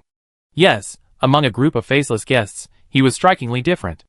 Tao Charen glanced at him once, and then lowered her head. His ruby-like eyes darkened slightly. He knelt down on one knee with a deft movement, presenting a large bouquet of flowers. This time, Tao Charen had no choice but to look down at him. "Wang." Ran. He repeated her nickname several times, like a child, before finally saying, "Ran, don't you like my gift?" His gift? Flowers? To be fair, Tao Charen didn't dislike flowers. As reproductive organs of plants, they play a significant role in species cultivation. But the flowers the man was holding, the heavy, suffocating fragrance, the almost artificially perfect shapes, she just couldn't bring herself to like them. Then what does Ran like? I give you anything, okay? He seemed to know what Tao Charan was thinking. The cluster of flowers vanished as he spoke. Without the flowers to conceal them, his fingers were revealed. A large, dazzling pigeon blood red ring, along with diamonds, tassels, scattered decorations covered his hand, extending down his arm. So dazzling. Tao Charan was almost blinded by the light. He was undeniably handsome, and while she had to admit the decoration suited him well, this ostentatious beauty was simply unbearable for someone with social anxiety. Her eyes involuntarily turned to one side. On the other side was a huge dance floor. Sometime later, the couple under the spotlight began to dance. Compared to the man's somewhat awkward movements, the woman was much more at ease in this setting, her red skirt swaying gracefully in the wind. "May I invite you to dance?" A dazzling hand was extended in front of her. Tao Charan shook her head. She couldn't dance. But her mother was very good. Speaking of which, her mother also liked red dresses, and her mother's favorite flower was the rose. Tao Charan suddenly realized. So she missed her mother. She stepped past the hand that seemed ready, weaving through the layers of people, and ran forward. Perhaps her imagination was working. The woman's face gradually appeared on the dance floor. But her spinning steps quickened, her red dress billowing, so fast that only after images remained. Then, just a second before Tao Charan was about to touch her, her swirling body exploded, countless petals swirling and obscuring her vision. Who was sighing? A jewel-like brilliance flashed, and someone covered her eyes. Tao Charan awoke. It was still night. This night was supposed to be Red Rose's turn. Thinking of this, Tao Charan silently left the bed, and went to the table to pour herself some water. The liquid moistened her parched throat, but Tao Charan only took a sip before putting the cup down. It wasn't water, it was tea. Flower tea. As the familiar aroma spread across her lips and teeth, soft music began to play in her ears, and a disheveled man appeared behind her, his long hair brushing against her neck. "Shall I dance? Will you keep watching me?" He began to dance. The flower branch she was biting rubbed against her face, spinning like the woman in her dream. A light sweat broke out on her body, her clothes were thrown off, but those alluring eyes remained fixed on Tao Charan. The moment Red Rose appeared, Tao Charan's body stiffened. The nightmare extended from within the dream into reality. The fragrance grew stronger, so strong it was impossible to open her eyes. Red Rose seemed to be trying to wrap her in her discarded clothes. Only when their bodies finally touched did Tao Charan hurriedly press the alarm, as if waking from a dream. The anomaly began when Lan Huan entered. This was the first time Tao Charan had witnessed a Super 8-level berserk transformation. The gorgeous clothes were torn to shreds, and a beautiful face could be so grotesque. Those red eyes seemed to be filled with blood and tears, and even when the vines beneath her were severed, they continued to point towards the girl. Tao Charan was escorted back to her bed, the echo of Hong Chong's scream still ringing in her ears. "I won't leave." From then on, Tao Charan began to dream occasionally. She dreamt that her mother was putting her to sleep, and when she woke up, she would find Hong Chong in her bed. She fell asleep in a hot spring, dreaming that her mother was bathing her, and when she woke up, she found her lower body completely entangled in vines. Even the slow-witted Tao Charan sensed something was wrong. Hong Chong seemed to have the ability to lure people into dreams, and she couldn't distinguish between dreams and reality. Judging from the content of these dreams, Hong Chong seemed to be using her memories as the foundation for his dreams. So, if she understood the principle behind his ability, could she also freely enter Hong Chong's dreams, and even use the influence of dreams on reality to influence his mind in reverse, making him more normal? Tao Charan named this plan the Mental Link Experiment. So, a month later, after Lan Huan finished punishing Hong Chong, when Tao Charan saw him again, she handed him a small note. Red Rose, reprimanded, dared not look at her, but her hand trembled as she took the note. "You want my flower?" Tao Charan rarely made such a request. The queen's words only appeared when deciding matters of cosmic importance. Any paper she touched was treasured and carefully kept by the recipient. Red Rose naturally had one, but none of that compared to his current joy. He still lacked the confidence to look at her directly. He raised his hand, and a blooming rose appeared in his palm. As he gently brushed off the dewdrops, its fragrance filled the entire radiant glow. "Excellent, the medium is there." Tao Charan cleared her mind, trying to calm her nervousness. She hadn't slept for 2 days straight for this moment. The wavelength on her personal brain was very similar to when she last entered the dream, but why wasn't it reacting? Logically, dreams should present the scene that the dreamer is most obsessed with at that moment, so it still wasn't working? She yawned wearily. Go to sleep if you're tired, I won't disturb you. Before losing consciousness, Tao Charan heard him say this. Ran. It felt like a moment had passed, yet also like a long time. When Tao Charan opened her eyes, she was still bathed in light. The bedding still felt familiar, the darkness from the bed curtains enveloping her. But the feeling of being watched lingered. A pair of rubies sat beside the bed, seemingly there since ancient times. Why aren't you sleeping? Is it because I'm here? The rubies flickered, her long eyelashes brushing against the back of her hand, bringing a sense of unease. But didn't you want my flowers? What do you want? What should I do to make you happy? He said, confused. Her usual passionate tone was inexplicably tinged with melancholy, like a flower battered by a storm, appearing especially pitiful because it had no chance of resistance. Tao Charan sighed. Stay away from me. Don't look at me. Don't touch me. No, love me. No! The vines wrapped around her hands and feet, spreading to her limbs with her fluctuating emotions. I can't. I can't. The entire radiant space trembled, and fragments of the dream began to shatter. Fine, then forget my name. No. But I hate people who call me by that name. Forget it, okay? A blinding white light approached the comforting bed curtains. Happy. I don't know.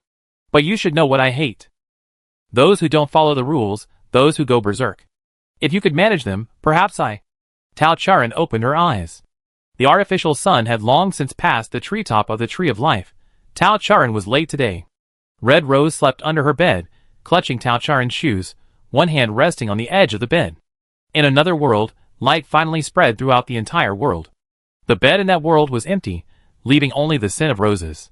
If Tao Charan were still here, she would find herself enveloped in roses amidst the radiance of Red Rose's dream.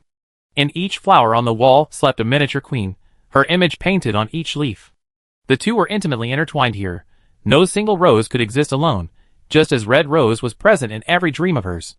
Red Rose slept for a long time this time, until Xianluo, on his next shift, threw him out. Sleeping while on duty, you even frightened the king last time. If you don't want to be the king's attendant, just say so, I'd be happy to take your place. I seem to have forgotten something very important. Right, what happened to those guys who attacked the king at the last festival? Don't you usually ignore these things? Lanhuan said to just kill them all. No. Leave them to me, I have to manage them. And so, in the temporary prison of the royal capital, he encountered those unruly criminals, teetering on the edge of madness. A white-haired, silver-eyed octopus, a lunatic tending to dolls, a dark, crawling, upside-down being. Regardless of eye color, the only emotion they showed when facing him was jealousy. These filthy, disgusting citizens truly shouldn't exist on the land ruled by the queen.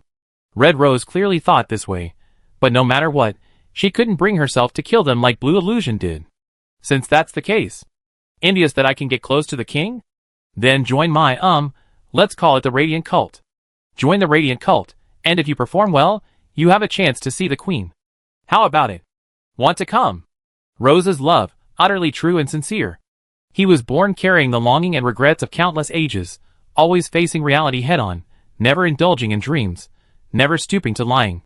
But perhaps someone would be happy about this. Chapter 188 Extra Chapter. To be honest, Tao Charan hadn't initially lost hope in all her citizens. Her attendants had diverse personalities. Some were exceptionally talented, like Hong Chong, while others were slightly more tech-savvy, like Xianluo. When Tao Charan realized this, she tried to change her mind. Your Majesty, is there something you need? Xianluo hurriedly put away the virtual screen in front of him, pursed his lips, and looked over somewhat awkwardly. It still didn't work. Tao Charan wanted to say, what are you looking at? This quantum computer looks a bit like the one from my past life, but it seems to have added a lot of functions. I'm a little interested. Can I borrow it to take a look? But when she opened her mouth, she was so nervous that she couldn't utter a sound. A timid spider encounters a human who is afraid of spiders, and both are terrified and flee in panic.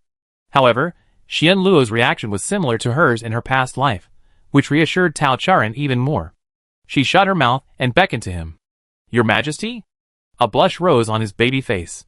Xianluo pulled his cloak tighter, awkwardly approaching the king, then kneeling on one knee, his anxious eyes only able to see the king's shoes. He didn't know this was the first time the king had shown them such closeness. But this didn't stop his heart from pounding even faster. Tao Charan pointed to the spot on his wrist. It was a trial version of the optical computer recently developed by the Silk Entangling Workshop, equipped with a glowing network management module, possessing the highest level of access within the current optical network. Xian Luo unhesitatingly removed it from his wrist, his hands trembling as he handed it to Tao Charan, completely forgetting Lan Huan's instructions for a moment. The internet is full of mixed messages, many containing vulgar language about the king. Don't let the king get his hands on the computer until the cleanup operation is over. Tao Charan glanced at the pop-up message on her computer and almost threw the device away. The Spider-Man mother with post-laying egg-laying anxiety during nesting period, a starving queen trying to escape the web, non-human, forced love, bondage, feeding. What the hell? Tao Charan was horrified. A hallucination, it must be a hallucination. However, the remaining messages kept popping up. As per your request, Her Majesty the Queen's Playboy character has been changed, the other male leads have been removed, and the ending has become a happy ending. But honestly, writing this kind of story is disgusting. Those ugly, 8-legged spiders are completely unworthy of Her Majesty the Queen. I'm going to report you to the Star Moon Palace. Unless you send me a few king cards, the kind with autographs all over. Tao Charan didn't understand, but she was deeply shocked. Before Tao Charan could continue reading, a hand snatched the physical computer, frantically deleting the messages, along with the senders' names. The boy's baby face flushed crimson, his eyes darting around, his body stiff. Your Majesty, I'm cleaning up the optical network. Some people online are really going too far, tarnishing your image. I ban them all right now. Tao Charan, did you even consider what you were doing before saying that? Saving the document right in front of me? Is that even acceptable? Even the Queen's attendants have their own independent thoughts and various private hobbies. She should understand. Just pretend she didn't see them. Accept what? So the secretly taken photos and her various signatures were used here? Tao Charan was furious. But daring not to speak out, she swallowed her anger and didn't dare question Xian Luo about what was going on. The next day, Xian Luo brought her a brand new quantum computer with higher privileges.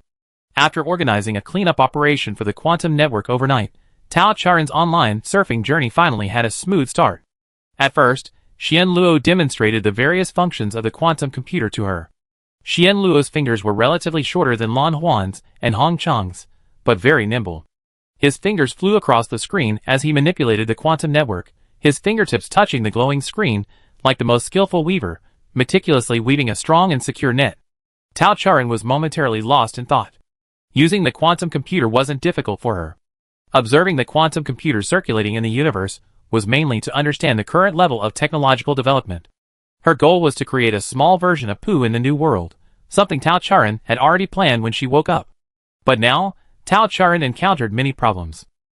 For example, the materials and energy source needed to create Little Pooh. The person before her was the head of the Silk Entangling Workshop, personally appointed by her, and also an official who controlled the world's most cutting-edge technology. Materials that she rarely had access to in the Radiant Chamber were merely a matter of course for him. But if she told him the truth, would he help? Asking him for the quantum computer was just an experiment. Tao Charan cautiously extended her tentacles. Although it was slightly different from what she had expected, the result was actually quite good, wasn't it? The hand stopped in front of her at some point. Your Majesty, is there anything else you don't understand? The slender young man was only slightly taller than the seated Tao Charan, and even the clarity in his dark eyes bore a resemblance to Tao Charan's. This was the pure innocence of a researcher, a naivete reserved only for those with a deep curiosity about the world. He was a colleague. Tao Charan saw it. She was willing to place some trust in him. Hooking her little finger around the edge of her cloak. Your Majesty? For a moment, a sense of danger seemed to startle the sensitive little creature. Tao Charan opened her mouth, but nothing came out. I want to leave. For this, I need a great deal of resources. Please provide me with these resources, whether materials or energy. I will. What will I do? What can I offer in return? The reason her research in her previous life had been so successful, with funds, materials, and equipment at her fingertips, was simply because she could provide benefits far exceeding their investment. Now, once her research was complete, she would immediately leave the capital planet, going to a place no one knew. Were these attendants truly so selfless? Once caught in this thought, Tao Charan could no longer speak. Your Majesty, is there anything you command? Or is there something you desire? Rest assured, whatever you ask for, I will do my utmost. Lan Huan, Hong Chang, Bai Yu, and even Song He, whom she deliberately avoided, every subject who had seen her had said this.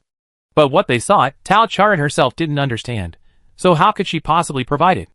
Thinking this, her fingers could no longer grip the slippery fabric. Before her fingers fell, a silken thread wrapped around her little finger. A delicate, transparent spider silk connected the two, and Tao Charan could even feel a slight vibration from the other end. Xianluo, have I disappointed you? Because they were so close, several sensory organs in his hands and feet could absorb the queen's strange fragrance. Xianluo rarely had such an opportunity. Being asked and needed was such a blissful thing, and he became somewhat carried away. The spider silk, following his mood, wrapped around her wrist, and he restrained himself as he put the personal terminal on her. Immediately afterwards, Tao Charan's palm was encased in a cocoon. The cage of silk was damp, warm, and resilient, shattering Tao Charan's last expectations with an irresistible force. He went berserk. 8 legs emerged from the cloak in the blink of an eye, only the upper body controlling the spider silk maintained its human form. His black pupils were like enormous black holes, devoid of any light, completely losing any resemblance to Tao Charan, leaving only an inhuman, inorganic texture. What do you want to do? Why didn't you tell me? He muttered to himself, repeating these 2 sentences over and over. Unlike Red Rose's berserk state, Xuanluo's berserk state was quiet, like an insect buried under a winter snow, struggling desperately in a dark corner. Spider silk wrapped around her waist. Tao Charan tried to cut the silk, but the seemingly soft spider silk was far too strong and elastic for an ordinary human to handle. She was lifted up by his large pincers, her calves scraped painfully by the hard antennae. Queen, queen, queen, queen.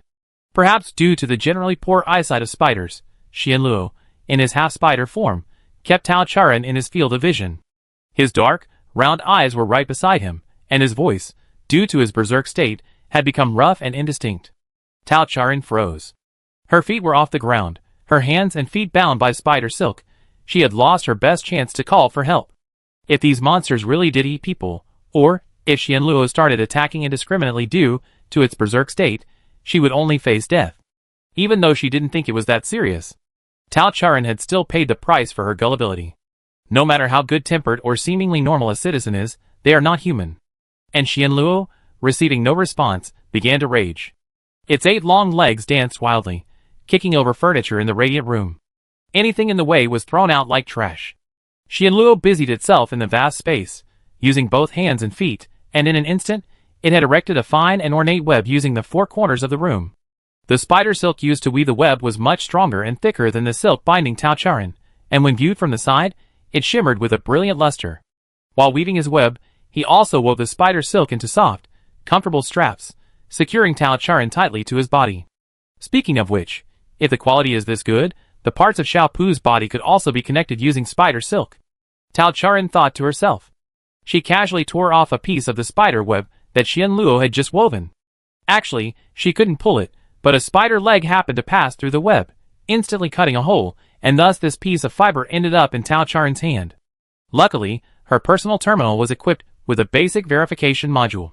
This protein fiber was a usable material. It seemed to have a trace of energy fluctuation attached to it, which could dilute the attention of natural enemies. If some counter-surveillance technology from her previous life were added, then even if Xiao Pu was exposed in public, there would be no need to worry about attracting attention. Tao Charan was so engrossed in her research that she didn't notice that Xianluo had already finished weaving the web. She was carefully placed in the middle of the large web. Having completely placed the queen under her control, every tremor in the web foreshadowed her movements, and her needs could be detected instantly. The terrified and timid spider finally managed to relax a little, lying in wait beside her, ready to spin its silk the moment she attempted to escape. Tao Charan spent the entire day online. By the time Lan Huan and the others retrieved her from the web, Xiao Pu's form was already taking shape. Yes, because of her fear of the web, Tao Charan decided to let Xiao Pu fly in the air as a bird. She completely abandoned her plan to ask Xianluo for help and unilaterally initiated a cold war. Later, the series of novels featuring the Spider Queen became a viral sensation, trending on social media due to widespread criticism, and Lan Huan and the others hired writers to launch a public opinion offensive online to vie for her favor. But that's a story for another time. Chapter 189 Extra Chapter. Speaking of which, the Queen's close attendants harbored a deep resentment about one thing, the bi-monthly medicine bestowal. Everything about the Queen was perfect. During their brief interactions, Lan Huan and the others quickly accepted the extremely socially awkward Tao Charan, even summarizing a series of rules for interacting with her. The most important rule was, fully respect the queen's decisions, without crossing any lines. Harming the queen herself was the line. The medicine bestowal incident clearly crossed that line. The maximum amount of blood an ordinary human could draw at once was about 500 milliliters, enough for 5 attendants to share. But no one wanted to harm the queen for their own needs, leading to a lengthy tug-of-war between the two sides. Undoubtedly, the attendants, who had no bottom line when facing the queen, always lost. Among them, Bayou displayed combat prowess far exceeding the others. Since the queen's arrival, he had been sent to maintain order in the outer star systems. Unless his injuries were too severe, his return to the capital was primarily to collect medicine. The 2 months of hardship seemed like a fleeting dream. He began to miss the queen on the very first day he left. He was the first attendant to kiss the queen, and having tasted her flavor, he began to anticipate that day 2 months later. But why? Why won't the queen see me? The queen prefers quiet. You're too noisy. Didn't you get the medicine? Get out of here. Don't disturb the queen, she won't like you. That's what they told him. Bayou didn't believe it. However, the scent wafting from the velvet-wrapped glass bottle containing red liquid was intoxicating. He couldn't be mistaken, it belonged to the queen, something he frequently dealt with on the battlefield, a symbol of life. What did King mean? No one told him. If she disliked him, she wouldn't have given him the medicine on time. But if she loved him, how could she not even want to see him?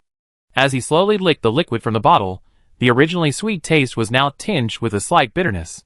Bayou was extremely dissatisfied with the medicine he had received. There were clearly better ways. Why did he have to hurt himself? Didn't he know that if he bled to death he would die? Even after taking the medicine, his mad thoughts didn't seem to have diminished. Thus, Tao Charan saw Bayou for the second time. It was a night when she was about to go to bed. Still wearing his crisp military uniform, the golden tassels swaying slightly in the spatial fluctuations, the cat-like agile boy suddenly appeared beside her, startling her. Your Majesty. He knelt on one knee, tilting his head back, his amber cat-like eyes filled with longing for his master. Why won't you see me? Why did you give me blood? Wasn't the saliva from last time enough? What's the difference between this and suddenly appearing in her bed, pulling back the covers, and asking why she wasn't welcome to come in and sleep? Tao Charan, who had only been there for 2 months, was immediately bewildered. She reflexively pulled the covers back up, wanting to silently activate the alarm Lan Huan had given her. A hand pressed down firmly on her arm. Your Majesty, I came without their permission this time. I sneaked in. I hope you can keep this a secret. Tao Charan, ? Is this something that can be said openly? I don't know if they told you that any fluid produced by your body can stop our berserk state. So I suggest you don't use blood. After all, excessive blood loss will cause irreversible damage to your body. If you don't want to give me saliva, other things are fine too, such as sweat, urine, or... Tao Charan covered his mouth. Don't say any more. If you do, this chapter will be locked, and you never have the chance to be the male lead again, haha. Tao Charan took the opportunity to lick Tao Charan's palm. Tao Charan quickly withdrew her hand. Very good, it seems this isn't a normal person either. Tao Charan inwardly congratulated herself on her foresight. Yes, the other attendants didn't falsely convey the royal decree in refusing Bayou's approach to the queen, because the last meeting wasn't pleasant, and Tao Charan wasn't mentally prepared to see him. Your Majesty smells nice, and your fingers are sweet. I want to. No, you don't want to. Tao Charan pulled her hands behind her back, trying to hide herself. Why doesn't your Majesty talk to me? Although it's cute, if you don't talk, I won't know what your Majesty means. What I mean is, you better get out of here, you uninvited pervert. Unfortunately, it's a bit too easy for E-Cat to manipulate I-Person. Your Majesty, are you getting used to staying at the Star Moon Palace these days? The Radiant Chamber is too plain. How did Lan Huan become the palace master? How could that monster take good care of you? To be honest, my ancestors in the old days were. What are you talking about? However, the boy in front of him didn't come any closer. He propped himself up on the bed with one hand, touching Tao Charan's blanket with the other, casually sitting on the edge of the bed, leaning forward as if to pull the girl on the couch into his arms. He rambled on about random things Tao Charan didn't care about at all. His chatter was unlike that of the seasoned master of Chiyu Tower, who had fought countless battles. It was more like a stray cat, long exposed to the elements, now adopted and meowing, clinging to its owner's feet, impossible to shoo away. Or like a husband, who hadn't been home in a while, unsure how to interact with a wife who had forgotten him, awkwardly trying to find topics to talk about. Tao Charan remained wary for a long time. But while Bayou talked, his actions didn't cross any further lines. So tired. She couldn't help but yawn. Your Majesty, I'm leaving at dawn this morning. Bai suddenly stopped talking. He spoke softly, like a snowflake falling. News has arrived from Chuelu Star. 32 Class A soldiers have gone berserk and are attacking the newly built military outpost. I will punish the traitors and restore order to the universe under your rule. This time it was too rushed. To avoid affecting subsequent operations, I had no choice but to drink your blood. However, this won't be possible next time. I hope you will consider my suggestion. Give us anything you like, the most important thing is safety and comfort. Before Tao Charin could react, he kissed her long-coveted red lips once more. This time was different from the last. The first time they met, he brazenly stole her saliva, treating his rudeness as a justification for searching for an antidote. This time, he merely touched her lips lightly, pulling away before the tremor of fear could even register. I will return. I will bring back the victory you expect, spotless. His resolute tone was almost a guarantee. Just as he had arrived, he vanished like a nightmare. Tao Charin breathed a sigh of relief and decided to immediately upgrade her security system. In the chaos and frenzy of battles of wits, 2 months quickly passed. Just when Tao Charin was almost forgetting that nightmare, she saw Bai again. This time, he was brought by Lan Huan. We followed your feedback and added a jump alarm system around the Star Moon Palace. Unexpectedly, the first one we stopped was Lord Chiyu. He said he had something to say to you. The jump alarm system was designed to prevent people from entering the palace through spatial means. Bai was practically the only citizen capable of jumps using his own abilities, making it obvious who this system was targeting. The queen still dislikes him, doesn't she? Bai was easily defeated by Lan Huan. However, his purpose in wanting to see the queen was not this. He held up a red glass bottle and presented it to the queen. Your Majesty, please take it back and grant me another berserker suppressant. Silence reigned within the radiance, just as before. Lan Huan and Bai's attention was focused on the queen. The queen, however, was pointing at the personal terminal she had just received from Xian Luo a few days prior, clearly adopting a policy of non-violent non-cooperation. Lan Huan sighed and turned to the kneeling boy on the ground. His Majesty will not heed your advice. Give up. Bai understood. Lan Huan had only said those words to warn him. But he had brought him along because they also refused to drink the king's blood, and having no other choice, they could only let him try. The other close attendants, who had spent every day with the king, had all failed. What made him so confident of success? Before arriving, Bai, having obtained the new drug, was furious, yet also brimming with confidence. The girl was physically weak. She hadn't even resisted his kisses on the bed last time, indicating that obtaining the liquid from her should be a simple matter. But Bai secretly observed her. Xian Luo had given him an emergency medical briefing before coming. According to the research of the silk entangling workshop, some liquids were impractical because the required dosage was too large, and others failed due to the queen's strong resistance. Besides blood, only one liquid could be tried. Tears. Humans shed tears in pain and sorrow. The queen's pain sensitivity was extremely high, even surpassing that of humans in the old era. She was often terrified. People also cry when they are extremely frightened. How simple, how easy. He only needed to gently pinch her skin, and perhaps those large, dark eyes would fill with tears. Or perhaps, he would insist on satisfying his desires, using the method she feared most to make her cry. At this moment, the quiet girl's eyes were lowered, her long eyelashes brushing against his heart like two small brushes. Bai finally understood the way they had looked at him at the meeting before he came. Difficult, difficult, difficult. Who could bear to see her cry, even without actually seeing it? Just thinking about it, he couldn't bear it. Pain and sorrow shouldn't befall her.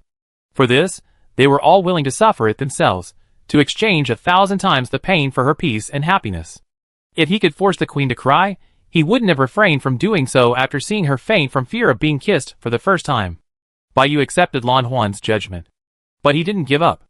Every time he returned afterward, he would go to the palace to try and persuade Tao Charin to choose a different plan, but each time he returned empty-handed. After all, his very straightforward, albeit somewhat blatant, plans were a bit too shameful. Tao Charin thought to herself. Chapter 190 Extra Chapter. After the first annual festival, Tao Charin went through a period of intense anxiety and paranoia. Even though the 5 Radiant Gates did their utmost to maintain order, the first large-scale offline fan meeting still descended into chaos. Before the festival even began, some citizens started fighting over front-row seats. While the Queen and Class A citizens shook hands warmly, some outlaws engaged in a series of competitive activities for a few more seconds of contact with the queen, including but not limited to murder and burying bodies, robbery, offering themselves as lovers, and relentless harassment. For a time, chaos reigned before Tao Charan. 5 super-class A citizens were simply not enough. If before the festival Tao Charan still held some hope for this world, now, she had been having nightmares every night for a month, haunted by vines, octopuses, mamba snakes, electrical wires, yarn, data cables. It was truly hard to imagine what kind of miserable life she would lead after leaving the Star Moon Palace. Poor sleep, and the constant threat of berserk citizens appearing out of nowhere quickly took a toll on Tao Charan's mental health. This manifested as loss of appetite and lethargy, causing great concern among her attendants. Lan Huan summoned doctors to treat her. However, the doctors they could find were all skilled in treating illnesses like ginseng and licorice, and Tao Charan's condition not only failed to improve but worsened. She would die. When this realization dawned, a dark cloud hung over the entire capital star, and previously shameful methods were now being used. Tao Charan noticed that the food at the Star Moon Palace had recently improved. Although the dishes were the same, they inexplicably made her feel more appetizing. The stewed potatoes, soft and tender, melted on her tongue, seemingly alive, as they rushed down her throat. The egg whites, from some unknown source, were irresistibly sweet. The mere aroma was enough to make her mouth water. The steaming meats, golden in color, were so tender they made her want to swallow her tongue. They seemed to possess a unique allure. Not just 1 or 2 dishes, but the entire table of food was like that. At first, Tao Charan didn't notice anything amiss.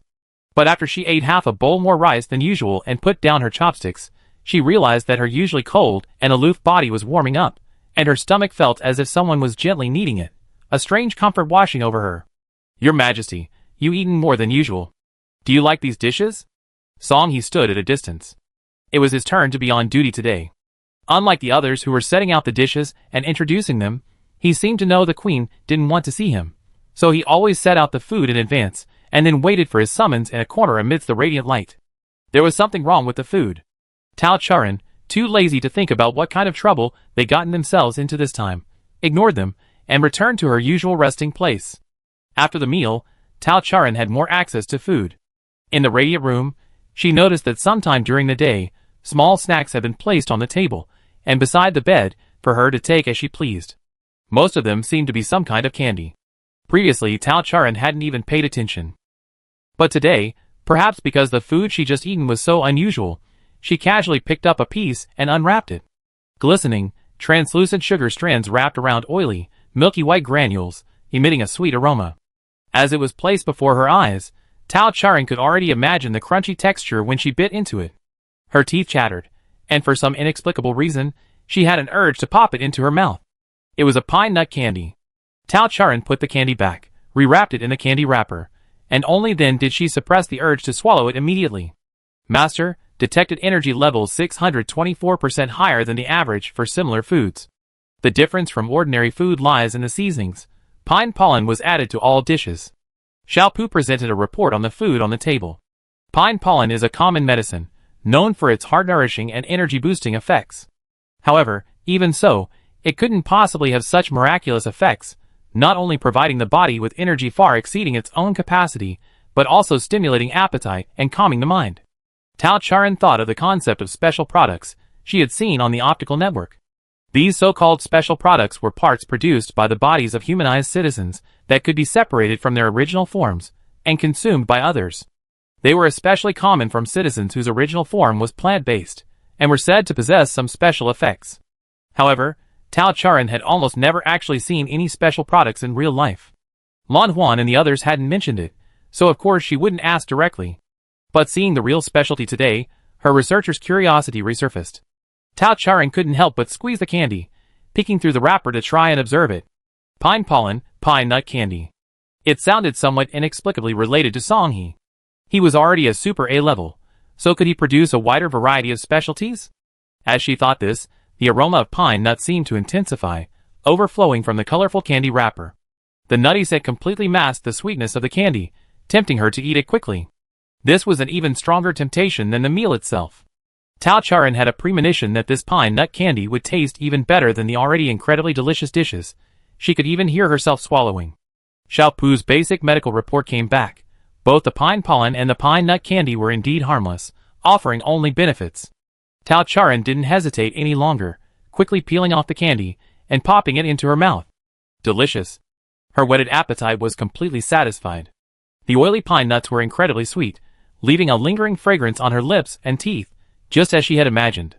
Even her soul seemed to be elevated by the delicious taste.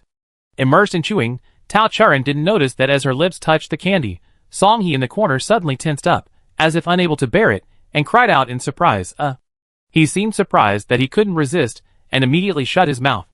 The girl's cherry lips parted slightly, and her usually listless dark eyes brightened. His fruit was enveloped in saliva, the syrup dissolved, and his teeth chewed repeatedly, grinding the soft, oily essence until it was mushy, then sliding down his esophagus into his stomach. That was his seed, his organ, a part of his body. The thought of the queen devouring him, her body nourished by him, made Song He tremble with excitement. Not to mention that this supergrade specialty was more like a life form independent of his own body. The two shared a synesthetic connection. The sensation of being crushed and swallowed, the downward wriggling against the intestinal walls, was too wondrous. The stimulation almost made Song He faint. In the past, he could only watch His Majesty from afar. But now, they had become one. Song He endured the tingling and trembling sensations emanating from his mind, his eyes gradually revealing a fanatical, predatory glint. Ah, she's finished. Just a little bit, and it's already digested. Not enough, not nearly enough, eat more. Those who have never seen the light do not fear the darkness. Human desires are boundless. Once one experiences this pleasure, the pain of separation becomes unbearable. Ah, was he being too obvious? His Majesty is looking over. Candy, is it good? Although he knew he should hold his breath and pretend nothing had happened, inexplicably, Song He blurted out his true feelings. If it's good, eat more? I have plenty here. You can have as much as you want. Please have more, okay? He tried to speak in the gentlest tone, a gentle smile completely incongruous with his massive frame. But Lan Huan smiled like that because he was slender and had a scholarly air. His smile immediately softened his facial features. Song He's smile, however, gave the impression of a ruthless bandit, a forced, insincere grin meant to abduct a child. Even the slow-witted Tao Charan realized the situation was dire, especially considering the countless similar cases she witnessed in recent days. Looking at the pile of candy in front of her, she shrank back and shook her head. Is it? You don't like it? What flavor do you like? I go get it for you. Adding pine nut powder to any food shouldn't attract attention, right? However, the thought of not liking something she actually liked made her unhappy. Song He awkwardly chuckled as he promoted the colorful candies, his large hands cupping them up. Until then, how about some of this? Something was wrong, very wrong. Tao Charan inexplicably felt she had done something wrong. She watched Song He's tall, muscular frame approach, and the unspoken understanding they usually maintained of keeping a distance crumbled instantly. This kind of reaction usually happened after she had given them a little something, done something to please them. On one hand, they were ecstatic, on the other, their desires were insatiable, and they would push their luck, trying to gain even more benefits. Just like this year's festival. What had she just done? Tao Charan thought to herself, taking a candy from the very top of the pile Song He was holding. His hands were trembling. Why did peeling off the candy feel like peeling off his clothes? She was too close. The strong pine scent was already pungent. The candy in her hand, too, tasted entirely of pine nuts. Even though it was sealed inside, it felt like it could jump out and dance on her nose. Wait! The same intense aroma, also emanating from Song He's body. Was there a connection between the two? Could it be that even after separating from the original body, the specialty could still be controlled by the original body? Tao Charan was horrified by the thought, completely unwilling to recall what she had just done. So she finally made the right decision, to sound the alarm before Song He went berserk, having Lan Huan and the others pull Song He away, who was trying to force her to eat the candy. Before they left with Song He, Lan Huan received a rare note from the queen. I don't eat specialties. Lan Huan nodded. Your Majesty, I'm sorry, there won't be a next time. They didn't want this to happen either. After all, as a species without specialties, it was hard not to be jealous. After that, Tao Charan quickly went online to surf the internet, filling in the gaps in her knowledge about specialties. Lan Huan kept her promise.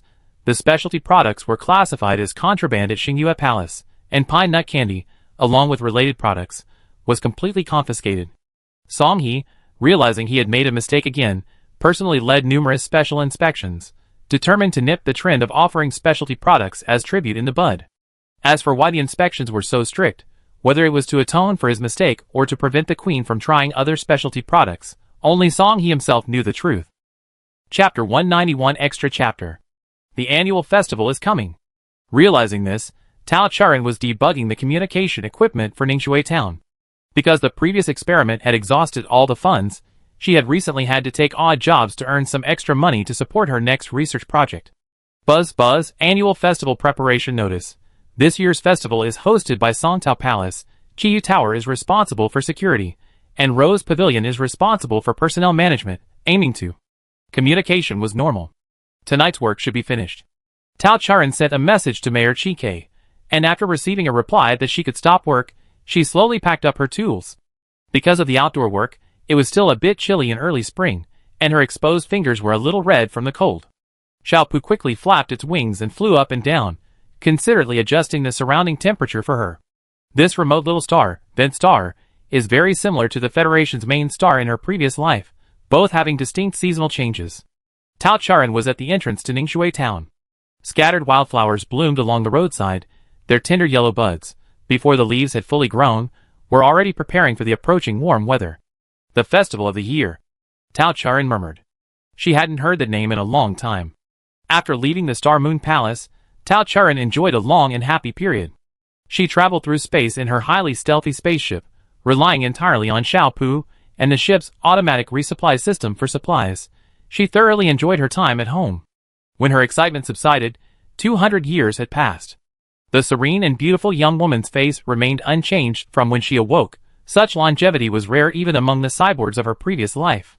Only now did Tao Charan belatedly realize that by completely abandoning her research into immortality, she had actually become the sole successful case. It was now the year 23936 of the old calendar, and the year 208 of the starry sky calendar. Under the leadership of the 5 Gates of Radiance, the universe was peaceful and orderly, and all things flourished. After everything settled down, the name Tao Charan gradually disappeared from public view, leaving only the record of the Queen in historical books. Time can conceal all the past. When she was certain that almost no one knew or remembered her, Tao Charan finally decided to settle down. She had only arrived in Ningshui Town last month. Thinking about the annual sacrifice, Tao Charan unexpectedly bumped into a figure. "Who are you? What are you doing sneaking around so late?" the person said sharply. Because of her social anxiety, Tao Charan, who had chosen to work late at night, shrank back and secretly looked up. The man before her was tall, with a cold, stern face and furrowed brows. His green eyes, filled with displeasure and scrutiny, were sizing her up. And from his short hair, 2 slightly rounded, fluffy ears twitched slightly, pointing towards Tao Charan. When their eyes met, Tao Charan quickly looked away. She recognized his uniform as that of a town patrolman, so she opened her chat history with the mayor and showed it to him. "You're the new resident I come 4 times, and still haven't seen?" The man's brows didn't relax, instead, they furrowed even more. "Not only did you not report it, but why didn't you open the door for me?" "Report it? What report?" But now that he said that, Tao Charan remembered. It seemed there had been such an incident. At the crucial moment of the experiment, when Xiaopu reported a visitor, she casually dismissed him. "Provide your personal information to the town. It'd make finding a job easier in the future." Seeing Tao Charan's blank expression, the other parties seemed unwilling to dwell on it, directly pulling up a document from their personal terminal for her to fill out. Fortunately, it only contained basic questions. She hesitated for a moment in the name section before filling in her real name. "Are you a follower of the Radiant Light cult?" Tao Charan shook her head. Knowing that the moment the other party spoke, she was already prepared to be recognized and flee that very night. This was her first contact with a citizen of the New World, and she had mustered all her courage. But the result was good. Seeing her response, the man's gaze softened. "Then it's a coincidence of names." "That's right. The previous queen disappeared for so many years. All her privileges should have been revoked long ago.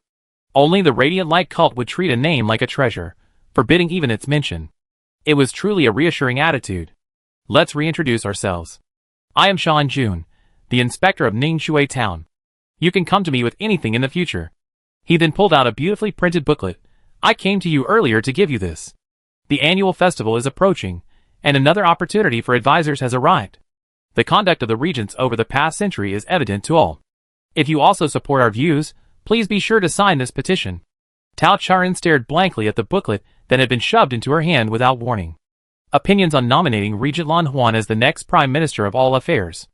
Out of curiosity, Tao Charan flipped through the document. The rest of the document mainly detailed the governor's achievements over the years, implementing vaccination and management systems, fixing work schedules, quelling rebellions on several planets, and leading the entire universe towards lasting peace. Lan Huan, he seems to have done a good job these past few years. Tao Charan felt proud of her ability to recognize and appoint capable people. She signed her very messy name on the petition without hesitation. Seeing her sign, the Mountain Lord's gaze softened even more, and his ears twitched even more vigorously. Excellent. More than half of the townspeople have signed this time. We can submit it now. Speaking of which, you're still working so late, exceeding the time limit set by Lord Lan Huan. New resident registration and fixed work hours aren't strict rules, but rather for a better life. Even if the annual festival is important, work and rest must be balanced. You can't overwork yourself. A gentle evening breeze blew, and his tall figure enveloped her, but he didn't cross the line. It was only then that Tao Charan realized that not every shadow was meant to restrict freedom. Some might offer shelter. Okay. Receiving a single word in response, Shan Jun felt inexplicably pleased. It's too late. You're a new resident. Can you find your way home? Do you want me to take you back? Tao Charan shook her head. Then be careful. Our Vent Star is very safe, but you're too small. Some parts of the town's roads haven't been fully repaired yet, and the facilities built for the annual festival still have some safety hazards. Never mind, here's my contact information. If anything happens, contact me via the internet, and I'd be there immediately. The mountain spirit gave her countless instructions and reminders. He was an impeccable inspector, and Tao Charan felt an unparalleled level of care. It was like a wild beast teaching its cubs hunting skills, eager to guide them, but never preventing them from exploring the world independently, only secretly worrying from within. After parting ways with the mountain spirit, Tao Charan walked home with a light heart. She thought about the entertainment activities she had just heard about during the festival, and many of them seemed to correspond to parts of her memories from her past life. Acrobatic performances, fighting competitions, theatrical performances, and a flea market. Perhaps she could find some rare materials not commonly found elsewhere. Or maybe she should go take a look. This sudden thought startled her. The horrific memories of the festival from years past had made her vow never to experience it again. And with so many people at the annual festival, could she handle it? But perhaps this world is a little different? Back at her home on the edge of town, Tao Charan still hesitated. Heartbroken, she closed the door, unaware that the newly repaired public address system was already in use, loudly broadcasting. The annual festival originated in the Queen's era. It is said that in the beginning of chaos, we gained consciousness, but had to endure the torment of madness. The tree of life rose from the ground, giving birth to the Queen. From then on, the Queen established regulations, acting as a remedy for stability. Today, many new citizens are not very familiar with this history, and the annual festival has become a celebration of the year's harvest and anticipation for the coming year. Each year, the adults of the capital planet conduct random inspections during the annual festival. I wonder if it will be the turn of Vent Planet this time. The entire town of Mingshui began preparations for the annual festival. Tao Charan's feelings were palpable. Mingshui town was considered a remote place on Vent Star, reportedly a newly formed settlement in the last 2 years, yet everyone's enthusiasm was boundless. In the center of the town, a high platform for performances was quickly erected, and various spring flowers were picked and preserved as flowers, adorning the area around the platform. Every household decorated their doors and windows with colorful star and moon shapes. Even though the festival was still 2 months away, everyone seemed impatient. This feeling was completely different from the festivals Tao Charan remembered. Because there was so much to prepare, Tao Charan accepted another task from Mayor Chi K on the optical network. She did an excellent job and was temporarily hired as Mingshui town's technical consultant, specifically responsible for debugging the various equipment for the festival. Because she disliked dealing with people, Tao Charan still scheduled her work for dark and windy nights. While the citizens' physical strength was such that they could go for days without sleep, perhaps due to years of ingrained habits, few people ventured out at night in Mingshui town. Except for Shan Jun. As a patrol officer, his duty was to patrol the town at night to ensure peace and tranquility.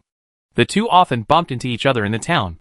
When Tao Charan was checking communications, when she couldn't reach the damaged energy harvesting equipment on the roof, when she occasionally decided to stroll around the town, and when she walked home under the stars. Sha and June sometimes helped, sometimes exchanged nods of greeting, but more often than not, he would leave a fleeting impression and then disappear. Over time, the two became somewhat acquainted. Sha and June would occasionally share his own stories with her. I used to work on Wandu Star, but I made a mistake and was kicked out. You're asking what Wandu Star was like? Actually, I haven't been back for a few years, but you know, I didn't really like it there. There were far more citizens there than on Went Star, but there was always well, how should I put it? A desolate, barren atmosphere? Everyone's busy. Lady Lanhuan, Lady Hongqiang. Excellent citizens are everywhere. Everyone is doing what they're supposed to do. But it always feels like something's missing, like everyone's a machine, unable to stop. The young tiger, not yet 100 years old, twitched its ears and said this. Chapter 192 Extra Chapter. As early summer arrived, the weather grew hotter, and the atmosphere in Ningshui town became increasingly lively. The annual festival finally arrived. Perhaps because of the extensive preparations she had made, Tao Churen felt a sense of anticipation for the day and prepared early for the evening's activities. According to Ningshui town's arrangements, people would visit friends during the day, and the various activities would officially begin after sunset. Tao Churen had no friends. She had already planned her daytime activities, but some visitors came uninvited. First were some residents she had secretly helped at night, then other citizens who noticed her because they lived nearby. Finally, even Qin Kei and Sha and June came to visit. Flowers, snacks, and handmade dolls filled the entrance hall. Qin Kei looked at her and teased, I was worried that with your reluctance to meet people, it would be difficult for you to integrate here. I didn't expect you to get along so well with everyone. Qin Kei was actually a peacock. Large, eye-shaped spots on its tail feathers trailed behind it, its long, flowing hair gleaming. The blue-green eyeshadow, when it smiled, didn't appear gaudy, but rather added a touch of elegance. Tao Charan had previously communicated with him online, but now, caught off guard by their unexpected face-to-face meeting, she absent-mindedly accepted the feather fan he offered, even forgetting to invite them inside. Happy New Year, may you have a peaceful and healthy holiday. Sha and June had brought a blanket made of some kind of animal fur, soft and warm to the touch. You're always in your room, I hope this will come in handy. Today was a big day, and both of them seemed quite busy. Like most of their neighbors, they handed her their gift and left, before Tao Charan even had a chance to think of returning the favor. However, this kind of light friendship, with clearly defined boundaries, wouldn't cross her comfort zone, and it didn't seem so bad. This good mood lasted until evening. When Tao Charan stood in the crowd, surrounded by tall, imposing townspeople, she still couldn't suppress her nervousness, even though she was wearing a mask. The annual festival in Ningshui town included a guessing game. Some townspeople would cover their faces, and the first person to recognize them would be their best friend, who would then pay for that best friend's meal that night. This harmless little game gave Tao Charan an opportunity, but standing out from the crowd, wasn't it a bit too conspicuous? Many eyes swept over her. Tao Charan saw the Mountain King, the Blue Sparrow, and the people she had met during the day, both familiar and unfamiliar. But they all smiled and looked away, as if they hadn't recognized her at all. That was wonderful. The performance on stage had started sometime earlier. First, 3 giraffes came on stage. Their necks were as long as skyscrapers, adorned with hundreds of hula hoops that spun dazzlingly. The hula hoops were tossed up and rotated back and forth on the 3 long necks, drawing cheers from the crowd. Taking advantage of the excitement, Mountain Lord went on stage. He fought a werewolf. The fight was more theatrical than a real battle. Finally, Mountain Lord swept his werewolf to the ground with a beautiful sweeping leg. His usually stern face revealed an arrogant expression. He bowed slightly before stepping down. Then, some strangely shaped Class C citizens came on stage and performed a play called The Queen's Journey. Tao Charan watched for a while, before realizing it was about her own experiences in prison. Because the performance was so drastically altered and the actor so comical, the Queen, hidden in the audience, watched the entire show as if listening to someone else's story, completely bewildered. The subsequent performances were also quite entertaining. At the end of the performance, the town mayor gave a concluding speech. Perhaps caught up in the lively atmosphere, Chike also showcased his talent. He danced onto the stage, his long, straight legs revealing half his skin as he touched the edge of the platform, his tail feathers spreading out and tracing a graceful arc in the air. When he landed gracefully, his brightly colored tail feathers fully opened, larger and more visually stunning than the feather fan he had given her, a feast for the eyes of Tao Charan, who was facing him. The tail feathers opened and closed, trembling, and the crest on his head swayed rhythmically. Qingqua's dance was light and graceful, displaying his proud physique on stage. Tao Charan watched quietly and attentively, her mind already drifting to the market that wouldn't open until after the performance. Suddenly, a commotion began to stir around her. As Qingque spun faster and faster, his dance nearing its climax, shimmering blue snowflakes began to fall from the sky. Their vibrant, mysterious color was more alluring than his tail feathers, and their graceful descent halted his steps. Tao Charan reached out her hand. The powder, like ashes from a fire, fell into her palm and was tossed into the soil. It wasn't snowflakes, but scales. From within the scales appeared butterflies, their wings fluttering rhythmically. Dozens, hundreds gathered together, their dance 1,000 times more magnificent than Qingqua's earlier performance, captivating everyone's attention as if by magic. With such brilliance before them, who dares to rival the sun's radiance? It's Lord Lan Huan. Lord Lan Huan has arrived. At this point, no one was watching the mayor's dance anymore. Qingque's face instantly turned grim. But he quickly smiled, stopped dancing, and announced loudly, "So it's the governor's visit. I was truly unworthy to greet you without prior notice." Thousands of snowflakes and butterflies gathered together, exploding like fireworks, bringing the dance battle to a close. Looking again, only the tall, elegant young master stood there smiling, nodding to the restless crowd. "It's all right, I only came here by chance. Normally, every year during the annual festival, I and other officials take turns inspecting the area. This year it happened to be the neighboring Dobin star system, and since my former attendant, Lord Guanshan, is also here, I thought I'd come and take a look." His gaze swept across the entire area, not lingering on anyone for long. "I just arrived and saw Mayor Qingque dancing to entertain the guests. The Peacock clan's courtship dance is truly legendary. Surely this was a dance used only to please mates in the past. Lord Qingque, you are so noble and generous, even sharing such skills without reservation. I was also inspired and joined you uninvited for a dance. I hope you won't mind." "Not at all, not at all. Lord Lan Huan is so cultured. Even his way of speaking is different from ours. Yes, you're just adding to the festive atmosphere of our year's celebration. Why are you so modest?" Qingqua's smile was a little stiff. "Of course not. Welcome, Lord Lan Huan, to our Ningxue town. Hee. Do you have any guidance?" "Guidance is too much to ask, but since you're here, I'd like to take this opportunity to wish everyone a happy festival." Lan Huan paused, as if weighing something, but quickly made up her mind. "Actually, before coming here, I received many suggestions from everyone. The throne has been vacant for over 200 years, and such suggestions are countless. I know that everyone on Vidstar has always been my supporter, and I understand your feelings. Lan Huan hereby implores everyone, if you truly support me, please refrain from publishing or showing me similar comments again. There is only one queen. She did not disappear, but went to a star system we cannot reach, to live the life she chose. As her former subjects, just as you support me today, I will always support the monarch I have chosen. We neither ask nor hope for her return, for this universe is not her responsibility. But we, at least I personally, would never seize this opportunity to usurp the throne. Her contributions are enough to ensure that the queen's position will forever remain in the universe. This is not a matter of personal feelings, but of justice. Actually, few people know that the anniversary of the festival is not only the anniversary of the queen's arrival, but also her birthday.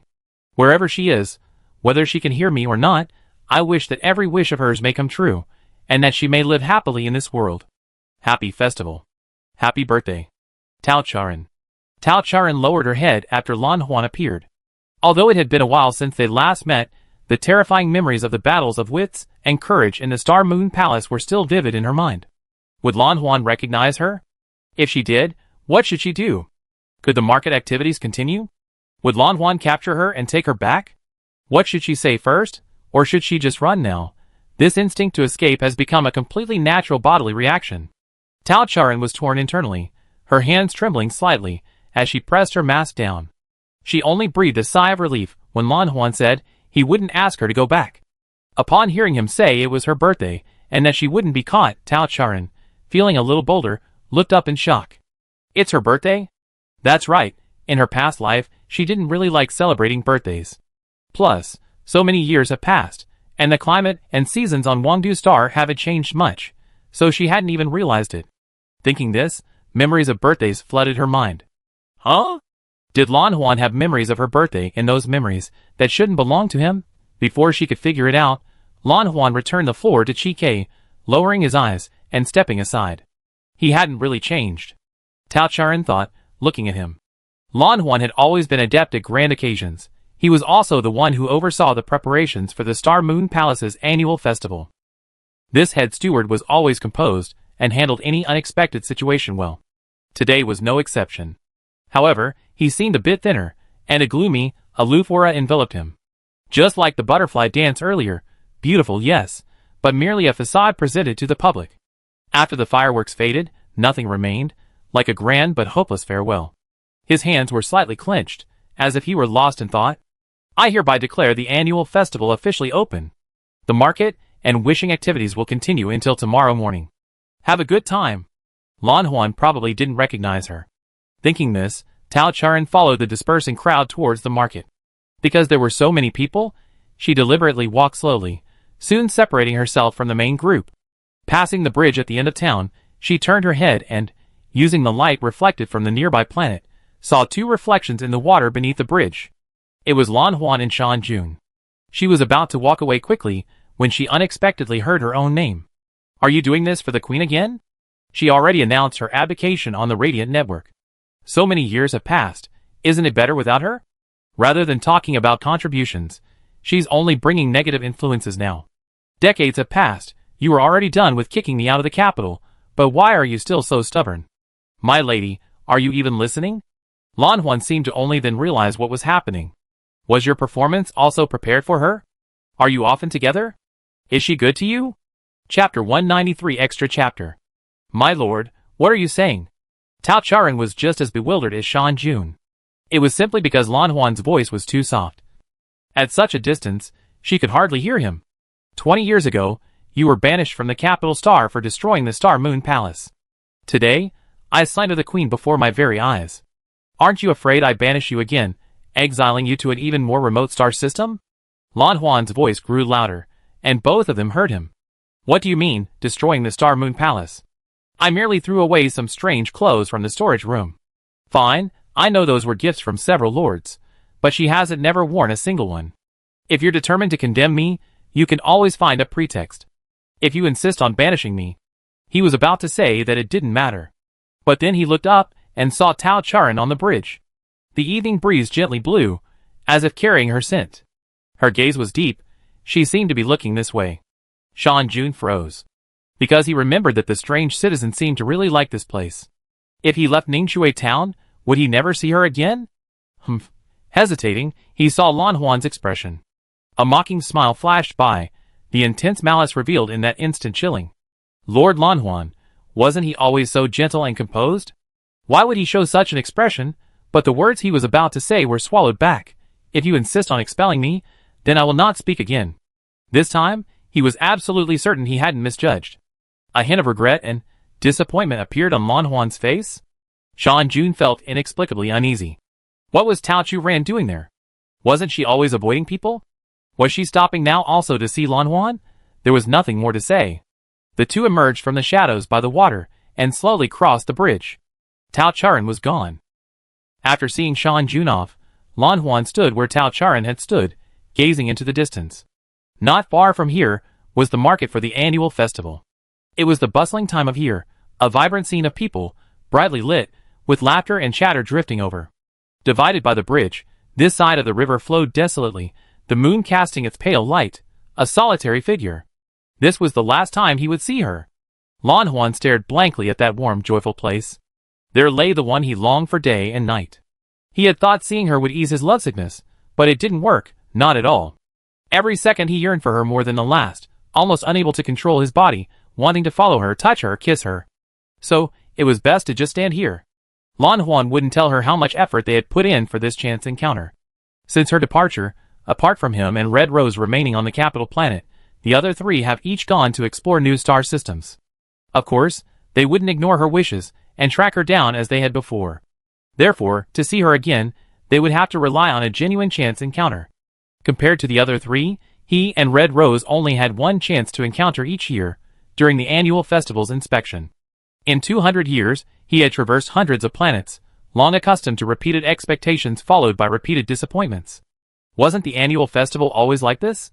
giving people a tiny, faint hope, and then relying on that tiny hope to sustain them year after year. And now, the lush lights he gazed upon were the glow that would sustain him for the rest of his life. Chance encounters won't do. The Queen is so perceptive, she definitely sensed their intentions. Such a heavy and obsessive love isn't good for her. They finally found an opportunity, making her believe it was due to genes and brainwashing. They can't afford to mess it up again. Only one chance encounter counts. Only one, he told himself. He didn't even dare blink. Perhaps lost in thought, the figure from his imagination truly appeared. The girl wore a rat head mask, her petite figure sneaking around like a lost little hamster peeking out awkwardly. Even so, she was still so adorable. When she appeared, the stars seemed to fall, the lights dimmed, and his eyes saw only her. How could he not recognize her? How could he not recognize her? She stopped on the other side of the bridge. Lan Huan blinked slowly. She didn't disappear. It wasn't an illusion. Calm down, don't go over there. Hello, as the governor, I am conducting random interviews with participants of the annual festival. I would like to ask you, are you satisfied with your experience of this year's festival? He asked cautiously. Calm down. He didn't recognize her.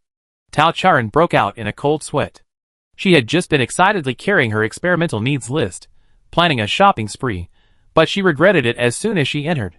There were just too many people at this event. Not only were there many people, but the citizens were all a head taller than her. She tried to squeeze in, but immediately someone shouted, "Make way, there's a short person here. Be careful not to step on her." And so on. Various curious gazes followed, making her so embarrassed that she immediately covered her head and ran away. I wait until it's almost over and less crowded before going. She had originally thought the area under the bridge was relatively secluded and planned to hide there for a while, but Lan Huan was still there. Seeing an old friend made things even more awkward. To his question, Tao Charan could only nod haphazardly. Satisfied, extremely satisfied. The rat-head mask swayed up and down with her nods, and a slightly moist smile flickered in Lan Huan's eyes. That's great. If there's anything you're not satisfied with, you can leave a message on the Radiant Network at any time, and we handle it regularly. Well then, I hope you have a good time here and enjoy yourself. He stepped aside. Tao Charan should have hurried away.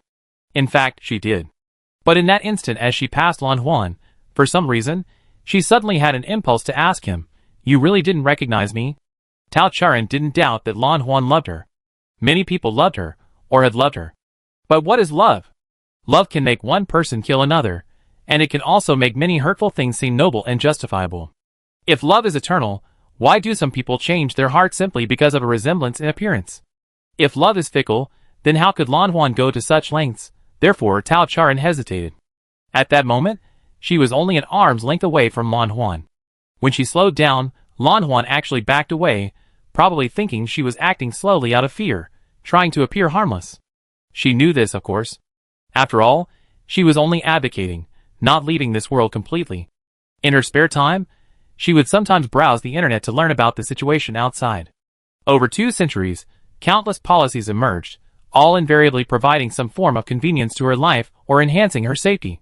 Even without deliberate observation, news reports about them conveyed their deep respect and remembrance of the Queen. The details of her memories grew clearer, and before Tao Charan had even fully processed them, she had already reached out her hand. She took his hand. She felt Lan Huan's hand trembling. Before she could change her mind, Lan Huan grasped her hand back, his other hand touching her mask. If the gods favor me, granting me such good fortune, could you give me a chance to become your best friend tonight? What happened that night felt like a dream to both Tao Charan and Lan Huan. The first person to recognize the identity beneath the mask is his best friend. Lan Huan recognized her, successfully claiming this honor. However, contrary to custom, Lan Huan paid for everything that night. She even glanced at many items, not deciding whether to buy them, before he had already paid for them. The final cost far exceeded the budget, so when Lan Huan offered to help her deliver the huge pile of things she bought home, Tao Charan, feeling indebted, had no way to refuse. And then, Lan Huan started visiting her repeatedly. At first, he was rather reserved, making an excuse that Tao Charan had forgotten some goods at his place one day, and only came once a month. From the second month onwards, his visits became noticeably more frequent, once every 3 weeks, once every 2 weeks, and by early autumn, he was coming 3 times a week. Tao Charan watched the man who, upon arriving at her home, skillfully donned an apron and went into the kitchen to cook, a look of hesitation crossing her face. While occasional visits from friends were fine, why did Lan Huan seem to be making himself at home? Should she say something? She leaned against the doorframe, lost in thought. A soft, melodious humming drifted from the kitchen. Lan Huan's eyes were full of smiles, steam dampening the ends of his hair, softening his almost unreal features. "Are you hungry?" He took a moment to scoop out some of the freshly fried eggs, along with peeled oranges and lychees, handing them to Tao Charan. "Have these to tide you over." Tao Charan's hands were stuffed with food, her mouth full of the fresh shrimp he fed her.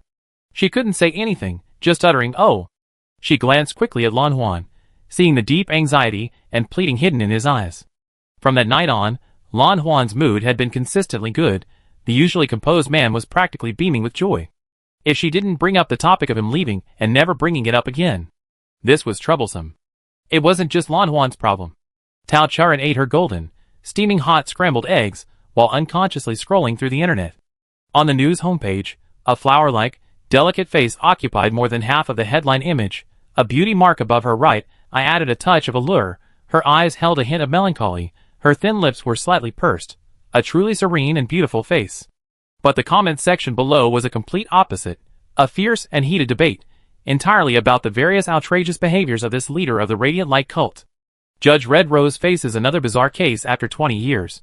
Why the twisting of truth? Former colleagues turn against each other. Is it a distortion of humanity or a decline in morality? Red Rose sues Blue Illusion, judge or consul, who is more skillful. 200 years after the Queen's departure, the 5 Radiant Ones clash once more. As Tao Charan expected, a series of urgent knocks soon echoed outside the door. Blue Illusion, open the door. I want to see who this person is, worthy of your betrayal of the Queen. Don't hide inside silently, I know you're home. You have the guts to find someone new, but you don't have the guts to open the door. Open the door now. Chapter 194 Extra Chapter. Lan Huan, Hong Chang, and Tao Charan sat at 3 different points on the sofa, staring at each other intently. To be precise, Hong Chang was staring intently at Tao Charan. Lan Huan was staring at Hong Chang. As for Tao Charan already regretted allowing Lan Huan to let Hong Chang in. Finally, Lan Huan tried to smooth things over. Hong Chang, please don't! Your Majesty, is this real? Are you really here? Are you real? Not an illusion. He cautiously reached out his hand. In reality, this distance wasn't enough for him to touch Tao Charan. He was merely touching the edge of her figure, as if tracing a drawing, trying to confirm his perception. Lan Huan sighed. Don't tell anyone else about Chu Ran being here. Of course I know that. Wait, how dare you call the Queen by her name? I haven't settled the score with you for running around to some peripheral star system every few days these days, leaving all the work to me. Lan Huan, you should fix the door at Chu Ran's house that you just broke. I would have done it even without you telling me. After these 2 bantering exchanges, Hong Chang strangely calmed down. He looked at Tao Chu Ran with a bitter expression. Even though he knew Lan Huan said that on purpose, the grievances of being abandoned for so many years, the regret of being one step behind, the jealousy of being beaten to it, all surged up at once the moment he saw her, and he couldn't control himself. Your Majesty, I'm sorry for causing you trouble, he said listlessly. The belated apology wasn't just for today's incident. Hong Chang had always known that his mental state was very unstable. Even 200 years ago, he hadn't played any positive role. On the contrary, he had added a lot of trouble for her. Over the past 2 centuries, he had reflected on his actions countless times. But an apology couldn't solve the problem. Lan Huan is right. You live in seclusion here, probably not wanting us to disturb you. While Lan Huan might be an exception. I promise, this information ends with me. Your whereabouts have always been top secret. This time, I misunderstood and stumbled upon you by accident. When I return, I will handle all the information about Lan Huan and you, and erase my own memories to ensure this never happens again, he said earnestly. His beautiful eyes grew even deeper, knowing it was the last time. He didn't even blink. He didn't complain that Lan Huan hadn't told him he had found the Queen. Even if he had told him, he might not have been able to resist coming. If he truly couldn't control himself, he would simply erase his memories. He and Lan Huan had made a similar resolve. Lan Huan, all your other work on the capital planet will be handled by me. From now on, you no longer need to manage official duties. Since the Queen has allowed you to stay by her side, you must serve her wholeheartedly.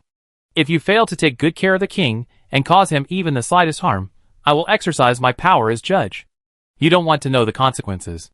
Even with reluctance, parting was inevitable. Hong Chang made up his mind. He knelt on one knee, his slender waist swaying, bowing his head to bid farewell to Tao Chu Ran. Your Majesty, there's no need to forgive my despicable actions. It doesn't matter who you choose or don't choose. May you no longer be troubled by these matters. May you be happy forever. Without the king's order, Lan Huan would never have let him in. Hong Chang understood that this was a stroke of luck bestowed by the soft-hearted queen, but he didn't deserve it. Red Rose, you misunderstood. The king didn't choose. Lan Huan had to speak up. Calling her Chu Ran was personally permitted by the queen, but the queen had chosen him. This was a huge misunderstanding. How could he dare admit it? My door. What?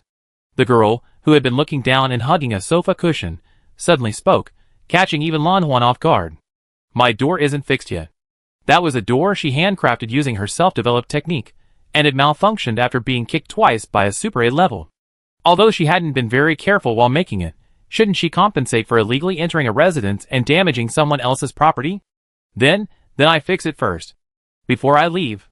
Red Rose looked up in disbelief, her beautiful face displaying a completely incongruous, blank expression, only able to tentatively ask. Fix it first. Then, I go fix the door now. Red Rose, as if in a dream, stood up and walked away, her hands and feet moving awkwardly. The broken door wouldn't open or close automatically, and Tao Charan and Lan Huan watched helplessly as Hong Chang, without reacting, slammed into it with a loud bang. Tao Charan, with that kind of intelligence, can he really fix my door? Lan Huan smiled helplessly, refilling Tao Charan's teacup. You're so gentle with Hong Chang. From letting him into her home to using this excuse to keep him here. It was so gentle that he was, well, he admitted, extremely jealous. Hong Chang spent several days trying to fix the door. Such alloy doors are common in space, usually associated with self-repair systems. Hong Chang had planned to finish the repairs in half a day and leave before evening, but due to the somewhat peculiar process, half a day passed, and he still couldn't figure out what the problem was. Thanks to Hong Chang, Lan Huan stayed overnight at Tao Chu Ran's house for the first time.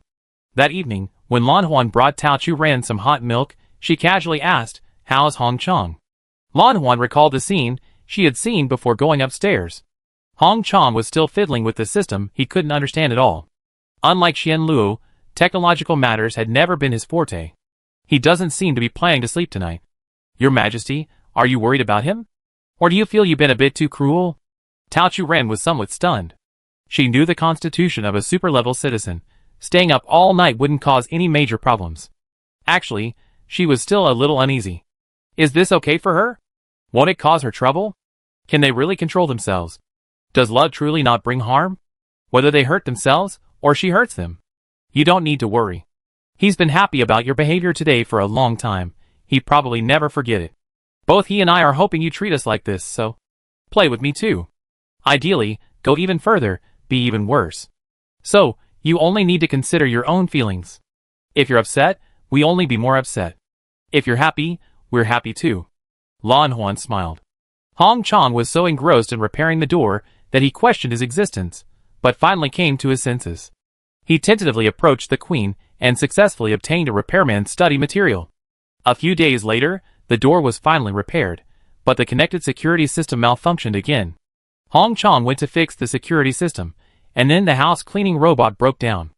A month later, Tao Charan found him. If anything else in the house breaks, you're leaving. Hong Chang. I'm so sorry. To make up for the losses, I want to apply to surrender all my property. Meanwhile, Lan Huan sharpened his knife. And then use the excuse of having no property to move in? Hong Chang, do you remember your job as a judge? Do you know how many complaints about Yuxingyue Palace has accumulated? Hong Chang. Hong Chang obediently went back to work under Tao Charan's cold gaze. Gradually, Tao Charan discovered that Lan Huan and Hong Chang seemed to have reached some kind of agreement, taking turns staying by her side. Windstar was quite far from the capital star, and traveling back and forth required a lot of money and energy.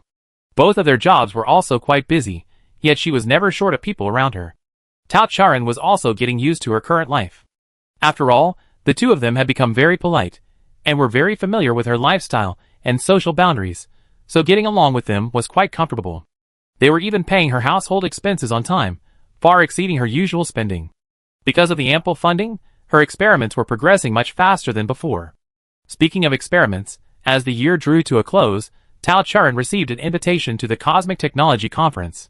The conference was held annually, organized by the Silk Entangling Workshop, and aimed to promote exchange and collaboration among researchers. As a scientist with some renown in the universe, Tao Charan received invitations to her frequently used optical network account every year. In previous years, she had completely ignored the event due to her severe social anxiety. But this year, her recent research happened to involve a technology whose patent holder was a tech blogger she followed online, who announced he would also be attending the conference. Why didn't I go before, but changed my mind this year? Because I've broken up.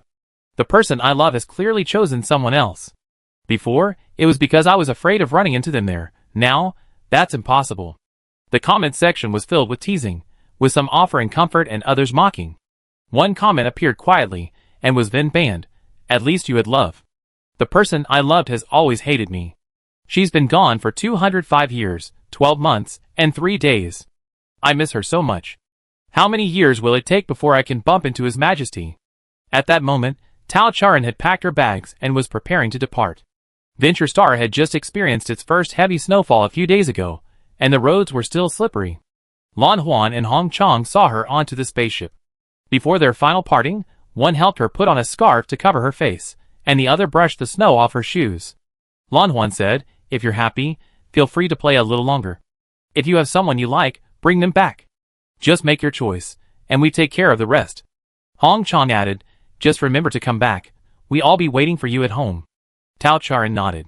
Even though she had prepared for a brief separation, as she turned away, her longing was overwhelming. What kind of expression would Xian Luo have when he saw her? Lan Huan put the remaining snow between her fingers and tasted its bitterness. But unlike what Lan Huan had imagined, when Xian Luo saw Tao Charan, there was no joy, no resentment, no surprise. His usually stern, doll-like face was unusually furious. He almost growled, "Who told you to come alone?" Chapter 195 Extra Chapter. Tao Charan was injured. Many new devices were available for trial at the technology conference, but many hadn't undergone safety testing. Tao Charan saw a short-range teleportation device that interested her and, out of curiosity, tried it out herself. However, the device's development standards were based on the physical capabilities of extraterrestrial citizens. As soon as Tao Charan entered, she felt dizzy, her delicate skin cracked open, revealing blood and flesh. Fortunately, there were many onlookers who quickly pulled her out. Even so, within seconds, her human body was covered in blood, looking extremely pitiful. "It's over. If we go back like this, Lan Huan and Hong Chong will definitely go crazy," Tao Charan thought. The technology conference seemed to have a contingency plan for such safety incidents. Staff immediately notified the organizers, but even faster than them was the speed at which the smell of Tao Charan's blood dissipated. "What's that smell? It smells so good. So sweet, I want to try it." Before the commotion could find the source, a black figure flashed past. He scooped Tao Charan up in his arms without touching her. Silk threads formed a fine net, steadily supporting her body and carrying her to a sealed room. Xian Luo locked the door, applied medicine, and made a call, all in one fluid motion. Baiyu has jumped over, bringing your best military doctors. Song He has sent over all the Queen's special medicines he had previously stockpiled. The location has been sent to you. His voice was steady, but his hands trembled as he applied the medicine. As a human, Tao Charan couldn't use the common medicines available in the current universe. But in the Star Moon Palace, each of her close attendants carried medicine she could use. 200 years later, Xian Luo still retained this habit. "It's nothing, these are just minor injuries. I did a safety assessment beforehand, I won't die," Tao Charan tried to explain. "Who let you come alone?" Xian Luo suddenly looked up, his dark eyes ignited with anger, a belated fear spreading through his brain like poison. "Lan Huan or Hong Chong, how dare they let you out alone? Don't they know that if you get injured?" He seemed to realize something, and shut his mouth. The bloodstains on her face and limbs were carefully wiped away, but the skin on her abdomen and back clung tightly to her blood-stained clothes. Xian Luo pursed her lips, using her spider silk as a help to separate them little by little. "If the injury is too severe, I really will die, right?" She had achieved immortality with a human body, but she was not invulnerable to weapons or poisons. External interference would affect the balance of her body. Compared to the near-immortal lifespan and extremely regenerated body of a super armor level cultivator, A simple wound or minor infection would be fatal. So that's how it is. Over the past 6 months, Lan Huan and Hong Chang have completely transformed their home. Sharp table corners have been covered with padding, and slippery floor tiles have been coated with a non-slip layer. They eliminated all dangers, except for the laboratory they themselves refused them entry to. Both Lan Huan and Hong Chang know absolutely nothing about their research. That's why Lan Huan said that. Was she hoping Qian Luo could do something about experimental safety? Thinking back, during the days they were away from Xingyue Palace, their concern about her injury, besides Xiaopu's influence, wasn't it also because they understood this? She understood this feeling somewhat, because she too had feared her mother's death. She loved her mother. That was undeniable. Tao Charan suddenly felt that some things were gradually becoming clearer. This injury had a significant impact. Not only would the experimental equipment at the Science and Technology Conference have to undergo security monitoring afterward, but public activities throughout the universe were also subject to a round of security checks. For Tao Charan, this led to her meeting Qian Luo in Baiyu. Lan Huan and Hong Chang also rushed over immediately after learning of her injury. All 4 of them were somewhat paranoid because of this incident, even reverting to their old ways, wanting to stay by her side, like they had at the Star Moon Palace, preventing her from conducting any unsafe experiments. Tao Charan didn't say anything. She simply left on her own after her injuries had almost healed and returned to her home in Ningxue Town. Over the past year, her research on jumps and space transfers had already yielded some progress. After incorporating the technology presented at the science conference, Xiaopu's energy consumption for a single jump was only about 1% of what it used to be. Coupled with using space stations as anchor points, no one in the world could stop her now. This time, if Tao Charan wanted to escape, no one could catch her. Lan Huan was the first to apologize to her. Next was Hong Chang, then Qian Luo. Baiyu seemed still somewhat unconvinced, staring straight at her after she opened the door without saying a word. Tao Charan closed the door. Wait! Ignoring the crumpled white military uniform, he blocked the doorway with his body, saying quickly and softly, I'm sorry.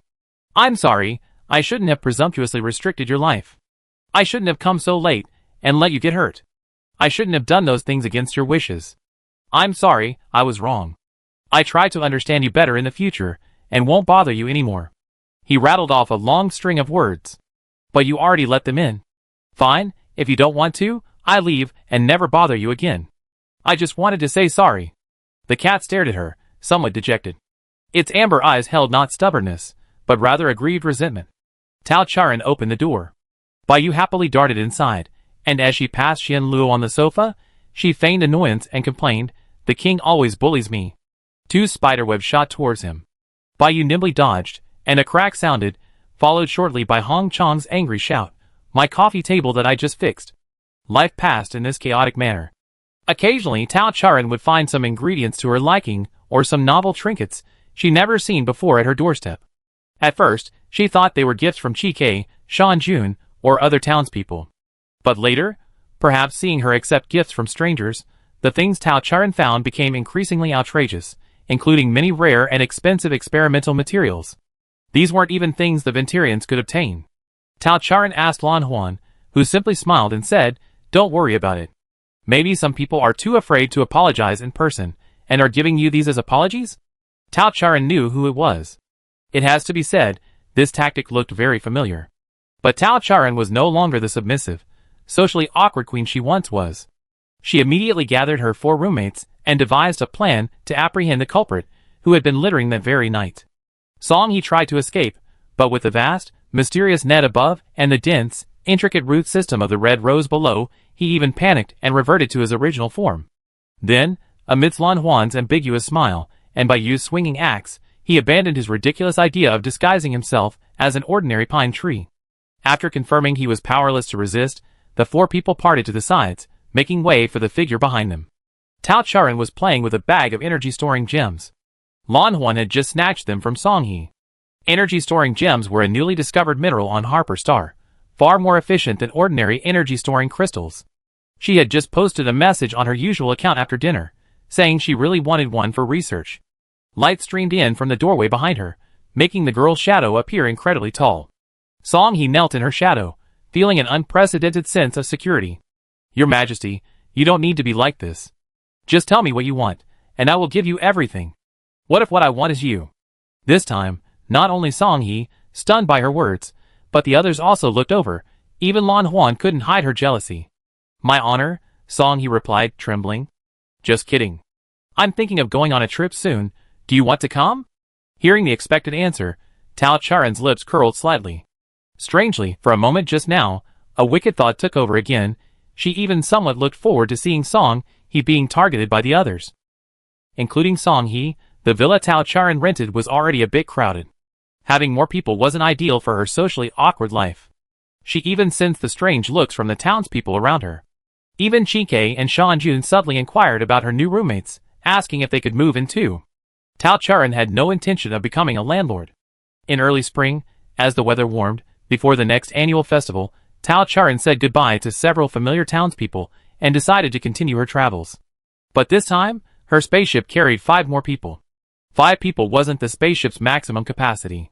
In fact, as she traveled to more and more places, the spaceship quickly became overcrowded. On Marlos, she saw rabbits planting radishes and radishes supervising them. On Gus, the doctor who had gained fame for curing the queen was tirelessly chasing away uninvited guests from the Radiant cult. On Alec, several retired soldiers, celebrating cosmic peace, had opened a small bar. People came and went around Tao Charen. They visited the spaceship, but they also had their own matters to attend to. Even her former attendants now had to leave her temporarily for work. Each parting was bittersweet, but they were no longer afraid, for every separation would lead to another reunion. As long as the queen remained, as long as Tao Charen remained, they would always find their place. The spaceship traversed space, and besides dealing with the daily squabbles and intrigues, Tao Charen occasionally witnessed the wonders of the universe. Stars intertwined and shifted, darkness and light colliding to create the dazzling Milky Way. Some planets were covered in blooming flowers, others were filled with cities. Life was vast and magnificent, always bringing new surprises. As the journey lengthened, Tao Charen naturally encountered various dangers. They were struck by a sudden meteorite, narrowly escaped the gravitational pull of a black hole, and even brushed past a supernova explosion. Xiao Pu's superb autopilot technology was undoubtedly crucial, and Tao Charen's optimization and upgrades of the spaceship's materials were equally vital. No one questioned her choices anymore because of her safety concerns. Even Bai Yu and Song He had studied spaceship maintenance with Jin Huan, making them capable of independently handling most dangers in space. The spaceship traversed the universe year after year. Tao Charen had also changed significantly. She had cut her hair short and donned the glamorous clothes she had previously felt uncomfortable in. She learned to play the currently popular holographic games, and even shone brightly in an official competition while concealing her identity. She gradually became able to initiate conversations with unfamiliar citizens, and each time she disembarked for sightseeing, she would return with a pile of gifts, making everyone on board envious for days. What will her future hold? Will she develop a groundbreaking technology that could change the universe? Will she return to rule the capital planet? Who will she choose as her partner? Or will she settle down in a place she likes? Or will she continue traveling until the end of time? They will have many speculations. But none of that matters, because whatever the future holds, they will always follow and fully support the queen's every choice. The important thing is to see her smile every day. Chapter 196 Extra Chapter. Lan Huan was recently in a state of utter disarray. As the newly enthroned emperor, he faced a regent who constantly opposed him in court, a general who was often unreliable in the field, a younger brother who indulged in frivolous pursuits and tarnished the royal image, and a foreign prince who had previously led troops instigating dozens of border conflicts and had recently arrived to congratulate the new emperor, a prince whose intentions were clearly treacherous. If every country has its own internal strife and hidden dangers, Lan Huan currently had 4 major threats. Especially lately, these individuals seemed to be possessed, constantly visiting his harem. Lan Huan considered himself to be of impeccable morals. His mother had died early, and the other concubines of the late emperor had all moved to the mausoleum to guard it. The entire harem was deserted except for palace maids and eunuchs. Lan Huan couldn't understand what these people were doing in his harem. They couldn't possibly have started a vegetable garden and planted flowers and fruit trees in the imperial garden, could they? After dealing with Song He's late-night intrusion, Lan Huan rubbed his aching forehead from working day and night, preparing to follow him after he left. While it was truly inappropriate for an emperor to be so furtive in following someone, it was unusual that the regent seemed so thoughtful every time he entered the palace, completely unlike his usual demeanor in court. Lan Huan was both curious and had a strange premonition. It was as if he could find his weakness through this. Song He always lingered in the palace for a while before leaving. In the dead of night, Lan Huan followed him around the imperial garden many times, then watched him roll up his sleeves to fetch water from the nearest palace, and then begin watering the flowers? Was his weakness simply a habit of watering flowers in the middle of the night? So he really was planting flowers and trees in the imperial garden. Didn't the regent, who held absolute power, have a garden at home? Because there were so many things to complain about, Lan Huan didn't know what expression to wear when facing Song He at the morning court tomorrow. Lan Huan stood there in the chilly early spring wind watching him water the flowers half the night. Next to the flower bed was a peach grove, which he also watered. Perhaps it was just his imagination, but Lan Huan felt that Song He's silent labor revealed a hint of cautiousness completely out of character. When leaving, Song He seemed a little reluctant, turning back every few steps, completely unaware that the young emperor was no longer hiding himself. Lan Huan, He was just about to go back to bed when he saw General Bai appear in the peach grove at some point. And what he was wearing was a little bit flamboyant. Clearly a military general, yet he insisted on wearing a scholar's pure white robe, a deliberately incongruous style that made Lan Huan very uncomfortable. He watched as Bai Yu opened a paper package from his robes and scattered its contents onto the ground. Lan Huan narrowed his eyes. Although he and Bai Yu had some minor conflicts, and Bai Yu had even disobeyed the king's orders and gone to war with a neighboring country several times, surely Bai Yu wouldn't poison him upon his return. After Bai Yu left, he walked to the patch of ground, squatted down, rubbed some soil between his fingers, and sniffed it. Besides the earthy smell, there was a strangely sweet and perfectly balanced floral fragrance, addicted to the senses. Lan Huan couldn't help but inhale a few more times, but the floral scent didn't seem to be confined to the soil. "What is this?" he asked the guard beside him. "It seems to be fertilizer?" Lan Huan frowned and vigorously rubbed his hands. He had just stood up when he heard his younger brother's distinctive singing voice in the distance. "A fair maiden, I long for her day and night. Unable to find her, I yearn for her day and night." "Hong Chong, don't you think it's inappropriate to sing love songs in your own brother's harem?" Lan Huan hid. After dealing with 2 lunatics, he wanted to see how many more oddballs would appear today. Unlike the previous 2, Hong Chong brought his own musical instrument. He placed his guqin in the peach grove, and after singing Wanju, he sang Yuringu. "The mountain has trees, and the trees have branches. My heart is pleased with you, but you do not know." At this point, he seemed moved by his own performance, leaning against the peach tree trunk and looking up sadly. Lan Huan even saw a fleeting glimmer of tears in his eyes.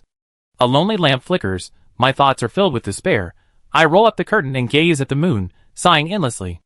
A beauty, like a flower, lies beyond the clouds. And what about the woman you, a playboy who frequents brothels, can't have? Do you want to guess how many impeachments I receive every day? The bright moon hangs high in the branches." Hong Chong slowly puts away her zither, and before leaving, she pulls out a pair of scissors from somewhere and prunes the peach trees around her. Lan Huan, Lan Huan, very well, all of you staying up so late, coming to the palace to be gardeners? With 3 of his 4 greatest threats present, Lan Huan isn't in a hurry to leave. Even if he stays up all night, he'll see if the last one comes. Sure enough, after a while, Xian Luo appears.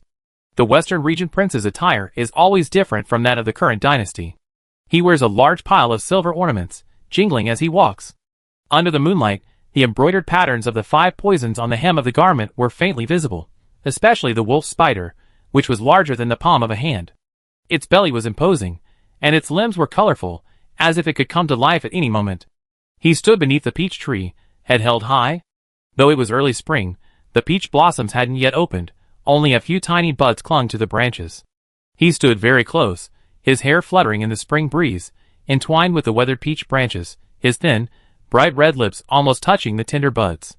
"Transported here from the border, it must have been hard work, right? When can I see you again?" "Don't worry, I take you back, home." Lan Huan didn't hear what Xian Luo said, but he clearly saw the wolf spider open its eyes, leap onto the peach tree, and drag out a spider similar size from some corner, its forelegs pinning down its prey, and it began to devour it. Excellent, watering, fertilizing, pruning, pest control, they really have a tacit understanding. After Xian Luo left, Lan Huan stood where he had just stood and looked up. Dim morning stars scattered among withered, broken branches, the setting moon slanted westward, not much of a scene. Only the more pronounced fragrance of flowers lingered in the air, fresh and subtle, sweeping away the recent turbid and chaotic thoughts, clearing the mind. There should be something here. What is it? It's getting cold, Your Majesty, let's go back. The guards and eunuchs urged him 3 times. Lan Juan remained in this position, waiting. What was he waiting for? In a daze, he felt he should be a butterfly, living his whole life amidst peach blossoms, working diligently for her, flitting among the flowers at dawn, and returning home at night, year after year, always by her side. Truly, a beautiful fantasy. Dawn was breaking. The sun rose from the east. A gentle red enveloped the world. In the instant of day and night's rotation, Lan Juan finally saw the illusory figure. A young girl sat atop a flowering branch, her pink skirt fluttering. A fragrant breeze wafted by, and as the skirt fell, Lan Juan saw a pair of melancholic yet clear black eyes. Long black hair cascaded down the peach branches, adorned with abundant peach blossoms. She shook her head, urging the flowers to bloom. She blew petals down with a wave of her arm. She was a spirit from a tale of the strange and supernatural, or a fairy from a poem or ballad. The peach tree is young and tender, its blossoms dazzling. Lan Juan clutched his heart, which was already beyond his control, and caught the last petal before she disappeared. The new emperor has been absent-minded lately. Not only his eunuchs and guards, but even his usually indifferent younger brother noticed. Brother, what's wrong with you lately? You seem to have fallen for some girl. You're distracted all the time. As he spoke, both of their gazes simultaneously turned from the pink-painted peach-patterned celestial globe vase beside them. You seem quite experienced, while I'm merely weary from political affairs. As for you, you're not getting any younger, yet you have no plans to settle down? That's an insult. I much rather have experience. To be honest, Your Majesty, I have a woman I admire, but I don't yet know her feelings. Would Your Majesty be so kind as to lend me a hand? Oh, I heard you've been indulging in nightly revelry lately, living a life of unbridled pleasure. Tell me, which woman has managed to win over this womanizer? After the last time, Lan Juan had people keeping an eye on Hong Chang, so he knew that although he frequented brothels, he remained untouched by worldly affairs. Rather than going there for pleasure, he was there to learn. He learned everything from lyrics and music to dance, drinking games, and magic tricks, even a bit of the art of the bedroom. Looking like a nobleman, all he learned were ways to please others, truly despicable. Well, after practicing peach blossom dance for a few days, her waist has become noticeably slimmer, and her movements carry a hint of the allure of a courtesan. Could she possibly like such a filthy man? That's no trouble for you, Your Majesty. I only heard that she has a particular fondness for peach blossoms. I wonder if Your Majesty could bestow upon me the newly arrived first peach tree from the imperial garden. It's said that this peach tree is 20,000 years old. Its shape and color is pristine as ever, a truly pleasing sight. Originally from the western regions, it was brought here as tribute by local officials, as spoils of war after General Bayou's rare victory last winter. As Lan Juan listened to Hong Chang's effusive praise of the peach tree, how overjoyed the woman he loved would be to receive such a rare specimen. The image that flashed before his eyes was Hong Chang's sorrowful expression that day. My heart is with you, but you do not know. The peach blossom remained silent. Did it know what heart's desire meant? Did it understand that so many people loved it? Did it understand that he too? Lan Juan refused Hong Chang. Last winter, before the Chu-Ran peach tree even arrived in the capital, General Bayou repeatedly petitioned to have it given as a reward for his victory. This spring, after I ascended the throne, Prince Xianluo presented a peace agreement between our two countries as soon as he entered the capital, one of the conditions being the return of the Chu-Ran peach tree to the western regions. A few days ago, Song he approached me again, promising that if I gave him the peach tree, he would retire and never appear in the capital again. Watching Hong Chang's face darken, Lan Juan asked, "What bargaining chips do you have to compete with him?" This wasn't the first time he had refused such an impudent request. And it wouldn't be the last. He went to court as usual, discussed matters, reviewed memorials, watched people come and go in his imperial garden as usual, and waited quietly in the night breeze as usual, just for that one moment of her lowered gaze. But today, he suddenly felt an impulse. Before she disappeared, Lan Juan reached out and grabbed her sleeve.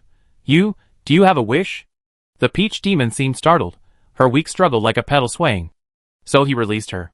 "I want to see what's on the moon." He heard a faint voice, almost like a hallucination.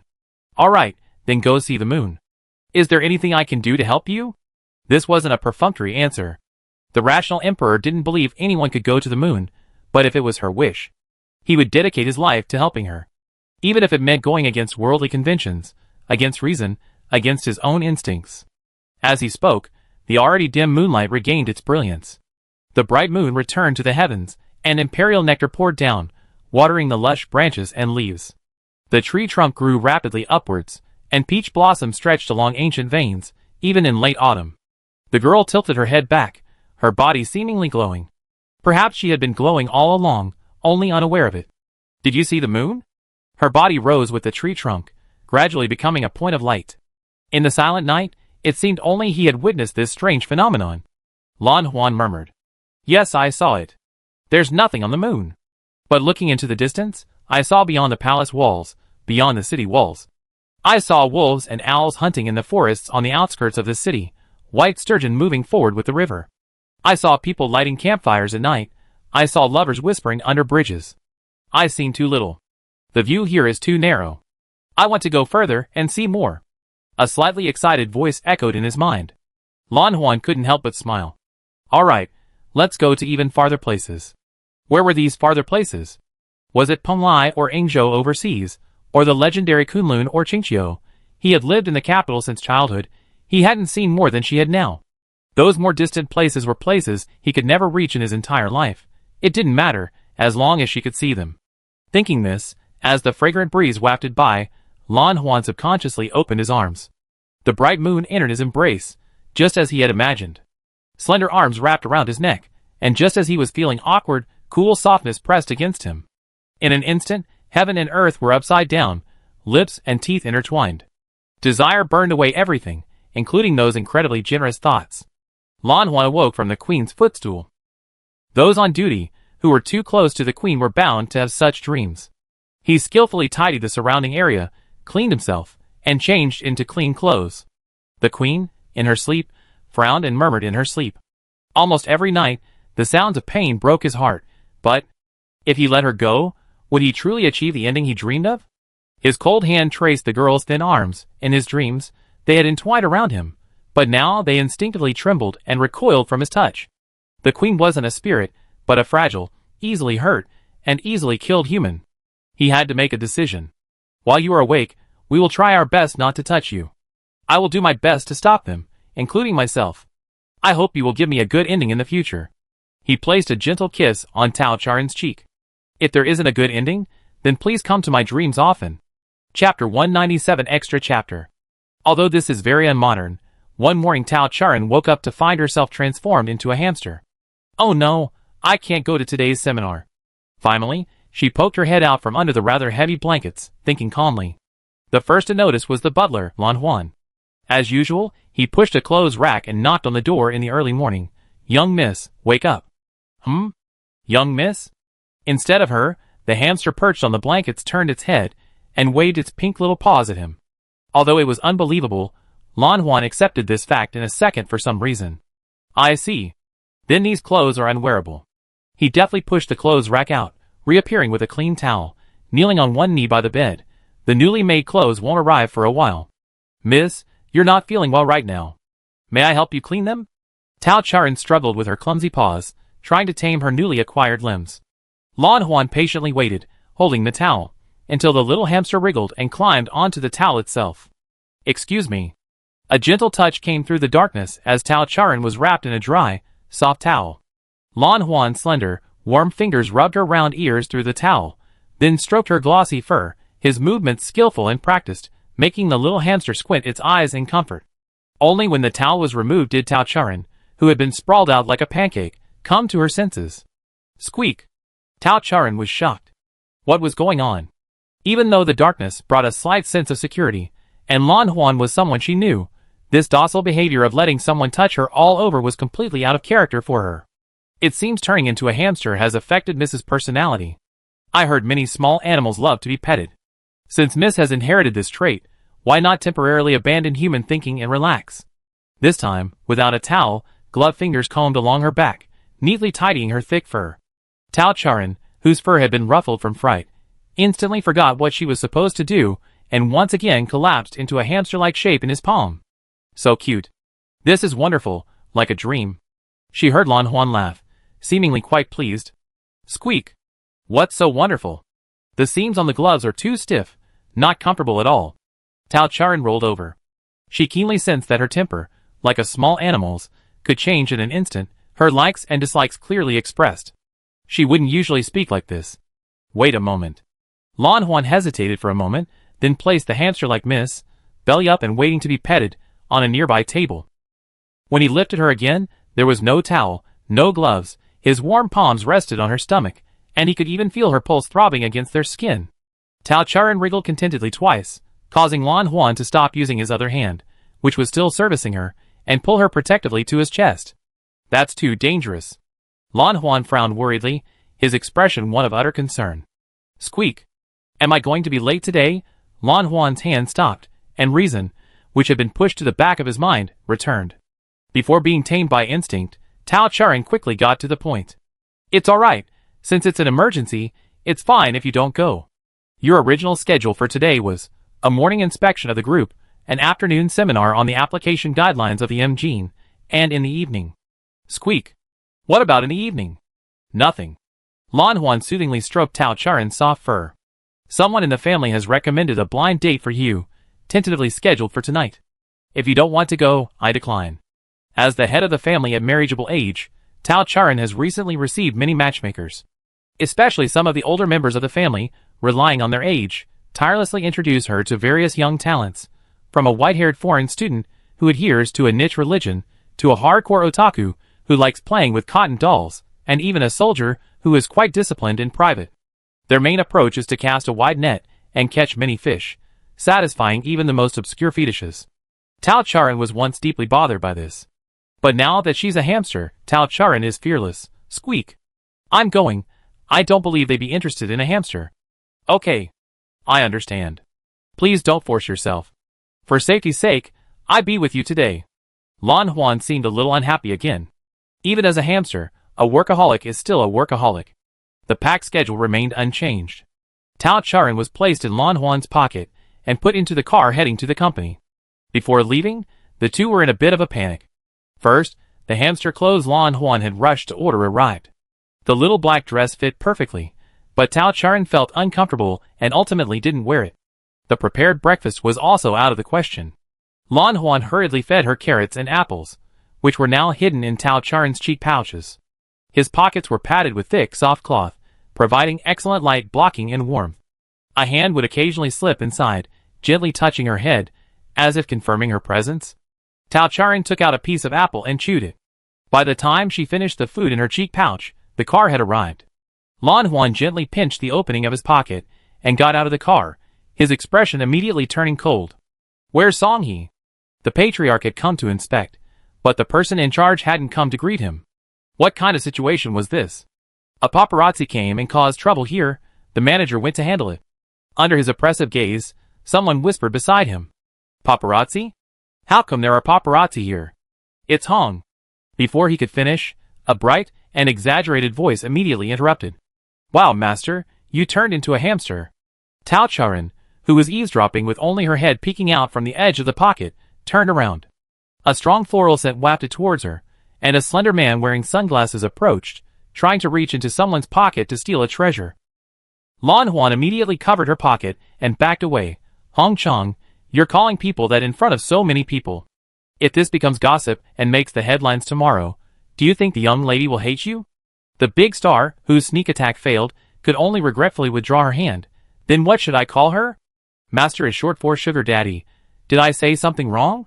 Don't worry, Song-hee just dealt with the paparazzi. No one will talk nonsense here. As they spoke, Song-hee, who had been repeatedly mentioned, finally arrived late. Why is everyone piled up here? Lan Huan, what brings you here? Young lady. Before he could finish his sentence, he saw Tao Charan clinging to the edge of Lan Huan's pocket. Those sharp, hawk-like eyes widened in surprise for a moment, then softened. Young lady. Squeak. Squeak. All right, everyone, stop arguing. I was already late today. Didn't I say I needed to make some decisions? Then let's go upstairs and talk. Song-hee led them to the executive elevator. Hong Chan followed. Lan Huan glanced down at the little hamster darting around in his pocket, ignoring him. Finally, they reached the general manager's office. Once everyone was alone, Song-hee asked, What happened to Miss? We don't know yet. Lan Huan shook his head.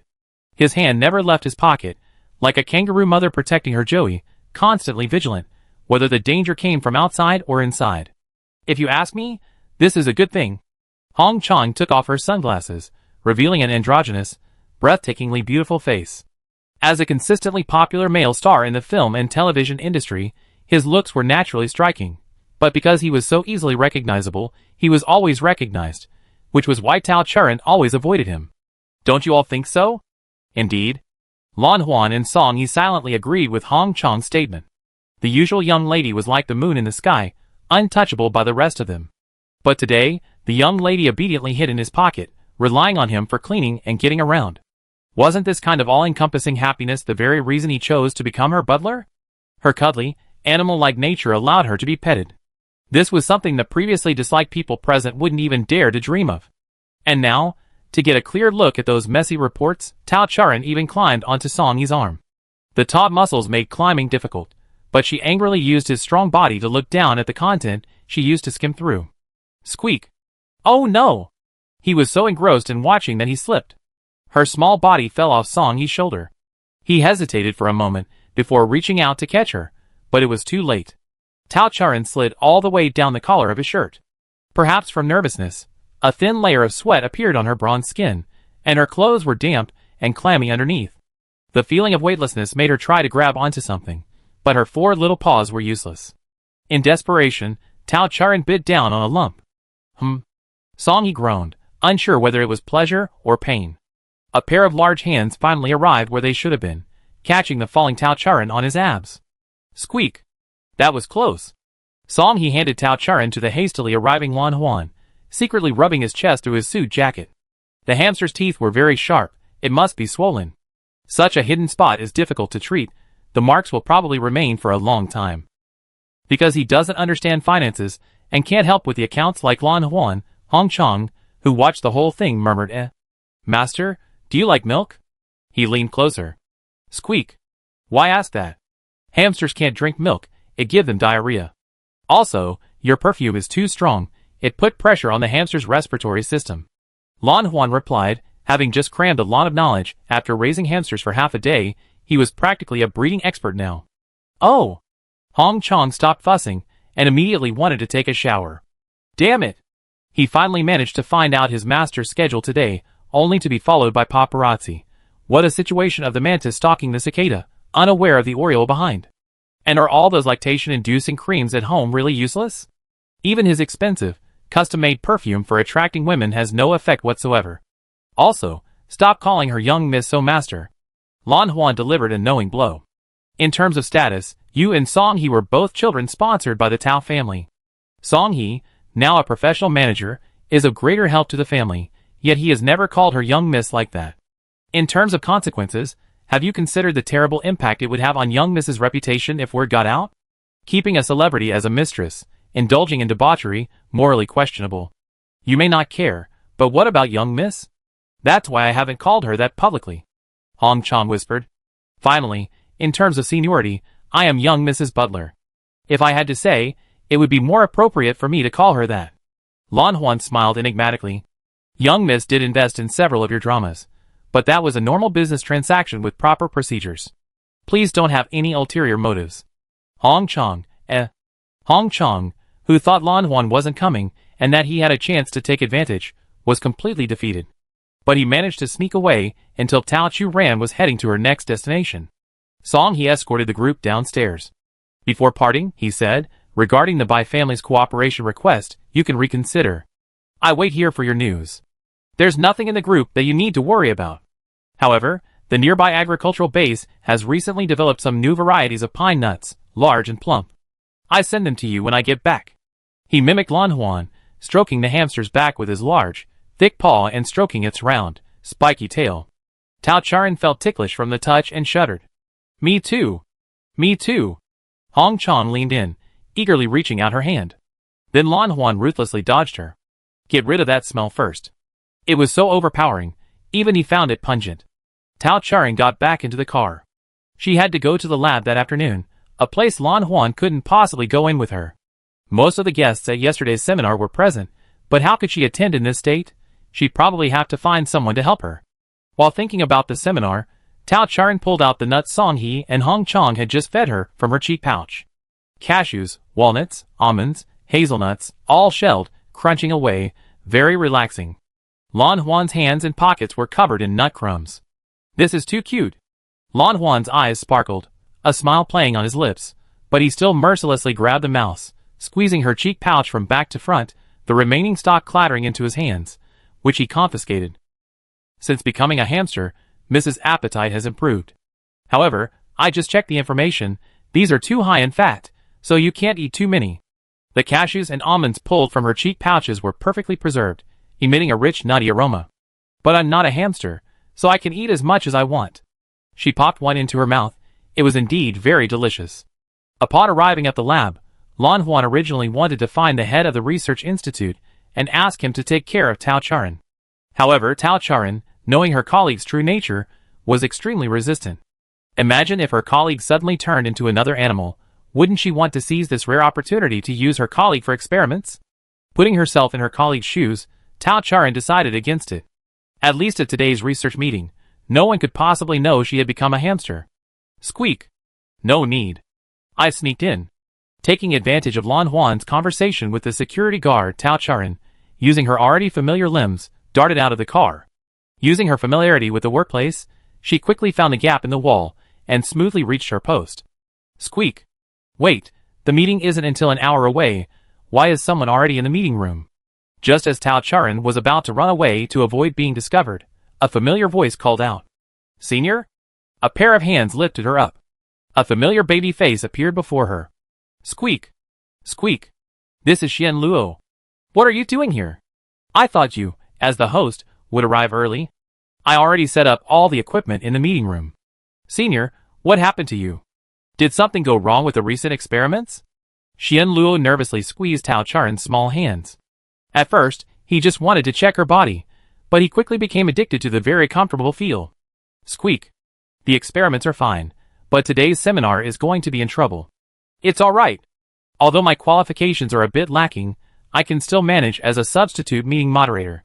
Is there anything you need me to tell you at the meeting, Senior? Xian Luo was Tao Charan's junior. The two had known each other since university. Although their advisors were different, their research directions were similar, and they both went to the same research institute after graduation. They were about the same age, but Tao Charan had skipped a grade, hence the title senior. Since Xian Luo was there was no need to worry. Tao Charan confidently gave Xian Luo the content she would be presenting at the meeting, including her experimental data from the past year in related fields. Senior sister has turned into a hamster, which is much cuter, but her vigilance has also decreased a lot. If someone else had arrived in the conference room first today, would senior sister still have given these to him? Squeak. It depends.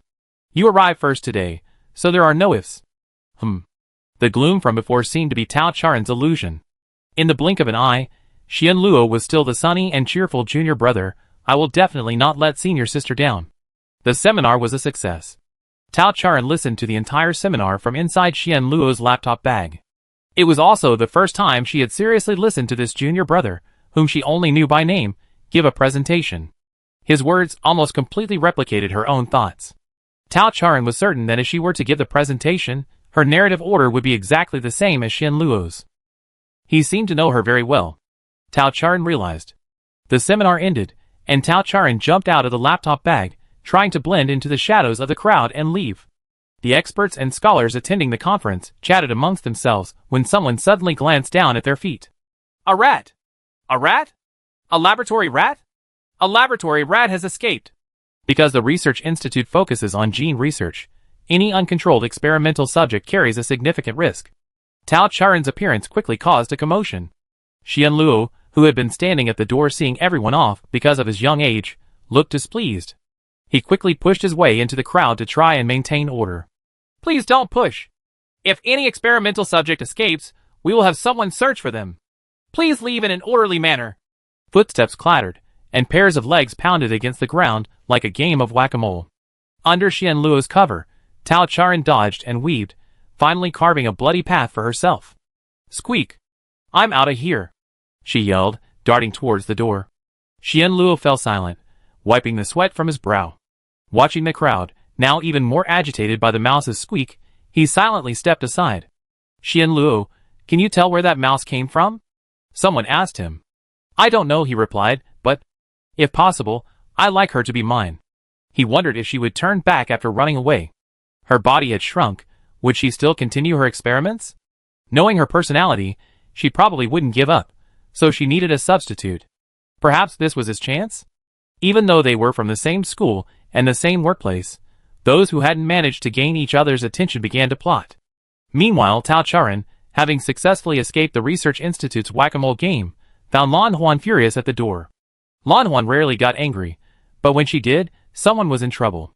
Although Tao Charan hadn't suffered any misfortune because of this, nor had she tried to comfort him much, as a sensitive little hamster, she could now clearly sense Lan Huan's emotions. "Young miss, how could you?" Her wet, beady eyes stared at him. "Doing this, leaving me outside." Her erect ears twitched towards him. "You don't know, I couldn't find you." Her pink nose sniffed, bringing a cool sensation to her palm. "How worried you were." Well, she was just a cute hamster now. What did the baby hamster do wrong? It was all his fault. Knowing that the young lady's personality had changed, he still wasn't vigilant, resulting in a security lapse. It was all his fault. He even tried to be harsh with her. Feeling Lan Huan's sudden pang of guilt, the bewildered Tao Charan was carefully carried back to the Tao residence by him. That evening, Lan Huan personally cooked chicken breast and pumpkin puree. Tao Charan stuffed her cheeks full and lingered for a long time before finally setting off to complete her last activity. Although hamsters aren't afraid of blind dates, Tao Charan was. As the day drew to a close, her rational moments increased, and she could think about more and more things, naturally noticing something amiss. She had a feeling she was about to turn back into a human. With this strange premonition, Lan Huan placed Tao Charan on the table. The table was covered with a thick checkered tablecloth, and a crystal vase held roses glistening with dew. The young man wore a pure white suit and a pure white bow tie, his hair meticulously styled in a handsome way, and his earrings sparkling under the light. He sat in a chair with his legs crossed. "You're Tao Charan." "No way. You want me to marry a hamster? Are you kidding me?" The chair opposite him was empty. Lan Huan stood behind the chair, neither humble nor arrogant, and said, "It was your family that first proposed the cooperation, which is why your father sent you here. Today's meeting was something you begged for, young master of the Bai family. Why bring up these facts?" Bai Yu glared at him unhappily. "Is this our blind date or mine? Are you her parent, following her on a blind date?" Lan Huan smiled. Squeak. "Why are we arguing again? Can't we just end this quickly?" "Fine," Lan Huan said, "then I excuse myself. I make sure the young lady is within my sight, that's the bottom line. It's not like I do anything to your young lady." "Fine, go. He shooed Lan Huan away like a duck. "Once I'm in the Tao family, you be the first one I replace." After Lan Huan left, Bai Yu rested his chin on his hand, looking at the little hamster in front of him. "Come to my hand." He held out a palm. His long, slender fingers with distinct knuckles were clearly well maintained. Tao Charan hesitated. "Afraid I eat you? Your butler is watching right here. If I treat you badly, you probably won't even leave this coffee shop. I heard you love coffee. Now that you're a hamster, can you still drink it?" His carefree tone didn't match his gentle movements. He precisely caught the little mouse as it approached, cupping it in both hands and stroking it from bottom to top, letting out a satisfied sigh. "I don't like hamsters, but you seem kind of cute." Bai Yu even tried to bury his face in Tao Charan's fur, his breath making the fur on his head flutter. "Song, he told me you still need to think about it. Honestly, am I not good enough for you? I tried my best to understand you. After we get married, you can be anything. Even if you never turn back, it's fine. My family will be at a disadvantage in the business, so what are you still hesitating about?" Squeak. "It's not about these issues." Tao Charan struggled to avoid his kiss. Even a real hamster would find it hard to accept such enthusiasm from a stranger. "Then what are the issues? What other concerns do you have? You can tell me everything. I'm quite a good catch myself. I recently completed my groom training, although there wasn't a section specifically about hamster care, but I catch up soon." Squeak. "How could a person develop feelings for a hamster?" Lan Huan approached with a sullen face. He'd probably been itching to get back to his senses for a while now. Bai Yu scoffed inwardly. When his hamster was snatched away, he didn't resist, only softly saying to Tao Charan, 348 love letters, all from your white cat." Tao Charan had been receiving anonymous love letters since middle school. They knew her preferences and whereabouts inside and out, and each letter was signed with a drawing of a white cat. Now, he had finally caught the mouse he'd been eyeing for so long. Getting rid of all those swarms of suitors isn't easy. I hope I'm your last blind date, my dear hamster lady. He said this before the date ended, a knowing smile playing on his lips. Finally, it was over. This chaotic day was over. In the darkness, the car carried Tao Charan and Lan Huan back to the Tao residence. On the way home, Lan Huan was somewhat silent. He gently lifted his palm. The hamster in his hand had already closed its eyes. Feeling the soft trembling of its belly, he finally breathed a sigh of relief.